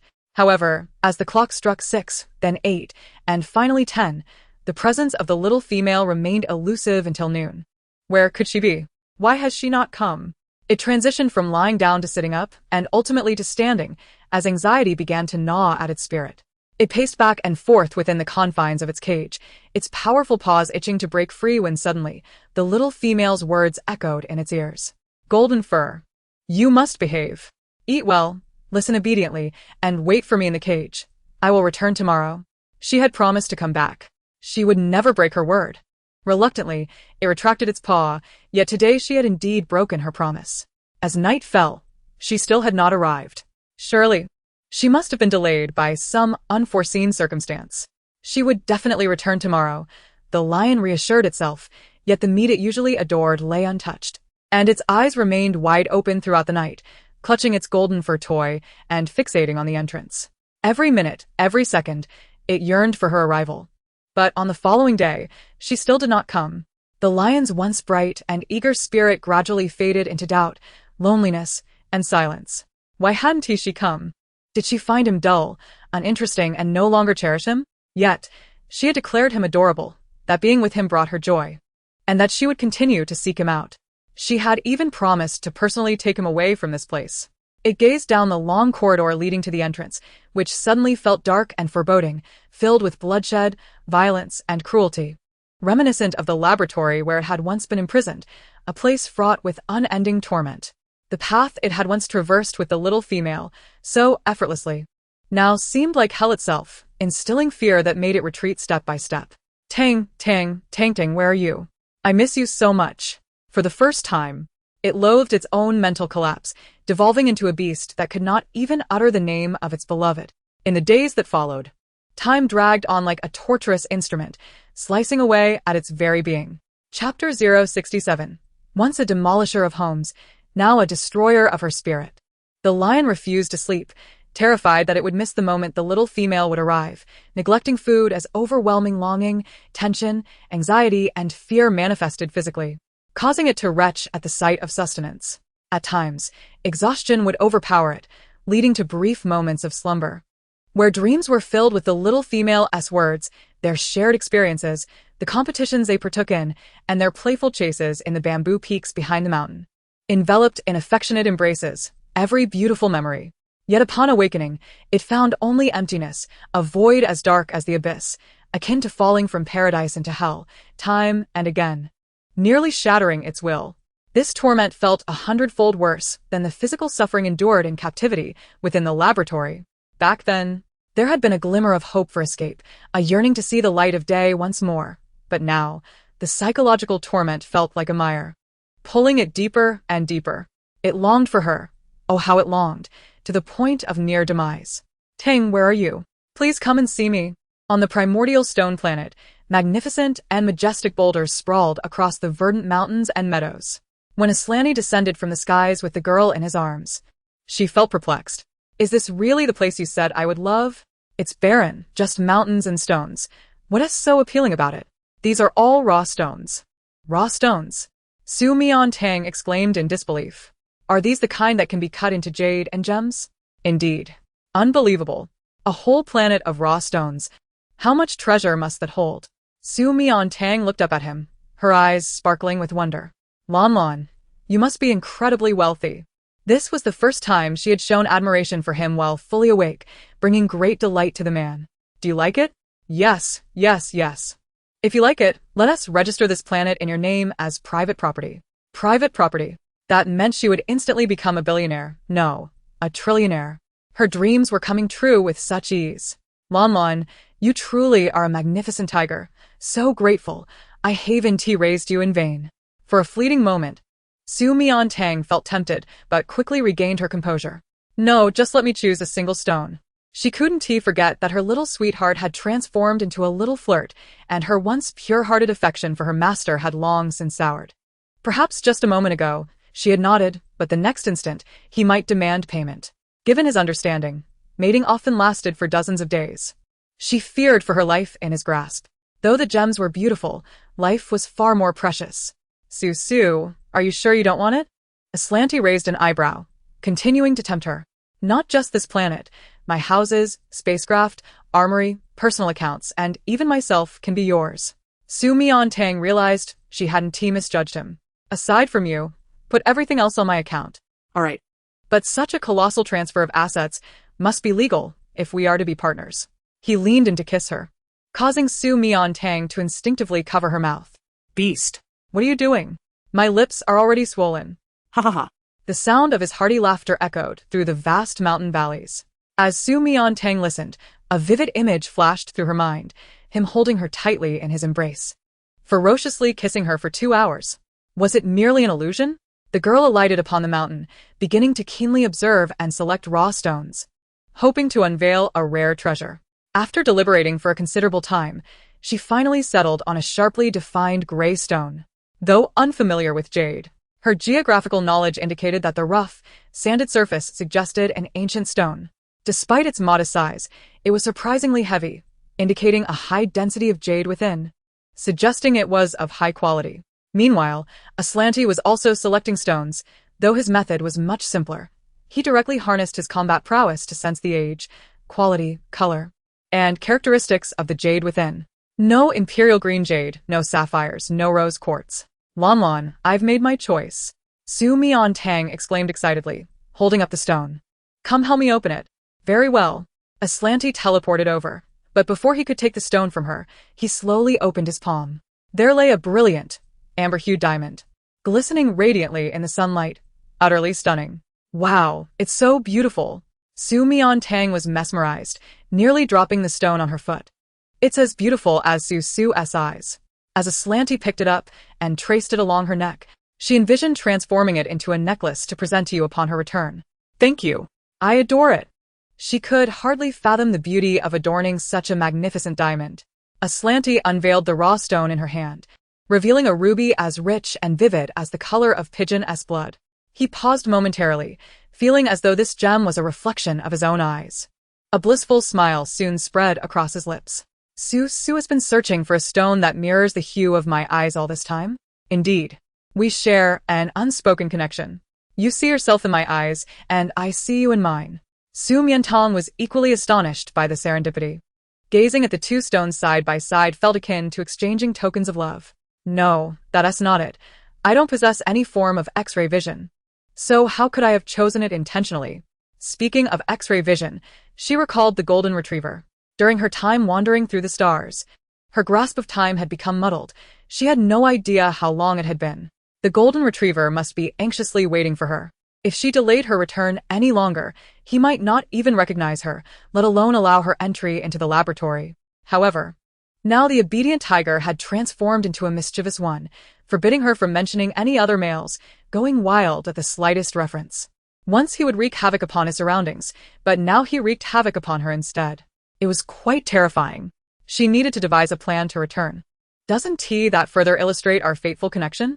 The once indifferent general, who regarded gold and jewels with disdain, now cradled the two gems against his chest with utmost care, fearful of losing them. Indeed. Su Mian Tang nodded. If it weren't for fate, I wouldn't have stumbled upon you in the interstellar garden and brought you home. But Lan, you continuously address me as the lady of the females because you believe I have taken your purity. If it were someone else, you would still seek to mate with her. I am no different, am I? Chapter 068. Tang, I loathe you. Not at all. Upon hearing this, Aslanti's gaze darkened instantly. You are you and only you. He harbored affection solely for her. No one else would suffice. I don't believe it. Su Mian Tang lifted her chin, asserting that his feelings were merely instinctual. Aslanti lowered his head, his crimson eyes brimming with sincerity.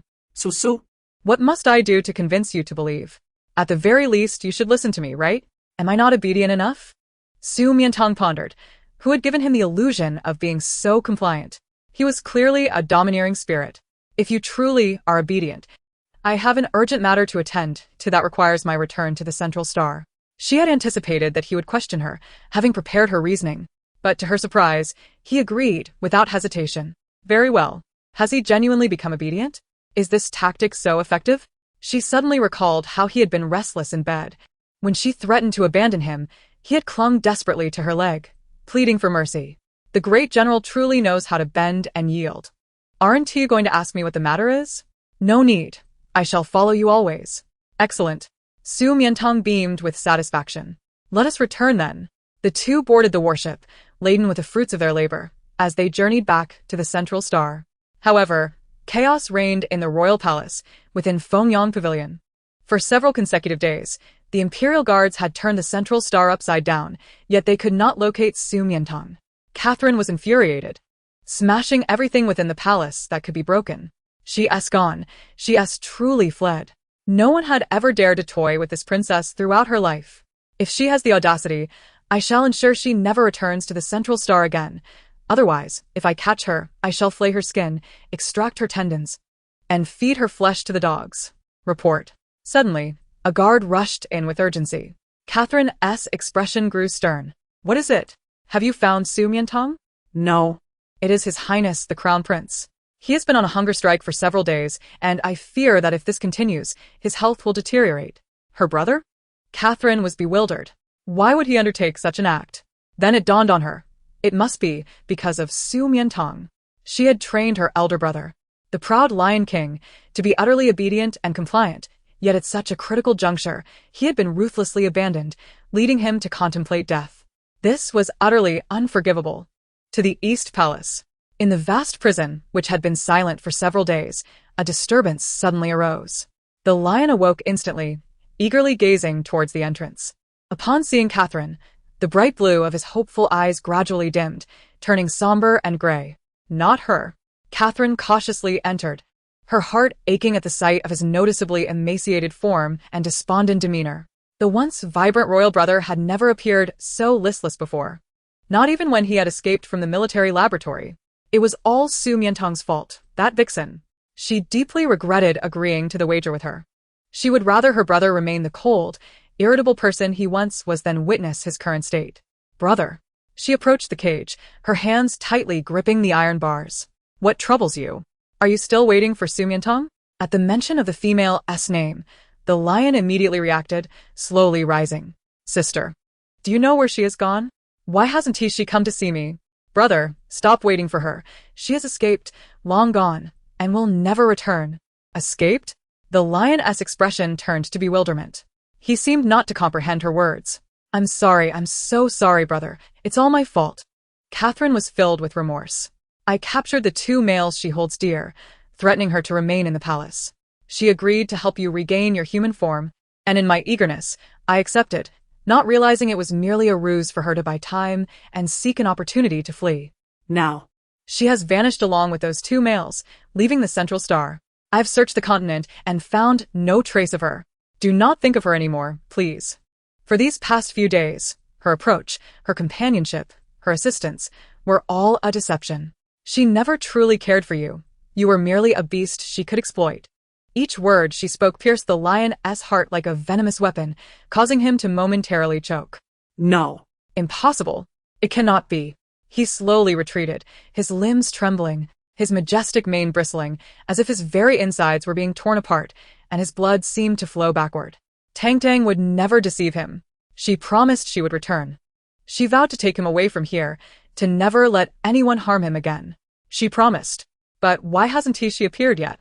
The lies and betrayals of a beloved shattered the last vestige of rationality within him as a beast. In excruciating agony, his dual pupils expanded and trembled, finally spilling forth tears of blood as he raised his head high. Why? Tang, why did you deceive me? You are as cold and cruel as those in the laboratory. I hate you. I loathe you all. I despise this world. Catherine could no longer bear to look at him and turned away, leaving in silence. However, just as she exited the Eastern Palace, the Imperial Guards rushed in hastily to deliver news. Your Highness, the Princess, Su Mian Tang has returned. What? Catherine, seemingly in disbelief, questioned her own ears. She has returned? After disappearing for so many days, despite searching high and low, she now shows up unannounced? Where is she? Take me to her at once. At the city gate of Yongning, as Su Mian Tang disembarked from the warship, she spotted Catherine speeding toward her on a magnetic hoverboard. The fierce demeanor she bore was less like a welcoming party and more akin to an assassin poised to strike. Indeed, as soon as she landed, Catherine reached out in an attempt to grasp her throat. Su Mian Tang, you despicable wretch, how dare you toy with this princess?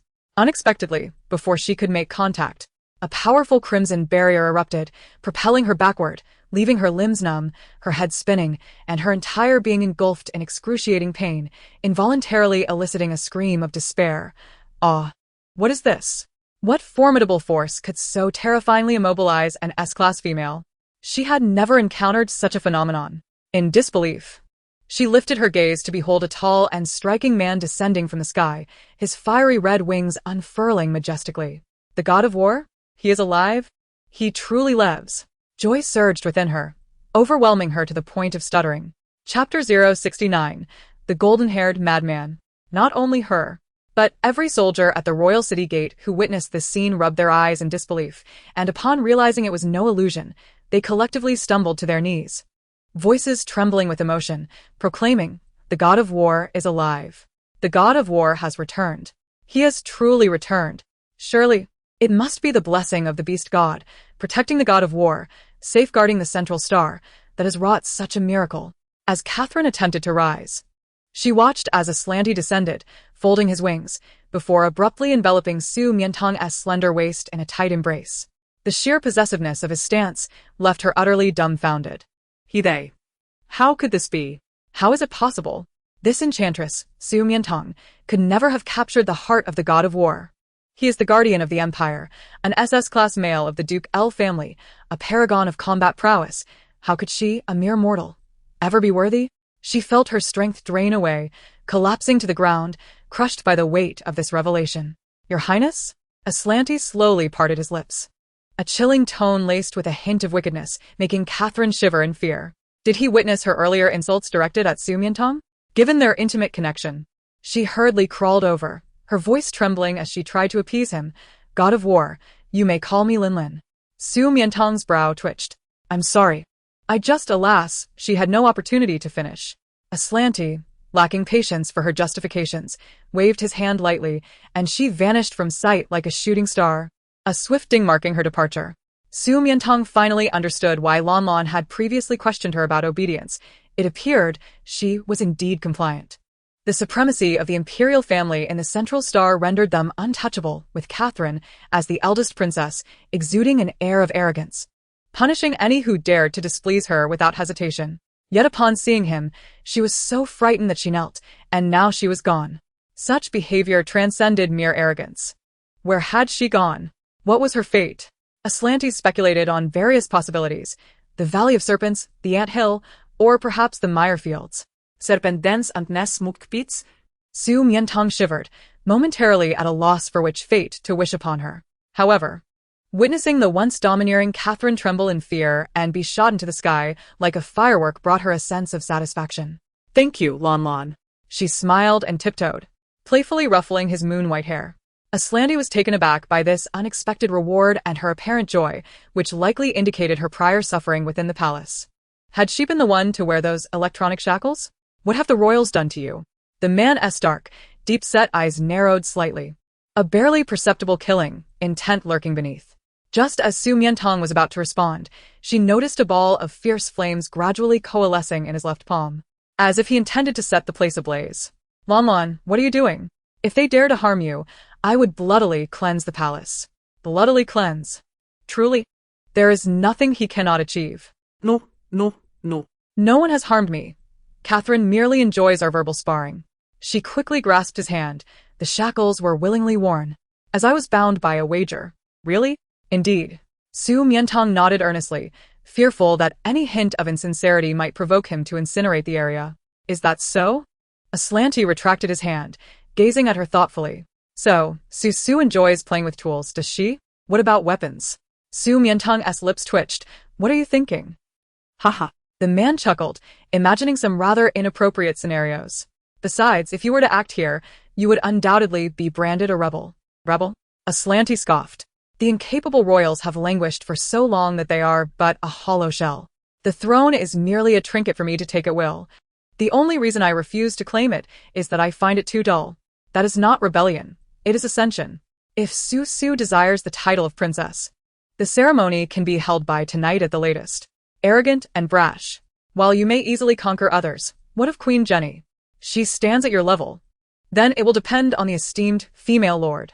Aslanti lowered his head, affectionately nuzzling her hair, reminiscent of the little tiger who once playfully sought her affection. "The esteemed female lord will undoubtedly protect me, yes?" "Me?" Su Mian Tang pointed at herself in disbelief, her expression mirroring that of the nine-headed insect from Journey to the West, who sent the beast to annihilate the monk and his disciples. "Then you might as well eliminate me first." Haha. The two laughed as they made their way toward the royal city. Yet before they reached their destination, a thunderous roar suddenly erupted from the eastern palace.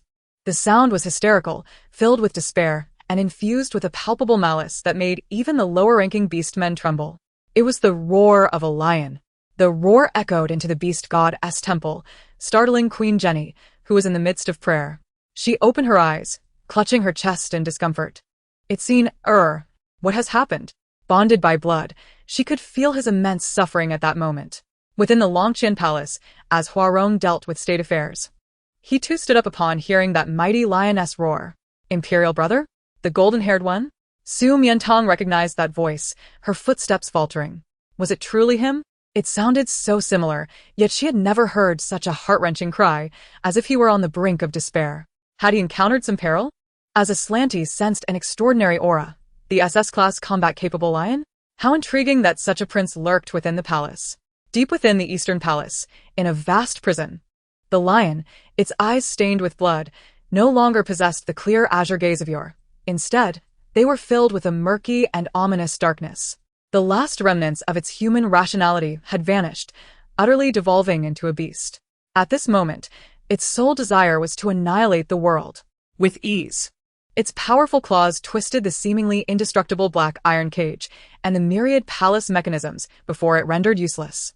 The hundreds of guards stationed outside, caught unawares, were trampled underfoot, their cries echoing in despair. Brother, what has happened to you? A group of princes, hastily drawn by the commotion, beheld its reddened eyes and feral demeanor, realizing its mind had completely shattered, rendering it unrecognizable to them. They rushed to intervene. Yet, even though they were all formidable S-class males, they crumbled under the weight of its dual-eyed power. Chapter 070. Do not harm him. A sea eagle was pierced through its wing.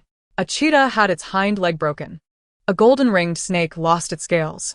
And a fellow lion, belonging to the same lineage, was rendered weak-kneed by a roar. Succumbing to the inherent bloodline suppression of the crown prince, a manifestation of royal majesty that left him prostrate on the ground, stripped of the courage to engage in battle. In mere minutes, the lion concluded its rampage, fixating on the central city, charging towards the dazzling crystal that housed the quantum energy cannons. If ignited, the planet would erupt in an instant, reduced to ashes. Brother, Huarong arrived, aware of his own impotence against the beast and unable to intervene. He reached to activate the restraints to prevent it from escaping and causing harm, but the seals he could normally conjure with ease failed to respond today. It was as if a more formidable force had suppressed them. The technique of binding, effective within 100 miles, could only maintain one. How could this be?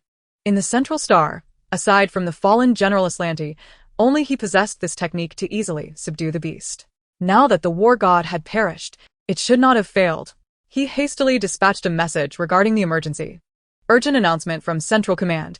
An SS-class male with a shattered psyche has transformed into a beast and has invaded the city. All citizens are to remain indoors, sealing doors and windows, and refrain from venturing outside. The White Lion Legion and the War Wolves Elite Anti-Terror Unit are to track and stand by, ensuring the use of tranquilizers to capture and return it to the palace. Remember, no lethal weapons are to be used against it. Yes, the Imperial command echoed throughout Central City and across the Star Network, igniting a frenzy. An SS-class male? Aside from the fallen General Aslantes, where else in the Empire could there be an SS-class male? Could it be the Crown Prince, who was abducted by the enemy since childhood and returned in a state of mental collapse, who has been imprisoned in the Eastern Palace? Heavens! That is the direct heir of the Lion King lineage, born with dual-eyed power. If he goes mad, the consequences are unimaginable. What should we do? I'm outside. Is it too late to hide? Hiding is futile. An SS-class male's combat power can raise mountains and topple fortresses. Central City is doomed. With the war god gone, no one can stand against him. We may have to resort to lethal weapons, though the collateral damage would be vast. This is dire. The Crown Prince's psyche has completely shattered, escaped the Eastern Palace, and has already injured several princes while rampaging through Central City. Within the royal city, a guard urgently relayed the news. What? Su Mian Tang's heart sank abruptly. How could the golden retriever be in such a state? Just before leaving, it had been growing stronger, robust, and emotionally stable, almost ready to enter the laboratory for treatment. How could it suddenly collapse entirely? According to the historical records of the Central Star, no beast men who had completely lost their sanity and evolved into beasts had ever returned to normal. Stay here, Su. I'll be back. Aslanti donned a protective shield and took to the skies towards the central city. In an instant, he vanished without a trace. Su Mian Tang attempted to urgently summon a flying vehicle, but without her light brain, she had no choice but to board the magnetic floating disc recently used by Catherine. Following his trajectory. Help! Help! A lion! A great lion! The central city was engulfed in terror-filled screams, accompanied by panicked throngs colliding chaotically, creating a scene of utter disarray. When the figure of General Aslanti appeared in the sky, nearly simultaneously, silence fell over the crowd, first in shock, then erupting into joyous tears. The general, he is alive. He is not dead. How wonderful, the protector of Central Star has returned. It is the beast god manifesting, resurrecting the general, ha ha ha. A terrifying aura suddenly enveloped the area as the newcomer cast binding spells over a radius of several thousand meters, rendering escape impossible. The lion raised its head, eyes glinting with ferocity, glaring at him. How dare he impede his path? He immediately unleashed his dual-eyed power. Aslanti sidestepped. So, he was indeed the other SS-class male spoken of by his father, the crown prince confined within the Eastern Palace.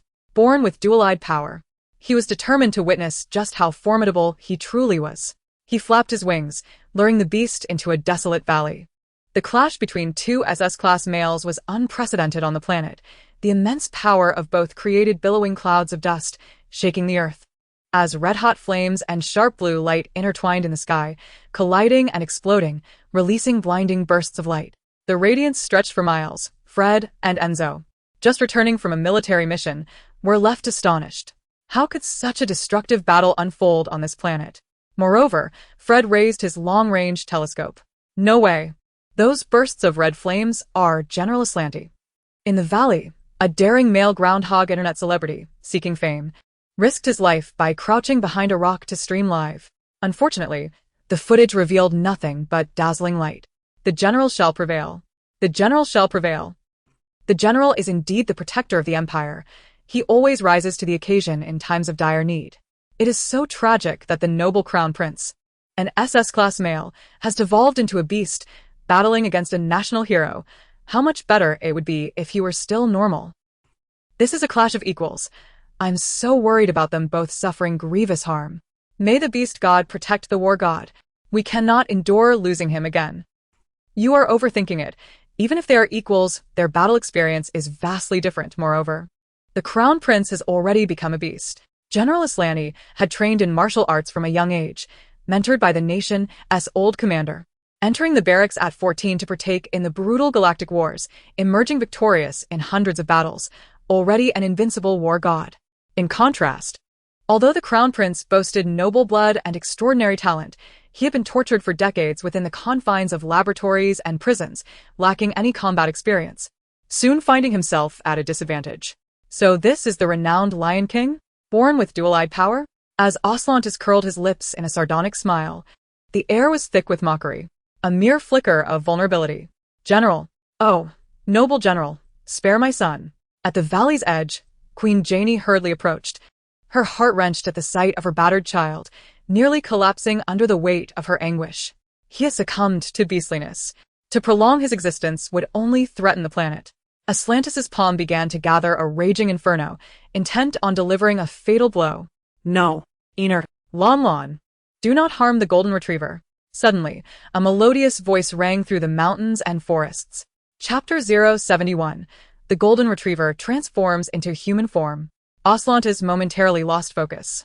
The once majestic lion, now a creature of utter despair with a warped consciousness, paused its assault upon hearing that familiar voice. Its crimson, murky eyes reflected the exquisite silhouette of the small female, contracting and trembling as if beset by overwhelming emotion. With fur standing on end, it let out a low growl and, heedless of any restraint, charged toward her, shattering the protective barrier and seizing her in its jaws, fleeing into the woods, seeking death. How dare you touch my master? Aslantis, regaining his senses, felt a surge of murderous intent igniting within him as he unleashed his full combat prowess in pursuit. Golden Retriever. Golden Retriever? Awaken. Do you still recognize me? Golden Retriever. Amidst Su Mian Tang's frantic calls, the lion finally halted, depositing her within a narrow cave. Just as she thought it had regained its awareness, it suddenly roared at her with a countenance twisted in rage. Why? Why do you deceive me? Why abandon me? Why resemble those others? Why so cruel? I despise you. It bared its sharp teeth, opening its cavernous maw, as if intending to swallow her whole. Once consumed, they would never part again, would they? Yet, as it neared her skin, it hesitated, unable to follow through. With its head thrown back, it emitted a mournful cry, grappling with suicidal thoughts. Let it end. This existence, rife with suffering and devoid of love, should have concluded long ago. It turned, intent on hurling itself against the craggy mountainside. However, in a twist of fate, it abandoned its intent to devour the small female. In response, she, sensing her life was in jeopardy, summoned a mysterious light within her amber eyes and sank her teeth into its nape. In an instant, a torrent of sweet, fragrant pheromones surged through its body, causing its pupils to dilate wildly, losing all focus and clarity, overwhelmed by an ecstasy that rendered it devoid of aggression. Simultaneously, the forest, the royal city, and even the entire central city blossomed with peonies, vibrant and resplendent, filling the air with their captivating presence. An astonishing spectacle that evoked awe rather than fear, radiating with a divine golden glow that captivated all males and inspired reverence in the females. Upon a flying warship, Fred and Enzo gazed through the porthole at the myriad blossoms, their hearts racing as they murmured, "Sugar." In a scientific laboratory, Lucilius, engrossed in concocting chemical formulas, found his thoughts overtaken by the beloved small female. In the royal city, Huang curiously picked a white peony, only to unexpectedly catch a whiff of a refreshing, elegant bamboo scent, his favorite pheromone. At the foot of the mountain, Aslantes, once brimming with a thirst for blood, suddenly found an inexplicable tranquility washing over him. The 5 individuals, each situated in different locales and scenarios, were inexplicably drawn toward the source of that intoxicating fragrance. Meanwhile, the lion, feeling a continuous influx of warmth coursing through its body, witnessed its crimson, murky eyes gradually transforming into a clear, cerulean hue. Its distorted consciousness began to realign, and its shattered psyche slowly mended, even as the genetically altered sequences reconfigured themselves according to their original design. It was only when he had transformed into human form that Su Mian Tang regained her composure and gently released her grip. In that instant, the thousands of beautiful peonies that had bloomed throughout the city vanished without a trace, as though they had never existed. The millions of citizens who had been entranced by the flowers suddenly awakened. The star network erupted in chaos. The trending topics of peony blooming in the city swiftly overshadowed General Aslante's resurrected and Crown Prince's mental collapse. Oh my, am I hallucinating? How did the central city suddenly bloom with peonies, only for them to vanish again? It is certainly not a hallucination. The spectacle was too magnificent. I was entranced. Forgive me for saying, but when I regained consciousness, I was on my knees. It was simply too beautiful, too enchanting, too sacred. By the beast god, I would gladly offer my heart to it. How could it change so suddenly? Is it a miracle? Has anyone noticed that after the flowers appeared, the battle between the general and the crown prince ceased? Their figures have vanished from the live broadcast. Could it truly be a divine manifestation? Someone just uncovered this. But the conclusion is absurd. They say the colors of those flowers resemble pheromonal entities. How is that possible? An A-class female can only summon a pheromonal entity the size of a palm. This is an entire city of peonies. What kind of explosive existence must that be? It's utterly preposterous. Indeed, rather than believe it is a pheromonal entity, it is more plausible to consider it a divine manifestation. If it truly is a pheromonal entity, I cannot fathom the magnitude of the female who would evoke such a phenomenon. What a precious and rare existence it must be, sparking contention across the galaxy. Are you dreaming? I see you all, single males, have gone mad over the thought of females. The internet has become a breeding ground for rumors. Stop speculating and await the official news from Central. In the valley, Queen Janie gazed at the peony slowly fading from her palm. As her usually tranquil heart churned with tumultuous waves. A pheromonal entity. While others may not recognize it, she could discern it at a glance. In her youth, as an S-class female, she could only produce a petite lily blossom in her hand. Yet at the age of 22, having evolved into an SS class, she was able to freely bloom a lily as tall as herself, radiating golden light, which vanished upon retracting its pheromones, identical to the peony moments prior. The only distinction was that she had but one, while there had been thousands, countless. She dared not imagine. The Empire had awakened a female of unimaginable power. Without time to ponder, she followed the scent toward her son. What has come over him? Why did he suddenly bite the lion? Su Mian Tang shook her head, opening her eyes to discover that she was no longer biting a lion, but a man, a grown, golden-haired male. Chapter 072, The Awakening of Pheromones. He possessed a cascade of gilded locks, glimmering softly under the sun's embrace. His elongated brows arched gracefully above deep-set eyes, twin orbs of crystalline azure that sparkled with an ethereal brilliance.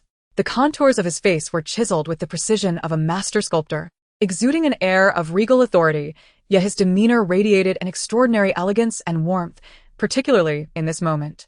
Kneeling before her on one knee, his gaze mirrored the vastness of a deep ocean reflecting countless stars, burning with an intense fervor as if venerating a divine being. Tang, Tang. It had been many years since he had uttered a word, and now, as he spoke, his voice was somewhat sluggish. How had he suddenly materialized in human form? Was it not said that a complete mental breakdown would render one incapable of regaining their human shape? Su Mian Tang was taken aback. Golden Retriever, is that you? Yes. How is it that you have suddenly become human? You saved me. Me? As she pondered this, a slanty appeared before her. The man's expression momentarily faltered, but upon seeing the majestic lion manifesting before him, with its bare neck already pierced, he seemed to grasp something, and jealousy ignited within him, prompting him to reach out with lethal intent. Lon Lon. Just as Su Mian Tang attempted to intervene, she felt a tumultuous energy surging within her, colliding violently against her internal organs, causing a sharp pain that escaped her lips in a pained groan. Tang Tang. My lady. Jun Qingyin and Aslani rushed to embrace her, but the intensity of her suffering rendered Su Mian Tang oblivious to the latter's address. What is wrong with you? Are you alright?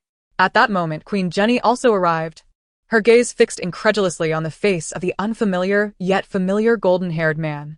Even though her memories were tethered to his visage at the tender age of 6 or 7, and she had never dared to envision what he might look like grown, the bond of blood recognized him instantly.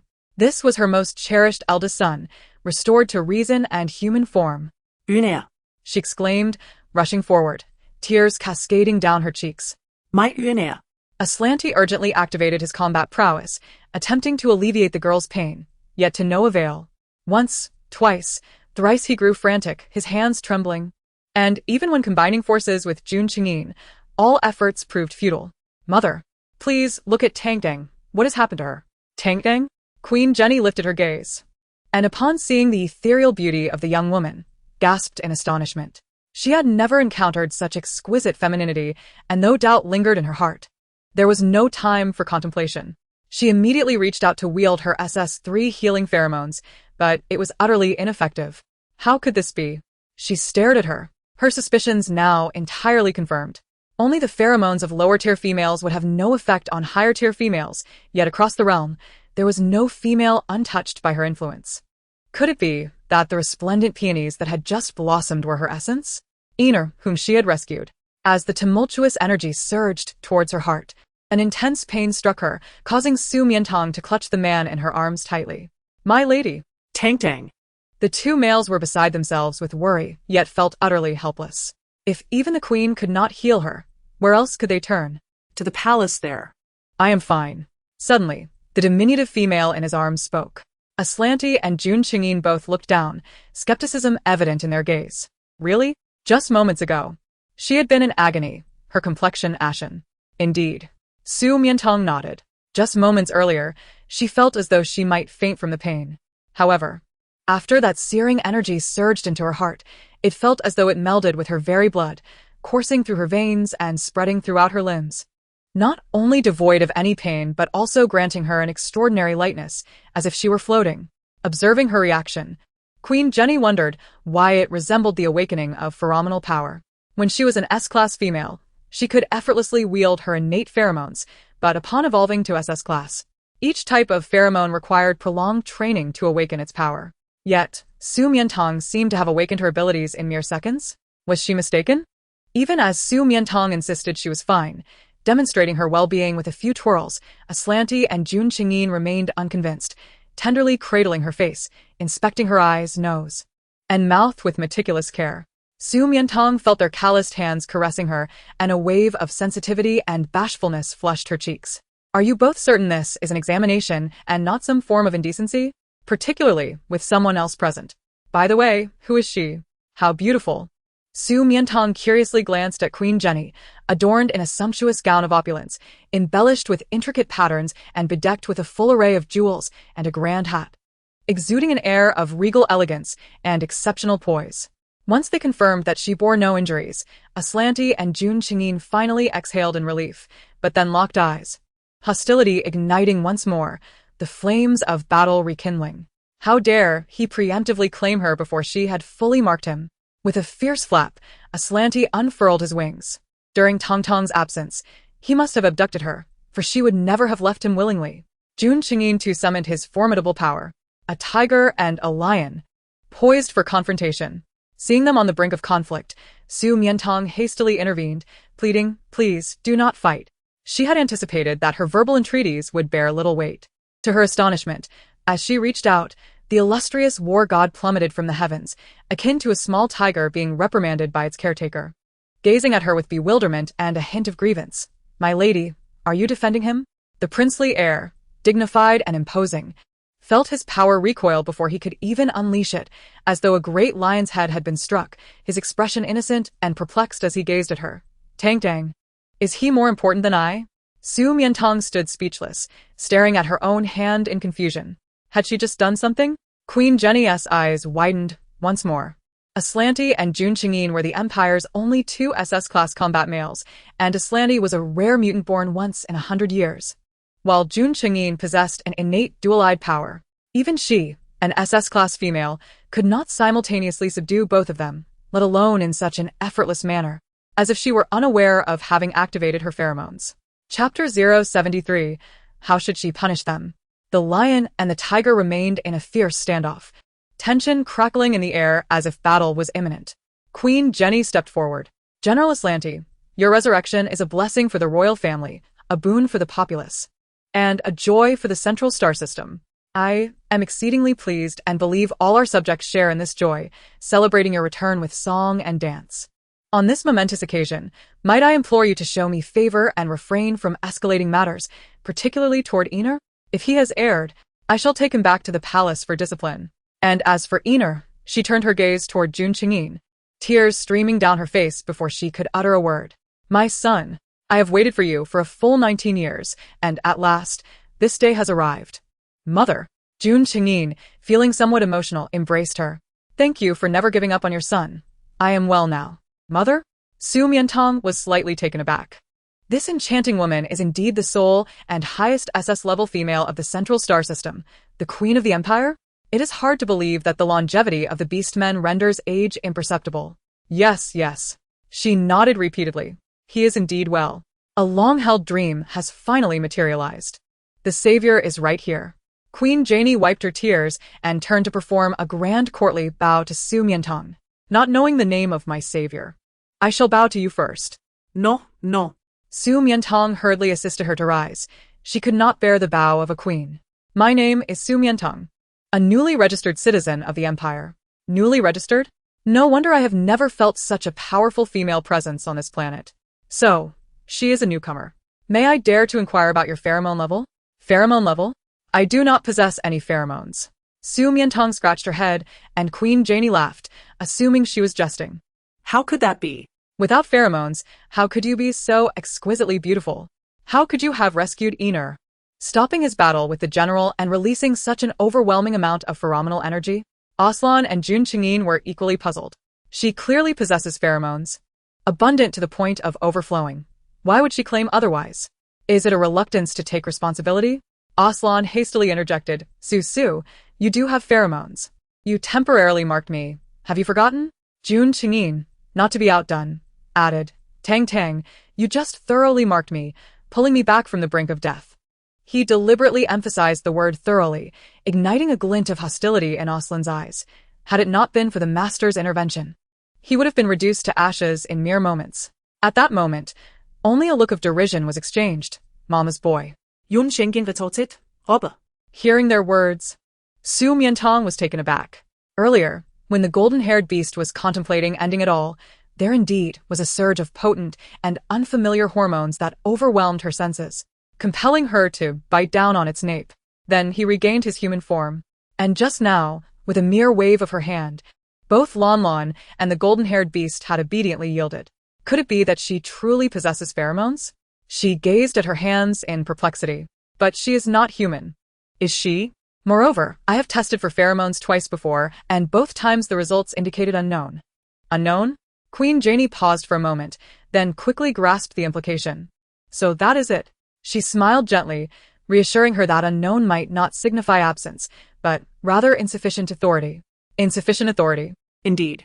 The current pheromone detection machines in the Empire are calibrated to the highest historical female level, which is mine. However, her tone and gaze became animated. I can sense that your level is even higher. You might be the only SSS-level female in this world, a being destined to shatter all records. SSS-level female? Jun Qingyin was astonished. Unprecedented. No wonder, despite his genetic sequence having been compromised in experiments and his spirit and consciousness utterly shattered, Tang Tang could still bring him back. His beloved indeed is the best in the world. Is this truly the case? Upon hearing this, Su Mian Tang's first thought was that she could live for 800 years? Miss Su Mian Tang, would you accompany me to the Beast God Hall for a pheromone level check? What distinguishes it from other places? There stands a natural statue of the Beast God, venerated for over a millennium, specifically designed for testing high-level female pheromones. It is said that the Beast God left 3 strands of combat power within the statue.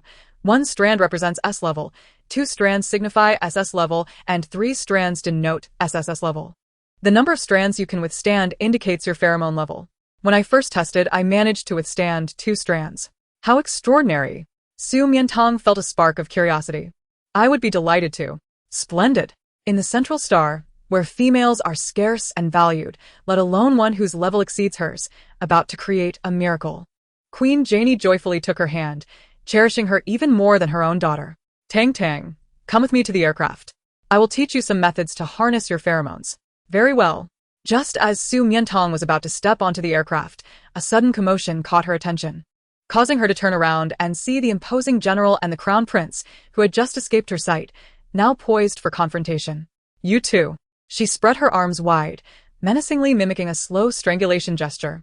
Should you dare to fight again, beware of my pheromones. I will punish you severely.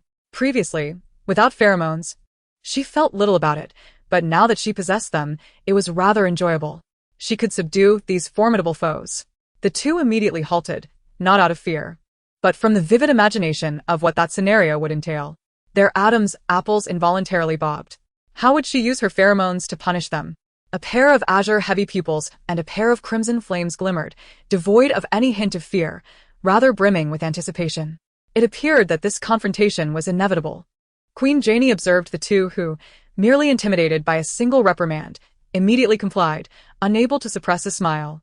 As for Ener, despite having endured torment over the past decade, rendering him cold and irritable, he remained gentle and placid at heart.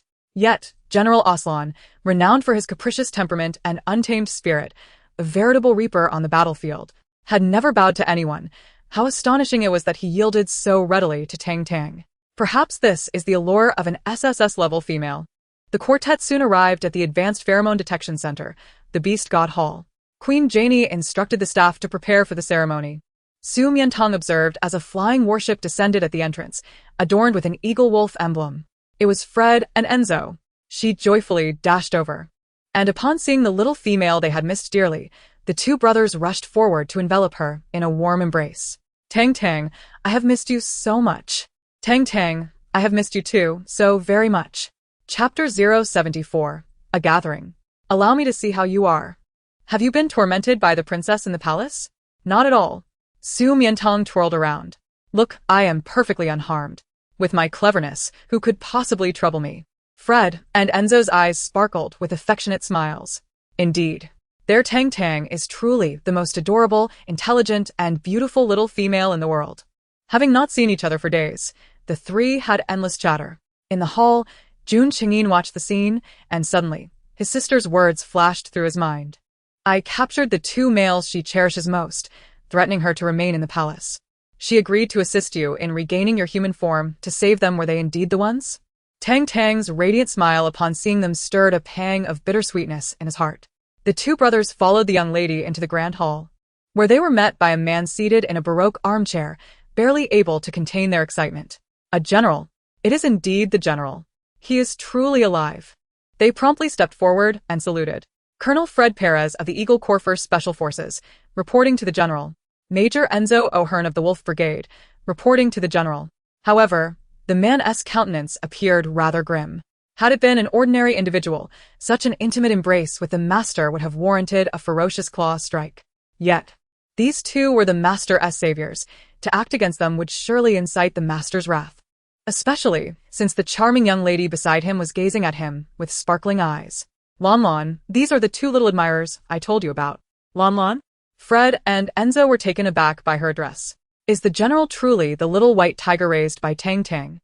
How could their personalities be so disparate? Moreover, was it not determined earlier that he was an ordinary tiger? Did Tang Tang save him? Yes. The little lady spoke, and Aslanti could only manage a brief, faint sound. So cold? Quite the idol's burden he bears. Nevertheless, Fred and Enzo appeared quite pleased. Su Mian Tang then approached Jun Qingyin, introducing him as His Highness the Crown Prince. Upon her initiative, the lingering bitterness in Jun Qingyin's heart dissipated significantly. He must still hold a place in her heart, after all. His Highness the Crown Prince. Fred and Enzo were once again astonished. Hadn't he the Crown Prince succumbed to madness and evolved into a beast for many years? How could he suddenly have transformed back? What on earth had transpired during their days away from the central planet? By the way, how did you know I was here? As Su Mian Tang's words fell, Hua Rong entered the hall. Rong Rong? Shortly thereafter, Lu Silly also arrived. Dean. She was taken aback. These were all familiar faces. This could not be mere coincidence. The two newcomers, upon witnessing the formidable assembly in the hall, were equally astonished. 2 S-rank males and 2 top-tier SS-rank males. Among them, Aslanti had seemingly returned from the dead. The other one was... Lu Silly failed to recognize him. But Huarong was momentarily stunned before a glimmer of emotion flickered in his eyes. Royal brother? He had thought his brother had completely lost his mind and was doomed. Little did he know, not only was he unharmed, but he had also reverted to human form. Su Mian Tang, curious, inquired, "What brings you here?" Mian Tang.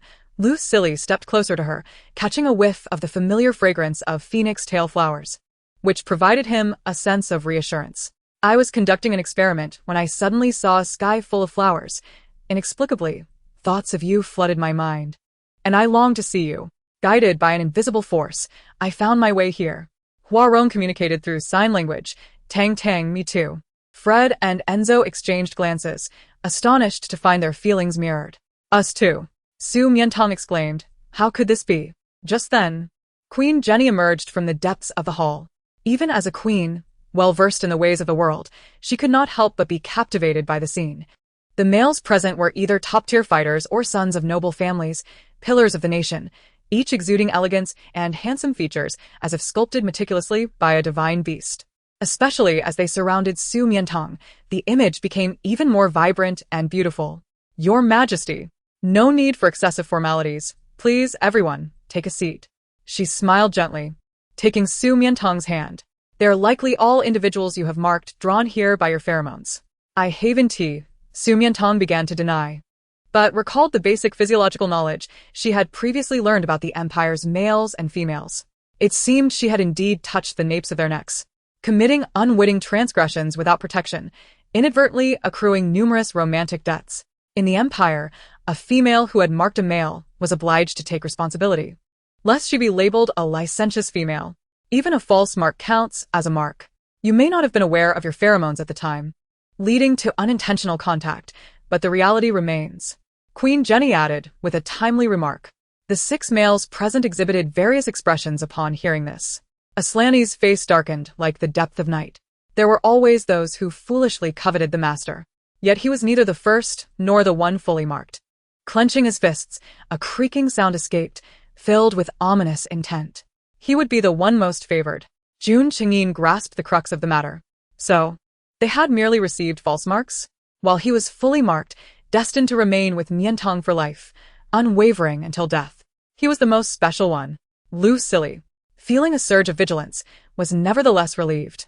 Initially, he had believed his rivals were only Fred and Enzo, both S-rank military males, formidable contenders.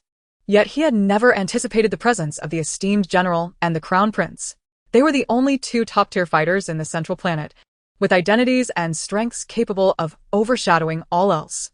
Thankfully, Mian Tang had already given him a false mark, allowing him to remain by her side under that pretext. Marking? Fred and Enzo, momentarily setting aside their jealousy, became excited by the term. Tang, you have pheromones? You truly possess pheromones.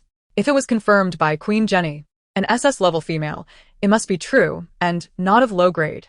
How wonderful! From now on, Tang could live healthily and happily with them for a long time. The colossal boulders that had hung heavily on their hearts finally fell away, revealing beaming smiles. As everyone turned their attention to Su Mian Tang, yearning for her acknowledgement, Huarong quietly lowered his head. The marks she bore should have been willingly given, yet he, in contrast, had been marked unwittingly, akin to an ordinary panda. Otherwise, he would not have the right to be present here at all. A mere lowly mute, a veil of unshed tears clouded his dark eyes. Chapter 075. She is a rare treasure. Queen Jenny observed the myriad expressions on Su Mian Tang's face and couldn't help but chuckle softly, fearing to startle her. She hesitated to say, "What does 6 count for?" If an SSS-level pheromone is truly detected, even greater and more powerful males will be irresistibly drawn to her, ceaselessly. Just a whiff of her pheromones would render them hopelessly addicted, forever entwined with her. The attendants were preparing for the testing ceremony. "Since everyone is here, Mian Tang, would you like to try the pheromone activation method I just taught you?" "Yes." Su Mian Tang nodded, her gaze sweeping over the 6 of them, who instantly lit up with anticipation. The first type, a suppressive pheromone. Whom should she direct it towards? After a careful assessment, a mischievous glint settled on Aslanti. Wild and unruly. The man received her signal, and the corners of his thin lips curled up with pride. The master truly favored him above all. In the next moment, a potent wave of pheromones surged forth, accompanied by the rapid growth of clusters of butterfly orchids that entwined around him. It no longer exuded the usual fragrant sweetness, but instead harbored an overwhelming and oppressive force, akin to unyielding iron chains that bound him tightly, constricting him to the point of immobility. The onlookers were taken aback. Could Tang's pheromones truly be so formidable as to effortlessly subdue General Aslanti? What an extraordinary caliber it must be, SS, or perhaps even SSS level. It was utterly astonishing. Queen Jenny had long been aware of her elevated rank, but she had not fathomed that her pheromones could vary so drastically among individuals. This far surpassed her comprehension. Could it be that SSS level was so much more advanced than SS? Aslanti furrowed his brow, beads of sweat forming on his forehead as he gazed at her in disbelief, seemingly unable to comprehend that she had employed suppressive pheromones against him. My apologies. Su Mian Tang smiled mischievously, quickly shifting to the 4th type of soothing pheromones. She feared that none present, aside from him, could withstand the suppressive type. However, she was unprepared for the fact that even a slight release was beyond his tolerance. The terrifying sense of oppression dissipated in an instant, replaced by an incredibly soothing and delightful aura that flowed gently through his veins. Aslanti closed his eyes in comfort, quietly savoring the moment and reminiscing about the delightful scenes of their dates across various planets. A slap followed by a sweet date. He understood now. His master had a penchant for such intense and exhilarating games of pleasure. The push and pull were simply intoxicating. He found himself thoroughly enjoying it and resolved to partake in these games with her more often. The golden retriever had been captured by nefarious individuals and imprisoned in a laboratory since childhood, tortured to the brink of mental collapse.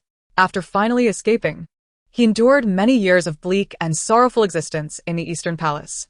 Now that he had just regained his human form, it was only natural that he should show kindness towards him. With this in mind, Su Mian Tang released her soothing pheromones once more.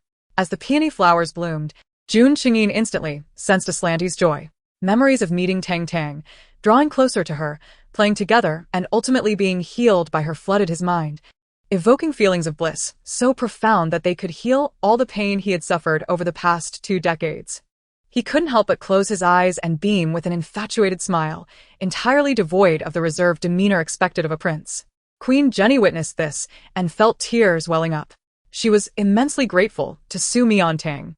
not only for healing her son, but also for treating him with such gentleness. She was the most beautiful and wonderful female she had ever encountered. Fried and Enzo had just returned from the battlefield, their combat fatigue more pronounced than ever, with several minor wounds and scars adorning their bodies. Without hesitation, Su Mian Tang directed her third type of healing pheromones towards them.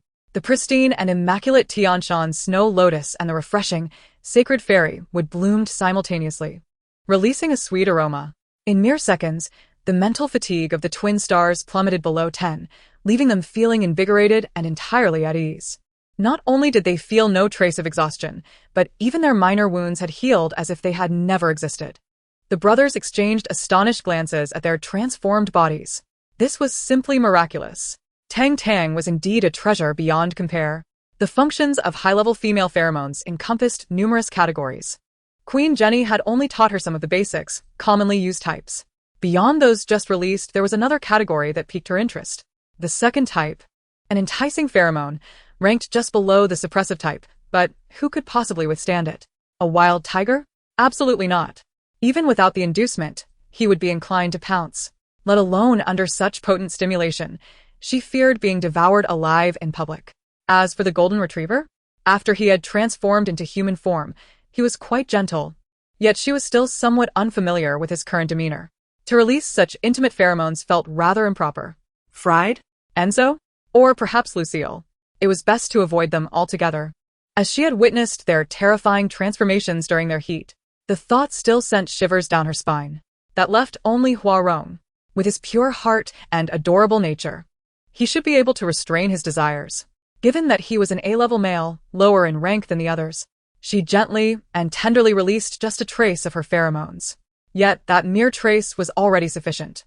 A lush grove of bamboo suddenly sprang up around Huarong, swaying in the wind, producing rustling sounds and a fragrant aura that was utterly delightful. Huarong was puzzled, wondering what type of pheromone Tang Tang had released towards him, when suddenly, vivid scenes of taboo intimacy flashed before his eyes. In these visions, he and Tang Tang were both unclothed. How could this be? Why would he think of such things at this moment? It was utterly shameless and lewd. In an instant, he was flustered, drenched in sweat, his skin reddening as if scorched by fire, and his eyes gradually turned crimson. Seeing the situation, Su Mian Tang promptly withdrew. "I'm sorry, Rong. Are you all right?" He stiffly nodded. In truth, he felt far from well. "That's good." Su Mian Tang sighed in relief and then directed a warning pheromone towards Lucille. Wow. "The phoenix tail flower is so beautiful." Mian Tang. Lucille pursed his lips, looking at her with unspoken distress. "The beauty of the phoenix tail flower was the reason for your warning?" Ha ha ha. "My apologies, Dean. I'm afraid you wouldn't be able to handle anything else." "Handle it? Is Mian Tang dismissing me for being merely an S-level male? Too weak?" His expression faltered as he caught sight of the heavily panting Huarong beside him, instantly comprehending the implication. So that was the meaning behind it. It was all his fault for being too excessive in the laboratory last time, leaving Mian Tang with psychological scars. In truth, he could be very gentle, and he vowed to prove it to her the next chance he got. Chapter 076. The Birth of an SSSS-level Female. Warning pheromones? Huarong was not well versed in female pheromones, but judging by General Aslante's reaction, it appeared quite uncomfortable, while his royal brother seemed more at ease. Could it be that the pheromones Tang Tang released towards him were different from theirs? Their functions were merely conventional. While his could induce heat, his heart raced for an instant, pounding as if it would leap from his chest. Did this mean that Tang Tang also held affection for him? The king's eyelids drooped slightly, concealing his flushed gaze, as the shyness, panic, and guilt he had just exhibited were mere facades. Deep down, he yearned for her intensely. "Report to the queen. The testing ceremony is ready." "Good." Queen Jenny took the young girl's hand. "Tang Tang, let us proceed." Su Mian Tang nodded, but just as she turned, she was simultaneously called out by all 6 individuals. "What is it?" "When you receive the power of the beast god, do not overexert yourself. If you feel any discomfort, call for a halt immediately." "I understand. Rest assured." She flashed them a sweet smile and followed Queen Jenny, adhering to the ancient and mysterious intricate rituals, step by step, towards the statue of the beast god. The 6 males rose and followed at a distance, their focus unwavering as they observed the scene with solemn expressions. Dun dun dun. Dun dun dun. Dun dun dun. 3 resonant and distant chimes of the beast god temple's bell echoed across the expanse of Central Star, heralding the imminent awakening of a high-ranking female, a moment of fortune and glory for the entire nation. Households across the land paused their daily activities, stepping outside with a mix of curiosity and excitement, gazing eagerly towards the direction of the beast god temple. Someone had initiated the beast god statue detection ceremony once more. The last time it was conducted, it involved the esteemed daughters of several illustrious dukes, all of whom were remarkably noble S-rank females. Would this occasion be the same? As she arrived beneath the statue of the beast god, Queen Jenny grasped a deep brown tome embedded within the stone monument, opening it to recite an incantation in a language she could not comprehend, as if invoking some latent power. Gradually, a golden light began to emanate from the towering and majestic statue. Now, let us attempt to channel the pheromones, she declared, and all eyes turned to Su Mian Tang. Within the grand hall, an intense silence enveloped the atmosphere, so profound that one could hear a pin drop. They were filled with anticipation to witness her pheromone level, yet simultaneously apprehensive that the overwhelming power of the beast god might harm her, ready to rush forth at a moment's notice to protect her. Su Mian Tang slowly raised her hand. Suddenly, a deafening sound erupted, akin to the earth splitting apart, accompanied by the crash of stones, as the golden light vanished. The tremendous commotion startled the 6 males, who were poised to rush forward, only to witness a scene of utter astonishment. Mian Tang emerged unscathed, while the beast god statue had exploded. The statue had burst apart. The elite warriors, known for their unflinching demeanor even in the face of calamity, now stood in slack-jawed disbelief, their souls trembling, momentarily forgetting to breathe. How could this be? Was she not merely SS-ranked, but rather SSSS-ranked? In theory, both females and males capped out at SSS rank. Exceeding that threshold left them wide-eyed and incredulous as they gazed at the young girl. Was she a mere mortal? Or a deity? Seeing the unfolding spectacle, Queen Jenny's legs weakened, nearly causing her to kneel, though she managed to steady herself against an emotionless robot. Yet, given her current standing, it would not be an exaggeration to bow before a national heir. How could she have shattered the beast god statue? That was a manifestation set by the beast god, the highest level for beast men being SSS rank. Who was she, and from where did she come? Su Mian Tang, Observing the scene before her, felt a tinge of embarrassment. Oh no, she had blown apart the statue that had been revered for millennia, akin to desecrating an ancestral grave. Yet, she hadn't exerted much force at all. What a shoddy construction this was. Had she inadvertently taken advantage of it? No one knew the precise origin of the beast god statue, only that it had existed long before the beasts evolved into humanoid forms. For centuries, it had stood as a divine figure in the hearts of the Central Star's populace, impervious to winds and rain, untouched even by the ravages of brutal wars. The reverence the citizens held for it had been deeply ingrained, etched into their very genes, leading to the establishment of a festival to honor and worship it. now, As it collapsed, every individual who heard the earth-shattering sound was left in a daze, some devotees even collapsing or fainting on the spot. Did that terrifying noise signify the fall of the beast god statue? It didn't just fall. It exploded. I found fragments of the statue outside the temple, seemingly amidst the process of detecting a female's pheromone level when it detonated. A female detonated the beast god statue? What nonsense is this? That pheromone must surpass Queen Jenny's level, which is inconceivable.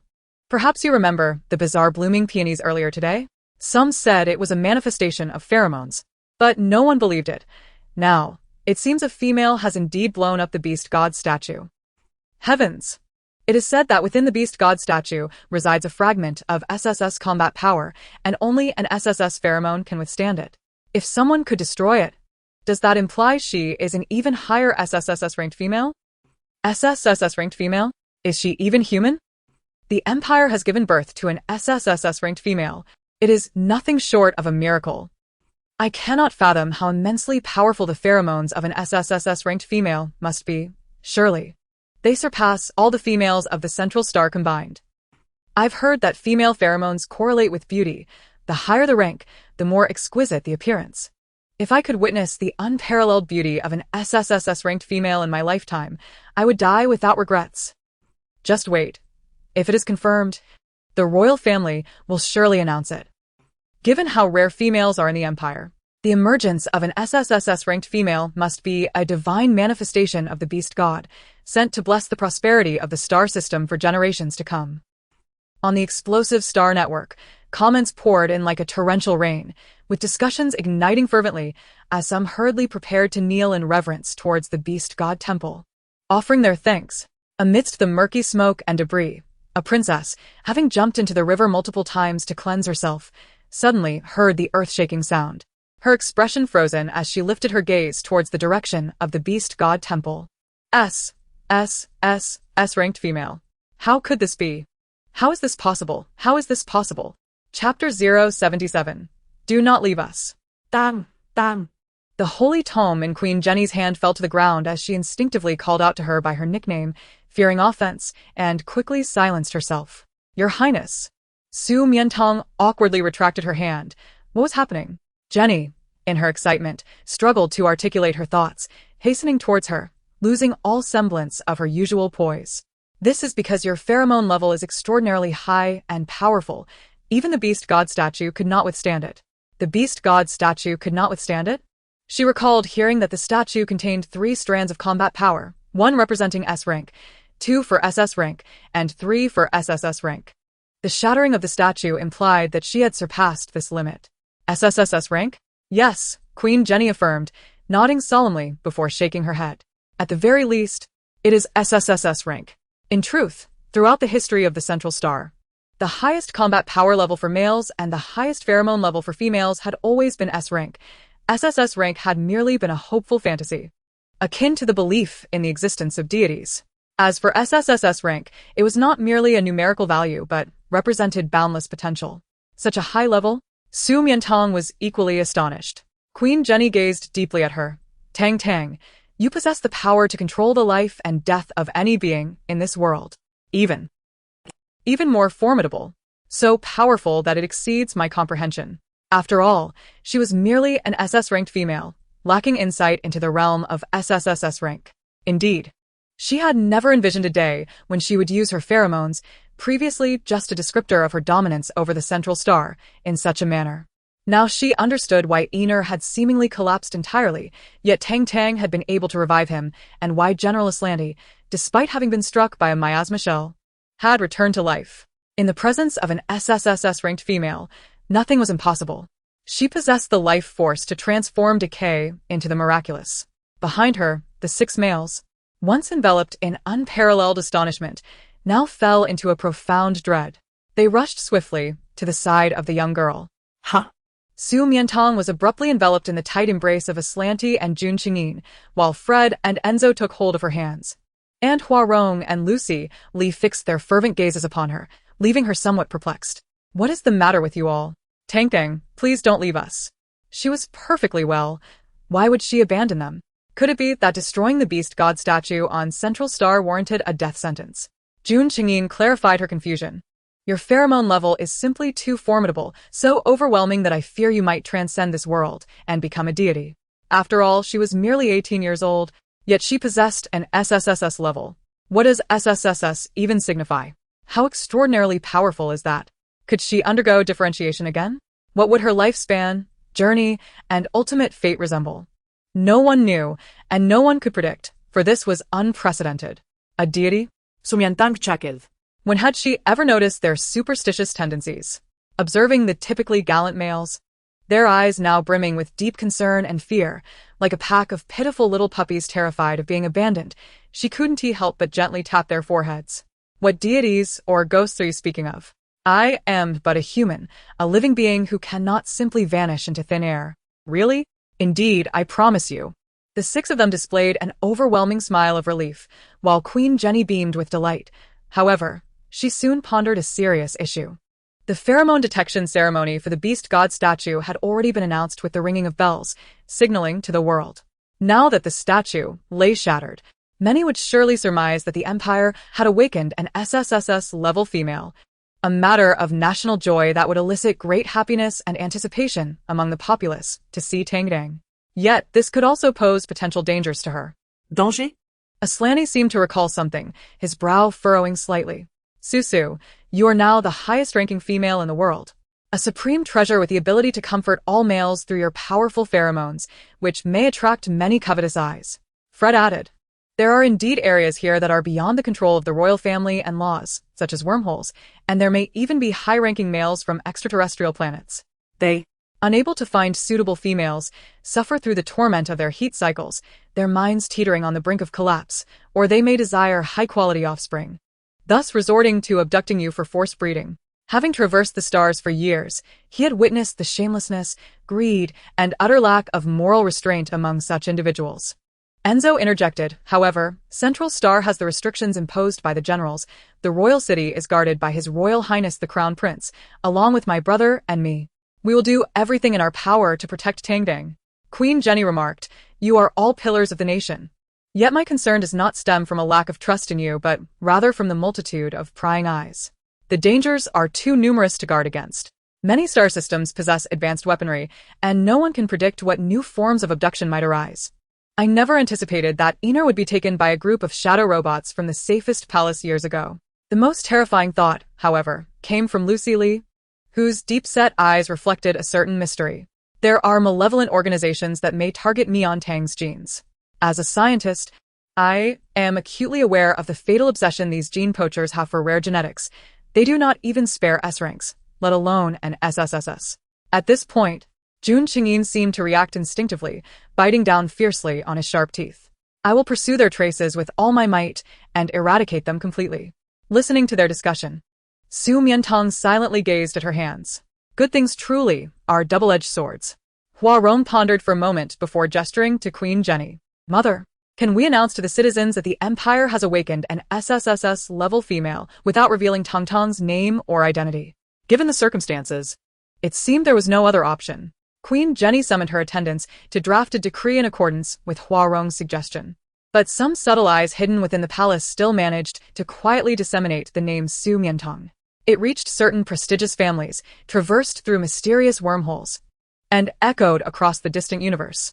Even within the shattered beast god statue, 3 strands of golden battle energy gradually coalesced, forming the semblance of a human eye, gazing at the girl with an intense, fervent stare. That night, despite appearing tranquil, tumultuous waves of turmoil were brewing beneath the surface. After witnessing the blooming peonies throughout the city and the explosion of the beast god statue, millions of citizens on Central Star were so excited that they could not sleep, eagerly awaiting the royal announcement. Finally, at 8 o'clock, the news broke. 3 headlines in succession, each more sensational than the last. Chapter 078. The Goddess Descends. The first headline from the Central News. General Islani has resurrected. The God of War has returned, and the 8th Division and 12th Brigade of the city will hold a grand military celebration. The second headline from the Central News. His Royal Highness Crown Prince Jun Qingyin has reverted to human form and has been reinstated as Crown Prince, overseeing the nation's critical affairs. The third headline from the Central News. The Empire has birthed its very first SSSS-level supreme female. The National Day has been rescheduled to today to commemorate this miracle, and the entire nation shall celebrate. Wow, triple joy. What a miraculous day is this. Has the beast god descended? Indeed, it is truly an SSSS-level female. Is this not akin to the descent of the beast god? Heavens, I can scarcely believe my eyes. Is there truly an SSSS-level female in this world? Just how powerful must her pheromones be? Why not reveal the identity of the SSSS-level female? Everyone is eager to behold her unparalleled beauty. A mere glance would surely leave one fainting. Fool. How can such a treasure be casually revealed? Do you comprehend the envy and contention it would incite? It is entirely possible that wars could erupt over her. The state is merely protecting her. The only SSSS-level female in existence has actually emerged from Central Star. Truly, Central Star is a land of deep blessings and divine protection. Do not overlook the significance of the other 2 major headlines. The God of War has returned from the brink of death after being struck by a toxic bomb. And the Crown Prince has transformed back into human form after complete mental collapse.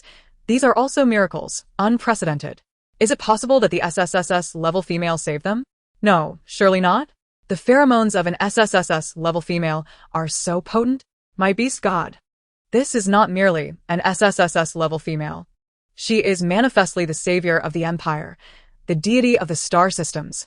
Now, I truly believe that someone will ignite an interstellar war to seize her. The citizens of Central Star vow to protect the one and only supreme female in the world at all costs. A stone stirred up 1,000 waves, and the discourse on the star network surged, making this otherwise restless night even more vibrant. All right, Queen Jenny commanded the decree, warmly taking Su Mian Tang's hand. After all this commotion, you must be quite fatigued, Tang Tang. Why not stay in the palace tonight? I shall personally host a banquet in your honor. Tang Tang, please stay. Jun Qingyin and Huarong gazed at her with hopeful eyes. I have yet to express my gratitude for your life-saving grace. No sooner had the words left her lips than Aslanti forcefully interjected, Su, will you not attend my celebration? Fred and Enzo, having not seen their beloved female companion for several days, found themselves yearning for her presence. Their brief moments together had been far too fleeting. They wished to invite her to the Count's mansion for a delightful dinner, an evening filled with entertainment and games. However, such trifling reasons seemed utterly insufficient in the eyes of His Highness the Crown Prince and General Aslanti, who were preoccupied with matters of great significance. Lucille remained remarkably composed, confident that no matter where Mian Tang chose to go, she would ultimately return to the Institute of Scientific Research, where he enjoyed ample time with her, thus he felt no urgency. Amidst a myriad of invitations, Su Mian Tang found herself at a loss as to which one to accept. After a moment's hesitation, she conceived a delightful solution. It was too late today. She would stay in. Disappointment washed over the group, but in the next moment, their spirits brightened. Tomorrow you all come to my home, and I shall prepare desserts for you. Desserts? Tang Tang sweets are the best. The desserts will surely be splendid. Will it be cotton candy or chocolate? A new creation. Very well. I shall arrive punctually. As the others engaged in cheerful discussions, Aslanti's expression darkened. Su, why have they all tasted your sweets, but I have not? Su Mian Tang raised an eyebrow. How could he even ask? When he had taken her away, she possessed nothing but her clothing. Even her light brain had met a tragic end. I'll make you a large one tomorrow. The biggest. Her Royal Highness the Princess has arrived. A sudden announcement from the guards echoed from outside. Su Mian Tang turned around. Oh, back already? Quite prompt. As Catherine hurriedly ascended the stairs, her heavy skirt in tow, she spotted a group emerging from the Beast God Temple.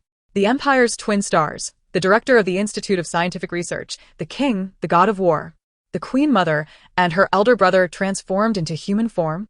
Each one was a paragon among men, and at the forefront stood a breathtakingly beautiful maiden. Su Mian Tang. That grandiose and captivating scene resembled the descent of a divine maiden, with the shattered fragments of statues surrounding her being her handiwork. Suddenly, she comprehended the situation, her lips trembling and limbs growing weak as she sank onto the steps. She was the SSSS-level female who heralded the Empire's awakening. How could this be? How could this happen? She had merely been a worthless being devoid of pheromones.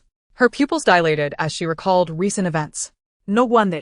No wonder she was so extraordinarily beautiful, surpassing even the Queen Mother. No wonder she could effortlessly ensnare the hearts of her elder brother and Huarong, compelling Lucille to obey her, and that the Empire's twin stars would risk their lives for her, with even the god of war standing guard by her side. It turned out that all of this was due to her being the supreme female of the world, an unparalleled SSSS-level being. It appeared that everything was traceable. She had merely failed to discern it. Overwhelmed by a succession of harsh truths, she felt like a lion that had fallen into water. Her mind buzzing and her body frozen, as if encased in ice. Observing her reaction, Su Mian Tang seemed to have guessed the truth. A subtle smile gracing her lips as she approached. You. Catherine, seeing her advance, instinctively shrank back, retreating in fear. What do you intend to do? Her smile was exceedingly beguiling, sending chills down the spine, reminiscent of a vengeful sorceress. Indeed, vengeance. She must be here to exact revenge. Reflecting on her previous actions, she realized she had offended an SSSS-level female. She deserved to die 1,000 times. Suddenly, as Su Mian Tang neared, she caught a whiff of an unpleasant odor. Immediately covering her nose with a hand, her suspicious gaze asking, "Did you fall into a latrine?" Catherine quickly glanced down, sniffing left and right. She had bathed over a dozen times and even applied perfume. Surely there could be no lingering scent. Upon lifting her gaze, once more, she found herself in a position akin to a dog, groveling at Su Mian Tang's feet, the posture of one utterly despised and at risk of being trampled. The esteemed dignity of Her Royal Highness the Princess lay shattered. Unable to bear such humiliation, she burst into tears. Ah! Su Mian Tang, taken aback, noted that she had not even done anything yet the princess was already crying. Silence, she commanded coldly, causing Catherine to immediately stifle her tears. Chapter 079, The Female Sovereign of This Life. May I also call you Xiao Linlin? The maiden leaned in, her enchanting eyes curving with mischief. The esteemed princess. Why yes. Catherine was left dumbfounded by her smiling demeanor, particularly as she slowly extended her palm, wondering what she intended to do. Was she going to unleash her pheromones to annihilate her? Surely, a mere flick of her SSSS pheromones would reduce her to ashes? Fear gripped her, rendering her pale and trembling. She cried out for Queen Jenny, "Mother, mother, save me, please." Although Queen Jenny was unaware of the circumstances, she understood her daughter's haughty disposition and surmised that Catherine must have done something to provoke Mian Tang. Catherine, do not lose the dignity of royalty. Being taught a lesson by an SSSS-level female is your privilege. It was over. Completely over. Even her mother would not save her. In an instant, Catherine's body went limp, as if descending into hell. The terror of death stripped her of her identity, dignity, and pride, and like a stray dog, she clung desperately to Su Mian Tang's leg, weeping and pleading. I'm sorry, Su Mian Tang. I was wrong. I realize my mistake. Please don't kill me, please." Oh? Su Mian Tang's tone lifted. "What did you do wrong?" "I was wrong to call you a worthless being, wrong to abduct you from Blue Fantasy Island, and even more wrong to force you to remain in the palace as my maid." As she spoke, the expressions of the males at the temple door grew icy, particularly Aslanti, whose fiery gaze hinted at murderous intent. "You're quite adept at sidestepping the main issue," Su Mian Tang warned, glancing at her own hand. "Now think carefully. What is the most important thing?" "The most important thing is..." Catherine raised her head, and upon seeing the twin stars, she immediately grasped her meaning. "The most important thing is, I should not have publicly compelled the twin stars to activate their pheromones, nearly endangering their lives." It seemed she was quite aware of her own transgressions. Su Mian Tang retracted her hand. "Apologize." "Su Mian Tang, I'm sorry, no, not me, them." "Apologize to them and pledge never to repeat your mistakes." Okay. Catherine cried as she turned to the Empire's twin stars, her tear-streaked face a stark contrast to her former arrogant demeanor at the gates of Yongning. "I'm sorry, Colonel. I'm sorry, Major. It was my selfishness and recklessness that harmed you. I promise I won't dare again. Please, have mercy, and forgive me this once." Fred and Enzo were profoundly shocked, not merely because a royal princess was bowing her head in apology, but due to Tang Tang. She had endured so much injustice within the palace. Yet she brushed it aside, seeking only for the princess to apologize to them, for they were the true focus of her concern. Their hearts trembled at her words, their noses tinged with an unbearable ache. They are indomitable soldiers, forged of iron and resilience, whose purpose has always been to protect others.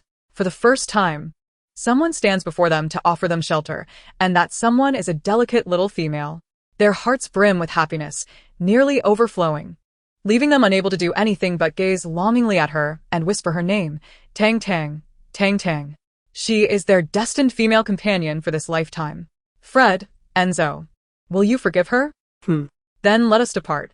With that, Su Mian Tang turned to leave.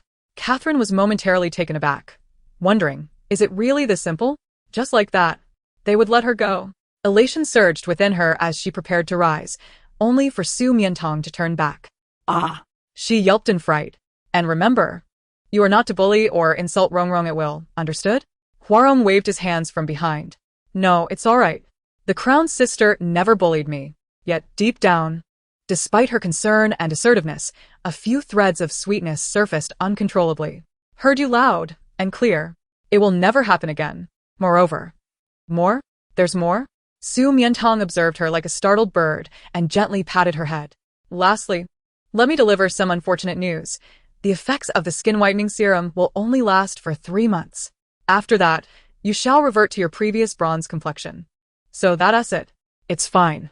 Her voice was barely a whisper. "At present, living is a blessing. I can only pray that she doesn't recall some unhappy memory one day and come to take my life." In high spirits, Su Mian Tang returned home, beginning to procure the necessary ingredients for her confectionery endeavors online. butter, milk, flour, eggs, lemon juice, starch, and red velvet liquid. She decided on a red velvet series, anticipating she could craft 6 or 7 varieties: red velvet cake, red velvet muffins, red velvet soufflés, red velvet cream pies, and so forth. With a comprehensive selection, they would have the freedom to choose, albeit the undertaking was rather substantial. Ding dong. The next morning, the doorbell rang. The first to arrive were Fred and Enzo, impeccably dressed and bearing gifts. Tang Tang. Tang Tang. What brings you here so early? We arrived early to assist you, Fred said, lifting the gift box in his hand. This is for you. Open it and have a look. Su Mian Tang opened it to find a brand new holographic device, astonished. How did you know mine was broken? I saw your online status yesterday. It was set to home robot. Thank you. You are always so thoughtful and considerate. Fred felt a slight blush from her praise, though he was also driven by personal motives, unable to endure a moment without news of her outside the battlefield. Tang Tang, look at my gift. Enzo eagerly opened his own present to reveal a beautiful camellia-shaped brooch, crafted from platinum and adorned with pink pearls, strikingly unique. What a stunning brooch. It is not merely a brooch, it is also a concealed weapon. After hearing Queen Jenny's words yesterday, he had grown concerned for her safety. While her pheromones were potent enough to subdue anyone, she remained vulnerable against mecha projectiles. Thus, he had spent the night selecting the finest cold weapon from the armory to be integrated into the brooch. This is a special material we discovered while subduing Planet M. By pressing the pearl mechanism, it releases ice needles capable of penetrating any hard metal and control panels, rendering her safe even against robots. Su Mian Tang nodded in understanding. I see, then please help me put it on. He put it on for you? Enzo's gaze flickered nervously over her ample bosom. Even a casual glance would make him swallow hard, let alone touching her. Yes, what's wrong? And nothing. He knew he should refuse, yet he could not. Slowly, he picked up the brooch and, with trembling fingers, assisted her in fastening it. Even through the fabric, he could distinctly feel the softness beneath. And his mind involuntarily conjured up scandalous scenarios. As he continued, his fingers began to quiver. What's wrong with you? Su Mian Tang noticed his peculiar behavior and inquired curiously. Suddenly startled by her voice, Enzo's hand jerked down, inadvertently landing in a perilous softness. Su Mian Tang. Chapter 80. Not letting her off the hook. I am so sorry. So sorry. Enzo's face flushed crimson, his voice quaking, and he dared not meet her gaze, bolting towards the bathroom. Once inside, the intense reaction rendered him immobile. Familiar with the process, yet overwhelmed by the aftermath of having touched her. It was a jarring sensation that sent shivers up his spine. As he struggled to suppress his shame and prepare for action, his eyes caught sight of a laser gun on the shelf, marked for anti-wolf use. Tang Tang. What was this gun purchased for? Is it specifically to defend against him? What's the matter? In the kitchen, Fred curiously poked his head out. Nothing. Su Mian Tang cleared her throat, adjusting the slightly askew brooch. You certainly have a firm grip. She returned to the kitchen, and shortly thereafter, the doorbell rang again. This time, it was Su Mian Tang. I hope I'm not late? Not at all, quite early in fact. That's good to hear. He glanced around her small abode and frowned. You live in such a tiny place? Su Mian Tang replied teasingly, are you going to hold that against me too? I can't help it. The wages at the academy are too low. This is all I can afford. She shrugged playfully, prompting Lee to chuckle. I'll arrange for a raise upon my return. He opened the gift box in his hands and produced a white wristband to adorn her wrist. This is the latest health monitoring wristband developed by the Scientific Research Institute. It can continuously monitor your vital signs, with data relayed to the Institute's mainframe. Su Mian Tang observed the tiny phoenix tail flower insignia embossed on it and couldn't help but smile. This is your latest innovation, isn't it? Despite her newfound strength, she was treated like a fragile porcelain doll by them. Not long after Lee's arrival, Jun Qingyin also appeared. The Crown Prince donned royal attire for the first time, featuring a distinctive metallic tie clip, resplendent gemstone buttons, and a crisp collar emblem symbolizing power and honor, all enhancing his already tall and striking silhouette, exuding a regal presence. Your Highness, you look exceptionally handsome today. Jun Qingyin's ears flushed slightly as he stared at her. Tang Tang, you are beautiful as well. In the palace, she wore ethereal gowns, breathtakingly beautiful and awe-inspiring. Yet now, clad in a soft, pale yellow flower bud dress, her thick, curly hair cascading like seaweed around her fair neck, Partially framing her radiant, doll-like face, she appeared languid and sweet, akin to a delicate, fragrant cake, tempting to savor. He pulled himself back from his indulgent thoughts and extended the gift box in his hand. I brought you a present. Su Mian Tang leaned forward, curious. What is it? He unwrapped the intricate packaging, revealing a pair of crystal shoes.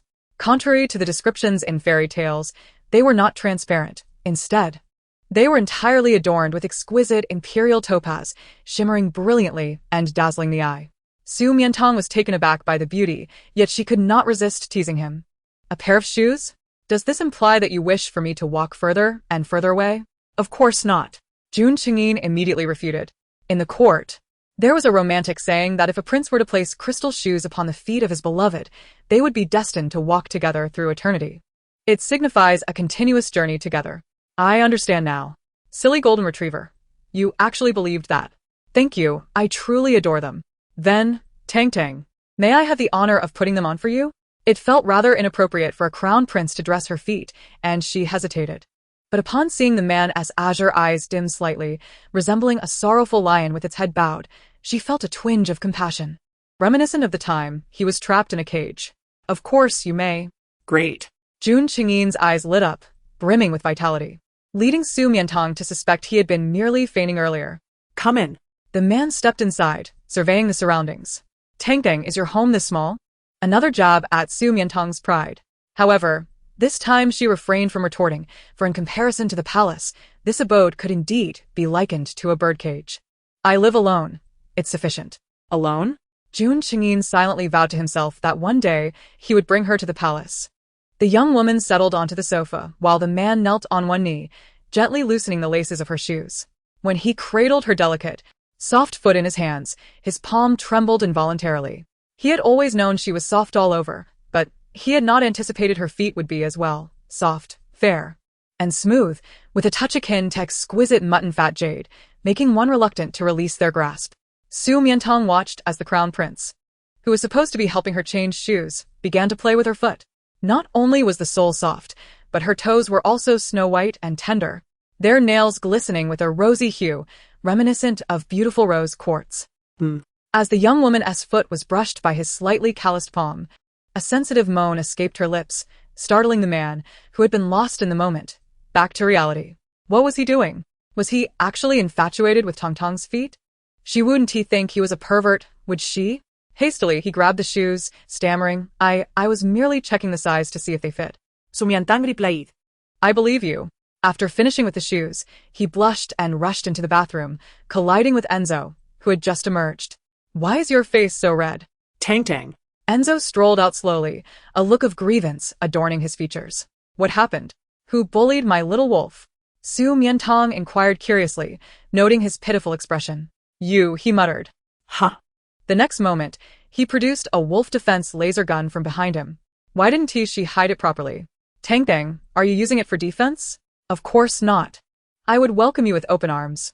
Why would I use it for defense? She quickly clarified, it's merely a gift from a good friend. It would be rude to refuse. Welcome? Enzo's eyes brightened at the word. Did that mean she welcomed what he had done to her earlier? Tang, I'm here. I made you a little gift. Upon receiving a message from Huarong, Su Mian Tang hurried to open the door. Rong, you've arrived. Huarong was momentarily stunned upon seeing her. She was adorned with lavish jewelry, and it was clear who had gifted them, making him feel somewhat inadequate about his own present.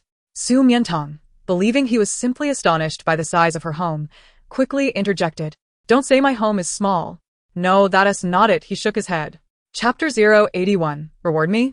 Still the obedient Rong. Su Mian Tang narrowed her eyes. Where's the gift you made for me? Let me see. Or rather, forget it. Huarong shook his head again. The girl was bewildered. Hadn't he just excitedly told her he had crafted a small gift for her? Had he suddenly regretted it? It must be something wonderful. She noticed his left hand, which he was trying to hide behind his back, and quickly reached out to snatch it. Huarong deftly switched to his right hand, and she immediately mirrored his movement. The two engaged in a playful tug-of-war for quite some time until the scene reached a stalemate. Suddenly, Su Mian Tang lunged forward, enveloping him in a hug. Ah! In an instant, Huarong was overwhelmed, startled by her soft embrace, causing the gift to tumble from his hands into the triumphant grasp of the girl. He? I got it, didn't I? Let me see what this wonderful thing is. As she unveiled it, she discovered a wool felt panda plush toy. Her eyes sparkled with excitement. Wow, it's so tiny and adorable. Rong, it looks just like you, and the texture is. Wait, did you use your own fur to make this? Rong, still entranced by the softness that had just collided with his heart, stared blankly at her and nodded. He had actually plucked his own fur to create a gift for her. Su Mian Tang was deeply touched and gently kissed it, resolving to bake him the largest cake today. Upon seeing her kiss the toy, his face instantly flushed crimson, as if the kiss had been directed at him. Knock, knock, knock. The final knock at the door was predictable. Su Mian Tang leisurely crossed her arms, gazing at the tall figure standing at the entrance, overshadowing her with his presence. General Aslanti. What an imposing entrance, arriving last. Su, have you been waiting for me? He quirked his lips. Not at all. I was waiting for my gift. Where's the gift? She curiously scrutinized him from head to toe, finding no place to conceal a present. How outrageous. I spent a month and a half's salary on clothes for him, and he can't even return a small gift? Such a stingy tiger. After a long wait with no gift in sight, she instead found him leaning closer, his intentions seemingly suggestive. Was she seeking a kiss? I'll grant you that. You. Su Mian Tang immediately extended her hand, pressing her fingertip against his chest to maintain distance. No gift, no entry. Do I need to bring a gift when I return home? The man raised an eyebrow, appearing somewhat perplexed. Su Mian Tang's starry eyes curved into a smile, feigning innocence. This is the home of little Tiger Warlord, not General Aslanti's residence. With that, she attempted to close the door. Hearing her refer to little Tiger Warlord, Aslanti could not help but smile. Just as she was about to shut the door, he seized her wrist, pulling her forcefully into his embrace. Suddenly, an amber diamond necklace cascaded from his palm like a shooting star, its dazzling brilliance captivating her gaze. Had he truly transformed that amber raw stone into a diamond necklace? The pendant was a sizable three-dimensional heart shape. Do you like it? As Aslanti gently caressed the soft, fragrant curls of the young girl's hair with his chin, he gazed at the diamond, its radiant brilliance reflecting his visage perfectly. Su Mian Tang nodded. I have one too. Aslanti produced a vivid, resplendent ruby that he wore at his chest, lightly tapping it against hers, as if hinting at something deeper. I've been polishing it since last night. My hands are sore, he murmured in a rich, seductive voice, his warm breath brushing against her face. Akin to the ruby's affectionate proximity to amber. Su Mian Tang suddenly smiled, taking his hand. All right, I shall reward you. How will you reward me? He inquired. By making dough for me, she replied. With all this vitality, it would be a shame not to put it to good use.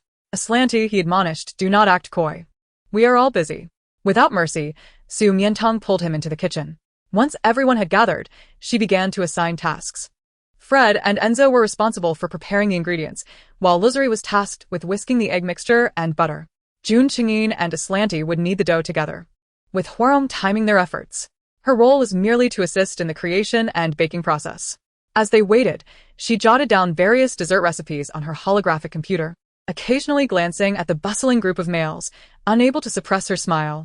The distinguished officers of the Imperial Twin Stars could not only command troops and win battles, but also meticulously measure and distribute eggs, sugar, and milk with precision. Lovestory, the stern director of the laboratory known for crafting intricate pharmaceuticals, was whisking the egg mixture with a finesse surpassing that of any machine. But where were Jun Chingin and Aslanti? In the blink of an eye, they had vanished. She turned to inquire, but Fred and Enzo shook their heads, engrossed in sorting the ingredients, and Lovestory, too, remained oblivious, focused solely on his task. Even if he were distracted, it was merely to steal glances at her. Only Huarong hesitated, contemplating whether to reveal their whereabouts.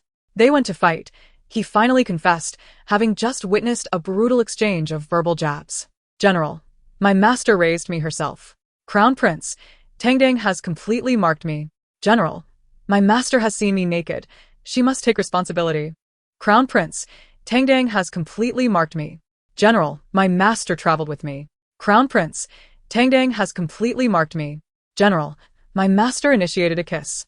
Crown Prince, Tangdang has completely marked me. General, master. Crown Prince, has Tangdang completely marked you?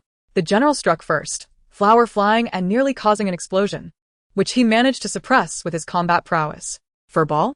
Su Mian Tang looked at him curiously as Huarong gestured. They went to fight behind the villa. Behind the villa? Isn't that my little garden? She gasped, horrified at the thought of her lovingly nurtured flowers being trampled. She dashed over in a flurry. Alas, she was too late. A few newly sprouted seedlings had already been ruthlessly crushed into the soil. To avoid alarming the girl, the crown prince and the general had refrained from using their combat skills and engaged in bare-handed combat instead. How did she find out? Did Huarong spill the beans? My flowers. Su Mian Tang gritted her teeth, enunciating each word. The two men lowered their heads, surveying the wreckage of her plants. You two. Come here and stand against the wall. Fuming, she commanded without needing to resort to pheromones, compelling the two top-tier combatants to comply, albeit facing opposite directions. Su Mian Tang shot a disapproving glance at the sullen crown prince and then at the smirking general, deciding to address them one at a time. She pointed at the former. Come with me. Aslante's sharp brows knitted together at her tone. Su, why him first? Just as he began to speak, he was met with a fierce warning from the girl, holding a broken stem of a butterfly orchid. You stay right there and don't move. I'll deal with you when I return. The men exchanged glances, the corners of their lips curling in amusement. It seemed her anger stemmed from the destruction of the butterfly orchids they had planted together, revealing her true concern for him. Su Mian Tang walked to the edge of the swimming pool before pausing. Jun Qingyin, realizing his misstep, lowered his golden head slightly. He had never seen Tang's expression so stern. She must be very upset. Just as he braced for reprimand, the girl ruffled his hair and gently caressed his face, her slender fingers trailing down his neck, almost as if to tug at the collar of his shirt.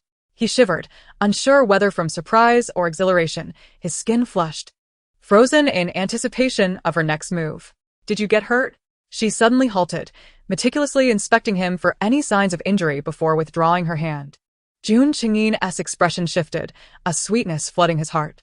He had erred, yet Tang showed no anger, only concern. No, they hadn't begun fighting when you arrived. Jun Qingyin, Su Mian Tang began, preparing to scold him, but was met with his slightly swaying azure gaze. Tang, why don't you call me Golden Retriever anymore? The nickname had been coined when she sought to tame him, but now he had become the crown prince. Is it still acceptable? Yes, I quite like it. Then I shall call you that privately. It would be too absurd for others to hear her refer to the crown prince as Golden Retriever. Golden Retriever. Why did you fight with Aslanti? Upon hearing Aslanti's name, a shadow flickered in his eyes, as if stirred by unpleasant memories. Tang. During the days you were absent from the palace, were you taken by him? Su Mian Tang. Recognizing the familiar expression reminiscent of the day he had spiraled into despair when he had carried her to the cave, suddenly realized the truth. His rapid decline in spirit and subsequent breakdown stemmed from her departure from the palace. Did he believe she had deceived him and no longer wished to heal him? The last vestiges of his trust in humanity had been shattered, leading him down a path of despair. I'm sorry. I only intended to return home briefly, planning to come back quickly. I didn't anticipate that Aslanti would regain his human form, lose his memory, and harbor misunderstandings toward me. I feared his formidable combat prowess and his possessiveness, worried that bringing you up might lead to danger, or even implicate you. Which is why I didn't return to the palace sooner. However, after 2 cautious attempts, I discovered he meant no harm, so I hurried back. I didn't expect it would result in your mental collapse. Really? Jun Qingyin's eyes widened, his heartbeat thunderous. Sister, they've all deceived me. Tang neither deceived him nor abandoned him. Her heart had always harbored him. Of course, it was true. Before Su Mian Tang could finish her words, he enveloped her in a tight embrace, spinning around joyously, his laughter ringing so clearly that it sent ripples across the swimming pool's surface. Tang. He repeatedly called her name, releasing the overflowing emotions that threatened to burst forth from within. He truly adored her, loved her to the point of helplessness. Su Mian Tang couldn't help but laugh at his silly demeanor, reaching out to touzle his golden hair. Big Golden Retriever, have you forgiven me? He had never held her accountable. His mental breakdown stemmed solely from missing her too much, to the brink of madness. It's all my fault for not believing you. How foolish of me to blame myself for this. She waved from a distance, beckoning the little bee to bring over desserts. Here. This is the red velvet muffin I specially made for you as compensation. Do try it. Su Mian Tang tore off the paper liner and handed it to him. The beloved little female had baked a cake with her own hands, and Jun Qingyin took a single bite, instantly transforming into his beast form out of sheer excitement. Seeing him suddenly revert to a majestic lion, Su Mian Tang's eyes sparkled. It had been several days since she last saw him, and she felt a surge of eagerness to pet his fur. Big golden retriever, is the muffin delicious? Yes. The lion nodded vigorously. It's even better than cotton candy. If it's that delicious, don't you think you should pay a little fee? What did she desire? He could bestow upon her the entire royal family. I just want to pet you. Huh? Right now? Normally, he would be impatient to hear this, but now he appeared somewhat flustered. Nevertheless, he felt a surge of excitement. Before he could refuse, Su Mian Tang approached and began to rub his grand and powerful lion's head, tracing her fingers through the thick golden mane that adorned his neck and the softest of bellies. The lion squinted his eyes in pleasure, limbs sprawled out, feeling as if he were floating, only to realize that something was changing beneath his belly. She quickly withdrew her hand, her face flushed as she scrambled to her feet, running away while vehemently chastising him. You naughty rascal. Huh? The lion glanced down. Ah. Tang, let me explain. I didn't mean to. In the garden, a curious lark peered out from the dense foliage, observing the lively scene. Su Mian Tang dashed to the bathroom, washed her hands, and splashed water on her face to cool down the heat and flush, only to remember that Lan was still waiting for her in the garden. She picked up a piece of red velvet souffle and walked over, only to see him irritably pinching a butterfly perched on his prominent nose, muttering to himself, "Why does the master prefer your wings? They aren't half as beautiful as mine." She abruptly halted in her tracks. Chapter 083. The master loves him most. Lan, you haven't lost your memory? Master, butterfly, wings. He remembered all these things, and those previous accusations of her stealing his virginity, breaking his light brain, and bullying her across various planets were all intentional. This insufferable tiger. To take him back only to repay kindness with malice?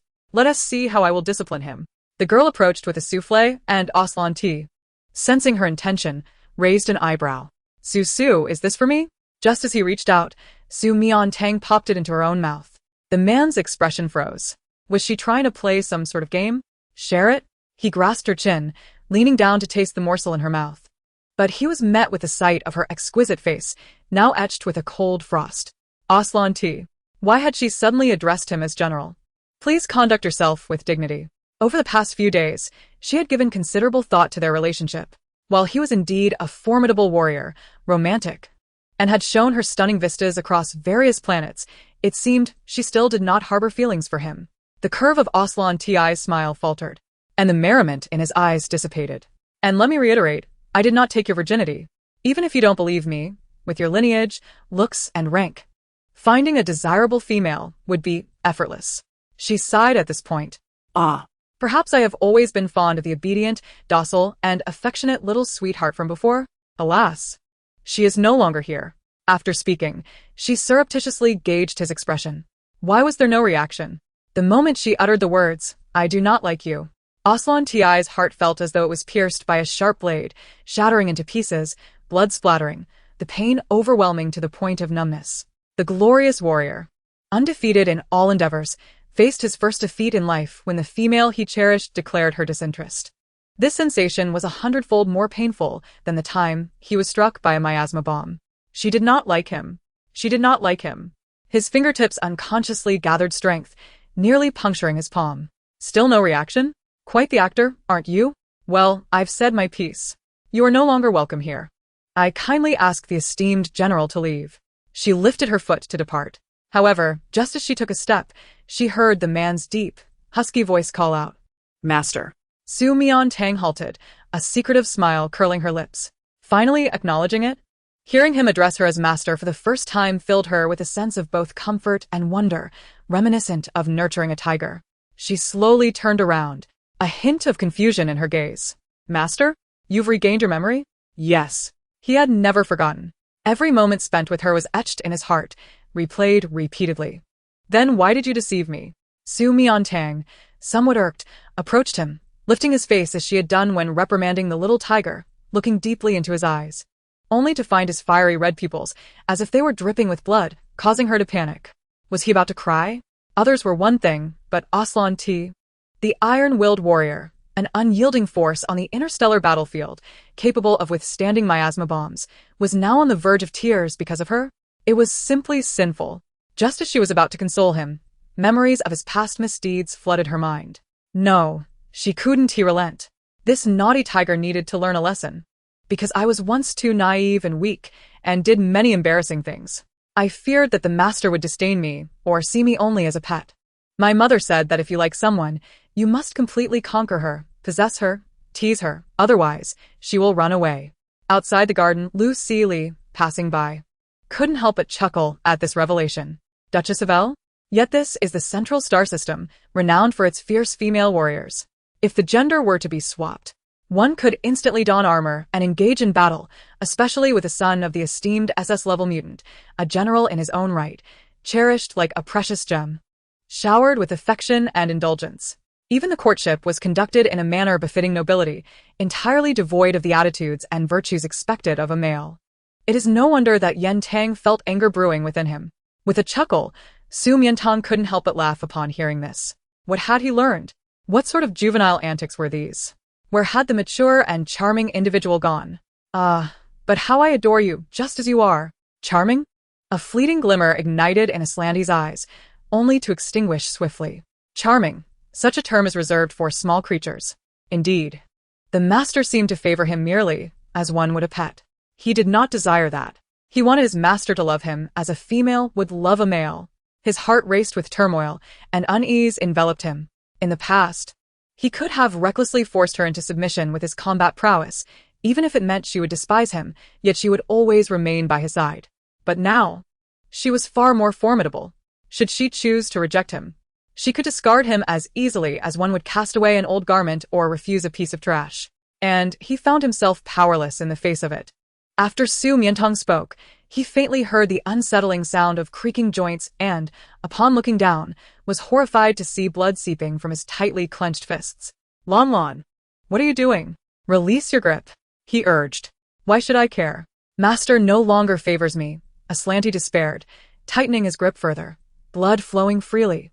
Yet he felt no pain. Su Mian Tang, merely uttered those words to compel you to acknowledge that you have not lost your memory, she murmured. What? Aslante was momentarily taken aback. Immediately, the fiery crimson of his eyes ignited with uncontrollable excitement, radiating an unparalleled joy. Master, were you just deceiving me? You do not truly dislike me? You do not wish for me to leave? He had known it all along. His master loved him dearly. His gaze, brimming with fervor, seemed almost capable of incinerating her, and Su Mian Tang struggled to withstand the intensity, fearing that without the awakening of her pheromones, she would surely succumb to this overwhelming force. Just as he leaned in to kiss her, she swiftly reached out to cover his mouth. Wait. First, promise me you won't lie to me again. I won't. And you won't recklessly throw your thoughts around? I won't. You won't dare to toy with me, or act jealous. I won't dare. The obedient shake of his head mirrored that of a playful little tiger from days past. Su Mian Tang's heart swelled with joy. Her sweet darling had finally returned. Are you going to be timid still? Aslante fell silent. Why have you suddenly gone quiet? You. Chapter 084. What does it mean to have three? She yearned to continue her inquiry, but Aslante buried his head in her warm, fragrant shoulder, his soft, moonlit hair brushing against her as he indulged in affection just as he had before. Lan loves master the most. You are the most beautiful, kindest, and loveliest little female in the world. Will you forgive Lan? I promise to behave, never anger you, and always love you. A smile curved Su Mian Tang's lips, swept away by his sweet words, nearly forgetting the true purpose of her visit. A spoiled little tiger, attempting to charm his way out of trouble? Aslante let out a sultry sound, as if reveling in his cherished status. If master likes little tigers, I can remain one forever. Because I enjoy being close to you. And why do you always fight with Jun Qingyin? Mentioning that lion made him grind his sharp tiger teeth in displeasure. Master has completely marked me. Do you want to be marked completely? Su Mian Tang proposed, expecting him to be thrilled, only to be met with a firm denial. I do not. I want a temporary mark. A temporary mark? You mean just a lick on the back of your neck? Su Mian Tang's gaze shifted, pondering his desire for such a thing. This way, master will have to keep giving me temporary marks throughout my entire life. Su Mian Tang, you little rascal, you're quite clever. Upon returning from the small garden, the change in Aslante was palpable, He had become affectionate and clingy, incessantly calling Su Mian Tang master, contrasting starkly with the aloof, untouchable general he had once been. Fred and Enzo exchanged glances. Did Tang Tang cast a spell to turn him back into a little tiger? In the ensuing days, this behavior only intensified. Whenever the girl returned from work, he would be there, shadowing her every step without any intention of retreating. Fred hesitated, holding a letter he had discovered at home from the Duke of El General. Is this letter for your mother? Aslanti took it, his eyes immediately landing on two particular lines. To be so young and yet enamored with a female form, it will be difficult to achieve greatness in the future. Perhaps returning home to raise children is in order. After days had passed, the bullet he had personally loaded was now unleashed, striking true. Yet the general remained calm, his demeanor unperturbed, as he gazed at the little female nearby arranging flowers. Master, if the army no longer wants me, would you be willing to bear my children, allowing me to stay home and raise them? Su Mian Tang's temples pulsed as she tossed a branch of flowers at him. He caught 3 perfectly, a proud smile gracing his features. What do you mean by having 3? Fred and Enzo exchanged knowing looks. Indeed, fans should not be too close to their idols' lives. Previously, they had ample time to monopolize Tang Tang, but now a considerable portion was claimed by the general, and during particularly busy military days, they found themselves overshadowed by the crown prince as well, leaving them with little opportunity for private moments with her. The youthful brothers grew increasingly restless. Especially one day upon entering the villa, they were taken aback by a sultry, husky voice. It was General Aslanti's. Through the crack of the door, they glimpsed him holding the little female possessively in his embrace, while she marked him temporarily. Master, master, master. I love you so much, so much. I adore you.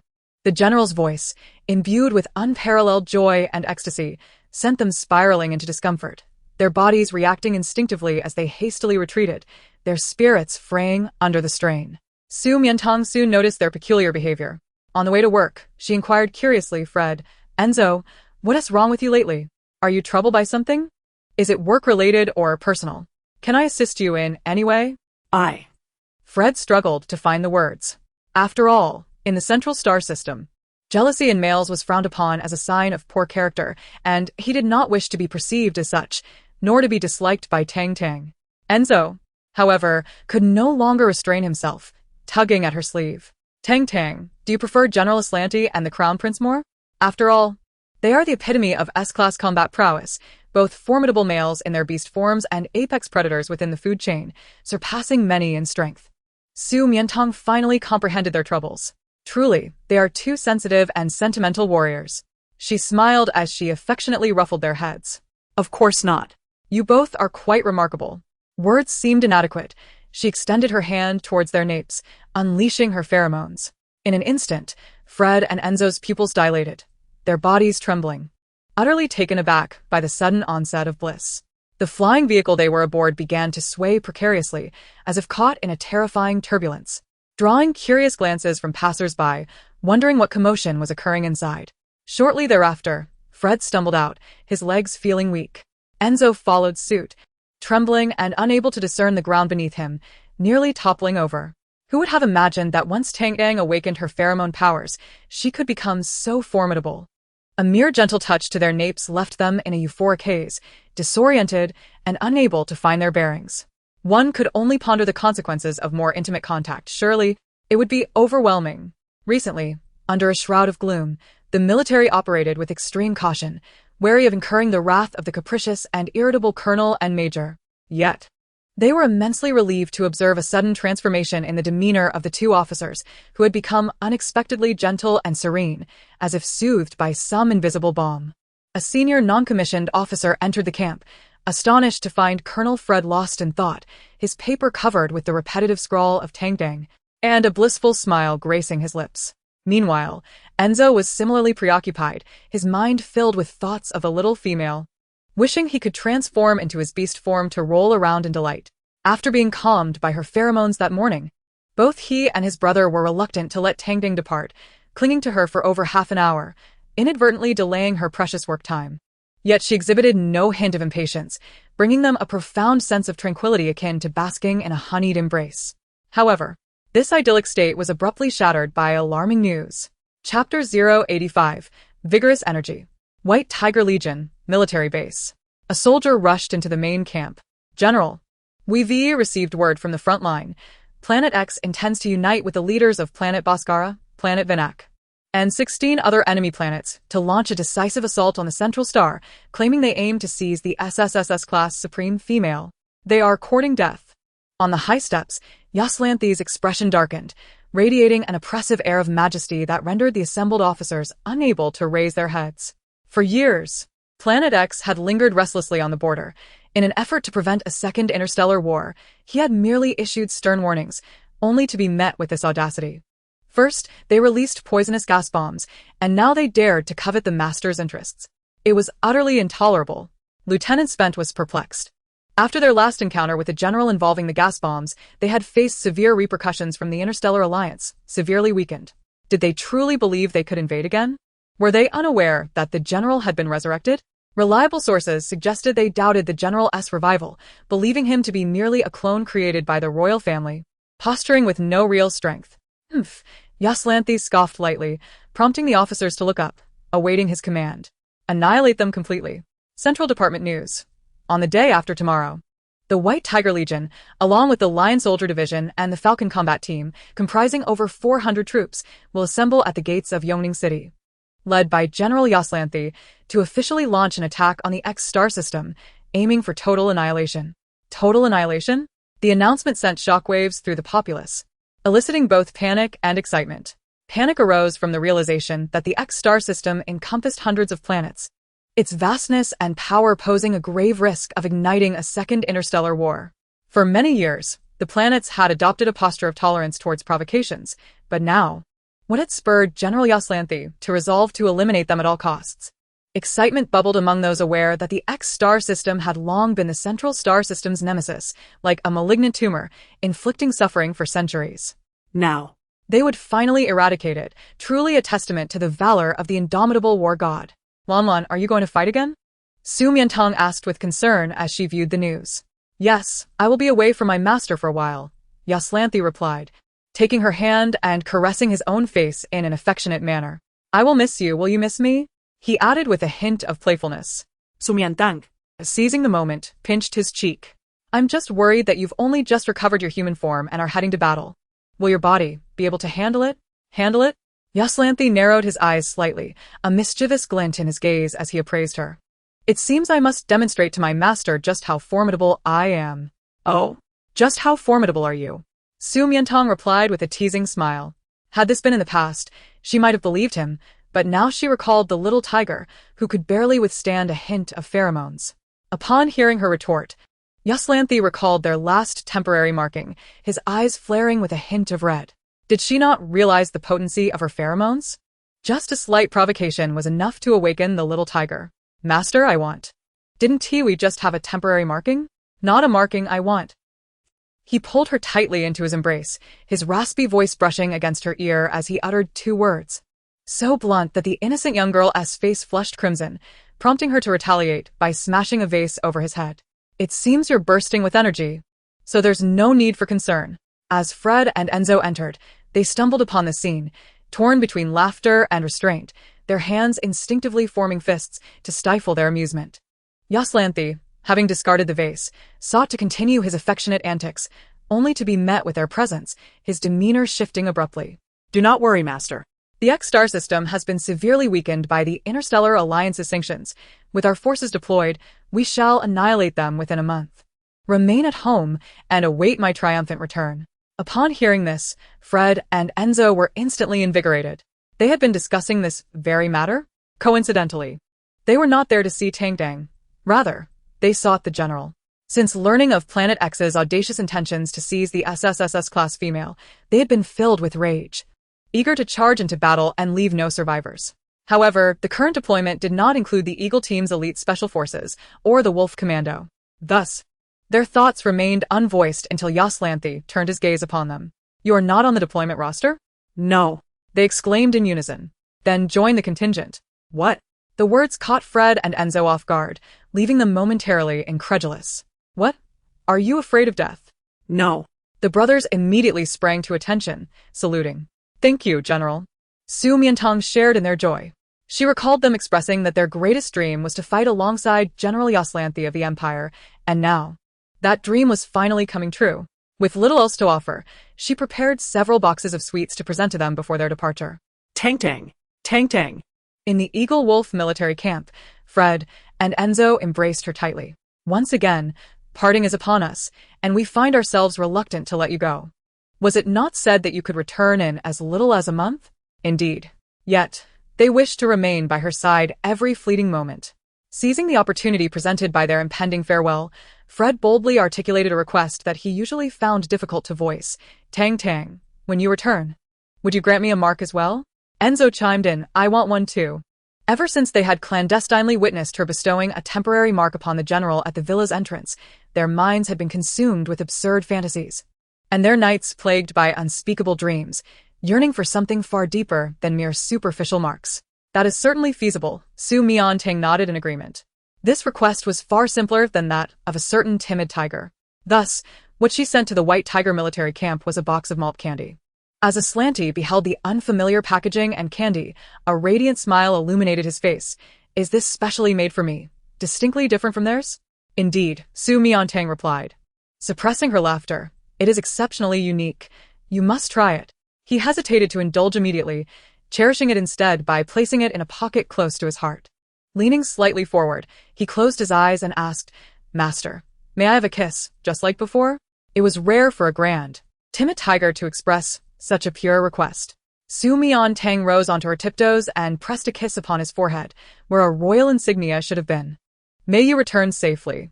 Chapter 086. Something feels amiss. En route to the interstellar battlefield, Aslanti touched his forehead, unable to contain his good spirits. He retrieved a piece of malt candy, only to discover it was overly sweet and exceedingly sticky. Fred and Enzo seemed to notice his predicament, and, in gratitude for his extraordinary selection into the ranks, decided to generously share a piece of cotton candy. However, it was met with refusal. No need. The general savored each bite with increasing delight, as if struck by an epiphany, the corners of his eyes and brows dancing with an air of prideful amusement. This is the master's special intention. She enjoys keeping me close. The Imperial Palace. Jun Qingyin completed his tasks and glanced at the time. Tang Tang must be finishing her shift. He rose to head to the Scientific Research Institute to fetch her, but was intercepted by Queen Janie, who entered the hall. Mother, are you off to find Tang Tang again? Indeed. I know you like her and wish to see her. Queen Janie took his hand, speaking earnestly.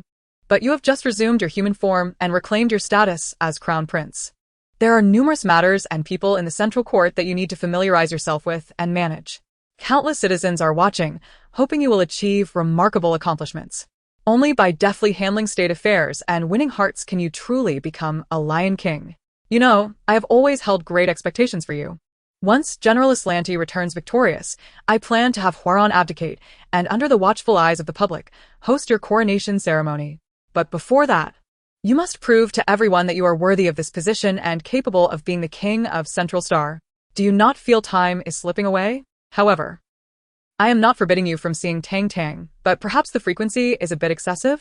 Queen Janie smiled. Moreover, Tang Tang is an SSSS-level female, possessing a natural and deadly allure to males. In the future, there will be a continuous influx of competitors. If you are not strong enough, how will you contend with them? Her final words deeply inspired Jun Qingyin. I understand. Thank you, mother. He vowed to double his efforts to keep Tang Tang by his side forever. Outside the hall, having overheard this conversation, Huaran withdrew his steps, departing with a forlorn expression. His sorrow was not due to the abdication. He had never coveted a throne that was never rightfully his, nor did he desire any lineage or power. Yet now, he gazed at the exquisite wool-felt creation he had just completed, feeling a longing for someone special. His strength remained feeble, his rank lowly, rendering him utterly defenseless against a cadre of S and SS-level combatant males, let alone the prospect of protecting her. He cast a distant glance towards Bamboo Peak, silently making a decision. At the Imperial National Scientific Research Institute, with Leslie's assistance, the development of a new type of inhibitor officially commenced. As the Project's main leader and team head, Su Mian Tang dedicated herself diligently, only finding time to rest on the weekend. Just as she had planned for a well-deserved slumber, she received a holographic call from Bai Weiwei. Weiwei? She paused, recalling the central star companion she had met on Blue Dream Island, an A-level female with an apple-scented pheromone. Since their parting on the island, they had not been in contact, so what prompted this sudden call? Tang Tang. Bai Weiwei exclaimed excitedly, leaning into the screen. I saw your latest update in the Star Circle. You've left the palace and returned to the research institute? Yes, I left a while ago. You're amazing. It's the first time I've seen someone escape from that arrogant, overbearing, and unreasonable long princess. We must celebrate. As she spoke, she presented 2 concert tickets. Tajda. Look at this. Tickets to the global concert of the superstar Isfini. They are priceless, and I managed to get them through my uncle from the inside. Come with me. A concert? But I have important work next week. Su Mian Tang was about to decline when Bai Weiwei's mouth fell open in disbelief. No way. Tang Tang. You can skip work. You're such a workaholic. You're turning down Isfini, the most renowned star in the galaxy, and the most beautiful mermaid's concert? Mermaid? Upon hearing this, Su Mian Tang felt a twinge of curiosity. She had not realized that there were oceanic varieties among the interstellar beast men, especially the legendary and enigmatic mermaids. She had yet to encounter one. All right. After agreeing, she searched for information about Isfini online. Beast-shaped mermaid, S-level female, 25 years old, from Cubo Star, a renowned interstellar singer with stunning beauty and an enchanting voice. It is said that her voice is like a celestial melody, possessing an irresistible charm. Anyone who has heard her sing is bound to become an admirer. Accompanying images revealed her beauty, particularly her shimmering, magnificent tail, adorned with jewel-like, colorful scales that dazzled the eye. Anticipation began to bloom within her. On the weekend, Bai Weiwei arrived in a flying vehicle to pick her up, and the 2 joyfully made their way to the venue of the concert, the Super Sky Dome. There, throngs of people surged, shoulder to shoulder, with tens of thousands of attendees excitedly waving electronic banners and glow sticks, creating an electrifying atmosphere. Moments later, the organizers took the stage, announcing Isfini's imminent appearance, igniting a chorus of cheers as the crowd chanted her name. Isfini! Isfini! Isfini! Hello, my dear fans. I am so thrilled to finally meet you here on Central Star. A gentle and ethereal voice accompanied the stunning mermaid's entrance, instantly igniting the audience. As Su Mian Tang attempted to catch a glimpse of her features amidst the sea of waving glow sticks, a sudden sound echoed, a loud crack as the vast dome of the Super Sky Dome abruptly sealed shut, the red alarm lights flashing, emitting a sharp and jarring noise. Su Mian Tang immediately sensed something was amiss, yet the others mistook it for a part of the show, continuing to cheer and wave their glow sticks. She activated her holographic device. Indeed, the signal has been severed. Weiwei, do check your holographic device. Is there any signal? Huh. The cacophony of voices rendered Bai Weiwei unable to comprehend her words until she listened intently several times. Casually activating her device, she noted the absence of a signal and closed it without concern, reasoning that the throngs of people here naturally hindered connectivity. You needn't bother. Before she could finish her thought, a sudden burst of intense laser light erupted from the center of the stage, compelling everyone to shut their eyes against its blinding brilliance. What is this? It's so dazzling. Ahaha! A mechanical laughter, coarse and frenzied, resonated in a surround sound from all corners of the dome above. Greetings. My dear idol, I am elated to finally meet you in Central Star. As the radiance dissipated, the crowd gradually reopened their eyes, revealing hundreds of translucent figures appearing from thin air at the center of the stage. Among them, 2 were holding Isfini hostage, brandishing pulse guns and pressing them firmly against her chin. Who are you? Let me go, please. Isfini attempted to unleash her pheromones, but to no avail. Dear idol, I implore you to conserve your precious S-grade pheromones. They are ineffective against these robots. It would be wiser to reserve them for Dr. Lauren's research. The keywords, laser cannons, robots, Dr. Lauren, immediately conjured memories for Su Mian Tang of the shadow robots that had once kidnapped Jun Qingyin. Recently, he had reopened that case and shared the files with her. The shadow robots were a nefarious organization targeting S-grade females and males, even SS-grade males, possessing exceptional genes and unique capabilities across the galaxy. They devised plans to abduct these individuals and deliver them to their leader, Dr. Lauren, for genetic experimentation and reconfiguration, aiming to artificially create the most perfect and powerful pheromones or combat capabilities known to mankind. In the past, they had coveted Jun Qingyin's innate dual-eyed power. Now, it seemed they had set their sights on Isfini's celestial singing voice. seizing this moment of vulnerability during the conflict between Central Star and Planet X. They had pinpointed the abduction location here, using a laser cannon to temporarily blind the audience before swiftly snatching the target away before the eyes of the crowd. Employing the same tactics as when they had taken Jun Qingyin. Release Mrs. Finey. A few outstanding A-grade male bodyguards surged forward in an attempt to shield Miss Finey. But before they could approach the shadow figures, they were rendered unconscious by the onslaught of pulse guns. The sound of gunfire sent the concert-goers into a frenzy. Scrambling for the exits, leaving Miss Finey on stage, tears streaming down her face. Tang Tang, run! Bai Weiwei managed to tug at her before being swept away by the surging crowd. These are robots, impervious to pheromone influence, wielding formidable weapons. Merely revealing oneself could lead to instant demise. Apart from fleeing swiftly and notifying Jun Qingyin to dispatch a pursuit team, there seemed to be no viable alternatives. Just as Su Mian Tang was about to turn away, she heard Miss Finey's cries. "Help me, please. I beg you. I implore you, someone save me?" The siren's voice indeed possessed an enchanting quality. Listening to her desolate and pitiful pleas, Su Mian Tang found herself rooted to the spot, turning her gaze back to the stage, where the shadow robots had shackled Miss Finey's limbs. Tears streamed down her beautiful yet fragile face, transforming into glistening pearls that fell despondently to the ground, as if she had foreseen her grim fate. The members of that organization were notoriously ruthless and would not hesitate to remove any part of you. Beauty would be rendered unrecognizable, and those with gifts would be reduced to mere shells, blind, deaf, and mentally incapacitated, with lost limbs being commonplace. Some were even turned into specimens, eternally preserved in formaldehyde. Once, they had attempted to extract my dual-eyed power, but they failed. I escaped, becoming the sole survivor from their experimental base. Yet to this day, no one knows the whereabouts of their base, the identities of its members, or the comings and goings of their operations. The words of Jun Qingyin echoed in her mind. Perhaps this abduction could yield new leads for the case, or perhaps it would lead to naught. Yet Miss Finey's fate was all too clear if no one intervened. With a slight closing of her eyes, Su Mian Tang made a resolute decision. A plan swiftly took shape in her mind. After the shadow robots had completely subdued Miss Finey, they activated the enormous superdome, summoned their starship, and unleashed another laser cannon. Ah! Amidst the screams of the crowd, they whisked Miss Finey aboard the starship, closing the hatch without noticing that a girl, dripping with ethereal essence, had blended in with them. Lunar Comet. The Yu family. Sienna, you've returned? Just in time. Mother is sorting through some photographs to show you. Duchess Hilary enthusiastically spread out a collection of exquisite female portraits before her son, inviting him to choose. This one is Clara, the daughter of the president of the Interstellar Federal Bank, an S-grade female, only 20 years old and stunningly beautiful. You met her at the last banquet when she came over to toast you. This one is Barry, sister to the Chief Justice Edson of the military court. She is also an S-grade female and has admired you for quite some time, having visited your home several times. This one holds a prestigious status. Not only is she an S-grade female, but she is also the niece of the president and currently works at the Ministry of Foreign Affairs, an ambitious female who frequently inquires about you. Do you fancy her? She chattered on for a considerable time, only to realize her son was uninterested.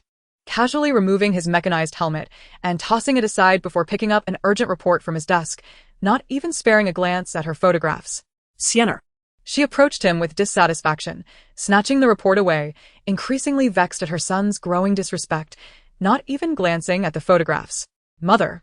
Yu Zhongxian furrowed his brow, the hard alloy of his armor glinting alluringly under the light, reiterating, I have yet to find a female I admire. How can you know you don't like them if you haven't even looked? Duchess Hilary chided him. You've grown accustomed to being the favored child of the heavens, always holding your nose high, unaware of how sought after these top-tier females are on other planets. Here on Lunar Comet, we have a surplus of outstanding females, yet they all seem to be vying for your attention as the galaxy's foremost commander. Take another look. Within this collection, there are beauties of every type, assuredly one to your liking.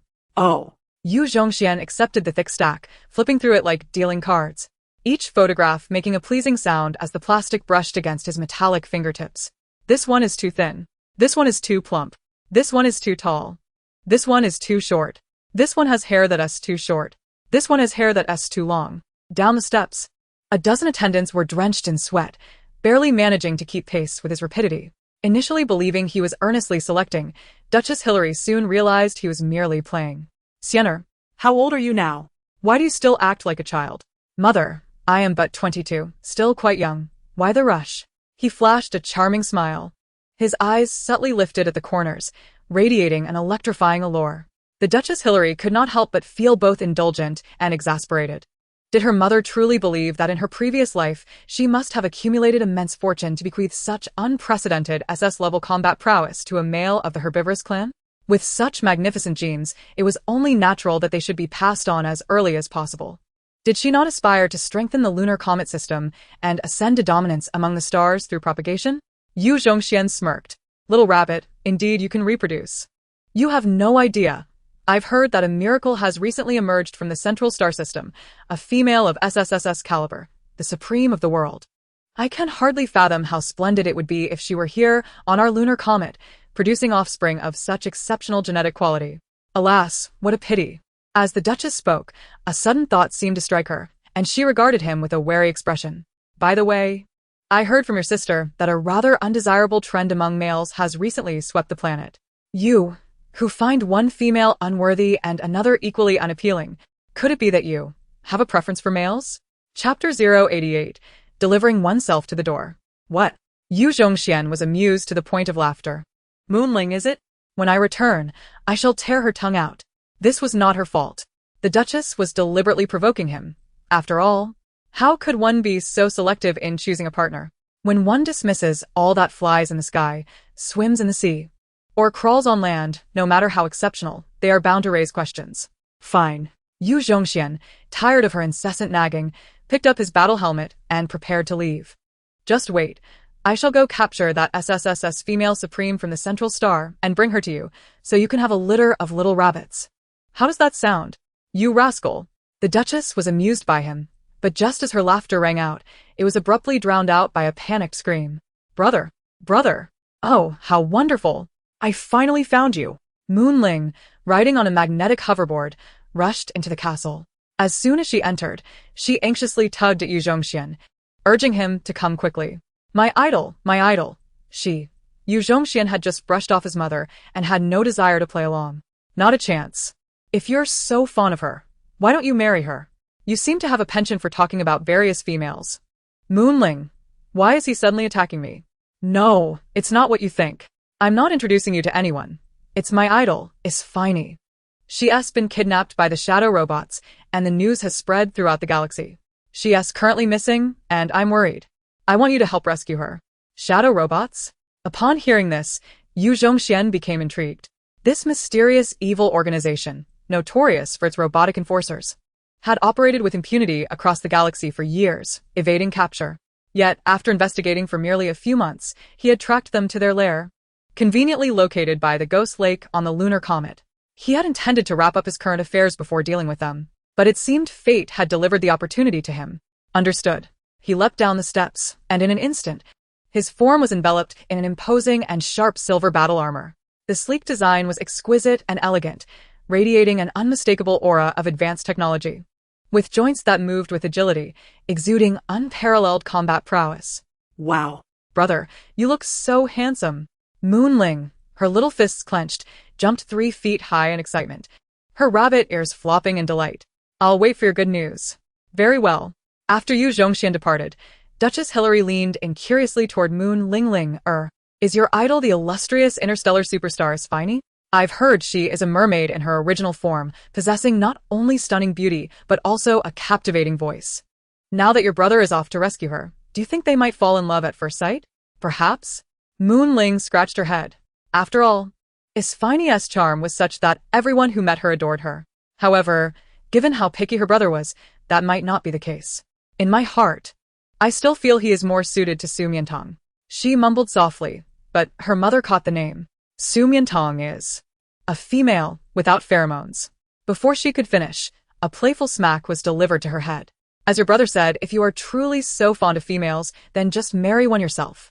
Humph. If marrying is what it takes, then so be it.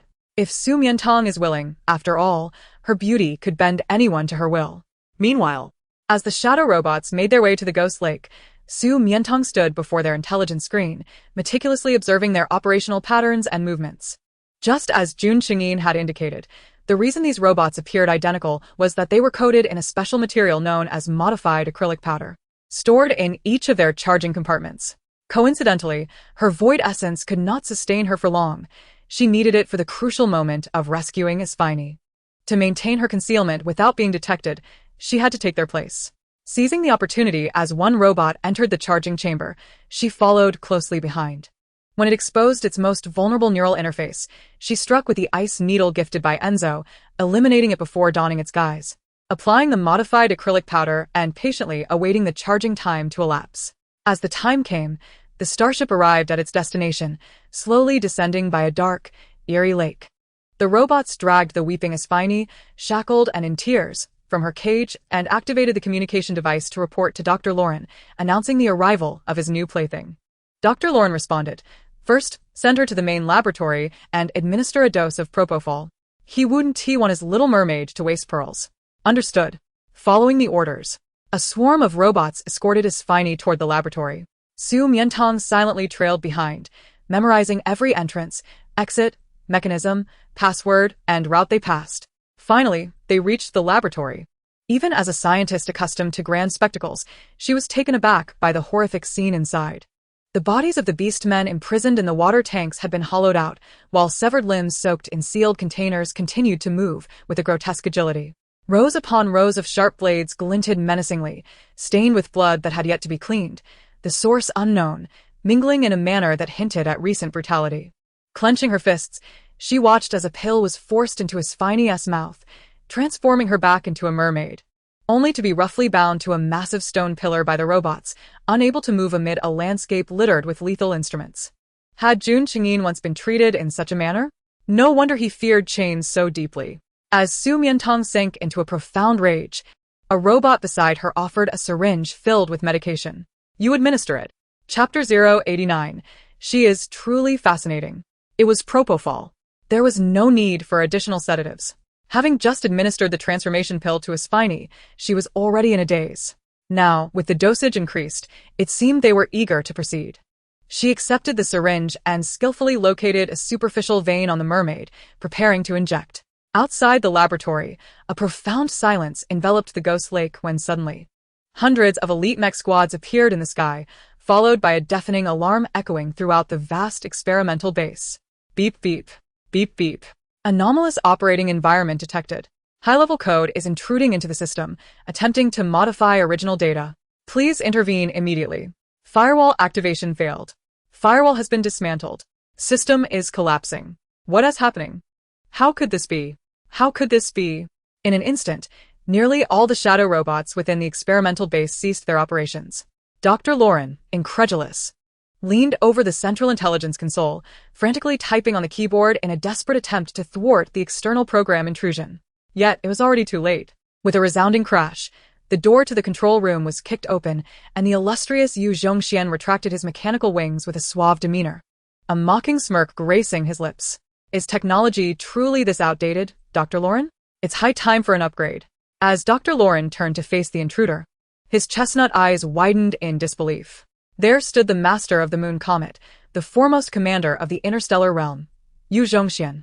With an innate SS-level combat prowess, an indestructible physique, and unparalleled abilities to control mechanical warfare while obliterating all advanced intelligences, he was a force to be reckoned with.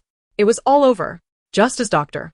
Lauren prepared to escape using a laser cannon, he was detected by the man, who activated his combat mode first, transforming him into a beastly form under the immense pressure. A skunk, how quaint. Keep your distance. Yu Zhongxian disdainfully tossed the creature aside. Striding toward the intelligence screen displaying a live feed from Laboratory 1, a scene featuring a cluster of shadow robots and a mermaid. Among them, one robot was poised to inject a serum into the mermaid. This must be the idol his sister mentioned. Just as he was about to press the pause command, an intriguing spectacle unfolded. Hurry up, what are you dawdling for? The shadow robots urged the needle-wielding robot, which, after slowly locating the mermaid's vein, suddenly froze. What's wrong with you? A shadow robot behind it inquired, only to have its neck grasped by the first robot, which skillfully slid a hidden brooch from its sleeve, activating a mechanism that shot a dark ice needle into its neural interface, causing it to malfunction on the spot. What is happening? Another robot curiously approached, only to meet the same fate, quickly succumbing one after another to the silently executed takedown by the rogue entity. Internal strife among the shadow robots? Had they been poisoned or gone mad? No, it was because Yu Zhongxian unleashed his combat prowess. Clearly, they were beyond his control. This entity was not a mere shadow robot but a human. Fascinating. It appeared someone had arrived at the laboratory before him and effortlessly dealt with the troublesome shadow robots that had been a thorn in everyone's side. He was eager to see what else this individual could achieve. The commander, intrigued, crossed his arms and settled in front of the main screen, watching intently, leaving his subordinates in astonishment. Wasn't it supposed to be a swift resolution? They assumed their leader was captivated by the beautiful mermaid on screen, but in reality, he was fixated on the rogue shadow robot. After dispatching the robots, the figure did not depart but instead approached the mermaid, meticulously examining the chains binding her. Upon discovering they were password-controlled, he unhesitatingly sat down before a nearby console. According to previous investigations, the password mechanism utilized in Dr. Lauren's laboratory comprised a complex series of programs built from various chemical elements. The National Academy of Sciences had struggled to decipher it for over a month with no progress, let alone him. Should he lend a hand? Just as Yu Zhongxian pondered this, a crisp click resonated, and to his astonishment, the chains binding the mermaid instantly unraveled. The glint of curiosity in the man's eyes sharpened into a keen intensity. In mere minutes, he had unraveled a code that had baffled the nation's most esteemed chemists. When had such a genius emerged on this planet, and why was he unaware? Beside him, the skunk doctor, firmly gripped by its tail, was equally flabbergasted. Who was this top-tier individual? Not only had he obliterated his lifelong work, the shadow robots, but he had also effortlessly cracked the intricate chemical password he had painstakingly devised. This was utterly unfathomable. Meanwhile, Isfini tumbled down from a massive stone pillar, her reason clouded, her expression pained. Su Mian Tang intended to utilize pheromones to alleviate her distress, but hesitated, fearing that if Isfini awoke to see her current shadow robot appearance, she might scream and attract unwanted attention. Instead, she drew out a vial of void essence, applying it to both herself and Isfini, and began to guide her towards the exit. They needed to escape this wretched place first. An invisibility potion? So that was the method employed. Intriguing. This situation was becoming increasingly fascinating. Yu Zhongxian rose to follow them. For reasons unknown, even with his combat mode activated, he sensed no aura emanating from the robot, relying solely on the mermaid's energy to navigate. As Su Mian Tang led Isfini outward, she was astonished to observe that all the mechanisms and the shadow robots at the entrances of the experimental base appeared to be in a dormant state, standing still. What had happened to them? She was bewildered, yet dared not pause, hastening towards the exit. Within 10 minutes, they emerged from the experimental base, only to find no signal when she activated her light brain. Where was this place? Before her lay a serene and tranquil lake, with a dark path to the left and a brightly lit avenue to the right. Instinctively, she gravitated towards the avenue. At this hour, she was headed towards the city of Sin, escorting a mermaid. Had she misjudged the situation? Yu Zhongxian stroked his chin thoughtfully. He was not there to rescue the mermaid, but rather to seize her and sell her in the city of Sin. A person of such high intelligence and audacity engaging in such a trifling endeavor? He bent down to pick up a pebble and tossed it at his feet. My apologies. He had promised his sister to bring the mermaid back. To his surprise, the small stone he tossed caused a tremendous splash in the lake, as if the robot had fallen in. Ha ha ha. Yu Zhongxian burst into uncontrollable laughter. A genius who had silently dismantled dozens of shadow robots and effortlessly cracked Dr. Lauren's top-secret device had been startled into the water by a mere pebble? How delightful. After a fit of laughter, he sensed something was amiss. Why was there no further commotion? Could it be that the genius couldn't he swim and was about to drown? That simply wouldn't he do. Such a rare talent was someone he wished to recruit as a subordinate. He sprang up, unfurled his mechanical wings, and prepared to dive into the water. Suddenly, a disturbance rippled through the lake. Chapter 090. Heartstrings tugged. As the luminous moonlight cascaded down, it sprinkled the tranquil lake surface like clusters of blooming silver flowers. From among these flowers, long, serpentine strands of dark hair began to surface, revealing a pair of clear, shimmering amber eyes, which sparkled even more brilliantly than the stars above. Yu Zhongxian stood transfixed. Could it be that this remarkable individual was a female? Such wisdom, boldness, composure, and extraordinary courage, and yet she was a woman? Had he heard laughter directed at her when she fell into the water? Su Mian Tang, her eyes scanning for any anomalies, detected nothing out of the ordinary and emerged from the water. With each inch she surfaced, the man above held his breath a little longer. The young maiden's features were as exquisite as a painting. Her delicate, upturned nose, lips plump and crimson like rose petals, appeared tender and tempting. Her skin resembled the finest mutton-fat jade, glowing ethereally under the shimmering moonlight. Her garments, soaked in the lake's waters, clung closely to her form, accentuating her breathtaking silhouette. A full bosom, a slender waist, and long, straight legs, each step reminiscent of a celestial being emerging from the water, a vision of unparalleled beauty. With an angelic visage and a devilish physique, the moon celestial had never encountered such a unique and enchanting female before, leaving him momentarily disoriented. His typically sharp mech sensors dulled, and the heart's power unit reacted with unprecedented intensity, alarms ringing in his ears. Warning! Detection indicates a significant release of dopamine in your brain, causing a surge in adrenal hormones. Please regain your composure promptly, or the control center will issue commands to your lower body, potentially inducing premature arousal. Silence. The moon celestial rapped sharply on the cold alloy shell. He had never experienced a physiological reaction to any female, regardless of their nature, especially while in mech form.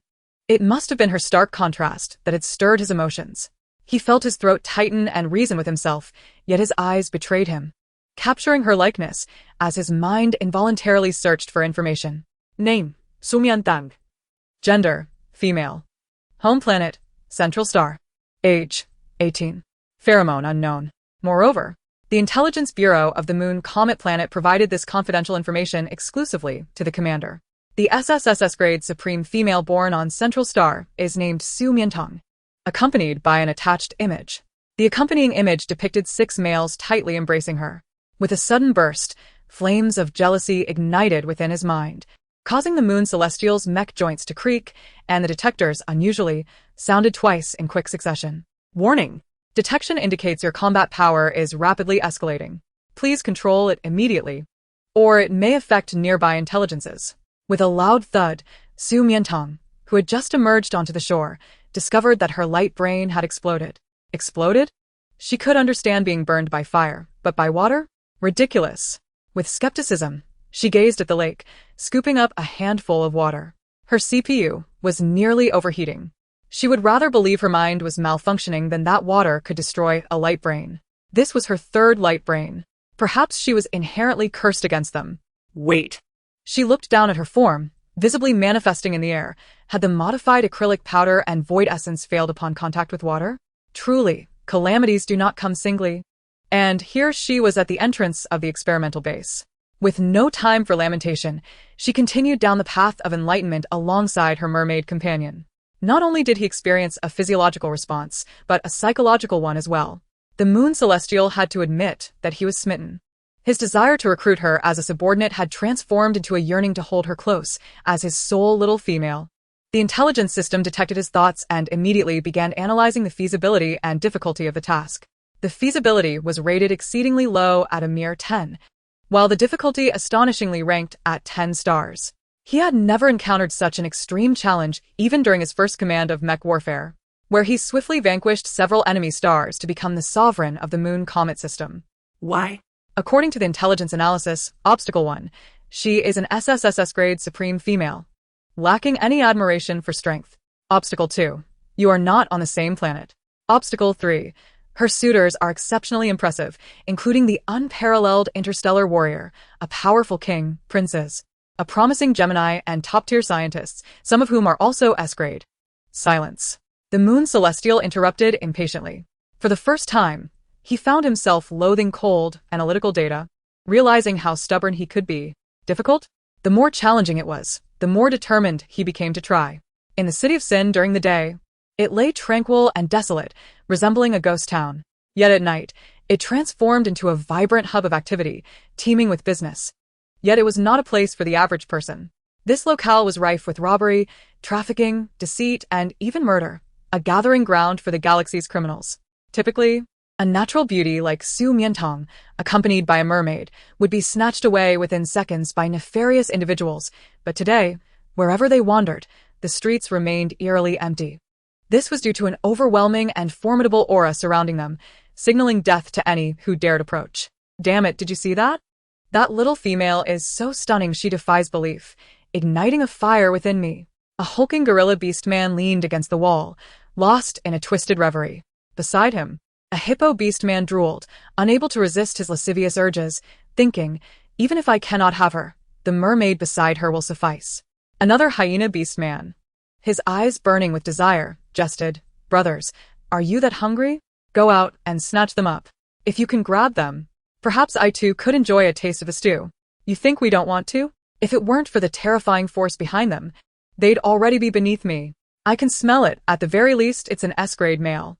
S-grade male? Could that be the commander? I have witnessed his prowess and have no desire to experience that sensation again. Upon hearing their vile words, the moon celestial felt blades of rage rise within his palm, ready to pierce the darkness, only to suddenly change his mind.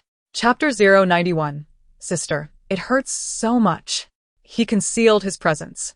In an instant, the gorilla beast man, hippo beast man, hyena beast man, and the drooling crow beast man and crocodile beast man, all hiding in the shadows, were filled with delight. The commander is no longer planning to protect them? Then these two beautiful females would become their feast. They had never tasted anything so exquisite.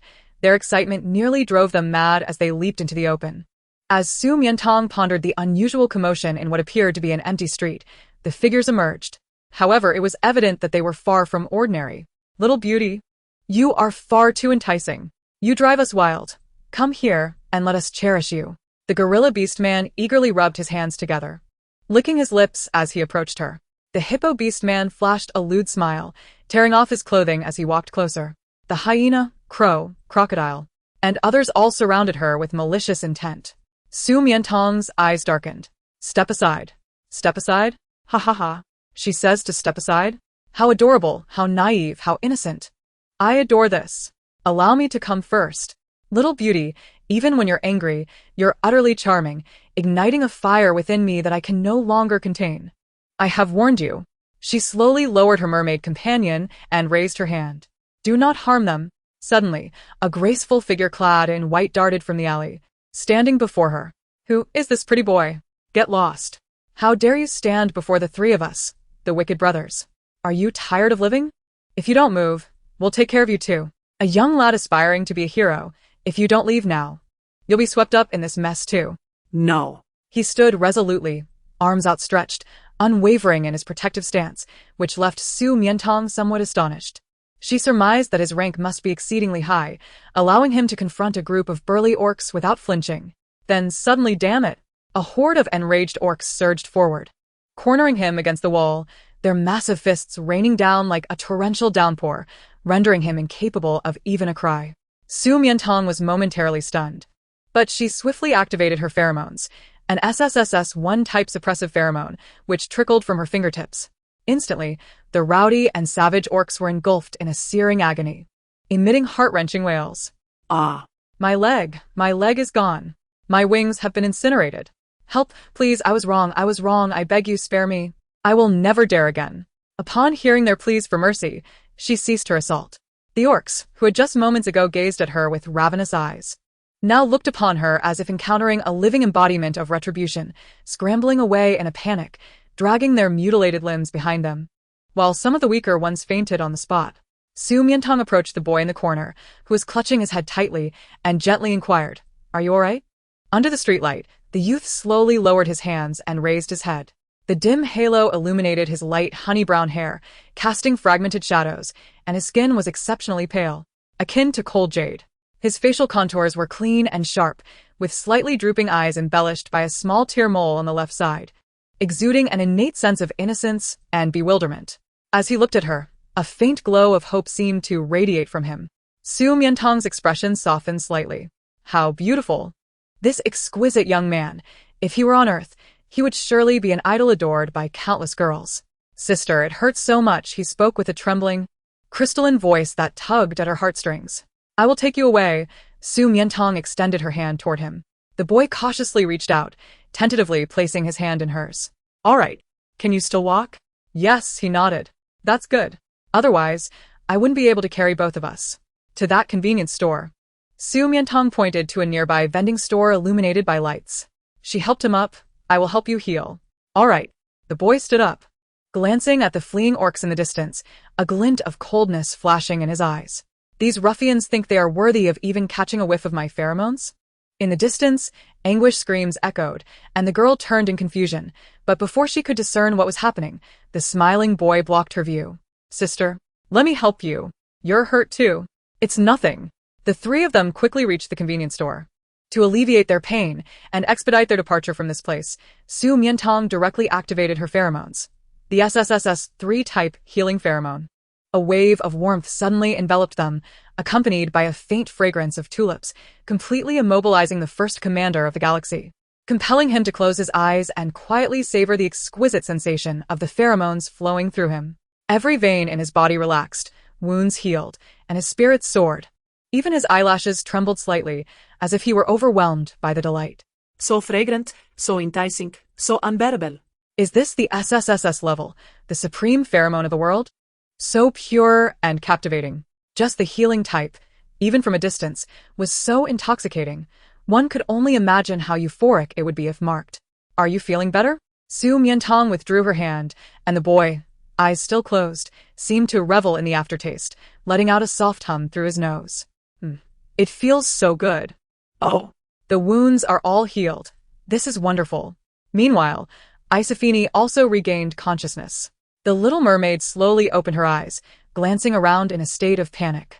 Upon seeing them, she let out a terrified shriek, recoiling as if she were a startled bird. No, don't come near. Don't grab me, please.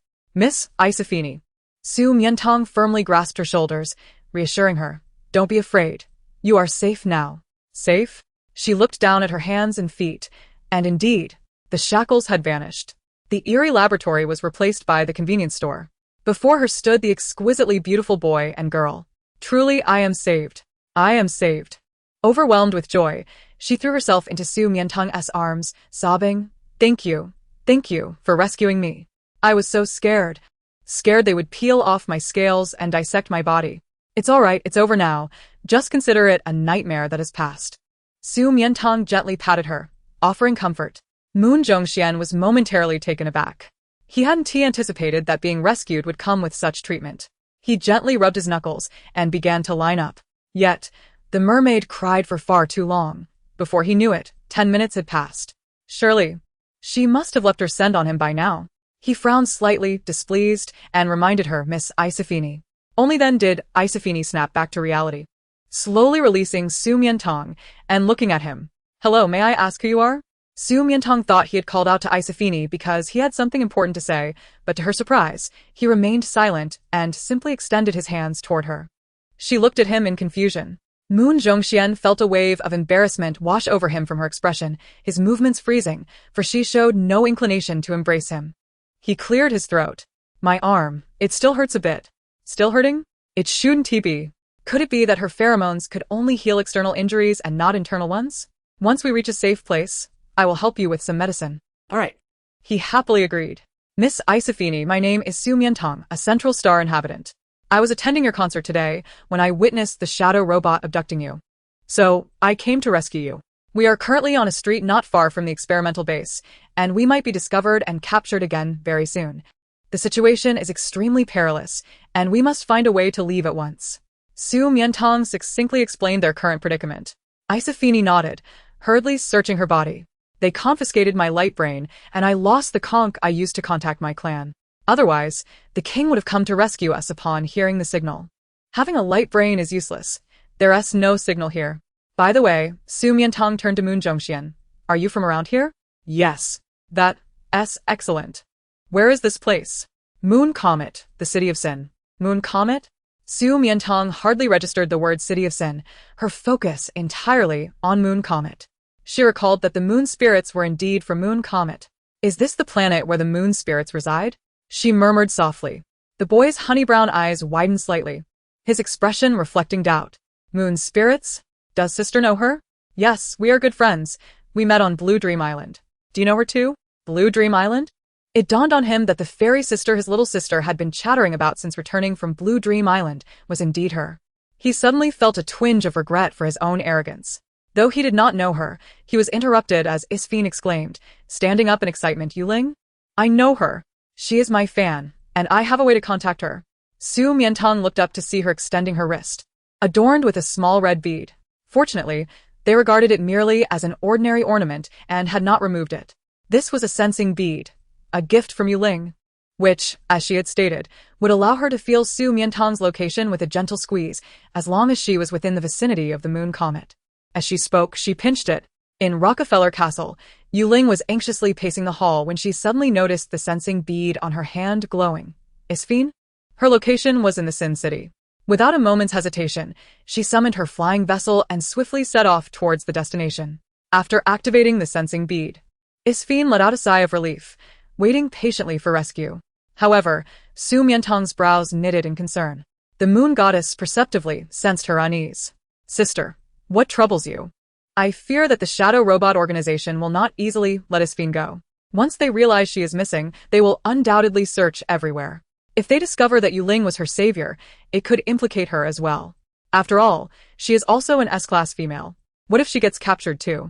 The moon goddess regarded her. His heart, harder than alloy within his mechanized chest, felt a subtle ache. He had encountered those who were wise, often selfish, the brave, frequently reckless, and the kind, often foolish. Yet, he had never witnessed someone embodying all these admirable qualities, with kindness prevailing among them.